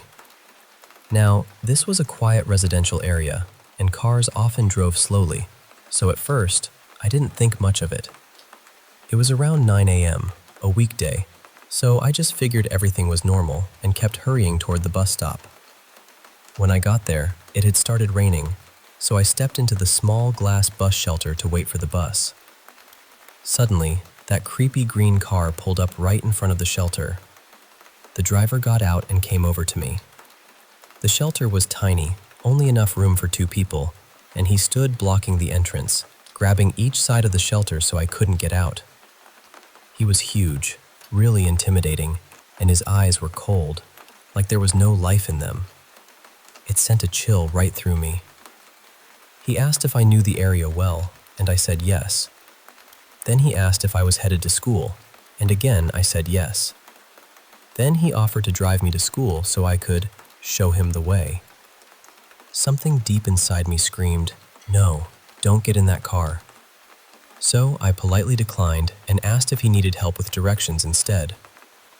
That's when he suddenly lunged at me, grabbing my arm and pulling me toward his car.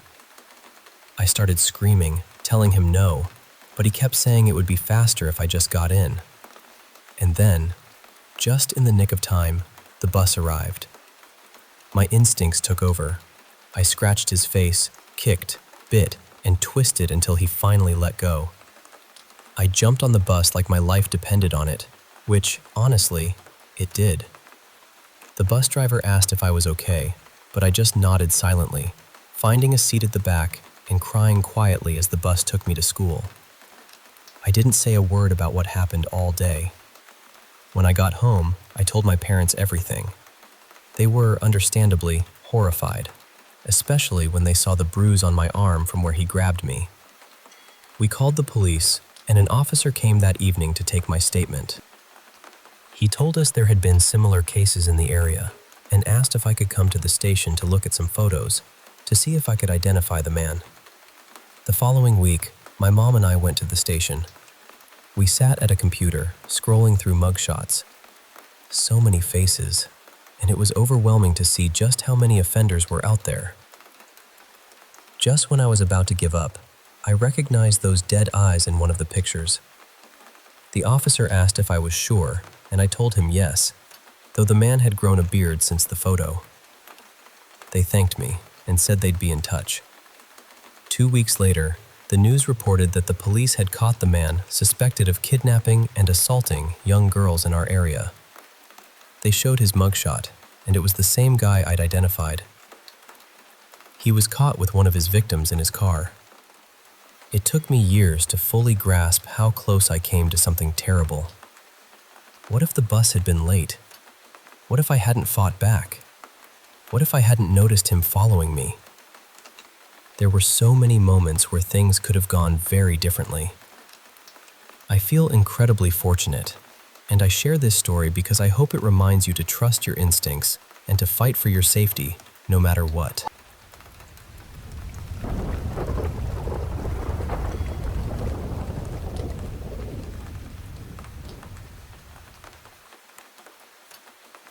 Hey, I want to share a story with you. One that changed how I feel about camping forever and deepened the bond I have with my dog, who's pretty much a hero to me. So, a little background first. Where I live, there aren't strict trespassing laws as long as you're respectful and don't damage anything. You can walk or camp on beaches freely, just as long as you leave everything exactly as you found it. When I was a kid, camping was this big family thing. We'd go several times a year with my parents and their friends, usually about 10 people, kids included. We'd head to this super remote beach on the coast. It wasn't just us there, other families came too, with their boats and tents. It was this really chill, family-friendly spot. Even had some basic toilets and showers, which was a lifesaver in the middle of nowhere. Now, fast forward to spring of 2012. I know this because I got my dog Mozzarella the winter before as a birthday present to myself. I picked her from the shelter. She was 6 months old then, rescued from a terrible dog fighting ring. We think she's a mix, maybe a lurcher and staffy. She's calm and sweet with people and other dogs, but don't mess with her. She's fiercely protective. This camping trip was different. None of the family friends could come, so it was just me, my sister, and our parents. I didn't mind. I was more attached to Mozzarella anyway. We left late. The drive took around 6 hours, and we got there just as the sun was setting. Normally, there'd be other campers and campfires lighting up the beach, but this time, it was completely empty. We started setting up in the dark. Not ideal. My parents were trying to pitch the tent while my sister and I fetched bags from the car. I rolled down Mozzarella's window to give her some fresh air because it was still warm. As we were fumbling around, my mom noticed a car driving around the circular road that loops the beach. She mentioned it to my dad, but he brushed it off. Then, a guy got out of the car and walked toward us. It was clear he wasn't sober. He was staggering, and he had a big knife in his hand. My dad stood up, holding a camping mallet, and put us behind him. The man started shouting that we couldn't camp there and to leave immediately. My dad tried to stay calm, but the guy kept moving closer, shouting louder. My sister and I were terrified, crying and shaking. I honestly thought the guy might hurt us, and I wasn't confident my dad could stop him. But then, out of nowhere, Mozzarella sprang into action. She lunged at the man, biting his arm hard, tearing through his jacket and breaking the skin. He dropped the knife, kicked and punched her to get free, grabbed the knife again, and ran back to his car before speeding off. Mozzarella stayed with us, even though she was bleeding a little. We quickly packed up and got back in the car, shaken but safe. I checked her over. She was okay, just a bit scratched. Somehow, during the chaos, she must have pushed her paw against the window and squeezed out of the car when it was slightly open. We decided to head home right away, but we needed gas. When we pulled into the nearest town's petrol station, we saw the guy waiting there, cleaning his wound. We didn't stop. My dad drove out immediately. Then, as we drove toward the next town, which was about 60 miles away, the guy started following us in his car. That hour-long chase was one of the scariest moments of my life. Our gas was nearly empty, and we were driving on fumes the entire time. But finally, he turned off, and we made it safely to the next town to refuel. After we got home and rested, my mom reported the incident to the police. They never followed up, but apparently, the guy matched the description of someone wanted for a serious crime. We don't know what became of him. So, what's the takeaway? For me, it's that Mozzarella isn't just a pet. She's family and a true protector. Despite everything she went through before I adopted her, abuse, fear, neglect, she had the courage to defend us without hesitation. I believe dogs can truly sense danger and understand human emotions better than we give them credit for. If you're thinking about getting a dog, please consider adopting. They'll change your life in ways you never expect. Mozzarella saved mine. And that $80 adoption fee? The best investment I ever made.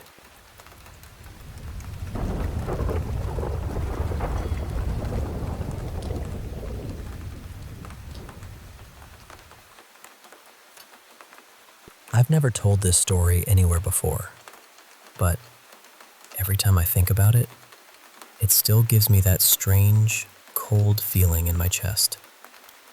It happened a few years ago when my father and his wife, Marla, took a trip to Rome with a small group of friends. I think there were 3 other couples with them, maybe 4. They rented this old historic villa just outside the busiest part of the city. Beautiful place, from what they told me. Stone walls, high ceilings, antique furniture, the kind of house that looks romantic in pictures but feels a little too quiet once the sun goes down. Now, before I get into what happened, I should probably say this. Marla and I didn't always have the easiest relationship. When I was younger, I honestly couldn't stand her. I always felt like she was watching me too closely, criticizing me, waiting for me to mess up. Maybe I was just a sensitive kid reading too much into things. Or maybe I was right. I don't really know anymore. These days, we're fine. Not exactly close, but peaceful. And I'm saying that because I want you to understand something. Even with all that history between us, I believe her completely. Marla is not someone who makes things up. She doesn't exaggerate for attention. She's not theatrical. Some people can tell you a wild story and, even if you love them, part of you thinks, yeah, that probably didn't happen that way. She is not one of those people. She barely has the patience for fiction. So they were all staying in different rooms throughout this old villa. My dad and Marla were on the 2nd floor, in a room with a tall window facing the outside of the house. Sometime around 3 in the morning, my dad woke up to the sound of Marla screaming right next to him. And I don't mean a startled scream. I mean the kind of scream that sounds like something has reached inside a person and pulled the terror straight out of them. The kind of scream that makes your body react before your mind even understands what's happening. It was so loud that everyone in the house woke up. Within seconds, the other couples came running down the hall and burst into the bedroom. A few of the men immediately went straight for my dad, asking what he had done to her. He was standing there in the dark, half awake, hands raised, completely stunned, saying, "Nothing. I didn't do anything. I just woke up too." Marla couldn't speak at first. She was sobbing, shaking, trying to breathe. When she finally got enough air in her lungs, she told them what she saw. She said she had opened her eyes and looked toward the window. And standing right outside the glass, staring directly into the room, was an old man with a thick beard. The thing is, they were on the 2nd floor. There was no balcony outside that window, no terrace, no ledge, nothing someone could stand on. Just the outside wall of the house and a drop straight down to the stone courtyard below. That moment ruined the rest of the trip for her. For the next couple of days, Marla was terrified in a way my dad said he had never seen before. She wouldn't be alone in any room. She wouldn't even shower unless he sat in the bathroom with her. The whole place felt wrong after that, like the house had turned its attention toward them. Eventually, they couldn't take it anymore. They packed up early and paid for rooms somewhere else, just to get out of that villa. On their final evening there, while everyone was gathering bags and checking the common rooms to make sure nothing had been left behind, Marla suddenly stopped. She was staring at the wall. There was an old framed photograph hanging there, faded and yellowed with age. It looked like it had been taken sometime in the late 1800s. In the picture was an elderly man with a heavy beard, sitting stiffly for the camera, holding a pipe. Marla went pale. Then she lifted her hand, pointed at the photograph, and said, very quietly, "That's him. That's the man I saw outside our window."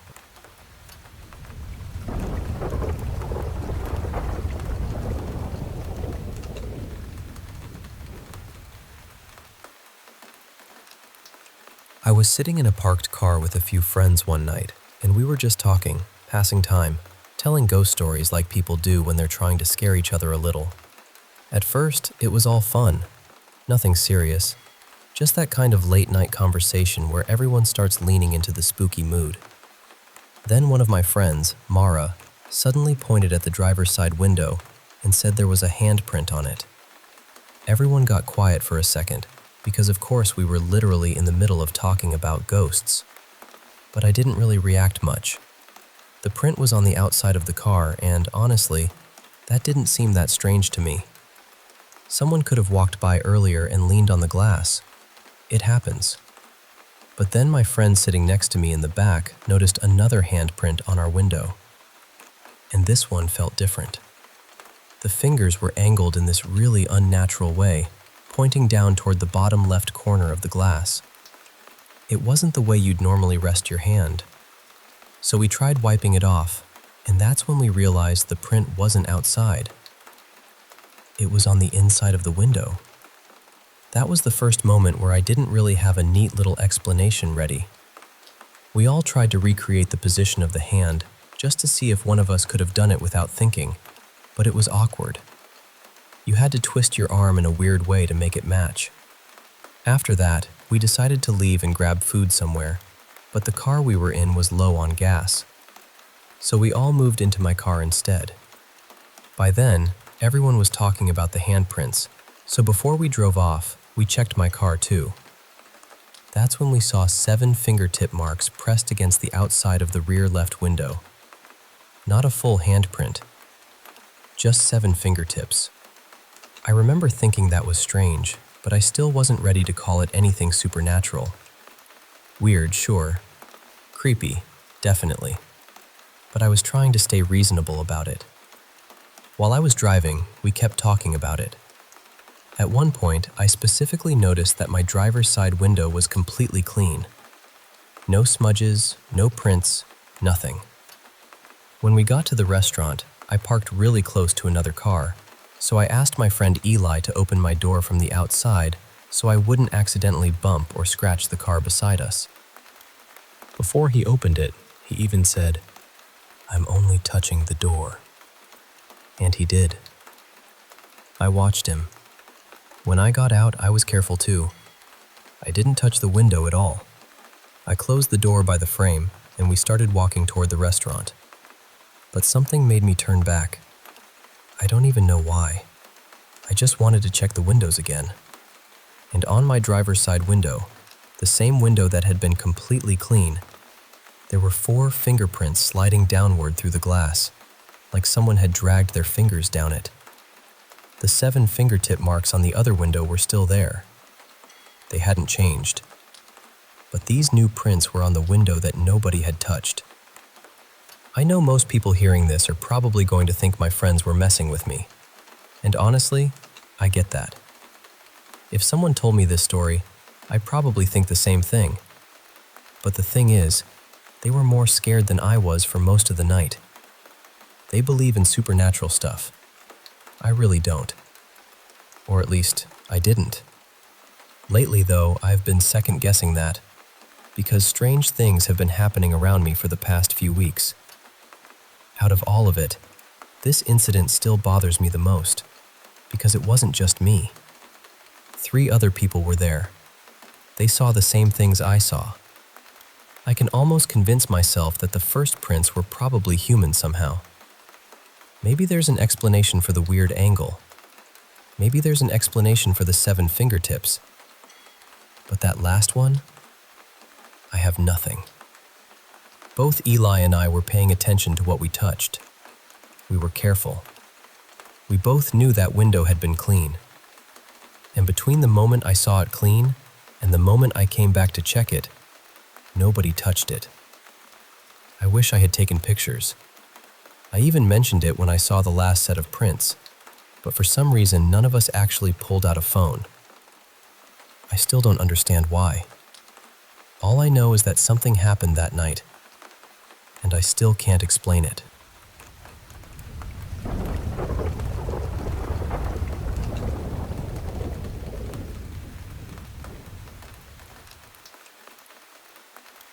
I was a freshman in high school back in 2015. And a few nights a week, I would stay at my older sister's townhouse to watch her dogs while she worked overnight. She had 2 big pit bulls, but honestly, the job was simple.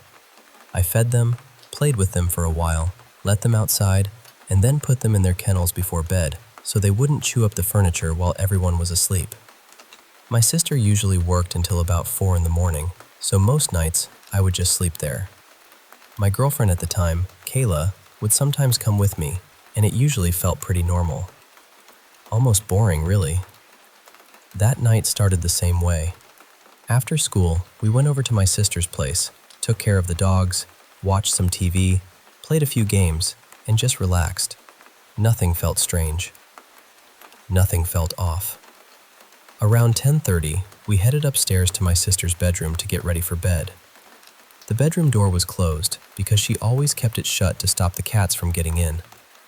Kayla and I were sitting on the bed, both on our phones, not really talking much. Then, all at once, the bedroom door started shaking. And I don't mean a little rattle.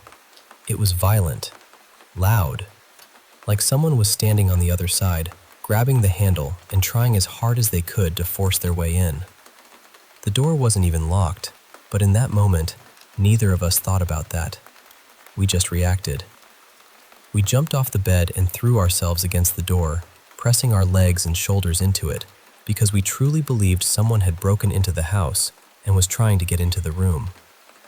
I remember my heart pounding so hard it felt like it was in my throat. Then the shaking stopped. Just like that. For a few seconds, we didn't move.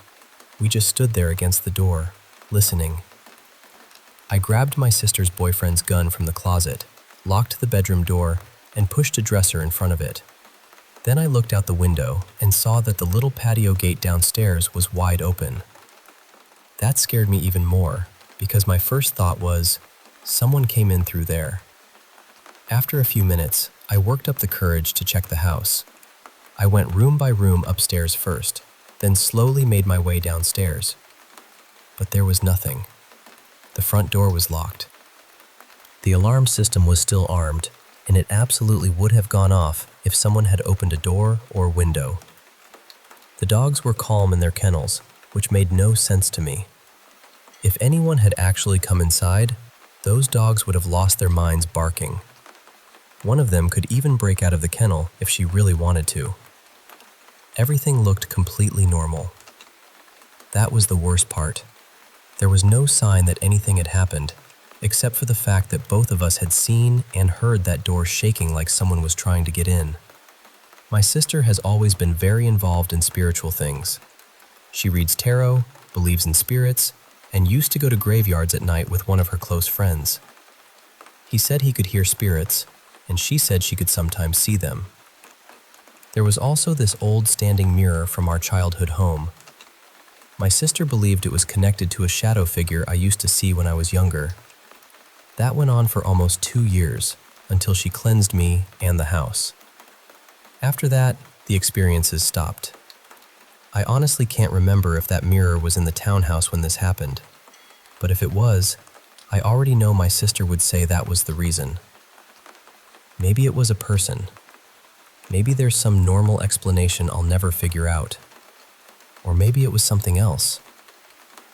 I still don't know. All I know is that Kayla and I never forgot that night, and I don't think I've ever been that scared in my life.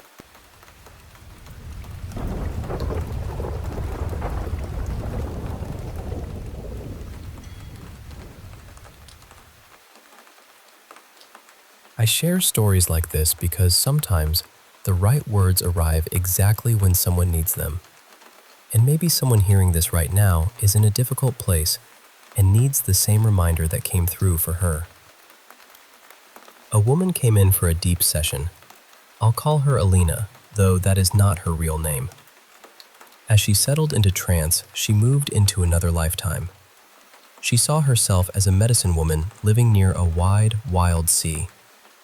She was gathering herbs and roots with her grandmother, learning the old ways of healing, tending to people, loving her family, and growing older inside a life that felt simple, sacred, and full. I'll only share the part that stayed with me most. Near the end of that life, she was lying in a narrow bed inside a small stone village. Her family was gathered close. One of the women caring for her, gently washing her hands and praying beside her, was her daughter in this life. But in that lifetime, she had been her younger sister, and Alina said she wasn't afraid. She wasn't grieving. She was deeply peaceful. She said, "I stayed for my family. Now that I am old, I am happy to go. They think this is the end, but it is not. It is only the end of this part." After she left the body, she saw a bright sphere of light filled with every sound at once. Laughter, crying, celebration, sorrow, waves, voices, silence. All of it was there together. Then an elder from her village appeared. She was another medicine woman, someone who had spent her younger years studying the ocean, the moon, the animals, and the shifting nature of spirit. She told Alina, "This is how the soul comes to know itself. Nothing stays the same forever, but everything matters. Every experience has a place. Every person must move through what teaches them." Then her higher self appeared. It looked like a great violet crystal made of living energy, glowing from within. Alina moved into it, and the feeling changed completely. She said it was peaceful, joyful, weightless. There was no heaviness there, no pressure, no fear. Then her higher self began to speak. It said, "This session was arranged so she could remember. Remember not to hold life so tightly. Remember that everything has meaning. Remember that problems can be looked at from another place." It said, "She believes she is stuck. She keeps searching outside herself for help, but everything she needs is already within her. Everything is available inside." Then it gave her something very simple. It said, "The meditation of sinking back into the sea, becoming very quiet, feeling the water around her, is a doorway. Water softens the noise. It reminds her where she truly is. She does not need to carry every sound that belongs to someone else." Then it spoke about boundaries. It said, "She already understands what boundaries are. She does not need more theory. She needs more pauses. When overwhelm begins, that is the sign to step away, not to push harder. She identifies too strongly with the noise around her. Step away. Return to peace. Then she will remember what she already knows." It also said, "She needs more time in nature with no purpose. Not walking to finish a goal. Not going outside as another task. Just being there. Watching life. Watching the trees, the water, the sky. The small movements of Mother Nature. No time limit. No pressure. No list. Just presence. She needs this." Then Alina asked what she had come here to learn, and her higher self said, "You came to learn how to hold all of it, how to be all of yourself within the structure of this life, how to bring your full light into the physical world. That is why you are here." It said, "Bring the light into your problems. Bring the light into your frustrations. Bring the light into the places that feel tight and impossible. You are standing at a new frontier. Everything is okay. Every choice can serve you, as long as you bring the light in." That stayed with me, because so many of us look outward when we feel lost. We look for the answer, the sign, the person, the perfect instruction. But what came through was so clear. The quiet is already there. The water is already there. The place inside that remembers is already there. Sometimes the answer is not found by pushing harder. Sometimes it comes when we step away, soften the noise, and return to the part of us that was never truly lost.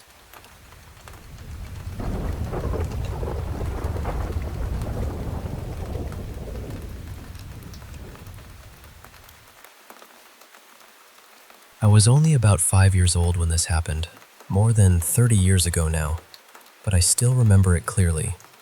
And it was not just something I dreamed up. Other people who were there have confirmed it many times over the years. I grew up in a small village in eastern Turkey where almost every family kept cows. Back then, the routine was simple. Early in the morning, people would open their barn doors and the cows would walk out together toward the meadows. The shepherd would guide them and keep watch over them during the day. Then, in the evening, just before sunset, the cows would come back on their own. Each one knew exactly which barn to return to. The owners would be waiting to milk them. But every now and then, one cow would not come back on time. Usually, it was nothing dramatic. A cow would wander off, stop somewhere, get distracted doing whatever cows do, and forget to follow the others home.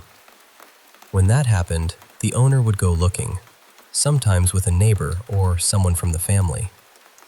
One evening, our cow did not return. My mother asked me and my Aunt Lena to go look for her.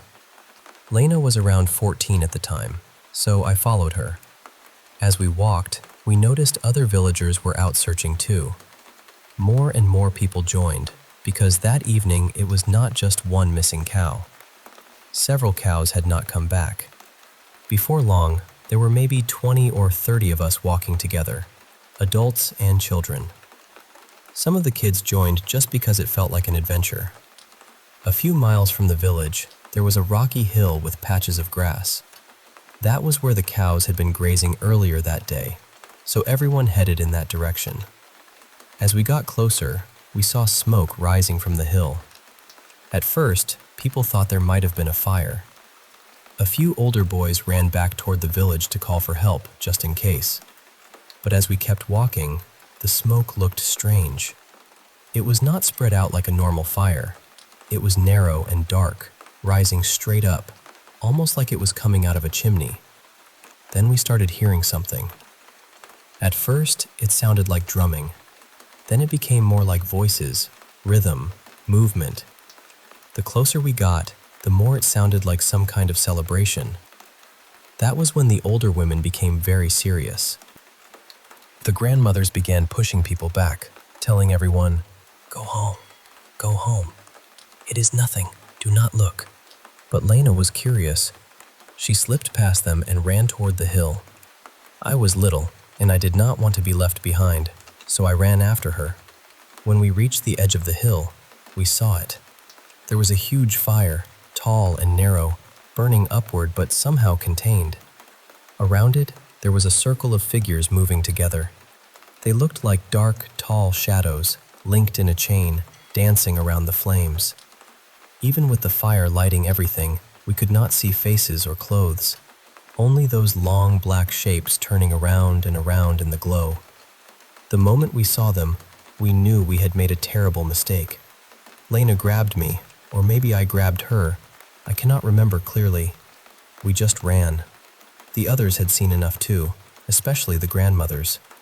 Everyone hurried back toward the village, and that night nobody cared about the cows anymore. We left them outside until morning. Later, the elders told us we had seen a jinn wedding. Even now, after all these years, I still cannot explain it away. That hill was far from the village. Nobody lived there then, and nobody lives there now. If it had been a normal wedding from another village, we would have known. We would have recognized the people, or at least understood the songs and voices from a distance. But this was different. I do believe jinn exist. Still, believing in them is one thing. Seeing something like that with your own eyes is something else entirely.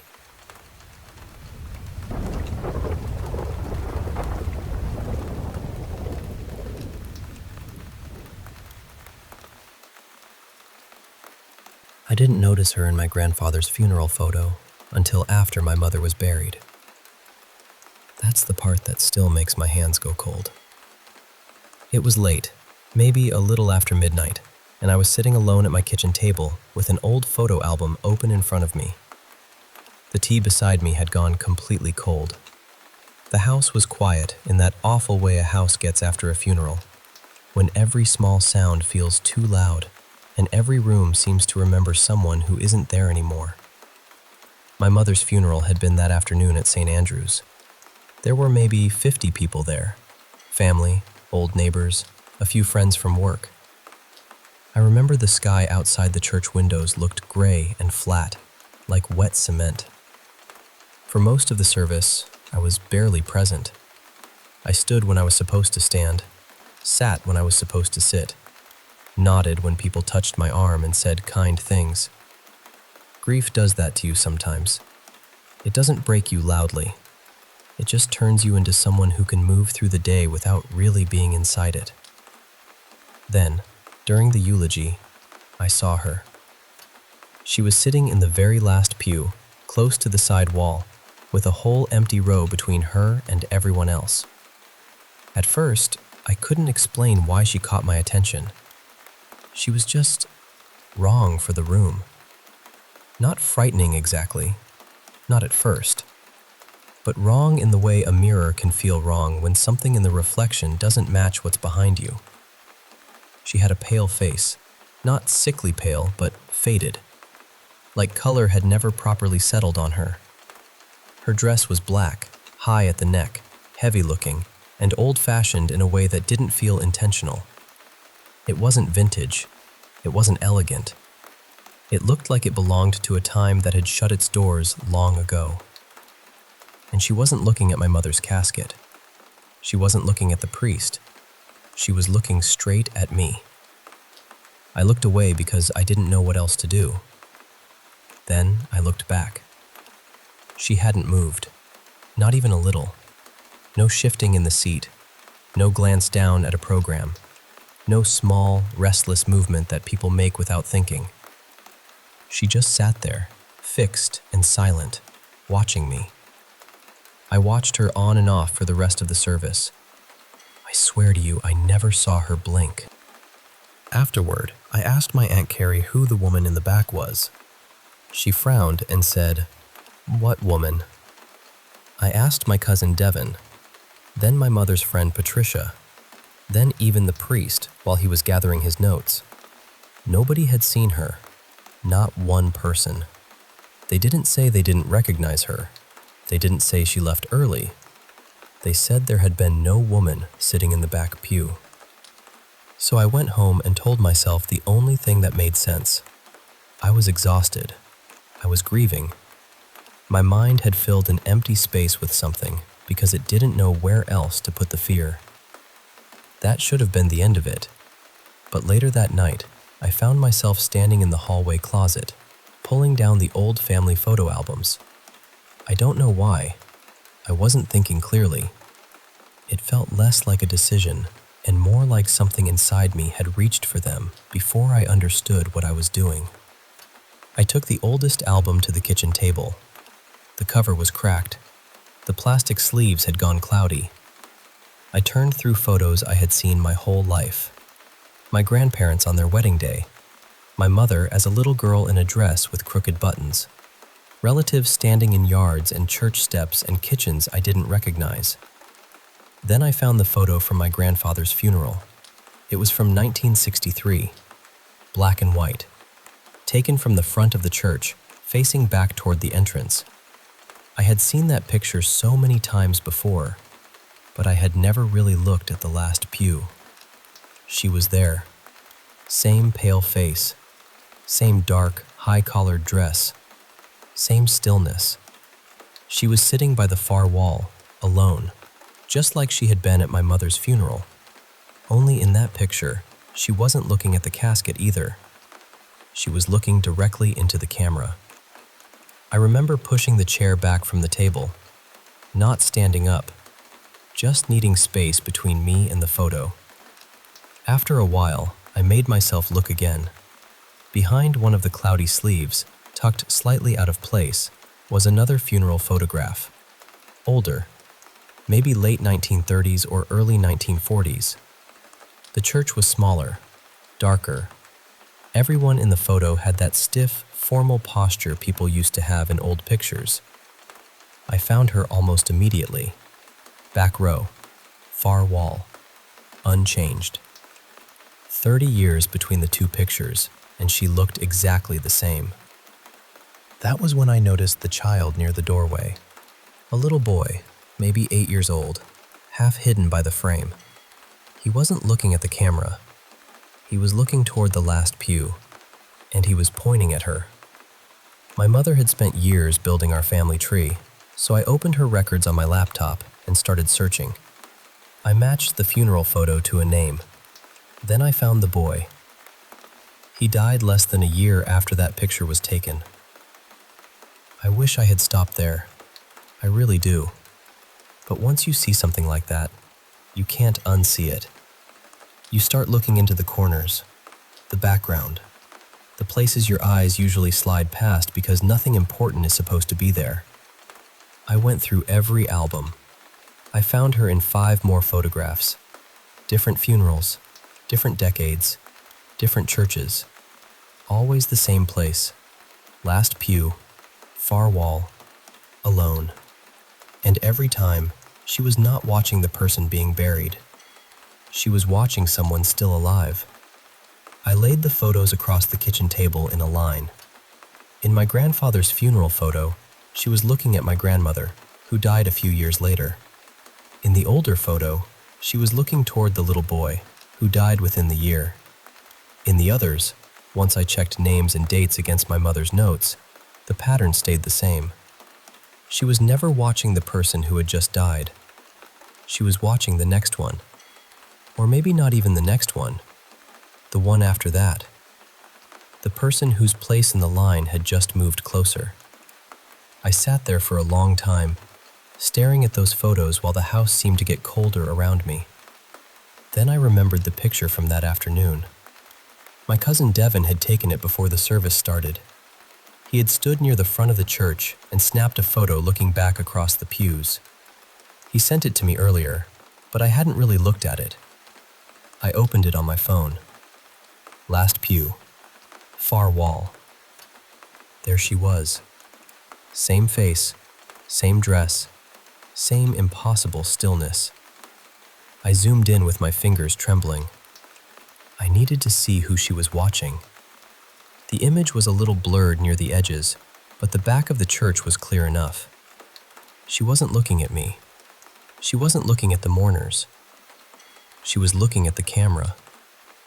She was looking at Devin. I called him right away. It rang 4 times, then went to voicemail. I called again. Voicemail. I texted him. Please call me. It's urgent.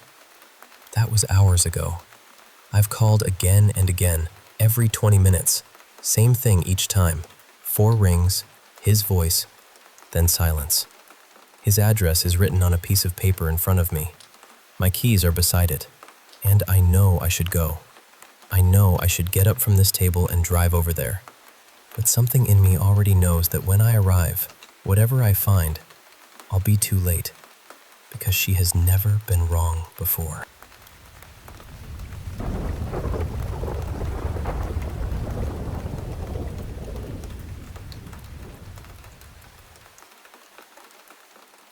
I've carried this story with me for most of my life, and honestly, I still don't know what to make of it.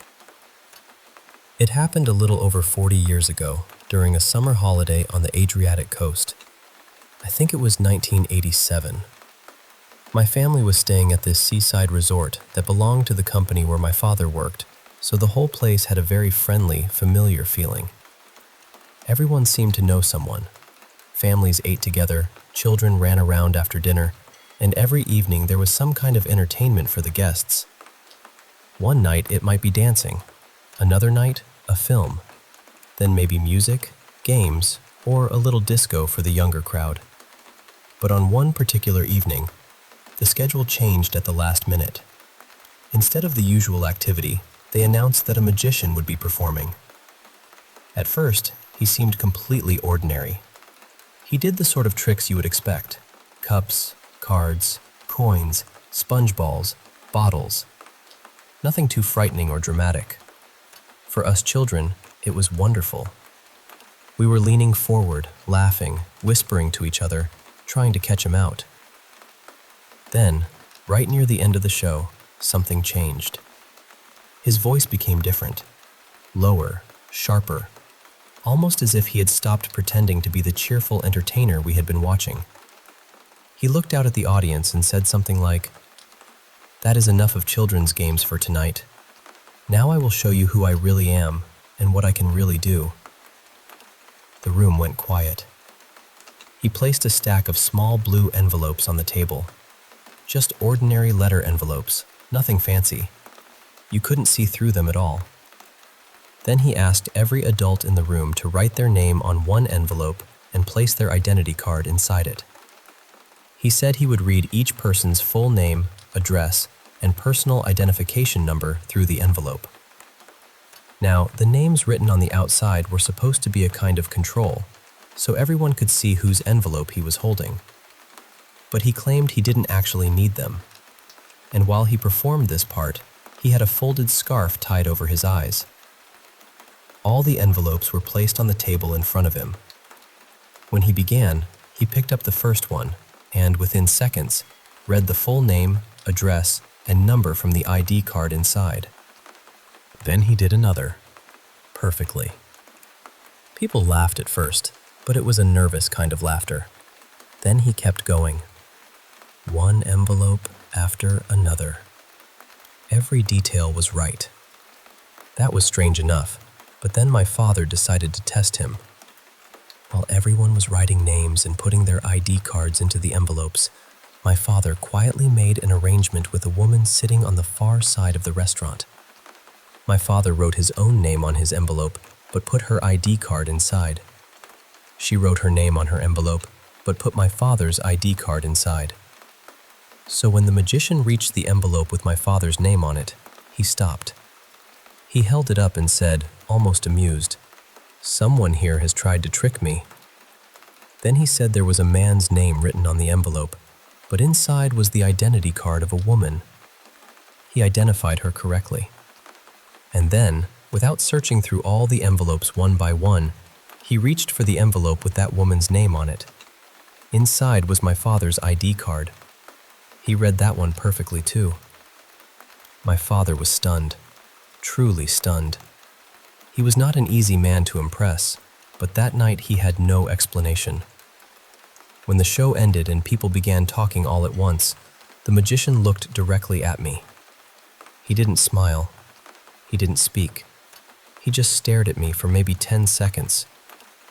I was only a child, but I remember that look very clearly. And even now, after all these years, I still wonder what really happened that night. Was it some brilliant trick? Was there a method none of us could see? Or was it something else entirely? I honestly don't know, but I have never forgotten it.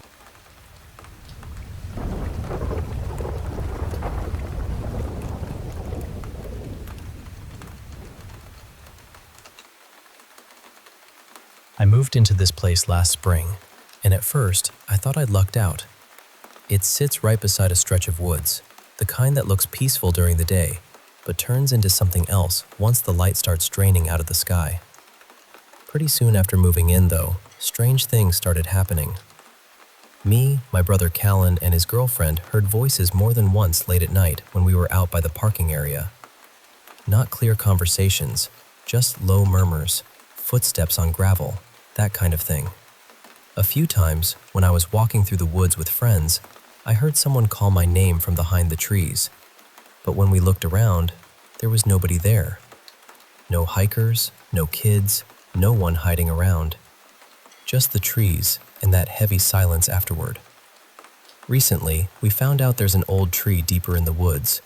People around here call it the witch elm. It's supposed to be a couple 100 years old, maybe older. I don't know why, but once I heard about it, I couldn't stop thinking about it. A few days ago, during that little heat wave we had, I decided to go find it by myself.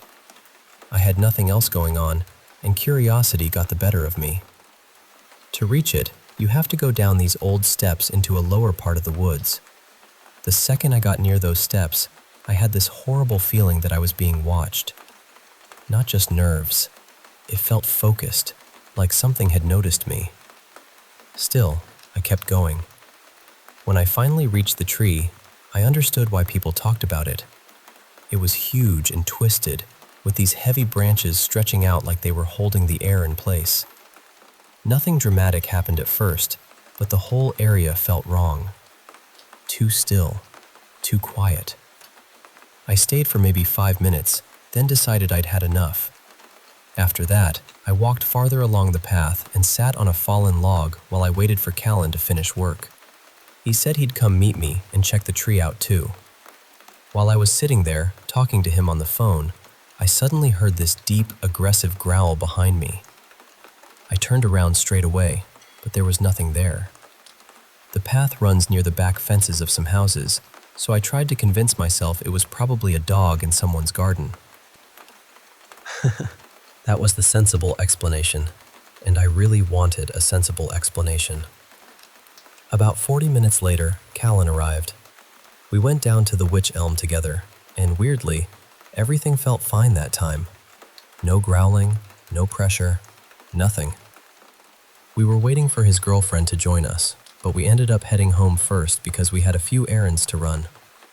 Later, around 8 p.m., we went back. The sun was setting by then, and the woods had that dim, gray-blue look where every shadow seems a little too thick. We parked and started walking toward the tree again. Halfway down the path, we heard screaming somewhere off in the woods. I know that sounds insane, but strange screaming isn't completely unusual there. Still, it put all three of us on edge. When we reached the tree, the whole atmosphere had changed. It felt awful. The same watched feeling came back, only stronger. I wanted to walk closer to the tree, but something in my head was telling me not to. Not a voice exactly, more like a hard warning. So I stayed where I was. Then Callan's girlfriend went quiet and said she'd just heard growling. We both turned to look at her while she was trying to explain where it came from. And then, something huge started charging through the long grass toward us. We couldn't see what it was, but we could hear it moving. Fast. Too fast.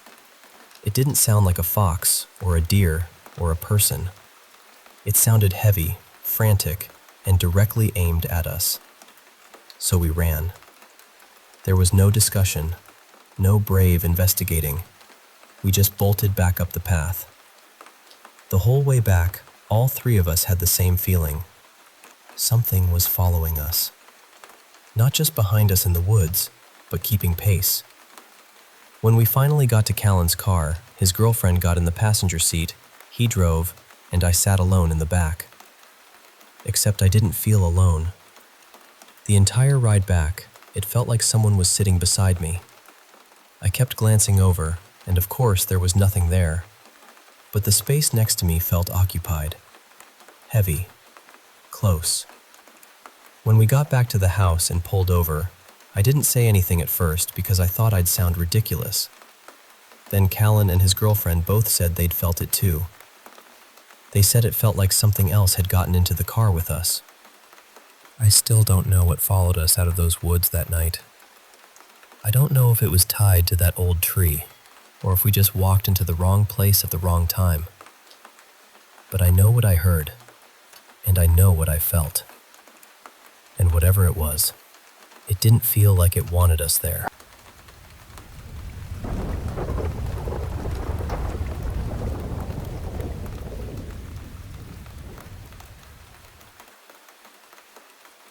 I was just starting to drift off, probably a little after 11:30 at night. You know that late night kind of quiet, when everything feels too still, and even the smallest sound seems to stretch across the whole neighborhood? That's how it was. I had already turned the lights off, put my phone on charge, and gotten comfortable under the blanket. Then, out of nowhere, I heard a woman scream outside. At first, I honestly thought it might have been a couple arguing somewhere down the road. I stayed still and listened, hoping it would just fade away. But then she screamed again, and this time it was louder, sharper. It sounded like she was terrified, like she was hurt badly, and like she needed someone right then. She kept calling out for someone. I think it was a man's name, maybe Marlowe or something close to that, but I couldn't make it out clearly. What I do know is that it didn't sound like someone joking around. It didn't sound dramatic or fake. It sounded real in a way that made my chest go cold. For a few seconds, I just froze in bed. I couldn't tell where it was coming from because the sound was bouncing around strangely, almost like it was coming from every direction at once. Then I heard her sobbing, begging for help, and after that there were these awful choking sounds. Wet, strained sounds. I hate even describing it, but that was the moment my stomach dropped. And then it stopped. Not gradually, not like someone walked away or went quiet. It just cut off completely. I grabbed my phone and went to the window. I looked outside, but all I could see was the dark stretch near the concrete wall beside the neighboring property. That's what made it even stranger, because there isn't really anywhere for someone to be over there. Behind that wall is just a wide, empty field, and it goes on for a long way. There are a few houses far off, but nothing close enough for the screams to have sounded that clear. No cars passed, no lights came on, no doors opened, nobody yelled back. It felt like I was the only person in the entire street who had heard it. I stood there staring into the dark, waiting for some sign of movement. Footsteps, voices, anything. But there was nothing. The silence after the screaming felt worse than the screaming itself. It had this heavy, wrong feeling, like the whole area was holding its breath. I even stepped outside for a moment, but I didn't go far. I was too scared to walk toward the wall alone. The street was completely empty, and the field was just this black shape beyond everything, sitting there like it knew something I didn't. So I texted the man who lives next door. His name is Darren, and I asked him if he had heard anything outside. He replied almost right away, confused, asking what I meant. When I told him about the woman screaming near the wall, he said that didn't make sense at all. He said there shouldn't have been anyone there because there's literally nothing in that direction except the field. He checked from his side too. Nothing. No person. No movement. No explanation. That's when I started to feel really unsettled. I kept replaying the sound in my head. Her voice was too clear, too scared, too human. I can't just convince myself I imagined it because I know what I heard. But at the same time, none of it fits. I've lived here for years, and I've never heard anything like that before. Not even close. Now I'm sitting in my room with every light on, still looking out the window every few minutes. I keep expecting to see someone standing by the wall or walking slowly through the field, but there's nothing there. Just darkness and that awful quiet. Maybe there's some normal explanation. Maybe sound carried from somewhere far away in a weird way. Maybe I'm overthinking it. But I'll be honest with you. It didn't feel normal. It felt like something terrible happened right outside my house, and then the night swallowed it whole.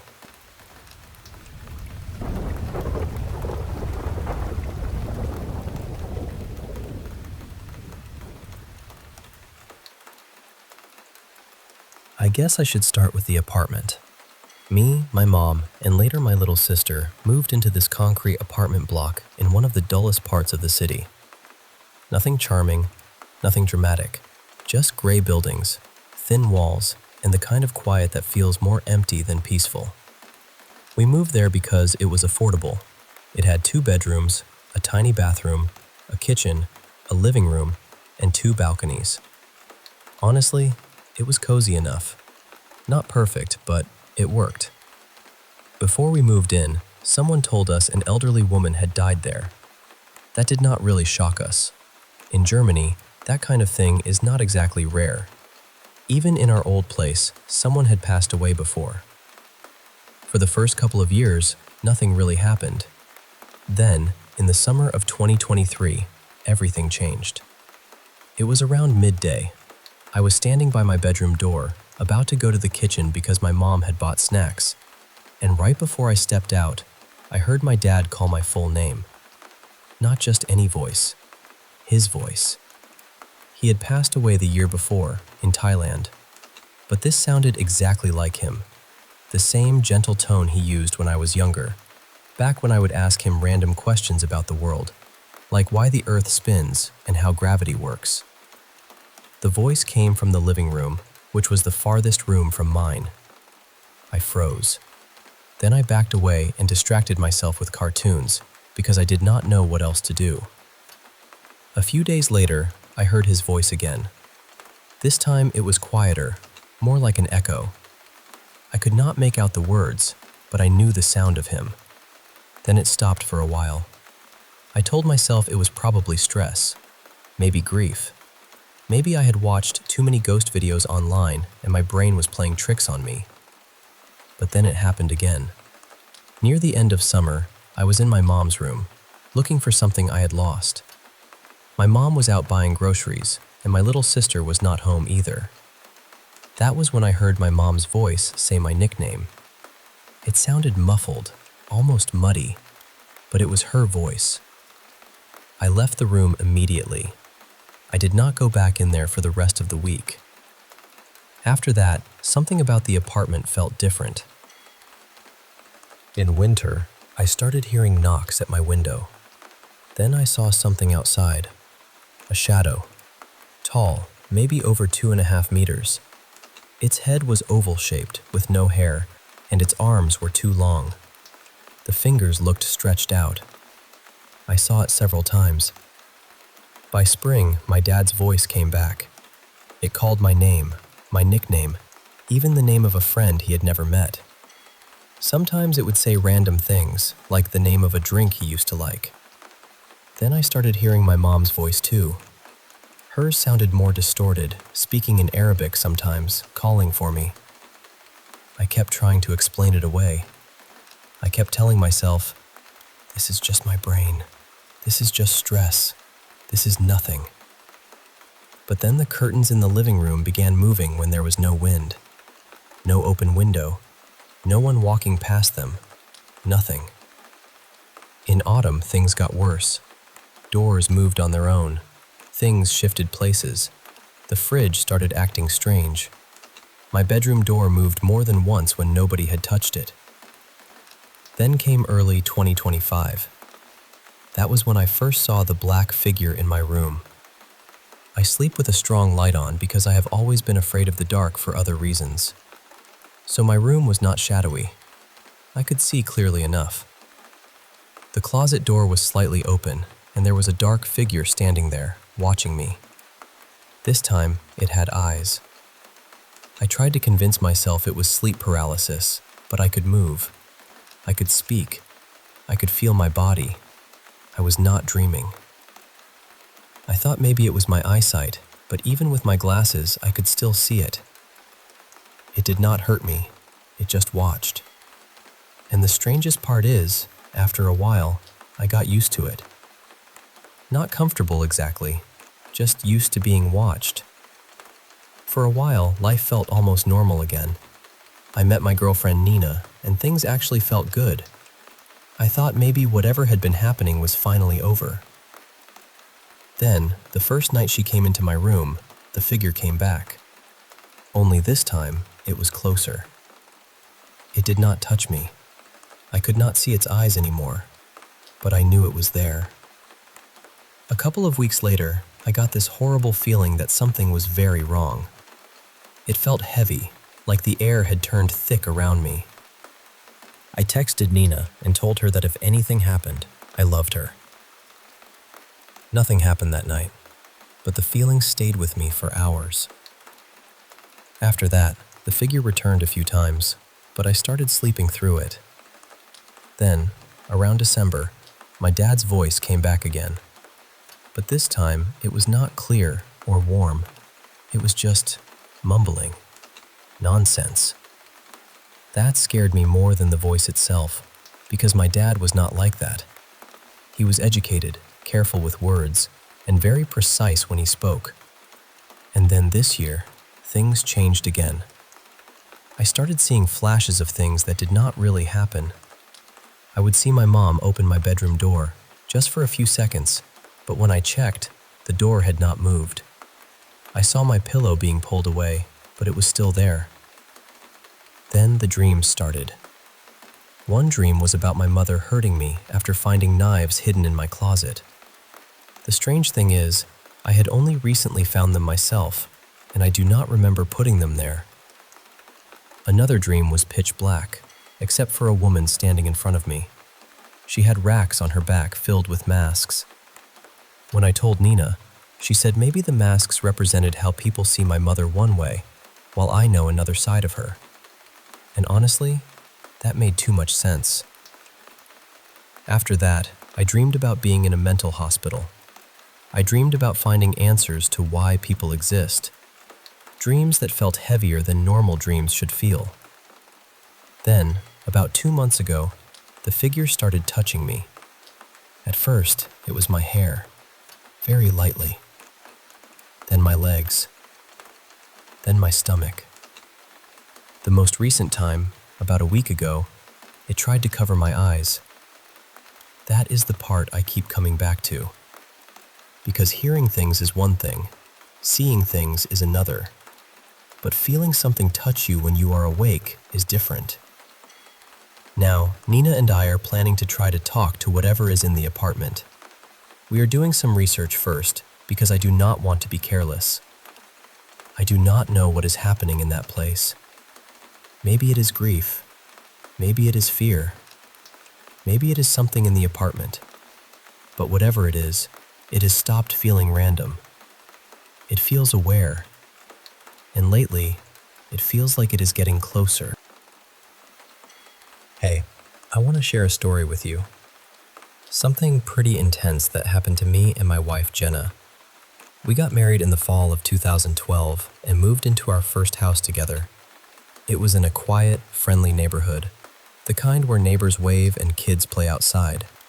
But from the very first night in the house, something felt off. I sensed it immediately, even if Jenna didn't admit it at first.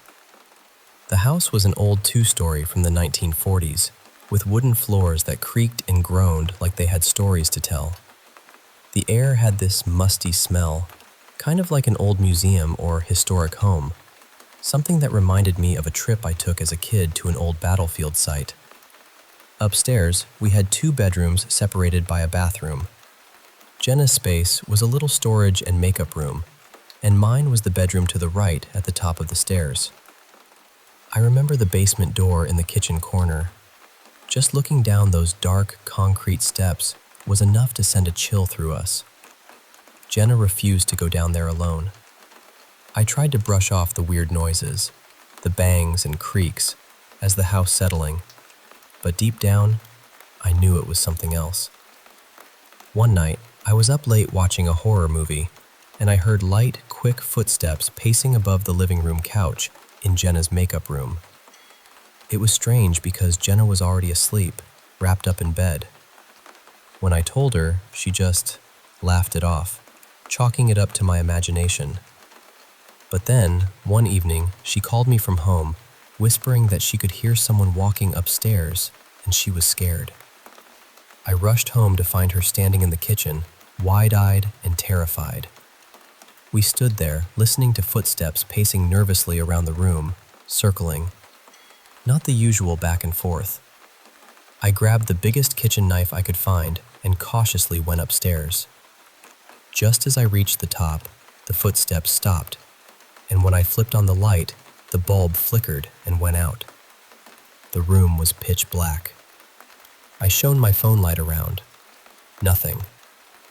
But Jenna believed me then. A few days later, Jenna had some friends over for a birthday night. We watched a scary movie and told ghost stories, trying to keep things light. Suddenly, a framed picture of us flew off the wall and slammed face down on the glass table. Not even close to anyone. Everyone screamed. It was like the house was trying to tell us something. Jenna once told me, "When I'm not here, I feel happy. But when I walk inside this house, I feel the weight of sadness." I felt it too, like the house was feeding on our fear and frustration. We started arguing more, over little things like dishes or plans. It was strange, and we both agreed it wasn't really us. Something dark was in that house. By November, things got worse. One night, I felt my heart racing uncontrollably, numbness creeping down my face and arm. Doctors later said it was panic attacks, but it only ever happened at home. Jenna was breaking down, scared for me. One night, while watching a movie downstairs, I went to get laundry in the basement. That hateful feeling was stronger than ever, and I smelled rotten eggs. Then, from a dark corner, I heard a voice repeat a chilling line from the film. I rip and cut and mutilate the innocent. The voice was exactly like the movies, but there was no TV down there. I dropped everything and ran upstairs, slamming the door behind me. Jenna later told me she'd smelled the same awful stench and blamed our new puppy, Henry. But we both knew better. Winter was brutal, forcing us to stay inside more, and the house's eerie activity escalated. Knocks on walls, objects moving, and those footsteps pacing above. One night, Henry froze and growled as the stomping footsteps came down the stairs. I grabbed him and bolted outside into the snow, feeling a shadow cross the kitchen window. I yelled at the basement, trying to fight back the fear. Over the months, strange things kept happening. A plate flying off the wall, a hanging plant swinging with no wind, knocking on the bathroom door when Jenna wasn't even there. The knocks always came in threes, which I later learned could be a dark sign. We tried to stay positive, laughing and watching comedies, and as spring came, the activity eased. We moved out as soon as our lease was up, finally free from that darkness. But the story doesn't end there. One summer evening, I drove past the old house and felt that familiar dread. It was empty, with a for sale sign out front. Then, through the window, I saw it. A pale, scowling face, with dark eyes staring right at me, framed by white hair like an old colonial wig. We weren't alone in that house after all. Later, a neighbor told Jenna, "That place is absolutely haunted." And after everything we lived through, I believe her. It was the hardest year of our lives, but we made it through together. And I'm sharing this so you know sometimes the things that go bump in the night are more than just stories.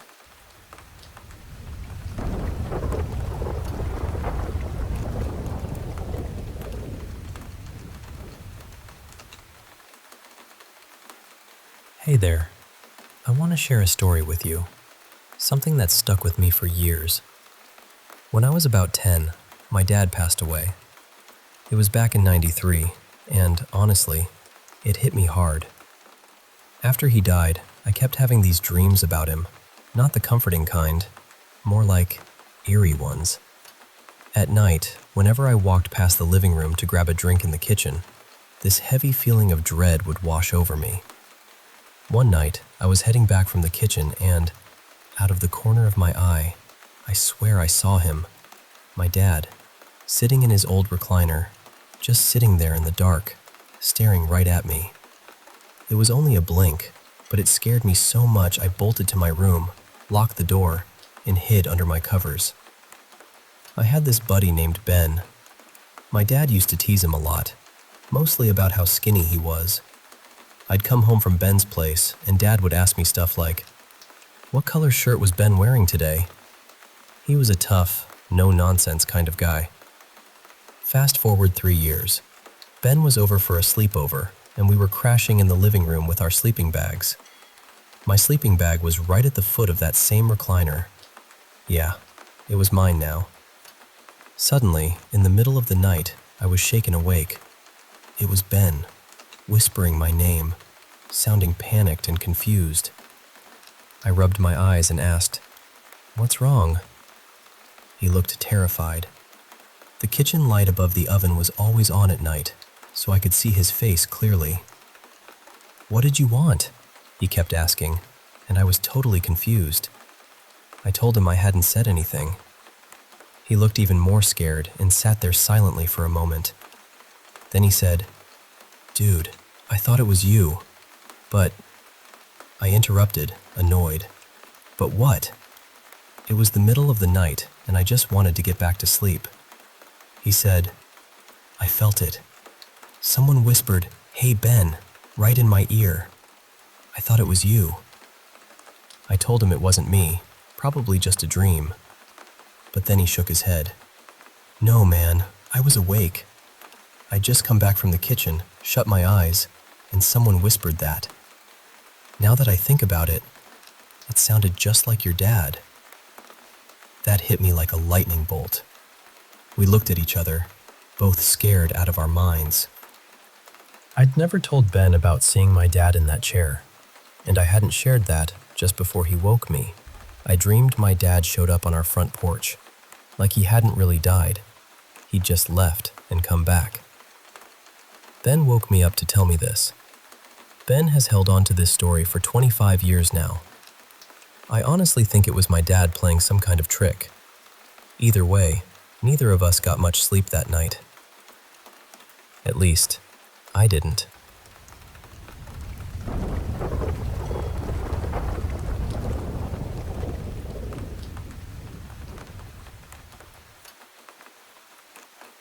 Hey there, I want to share a story from my younger days, something that still sends a chill down my spine whenever I think about it. When I was about 20, working overnight shifts as a supervisor at this little neighborhood pharmacy on Maple Street, everything was usually pretty slow and uneventful. But one cold fall night, something strange happened that I'll never forget. As I clocked in, I noticed this woman leaning against the counter talking to the cashier. She was dressed oddly, wearing this vintage velvet hat that looked like it belonged to a different century, maybe the 1920s or something. She seemed a bit jittery, asking the cashier about me like, "Who's that guy with the hood?" I was tired and brushed it off, thinking she was just a little out of it. Hours later, around 1 a.m., I spotted her again sitting by the pharmacy, despite it being closed, and she had these big dark glasses and a faded coat on. She was holding a couple of bags, and I just assumed she was waiting for a ride. But she'd been there for hours. The cashier confided that the woman was making her uneasy, constantly asking if I was some kind of undercover cop.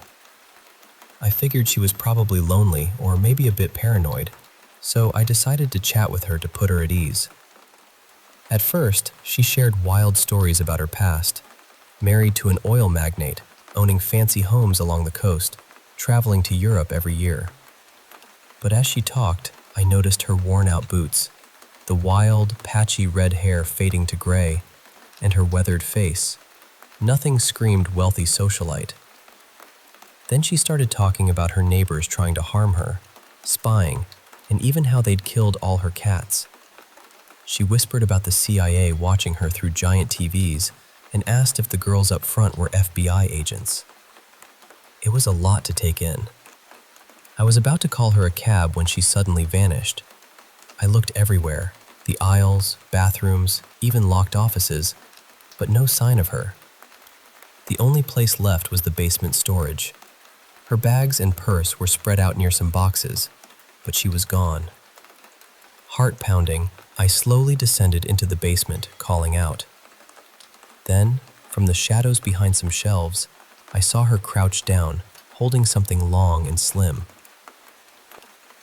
She whispered, "Shh, no, he's with the police," and started crawling towards me on her hands and knees. I froze for a moment before backing away and rushing upstairs. I called the police, and when they arrived, they went down to confront her. What followed was chaos. She screamed and fought fiercely, slashing one officer who ended up bleeding badly. It took 2 officers and a taser to restrain her. Later, I learned she was a local woman struggling with paranoid schizophrenia, living in a halfway house, with no family to speak of. But what haunts me the most is the look she gave me when they cuffed her. A look so filled with rage and menace. and her words, "I would have killed you." Those words have stayed with me, haunting my dreams years later. Sometimes in those nightmares, I feel like she's lurking just behind me or watching from outside my window, waiting. And honestly, I can't shake the feeling that if I'd made a sound that night in the basement, things could have ended very differently. So yeah, that's my story. The night the quiet pharmacy turned into something out of a nightmare.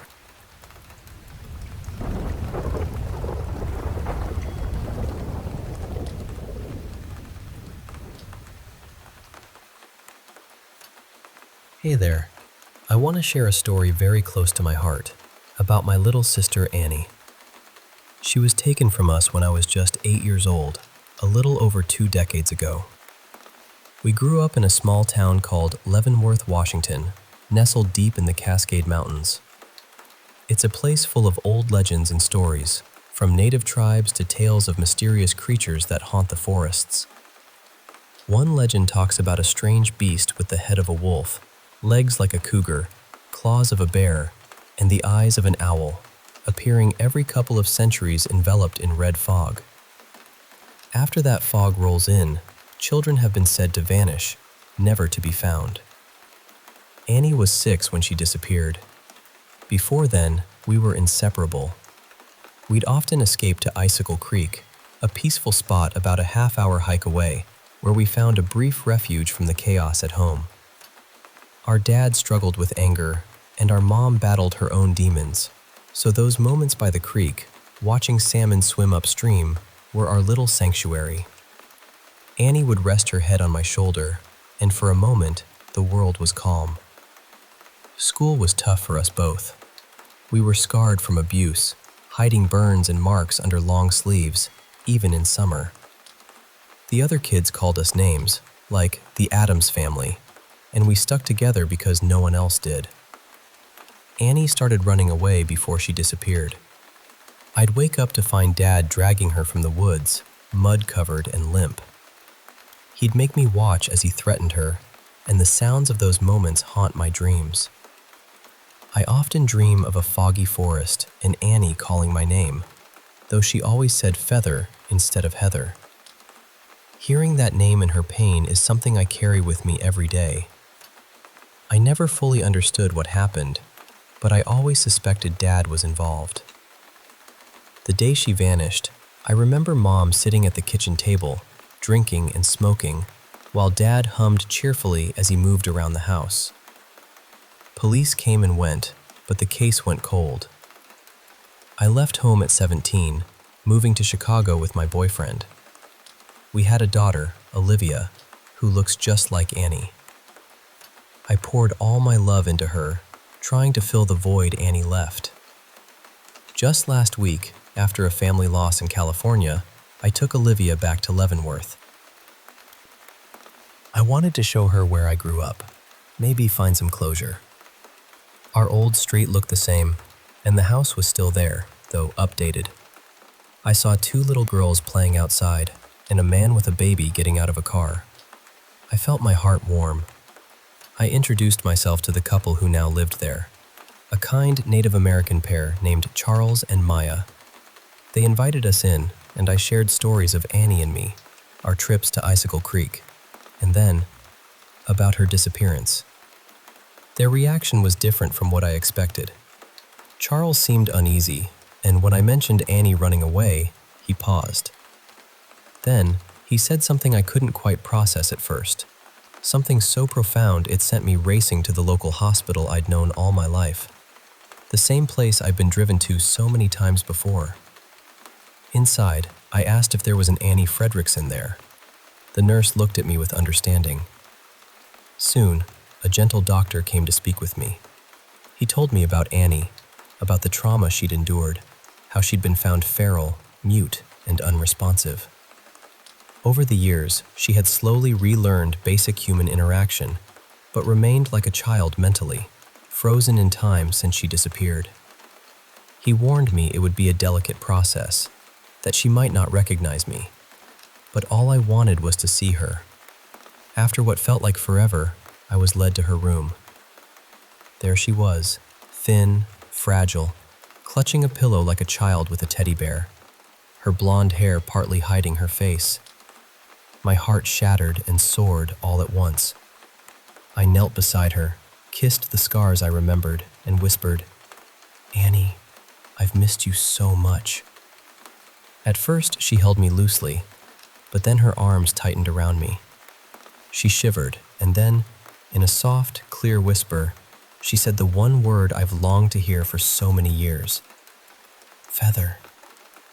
That moment, all the pain, the years of waiting, the nightmares, they felt like they melted away.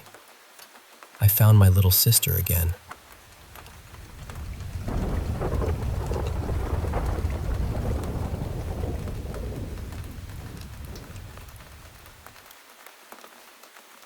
Hey, I want to share a story my buddy Jake told me a few years back. Something that really stuck with me.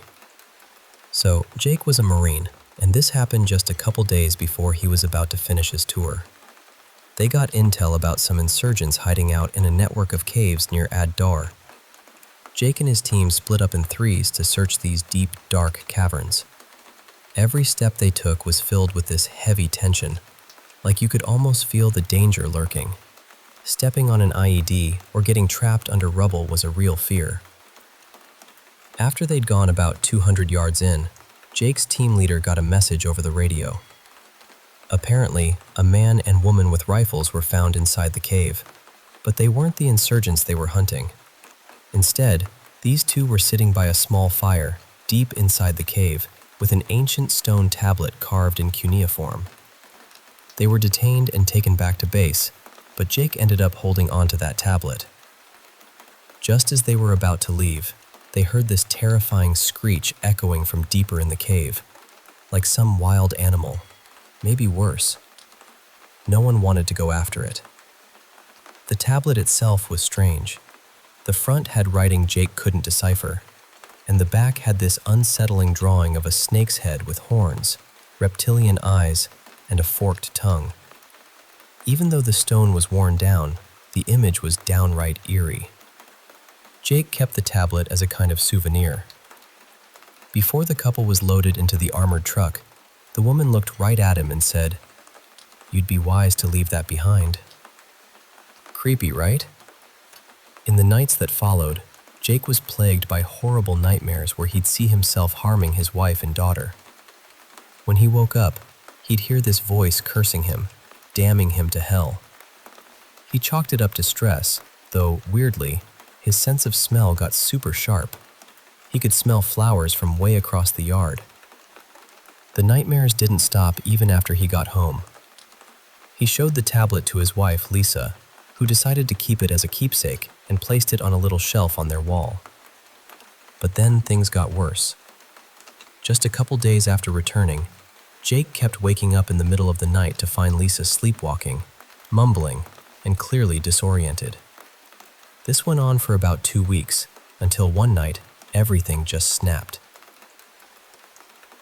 Jake got out of the shower and walked into their bedroom to find Lisa sitting on the edge of the bed, completely fixated on the tablet. She didn't respond when he spoke to her. She was like trance-bound. When he gently turned her face toward him, her eyes were wide open, but her irises were pitch black, pupils fully dilated. She was gritting her teeth in this terrifying, angry expression. Pure hatred radiated from her gaze. Then, she started whispering in a voice that didn't sound like her own, stammering in what Jake could only describe as gibberish, or maybe speaking in tongues.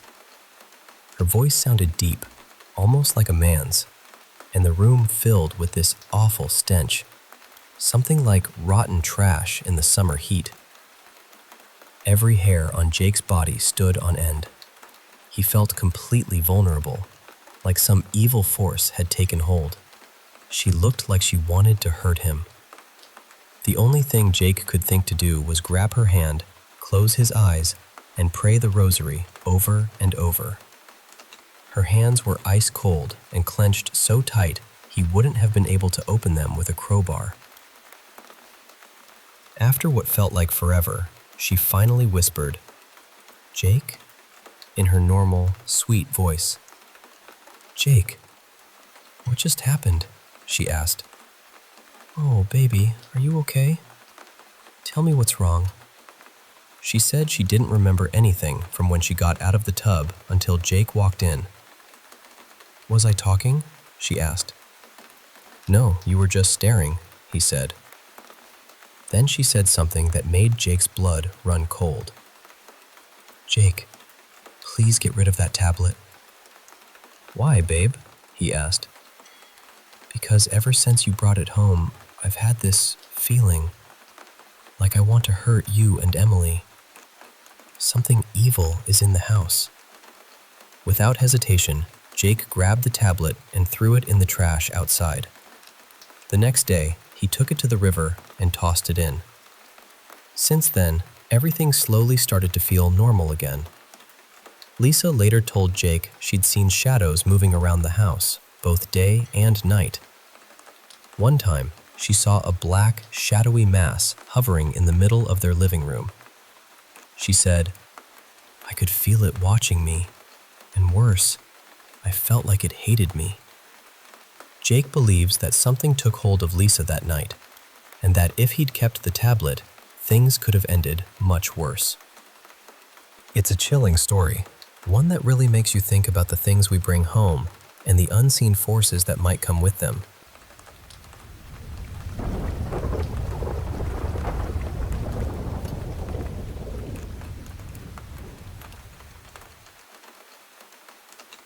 So I was living in this old converted factory building that had been turned into apartments. The place had that heavy, weird energy old industrial buildings get, you know? Like too much concrete, too many dark corners, and a whole lot of history nobody bothered to explain. The first strange thing started when I went downstairs to do laundry. There was a public laundromat in the building, but the easiest way for me to get there was by walking all the way to the opposite side. And right before the stairs that led down to the laundry room, there was this creepy stretch of hallway with a conference room, a gym, and this old showroom space where performances used to happen. Already unsettling. The lighting in that hallway was terrible, and as far as I knew, there weren't any cameras. Every time I walked down there, I had to pass the gym.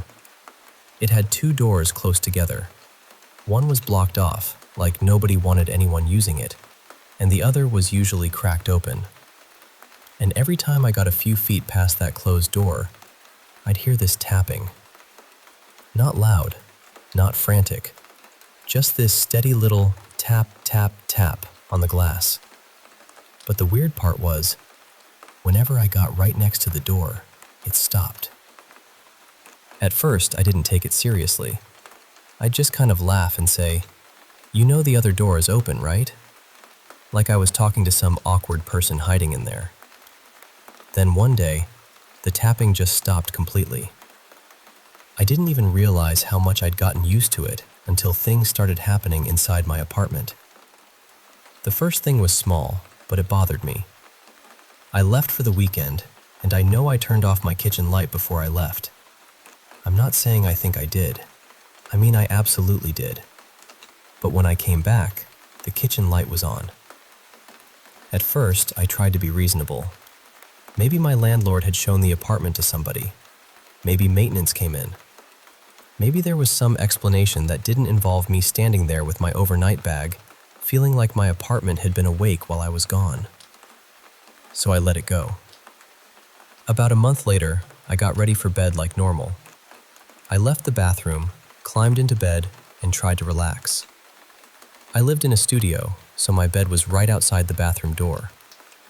The bathroom light was motion sensor controlled, and it had a timer. Before it shut off, it gave 3 little beeps as a warning. So I'm lying there, and I hear the 3 beeps. And for whatever reason, this awful thought pops into my head. It would be so creepy if the sensor went off again right now. Nothing happened that night, but the next night, the exact same thing happened. The 3 beeps went off, and then the sensor reactivated. Like something moved in there. I froze. I mean, I was fully tucked into bed, trying not to breathe too loud, mentally calling on every protective spirit I could think of. My grandma, old family members, Whitney Houston for some reason. Anybody with a little power on the other side, I was like, please clock in. But then nothing else happened. The next day, I checked the bathroom, hoping something had fallen or shifted and triggered the sensor. But everything was exactly where I left it. The following night, I avoided the bathroom completely after dark. I was not interested. I was not available. The bathroom and I were no longer on speaking terms. Then my heater started. It was right next to my bed, and out of nowhere it began making this violent banging sound. Just bam, bam, bam, bam, over and over. It sounded like somebody was hitting the inside of it with a hammer. And before anyone says it was an old radiator, it wasn't. This was a newer unit, not some ancient steam-powered monster throwing a tantrum. That was when I started searching online, because apparently that's what you do when your apartment begins acting haunted. The advice I found basically said to speak out loud and tell whatever it was that it wasn't welcome, and that I wasn't willing to engage with it anymore. So I did. I felt ridiculous standing there in my apartment, talking to the air like I was firing an invisible roommate. But I said it clearly. I told it this was my space, it was not welcome, and it needed to leave me alone. The next day, everything was calm again. After that, little things kept happening here and there. Random objects would be in places I didn't remember leaving them. Lights that had never flickered before would suddenly flicker. I'd hear odd noises sometimes, but I kept telling myself it was an old building. Old buildings groan. Pipes knock. Floors settle. That's what I wanted to believe anyway.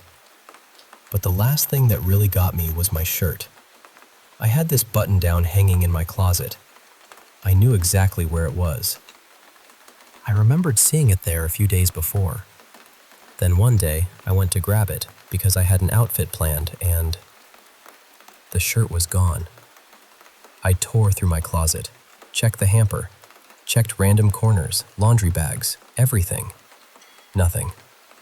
And I lived alone, so there was no one to blame. No roommate, no partner, no sibling sneaking in to borrow my clothes. Just me and, apparently, whatever had decided to get involved in my wardrobe. I even told my friend about it because I was so annoyed and creeped out. The next day, I opened the closet. And the shirt was back. Right there on the hanger, exactly where it was supposed to be. I didn't put it there. Nobody else put it there. So yeah, I still don't know what was going on in that apartment, but something in that building definitely knew I was there.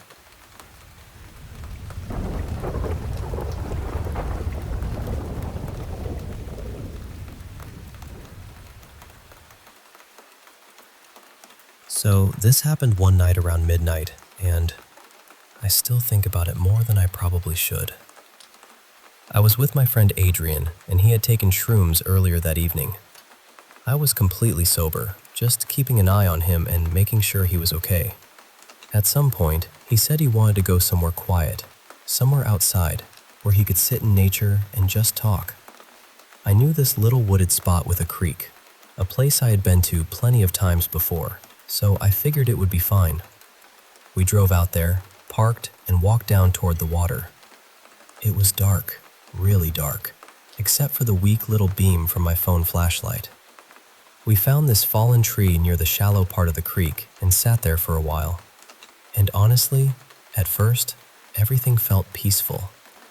We talked for maybe an hour about life, death, God, spirituality, the universe, all of those big questions people usually save for 2 a.m. conversations. Adrian and I have always had different ways of looking at things, but that is part of why we like talking about it. There was no bad energy. Nothing felt wrong. Then we heard something.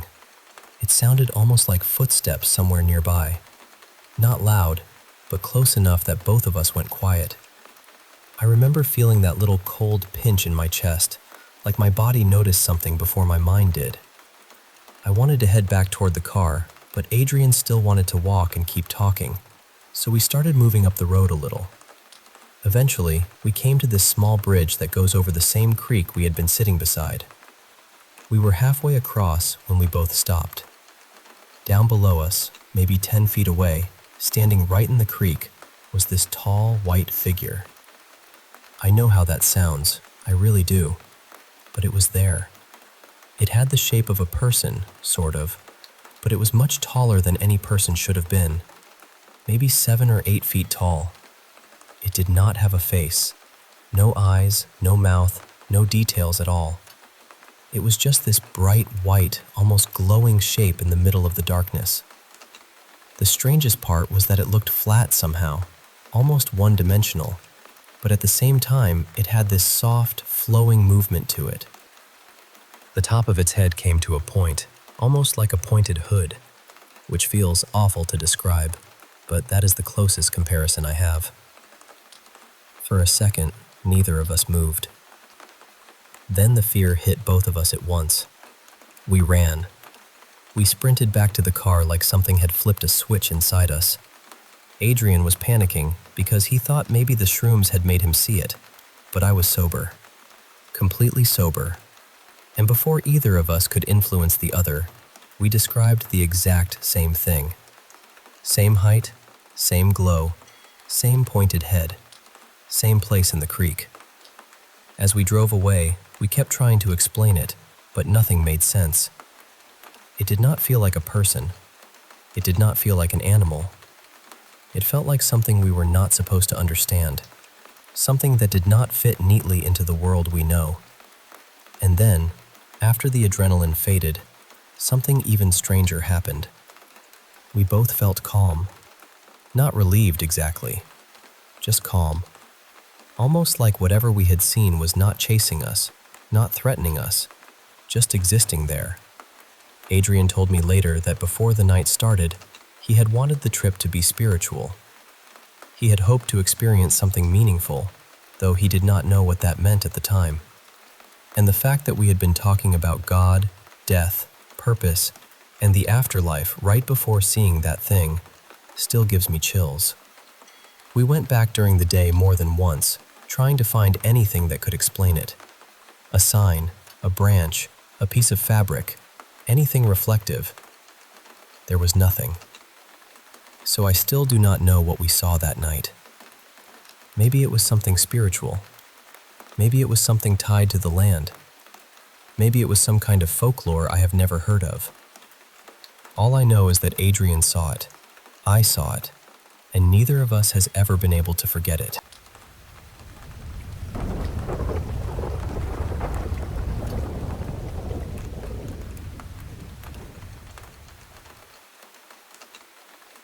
You know, it was one of those really strange afternoons when my husband, Jake, came home from work with some bizarre news. He told me that our next-door neighbor, Mrs. Swanston, was expecting a baby. Now, Mrs. Swanston isn't just any neighbor. She's a war widow. Her husband died in the invasion of Normandy, and she never remarried. And get this, she's 92 years old. I mean, the idea of someone almost a century old having a baby? Preposterous, right? Her body has long since passed the time for that kind of thing. So I got this invitation that said, "Celebrate the spring with the birth of a new legacy." And there was this picture of a head, half outlined in blue with short hair, and half in pink with eyelashes and a ponytail. The date was at the bottom.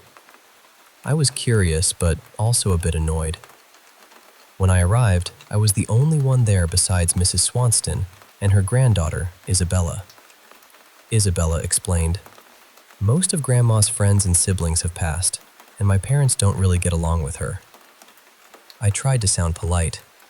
"Thank you for the invite," though I was feeling pretty uneasy. Then she asked if I wanted to see the sonogram.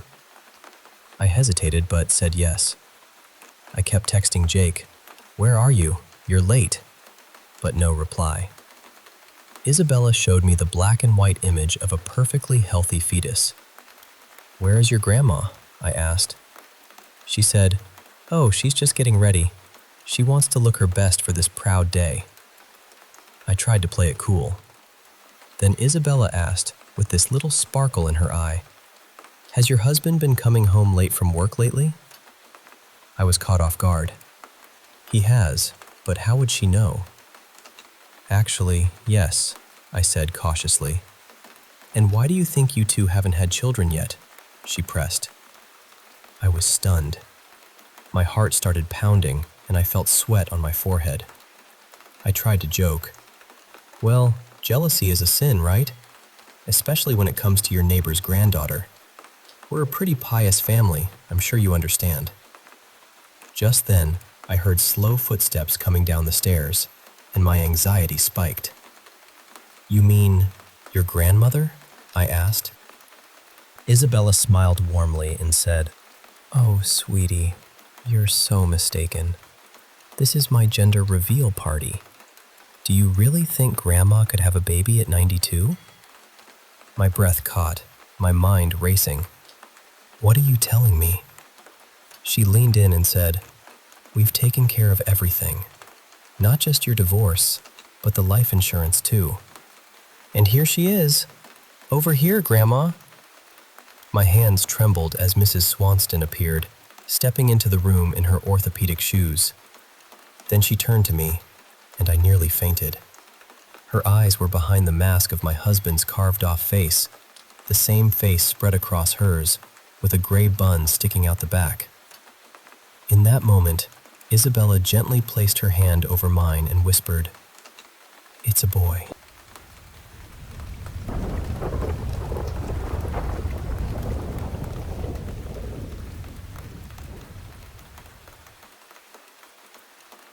You know, it was just past 2:30 in the morning when I felt this urge to step outside for a walk. The next day was going to be rough. Report cards coming in, and my nerves were tangled up tight. I needed to clear my head. As I strolled, I passed the old church at the corner, and that's when I noticed him. A man waiting patiently at the crosswalk. He was dressed in a business suit, wore this vintage rain hat, and held an open umbrella, even though the sky was perfectly clear. It struck me as odd, but I just kept my gaze low and kept moving. I wanted to be alone, after all. But honestly, my anxiety was only getting worse. Then I reached the playground, lit faintly by distant streetlights. There was someone crawling across the top of the monkey bars, not swinging, but literally crawling like a centipede. Kids, right? Before I turned away, something caught my eye. A closed umbrella resting against the slide. It sent a chill down my spine. I looked down again, picked up my pace. The tension inside me was climbing fast. A little further, I came to a row of houses. I swear I saw a figure crawl under an SUV and not come out the other side.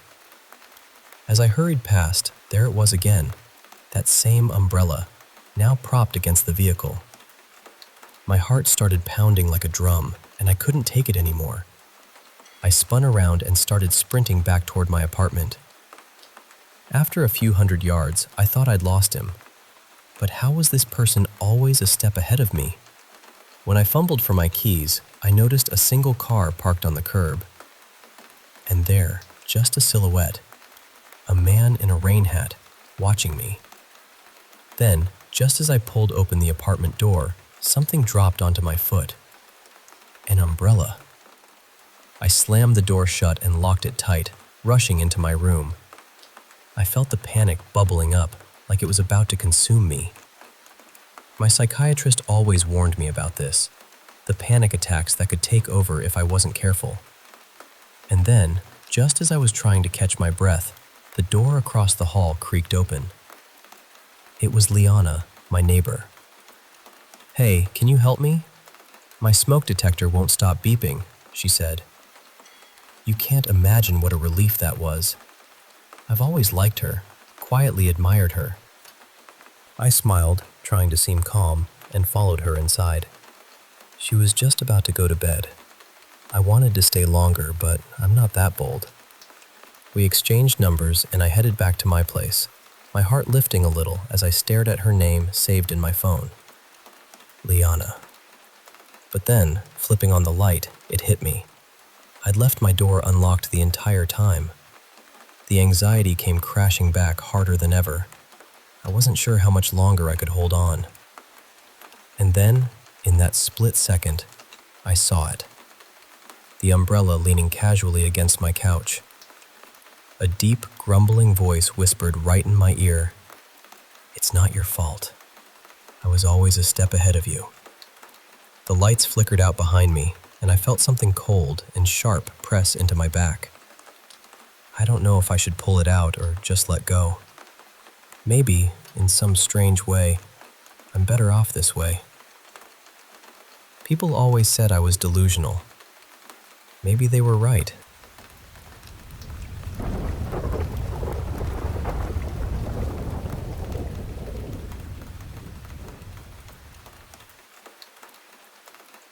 Does anyone have any idea what this could have been? Because honestly, I still don't know what I saw that night.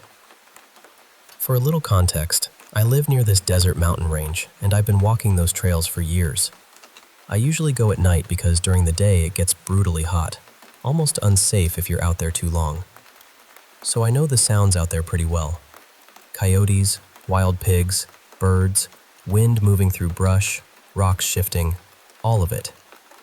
When you grow up around a place like that, you learn its little noises. That night, I was walking through the desert like I'd done 100 times before. It was calm, and the moon was brighter than usual, which I actually liked because it made the trail easier to see. I hiked up one of the smaller mountains, stood there for a bit looking at the city lights, then decided it was time to head back to my car. The trail I was on is one I know really well. It curves through the mountains and opens up into these wide clearings here and there. There are patches of desert plants, little bushes, cactus, open dirt. I've never understood why that trail has so many clear spots, because hardly anyone hikes out there, but they're there. I got to one of those clearings and suddenly I had that feeling. Like I was being watched. Now, I know that sounds dramatic, but I'm used to that feeling out there. It's nighttime, you're alone in the desert. Of course your brain starts whispering strange little warnings. Still, this felt heavier than usual. I reached for my knife and immediately remembered I'd left it behind. So I picked up a rock, which, looking back, is almost funny. What was I going to do? Challenge the desert to a duel? But in that moment, it felt better than having nothing. I kept walking, and then I heard this humming. At first, I thought it was a car somewhere nearby, or maybe a plane passing overhead. There's a road not too far from that area, so it wasn't impossible. But then the sound changed, or maybe I just finally understood what I was hearing. It wasn't mechanical. It was a voice. You know that little break in someone's voice when they're humming, where it almost turns into singing for a second? That's what it was. Soft, slow, almost like the kind of tune someone might hum to calm a child. I couldn't tell you the melody, and I honestly don't want to try. I just remember how wrong it felt out there. I stopped and looked around. Behind me, near the path I had just come from, I saw what I thought was a tall, thin cactus sticking up from some bushes, but something about it looked off. I stared at it for a few seconds, trying to convince myself it had been there earlier, and I just hadn't noticed. It was dark after all. It was the desert. Missing a cactus wouldn't be weird. Then it moved. It stepped onto the trail. That was when I realized it wasn't a cactus at all. It was tall, too tall, thin in this stretched out way, pale, and it was walking down the same path I had just come from, still humming that same soft tune. I didn't stay to figure it out. I know people always say you shouldn't run in situations like that, but I'm sorry. I was not going to stand there and wait for some 7-foot woman humming in the middle of the desert to get closer to me. I ran. I ran with that stupid rock still in my hand. When I reached one of the bigger clearings, I looked back for half a second, and I swear she was standing there, watching me. Not chasing, not rushing, just standing there. That somehow made it worse. I kept going until I reached the parking lot. There was someone sitting in a car, and I'm sure I looked completely insane, coming out of the darkness, clutching a rock, almost tripping over myself trying to get to my car. I got in and drove out of there as fast as I could. And right before I reached the main road, I looked toward the edge of the desert one last time. I swear I saw that same pale woman standing there, staring at me as I left. So yeah, I don't know what that was. I've had strange experiences out there before, but nothing like this. And please don't ask for pictures or recordings, because in that moment, I was not thinking about proof. I was thinking about getting out of there alive.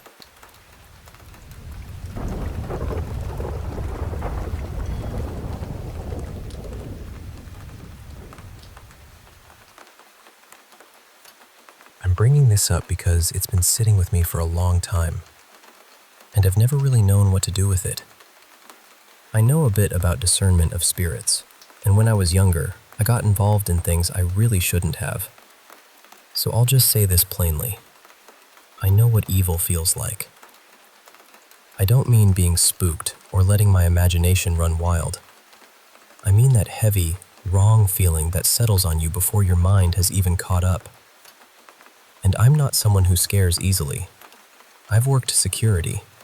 I've walked alone through old, empty buildings at night, through deep woods people claimed were haunted, and I was fine. I don't even believe in ghosts. I've always been a bit solitary by nature, too. Honestly, if life and money made it easier, I'd probably live very quietly somewhere remote. So I'm not the sort of person who gets shaken just because a place is dark or lonely. But a few years ago, I took a short holiday to this tiny old cottage in the English countryside. It was near a small village, tucked away in the middle of nowhere. The drive there was miserable. Flooded lanes, sheets of rain, narrow roads disappearing into hedges. By the time I arrived, the light was already fading. The cottage itself had once been a barn, and apparently, much further back, part of it had been used as a chapel in the medieval period. The layout was strange. A little kitchen, a bathroom downstairs, a sitting room, and then a loft bed above it. It had that old stone stillness about it. I unpacked, brought in my bag of books, and tried to settle myself. I said evening prayers, spent a while in meditation, and then planned to read for the rest of the night. That was when the feeling began. The closest way I can describe it is the atmosphere in a packed stadium just before something violent kicks off. That swelling pressure, that charge in the air. Except this was not excitement. It was wrong. It felt dark, almost hostile. I tried to push through it. I told myself I was tired from the drive, that the rain and the isolation were getting to me. But that night, I couldn't sleep. Every time I closed my eyes, I felt like something terrible would happen. I stayed awake for hours, watching the room, listening to every small creak, until dawn finally came. Only then did I manage to sleep a little. The next day, I tried to shake it off. I went for a walk into the village, thinking some normality would help. It was about 1.5 miles away. I thought I'd get a few supplies, maybe some fish and chips, then walk back and laugh at myself for being dramatic. But the village was empty. Most of the houses seemed to be holiday lets. The post office was closed. The pub was closed. The fish and chip shop was closed. There was no one around, no ordinary hum of life, just quiet streets and shuttered windows. It didn't feel peaceful. It felt abandoned in a way that got under my skin. I walked back to the cottage with nothing, still unsettled. That presence was still there when I returned. I tried to make the best of it. I watched a couple of DVDs on a small portable player since there was no Wi-Fi, no phone signal, and no television. I kept to my usual prayers throughout the day. I told myself I was being foolish, that I'd come all that way and I should at least try to rest. But as evening came down, the same feeling returned. That same pressure, that same dread. I climbed into the loft bed and left the DVD player running downstairs for background noise, hoping it would make the place feel less silent. But the moment I lay down, it got worse. I stayed there for about 3 hours, just lying still, feeling that awful sense of threat. Then I began struggling to breathe. My face started swelling, and that was it. I decided I was leaving. I packed quickly, cleaned up what I could, loaded the car, and got out. It was around 2 in the morning. I was exhausted, and looking back, driving probably wasn't wise. But staying felt worse. I drove until I found a small lay-by, pulled over, and slept for maybe half an hour before carrying on home with the window open, cold air blasting in, and music turned up loud just to keep myself steady. Even now, I still get shivers thinking about that place. I don't know what happened there. I don't know whether my prayers stirred something up, or whether there was already something in that building, or whether the land itself carried something heavy. I only know what I felt, and I've never been able to dismiss it. For a long time, I didn't really talk about it. Then I heard a similar account from someone I'll call Gareth, a man with a very similar temperament to mine, solitary and not easily frightened. He spoke about an experience near Ben Alder in Scotland, where he also felt something so oppressive that he fled in the middle of the night. Hearing that made me feel less alone in it. So I suppose I'm asking now because I need to know. Has anyone else experienced something like this? That deep, unmistakable feeling of evil in a place, strong enough to make you leave even when every rational part of you is trying to stay?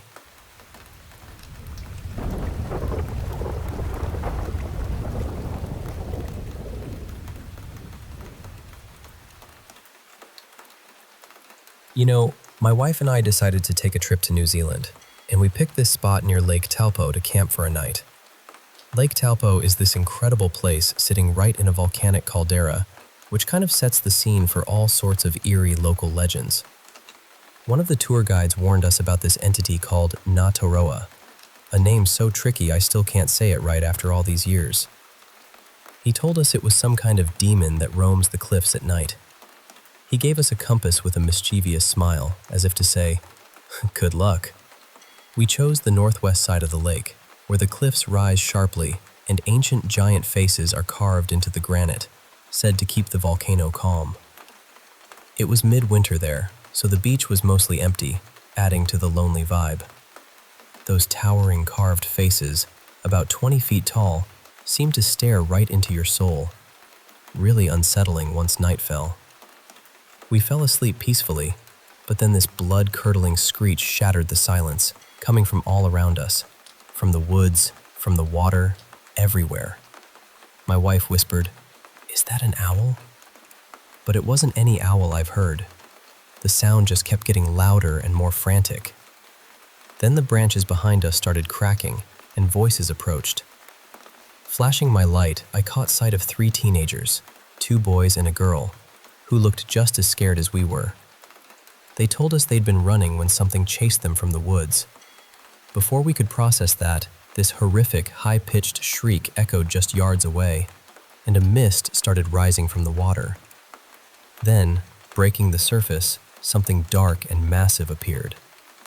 The teens screamed and took off into the forest. My wife tugged at me to run, but I was frozen, gripping my hunting knife, waiting. Then I shone my light on the figure, expecting a monster, but it was a man in scuba gear. He shouted, "Oi, you folks camping here?" We stammered about being scared, and he explained he was checking the water for mercury toxicity, a nighttime winter routine because fewer people were around. But oddly, As he stepped closer with his flippers, his voice changed, and he asked if we knew about the demon. Before we could answer, he pulled off his mask, and there was no face beneath, just the inside back of his helmet. His voice dropped to a chilling growl. "You don't even know what this is, do you?" We didn't wait around to find out. We ran, jumped in our car, and sped off to a hotel miles away. The next day, back at the tourist office, the same guide looked puzzled when I mentioned the diver. He said, "We don't have divers in the lake because of the sulfur and pressure down there. It just doesn't add up." When I told him about the kids in the chase, his face grew serious. Then he said something that's haunted me ever since. Natoroa can appear as anything it wants. If you heard those shrieks, you were probably on its radar. We packed up our untouched gear and left, never looking back. My wife called the whole thing a prank, but I'm not so sure. Especially when I think about the black sludge smeared all over our tent and the rotten egg smell that lingered in the air. Some things, I guess, just can't be explained.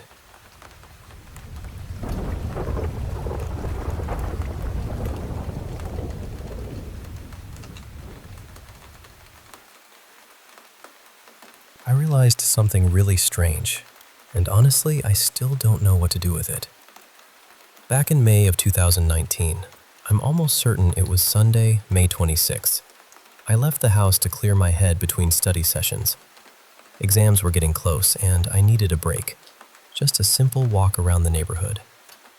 Before I went out, I checked the weather. I remember seeing 31 degrees in the shade. That number stayed with me because the heat felt heavy, almost pressing down on everything. I remember thinking, if it's already this hot in May, summer is going to be brutal. And the thing is, I've always been someone who remembers details. Dates, temperatures, little moments, the atmosphere of a day. I remember where I was walking. I remember the way the air felt. I could tell you what school year I was in, roughly what was going on in my life, even the mood I was in. There's no part of me that feels like this is a vague memory. I lived that day. I was there. Then recently, in May 2026, it was around 32 degrees outside, and that old memory came back immediately. It felt almost identical, so I got curious. I wondered whether that day in 2019 had been some kind of early heat record. So I checked the weather archives for my city. And that's where everything started to feel wrong. Every source I found said the temperature on that day had only been around 20 or 21 degrees. Not just slightly cooler, but completely different. Less sun, mild weather, nothing close to the suffocating heat I remember. At first I thought, okay, maybe the weather app was wrong that day. But even then, my body wouldn't have confused a mild spring day with a heat wave. You don't mistake 20 degrees for 31. That's not a small error. That's a different day entirely. I kept digging. I checked the whole month of May, then late April, then the first half of June. Nothing. No day anywhere near 30 degrees. Not even close. So then I started asking myself, am I mixing up the year? But no, that doesn't feel right either. Too many details line up. The exams, the walk, the place I lived, the exact feeling of that period in my life. It all points to that same date. I know people can say memory is unreliable. They'll talk about cognitive bias, false confidence, reconstructed memories, all of that. And I understand those explanations. I really do. But give it a rest for a second and imagine this. Imagine you clearly remember living through a day. You remember what you did, how it felt, what was happening around you. Then years later, you check the records, and the world basically tells you, no, that day didn't happen like that. That is such a strange feeling. It's not just confusing. It makes reality feel a little thin around the edges. I even started searching with AI, trying to find some possible explanation. One idea was that maybe the weather archives had some kind of widespread error, Maybe a source copied incorrect default values and other sites repeated them. I suppose that's possible, even if it sounds unlikely. But then there's the other thought, the stranger one. What if part of my memory belongs to a slightly different version of events? What if another version of me really did live through that hot day, while the version of me sitting here now is somehow in a world where it never happened? I don't usually believe in the multiverse. I tend to think things have causes, consequences, and a logical order. But this experience is strange enough that it has made me loosen my grip on certainty a little. I've always had some interest in paranormal stories and so-called reality glitches. I know plenty of people dismiss them. They say people exaggerate, or make things up, or misunderstand what happened.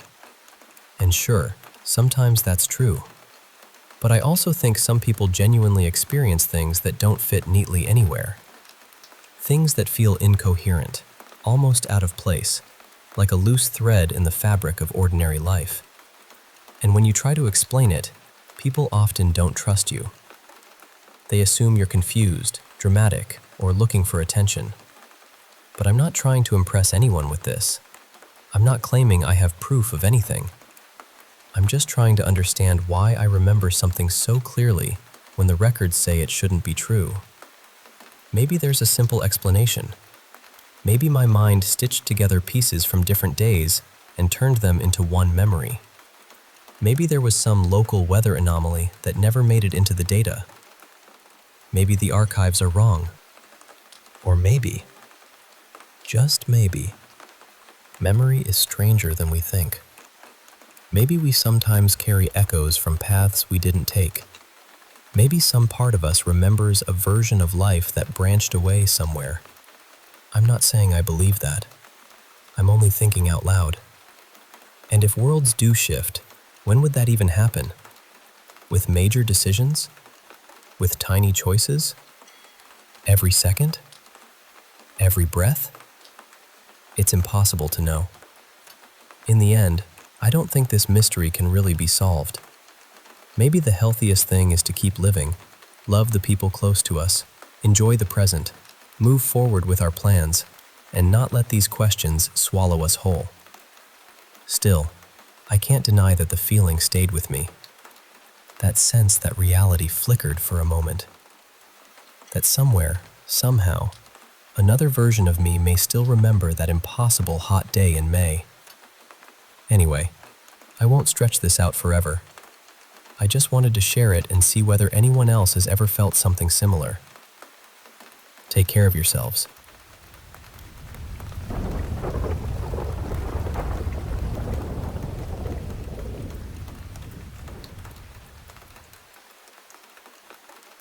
Hey, I need to tell you about something that's been weighing heavily on my heart. It all started about 4 days ago when my nieces, Emily and Erica, went missing. My sister, Shayla, has been struggling so much through all of this. She's really fragile right now. She's in the ICU at the hospital after my brother-in-law found her in the bathtub with her wrists slit. It's been a nightmare for all of us, especially for him, trying to support her while everything falls apart. Honestly, I think Shayla's going to keep trying like this until those girls are found. Just last night, Shayla called me in a panic, saying the pipes in the walls were rattling and her head felt like a buzzsaw. Less than an hour later, her husband found her barely conscious again. It's been heartbreaking. Emily and Erica, the twins, were last seen walking home from school, taking the trail through the woods like they always do. Our community has been incredible, neighbors taking shifts searching, holding on to hope, but every day, it feels like that hope is slipping away. The first couple of nights, helicopters were constantly overhead, a haunting reminder of what's at stake. Then, something strange happened. Around 2:15 in the morning on the second night, 2 girls were found wandering the woods, hand in hand. They looked almost like Emily and Erica, but something was off. Their noses were different, and when police asked their names, one said, Ariana and Ariana. One of the girls had her mouth sewn shut with twine, dried blood staining her chin and neck. The other was frantic, screaming, "Don't touch her! You can't let her talk! She'll let it out!" We went with my brother-in-law to the station to identify them. The detective asked, "Are these your daughters?" And my brother-in-law just shook his head, confused, saying, "No, they weren't wearing white dresses, and they had coats on. It's cold out. Plus, their hair isn't that dark." What made it even harder to believe was that Emily and Erica are so chatty, always full of stories. It didn't make sense that one would have her mouth sewn shut, and then act almost joyful about it, as police described. The officers who first found the girls said they felt an intense unease as they approached. The girls have been in custody for 2 days now. Doctors managed to remove the twine, and the girl with the stitched mouth has been asleep since. I visited Shayla in the psych ward today. She was sedated, barely able to speak, but she muttered, "They found them. You should go talk to the girls." She kept rubbing the scars on her wrists and repeated, "The pipes are rattling, and my head is a buzzsaw." Then this afternoon, my brother-in-law called me, asking me to come over urgently, but wouldn't say why. When I got there, I saw a car I didn't recognize in the driveway. Inside, my brother-in-law, Shayla, and both Emily and Erica were sitting on the couch. Erica had stitches along her lips, and Emily was holding her, both crying. Just then, a woman and a police officer came in. The woman said, "Okay, Erica, he's here. What did you want to tell us?" Through her pain and stitches, Erica whispered something I still can't wrap my head around. That Uncle Greg caught them walking home, took them to an old cabin in the woods, and sewed her mouth shut. Then Emily said, "He tied me up and made me watch, then left." I was shaking, overwhelmed. My heart was pounding. And then the officer said, "Greg Reed, you're under arrest. You have the right to remain silent." And suddenly, the other girl screamed, "I told you she'd let it out! I told you!" I'm still trying to process all of this. It's like the woods whispered a terrible secret, and now it's out in the open. I just hope the girls can start healing, and that Shayla can find peace again.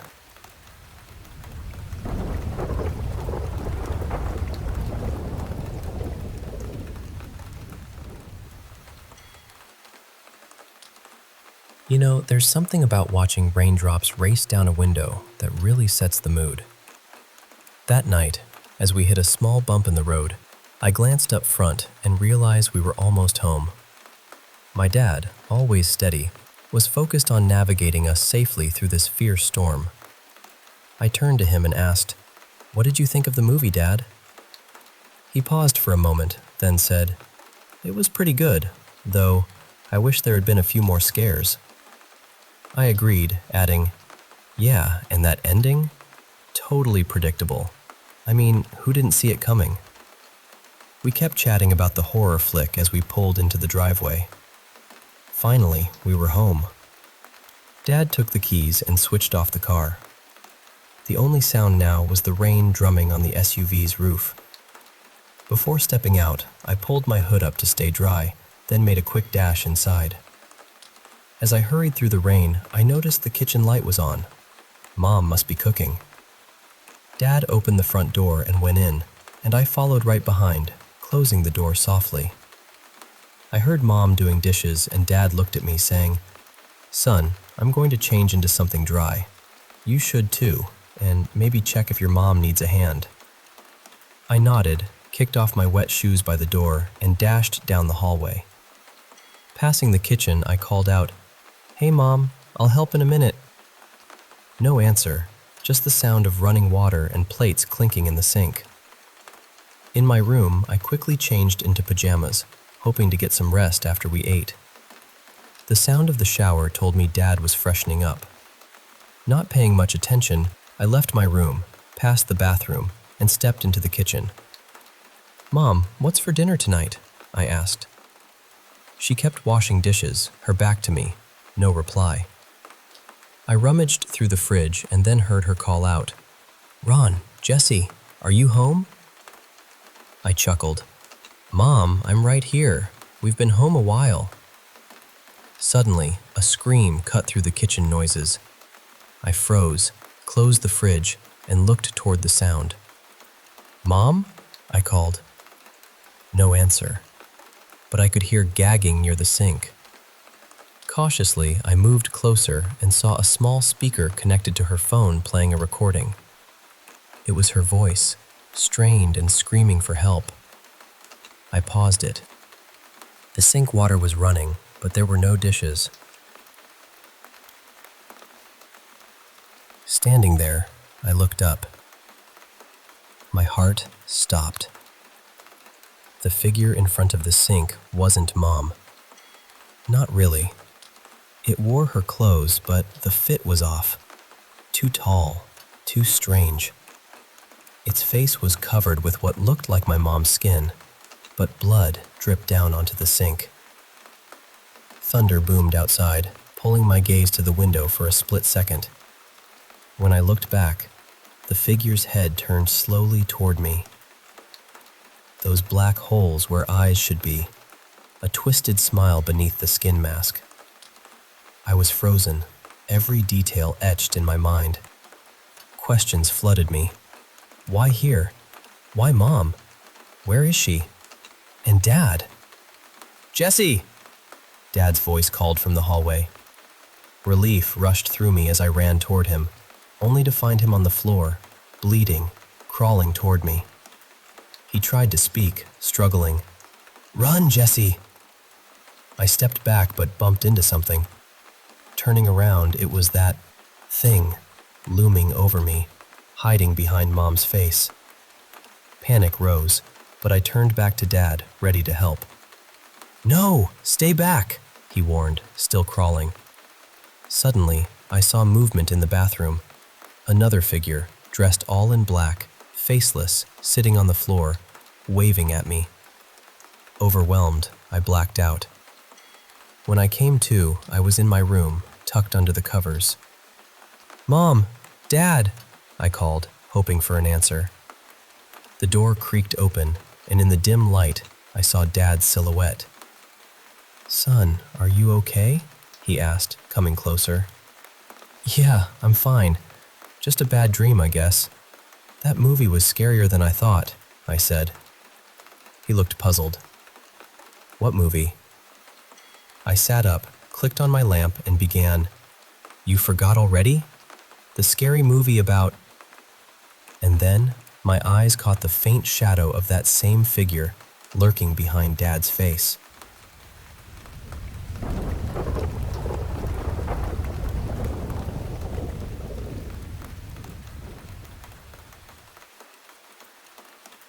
So, I want to give a little context first.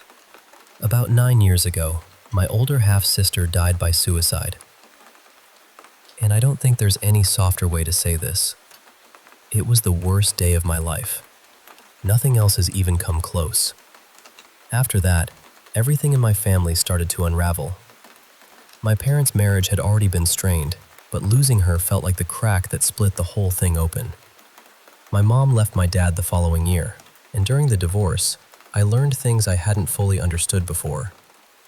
I found out how cruel and abusive my dad had been to her. And then, looking back, I realized he had been that way with all of us too, including me. I think that kind of upbringing changes how your brain reads the world. At least, it did for me. I became deeply suspicious of people. I have a hard time believing kindness is just kindness. A compliment can feel like a trap. A quiet moment can feel like rejection. My mind is always searching for the hidden blade under someone's words. And that brings me to something that happened recently. There's a woman I work with. For a while, I had a crush on her, though that feeling has mostly faded now. But while we were talking more, this thought started creeping in. What if she secretly disliked me? What if she was just pretending to be friendly? What if every small comment had some passive-aggressive meaning underneath it? Once that idea got into my head, I couldn't stop feeding it. I replayed everything she said, every look, every pause, every tiny shift in tone. I kept turning it over and over, trying to find proof that she hated me. And the thing is, I do this with almost everyone. Even when someone is kind. Especially when someone is kind. It's not healthy, but it's one of the only ways I've ever known how to feel safe. Yesterday, I convinced myself that my suspicion was true. I decided that the next time I saw her, I wasn't going to speak to her. I wasn't even going to acknowledge her. If she smiled at me, I was ready to look coldly back. I wanted to make it clear that I didn't trust her, that I didn't see her as a friend, that I wanted nothing from her. And all of that was based on my fear taking a few tiny details and building a whole story out of them. We didn't end up interacting that day, but I had already made up my mind. The next time I saw her, I was going to treat her like she had done something wrong. Then my shift ended. I was hungry, so I grabbed a couple of snacks before leaving. I walked out through the outdoor seating area, and just as I stepped outside, I heard music playing over the speakers. It was I Lived by OneRepublic. And that stopped me completely. That song means something to me because my sister had incredible taste in music. She always knew the good songs before everyone else did. On long car rides, her playlist was the one we listened to. She was the one who got me into bands like Coldplay and OneRepublic. Music was one of the ways she made life feel bigger. I hadn't heard that song in years. I'm not sure I had even thought about it since she died. But there it was, playing at that exact moment. I sat down and just listened. And as the lyrics kept going, something in me cracked open. I suddenly saw what I had been doing. I saw how far my fear had taken me. I saw that I was about to punish someone who might not have done anything to me at all. I had let pain turn into suspicion, and suspicion turn into anger. And I felt ashamed. Not in a crushing way, but in a waking up way. It felt strange, almost impossible to explain. For a moment, it felt like my big sister was speaking to me through that song. Like she was doing what she used to do when she was alive, looking out for me. Only this time, she wasn't protecting me from someone else. She was protecting me from myself. Maybe it was just a coincidence. I know that's possible. But it was so specific, so perfectly timed. That song, after all those years, right when I was about to become someone I don't want to be, and so close to the anniversary of her death, too. I don't know what the odds are, but they feel small. It was strange. Really strange. But also comforting. Because after everything, it's nice to believe that some part of my big sister is still with me. Still nudging me back toward the person I'm trying to become. Still keeping an eye on me, even now.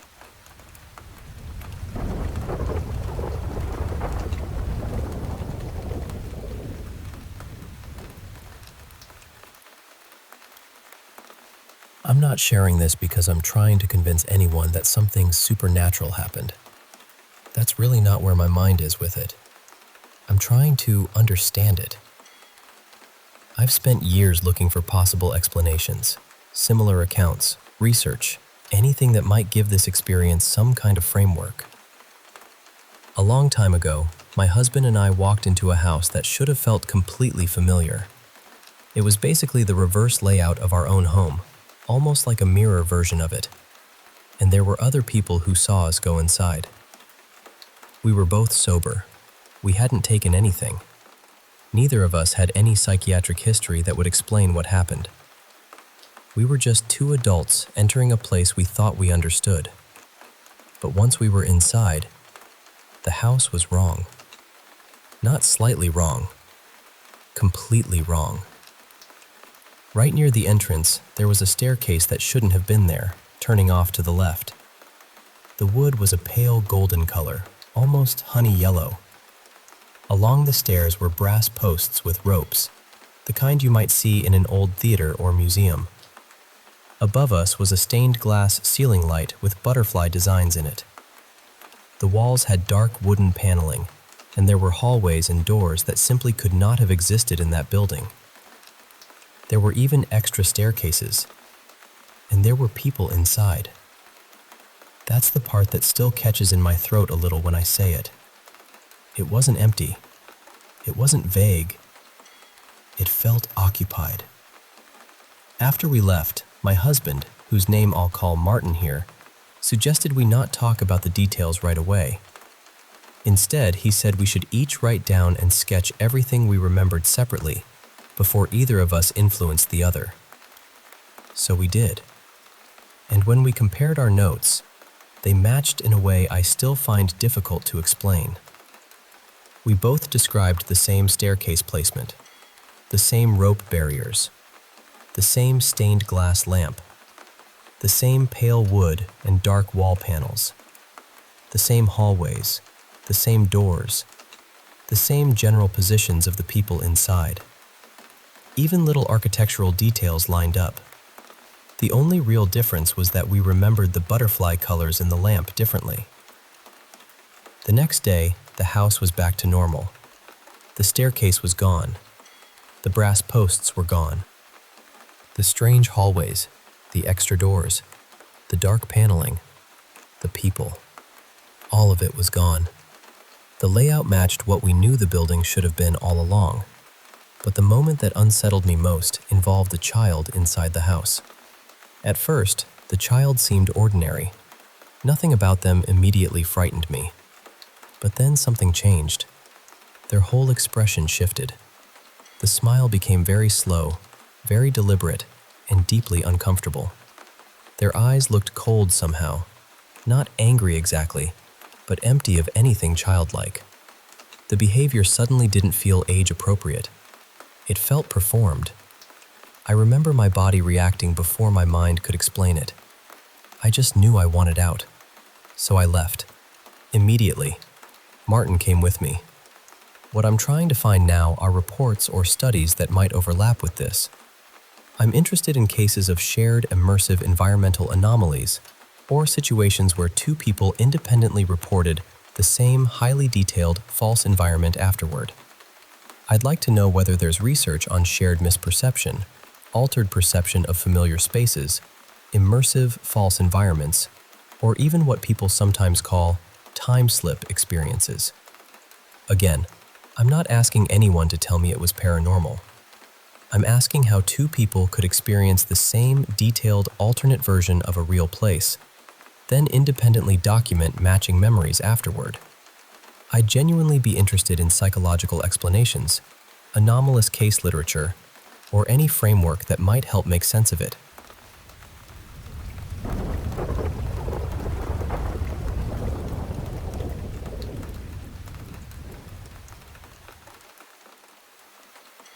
You know, school halls are usually this buzzing place, right? The bell rings and suddenly the corridors are alive with laughter, chatter, lockers clanging open and shut.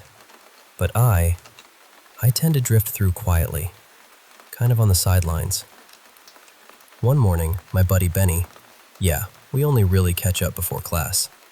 He walks up to me and asks, "Hey Leo, you good?" And I just tell him, same old, you know? Then he's a good guy. He always checks in even if it's just a quick hello before the day starts. As I keep strolling, I overhear the usual school gossip.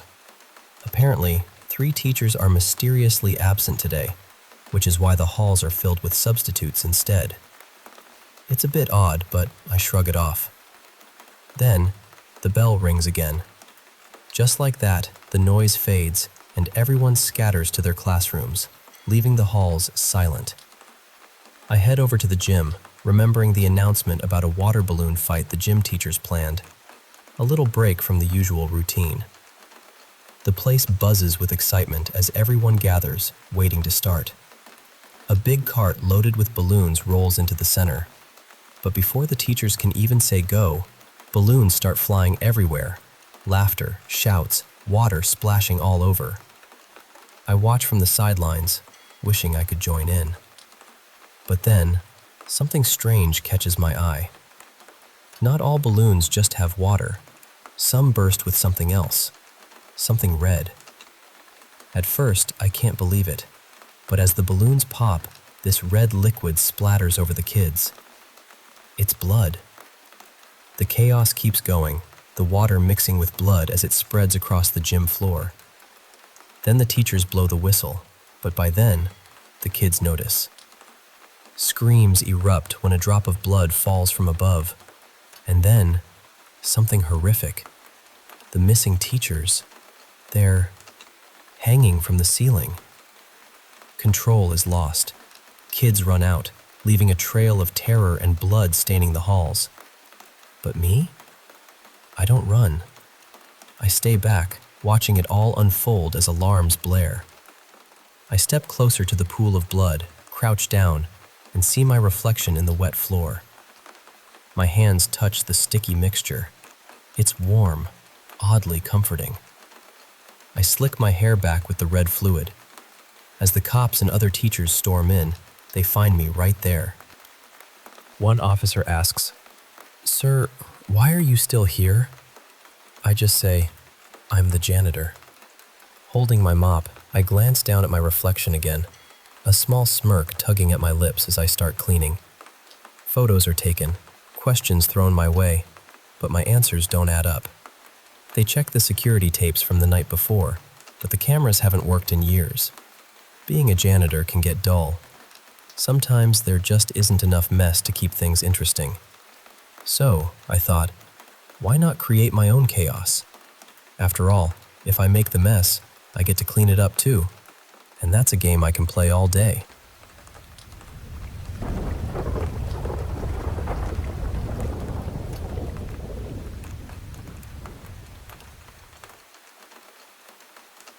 Hey there. I want to share a story that stayed with me for years now. Back in 2009, I was making this long drive from New Orleans all the way to Eugene, Oregon. It was just me, 23 at the time, and my little pit bull, only about a year old, packed into this 14-foot U-Haul truck that held everything I owned.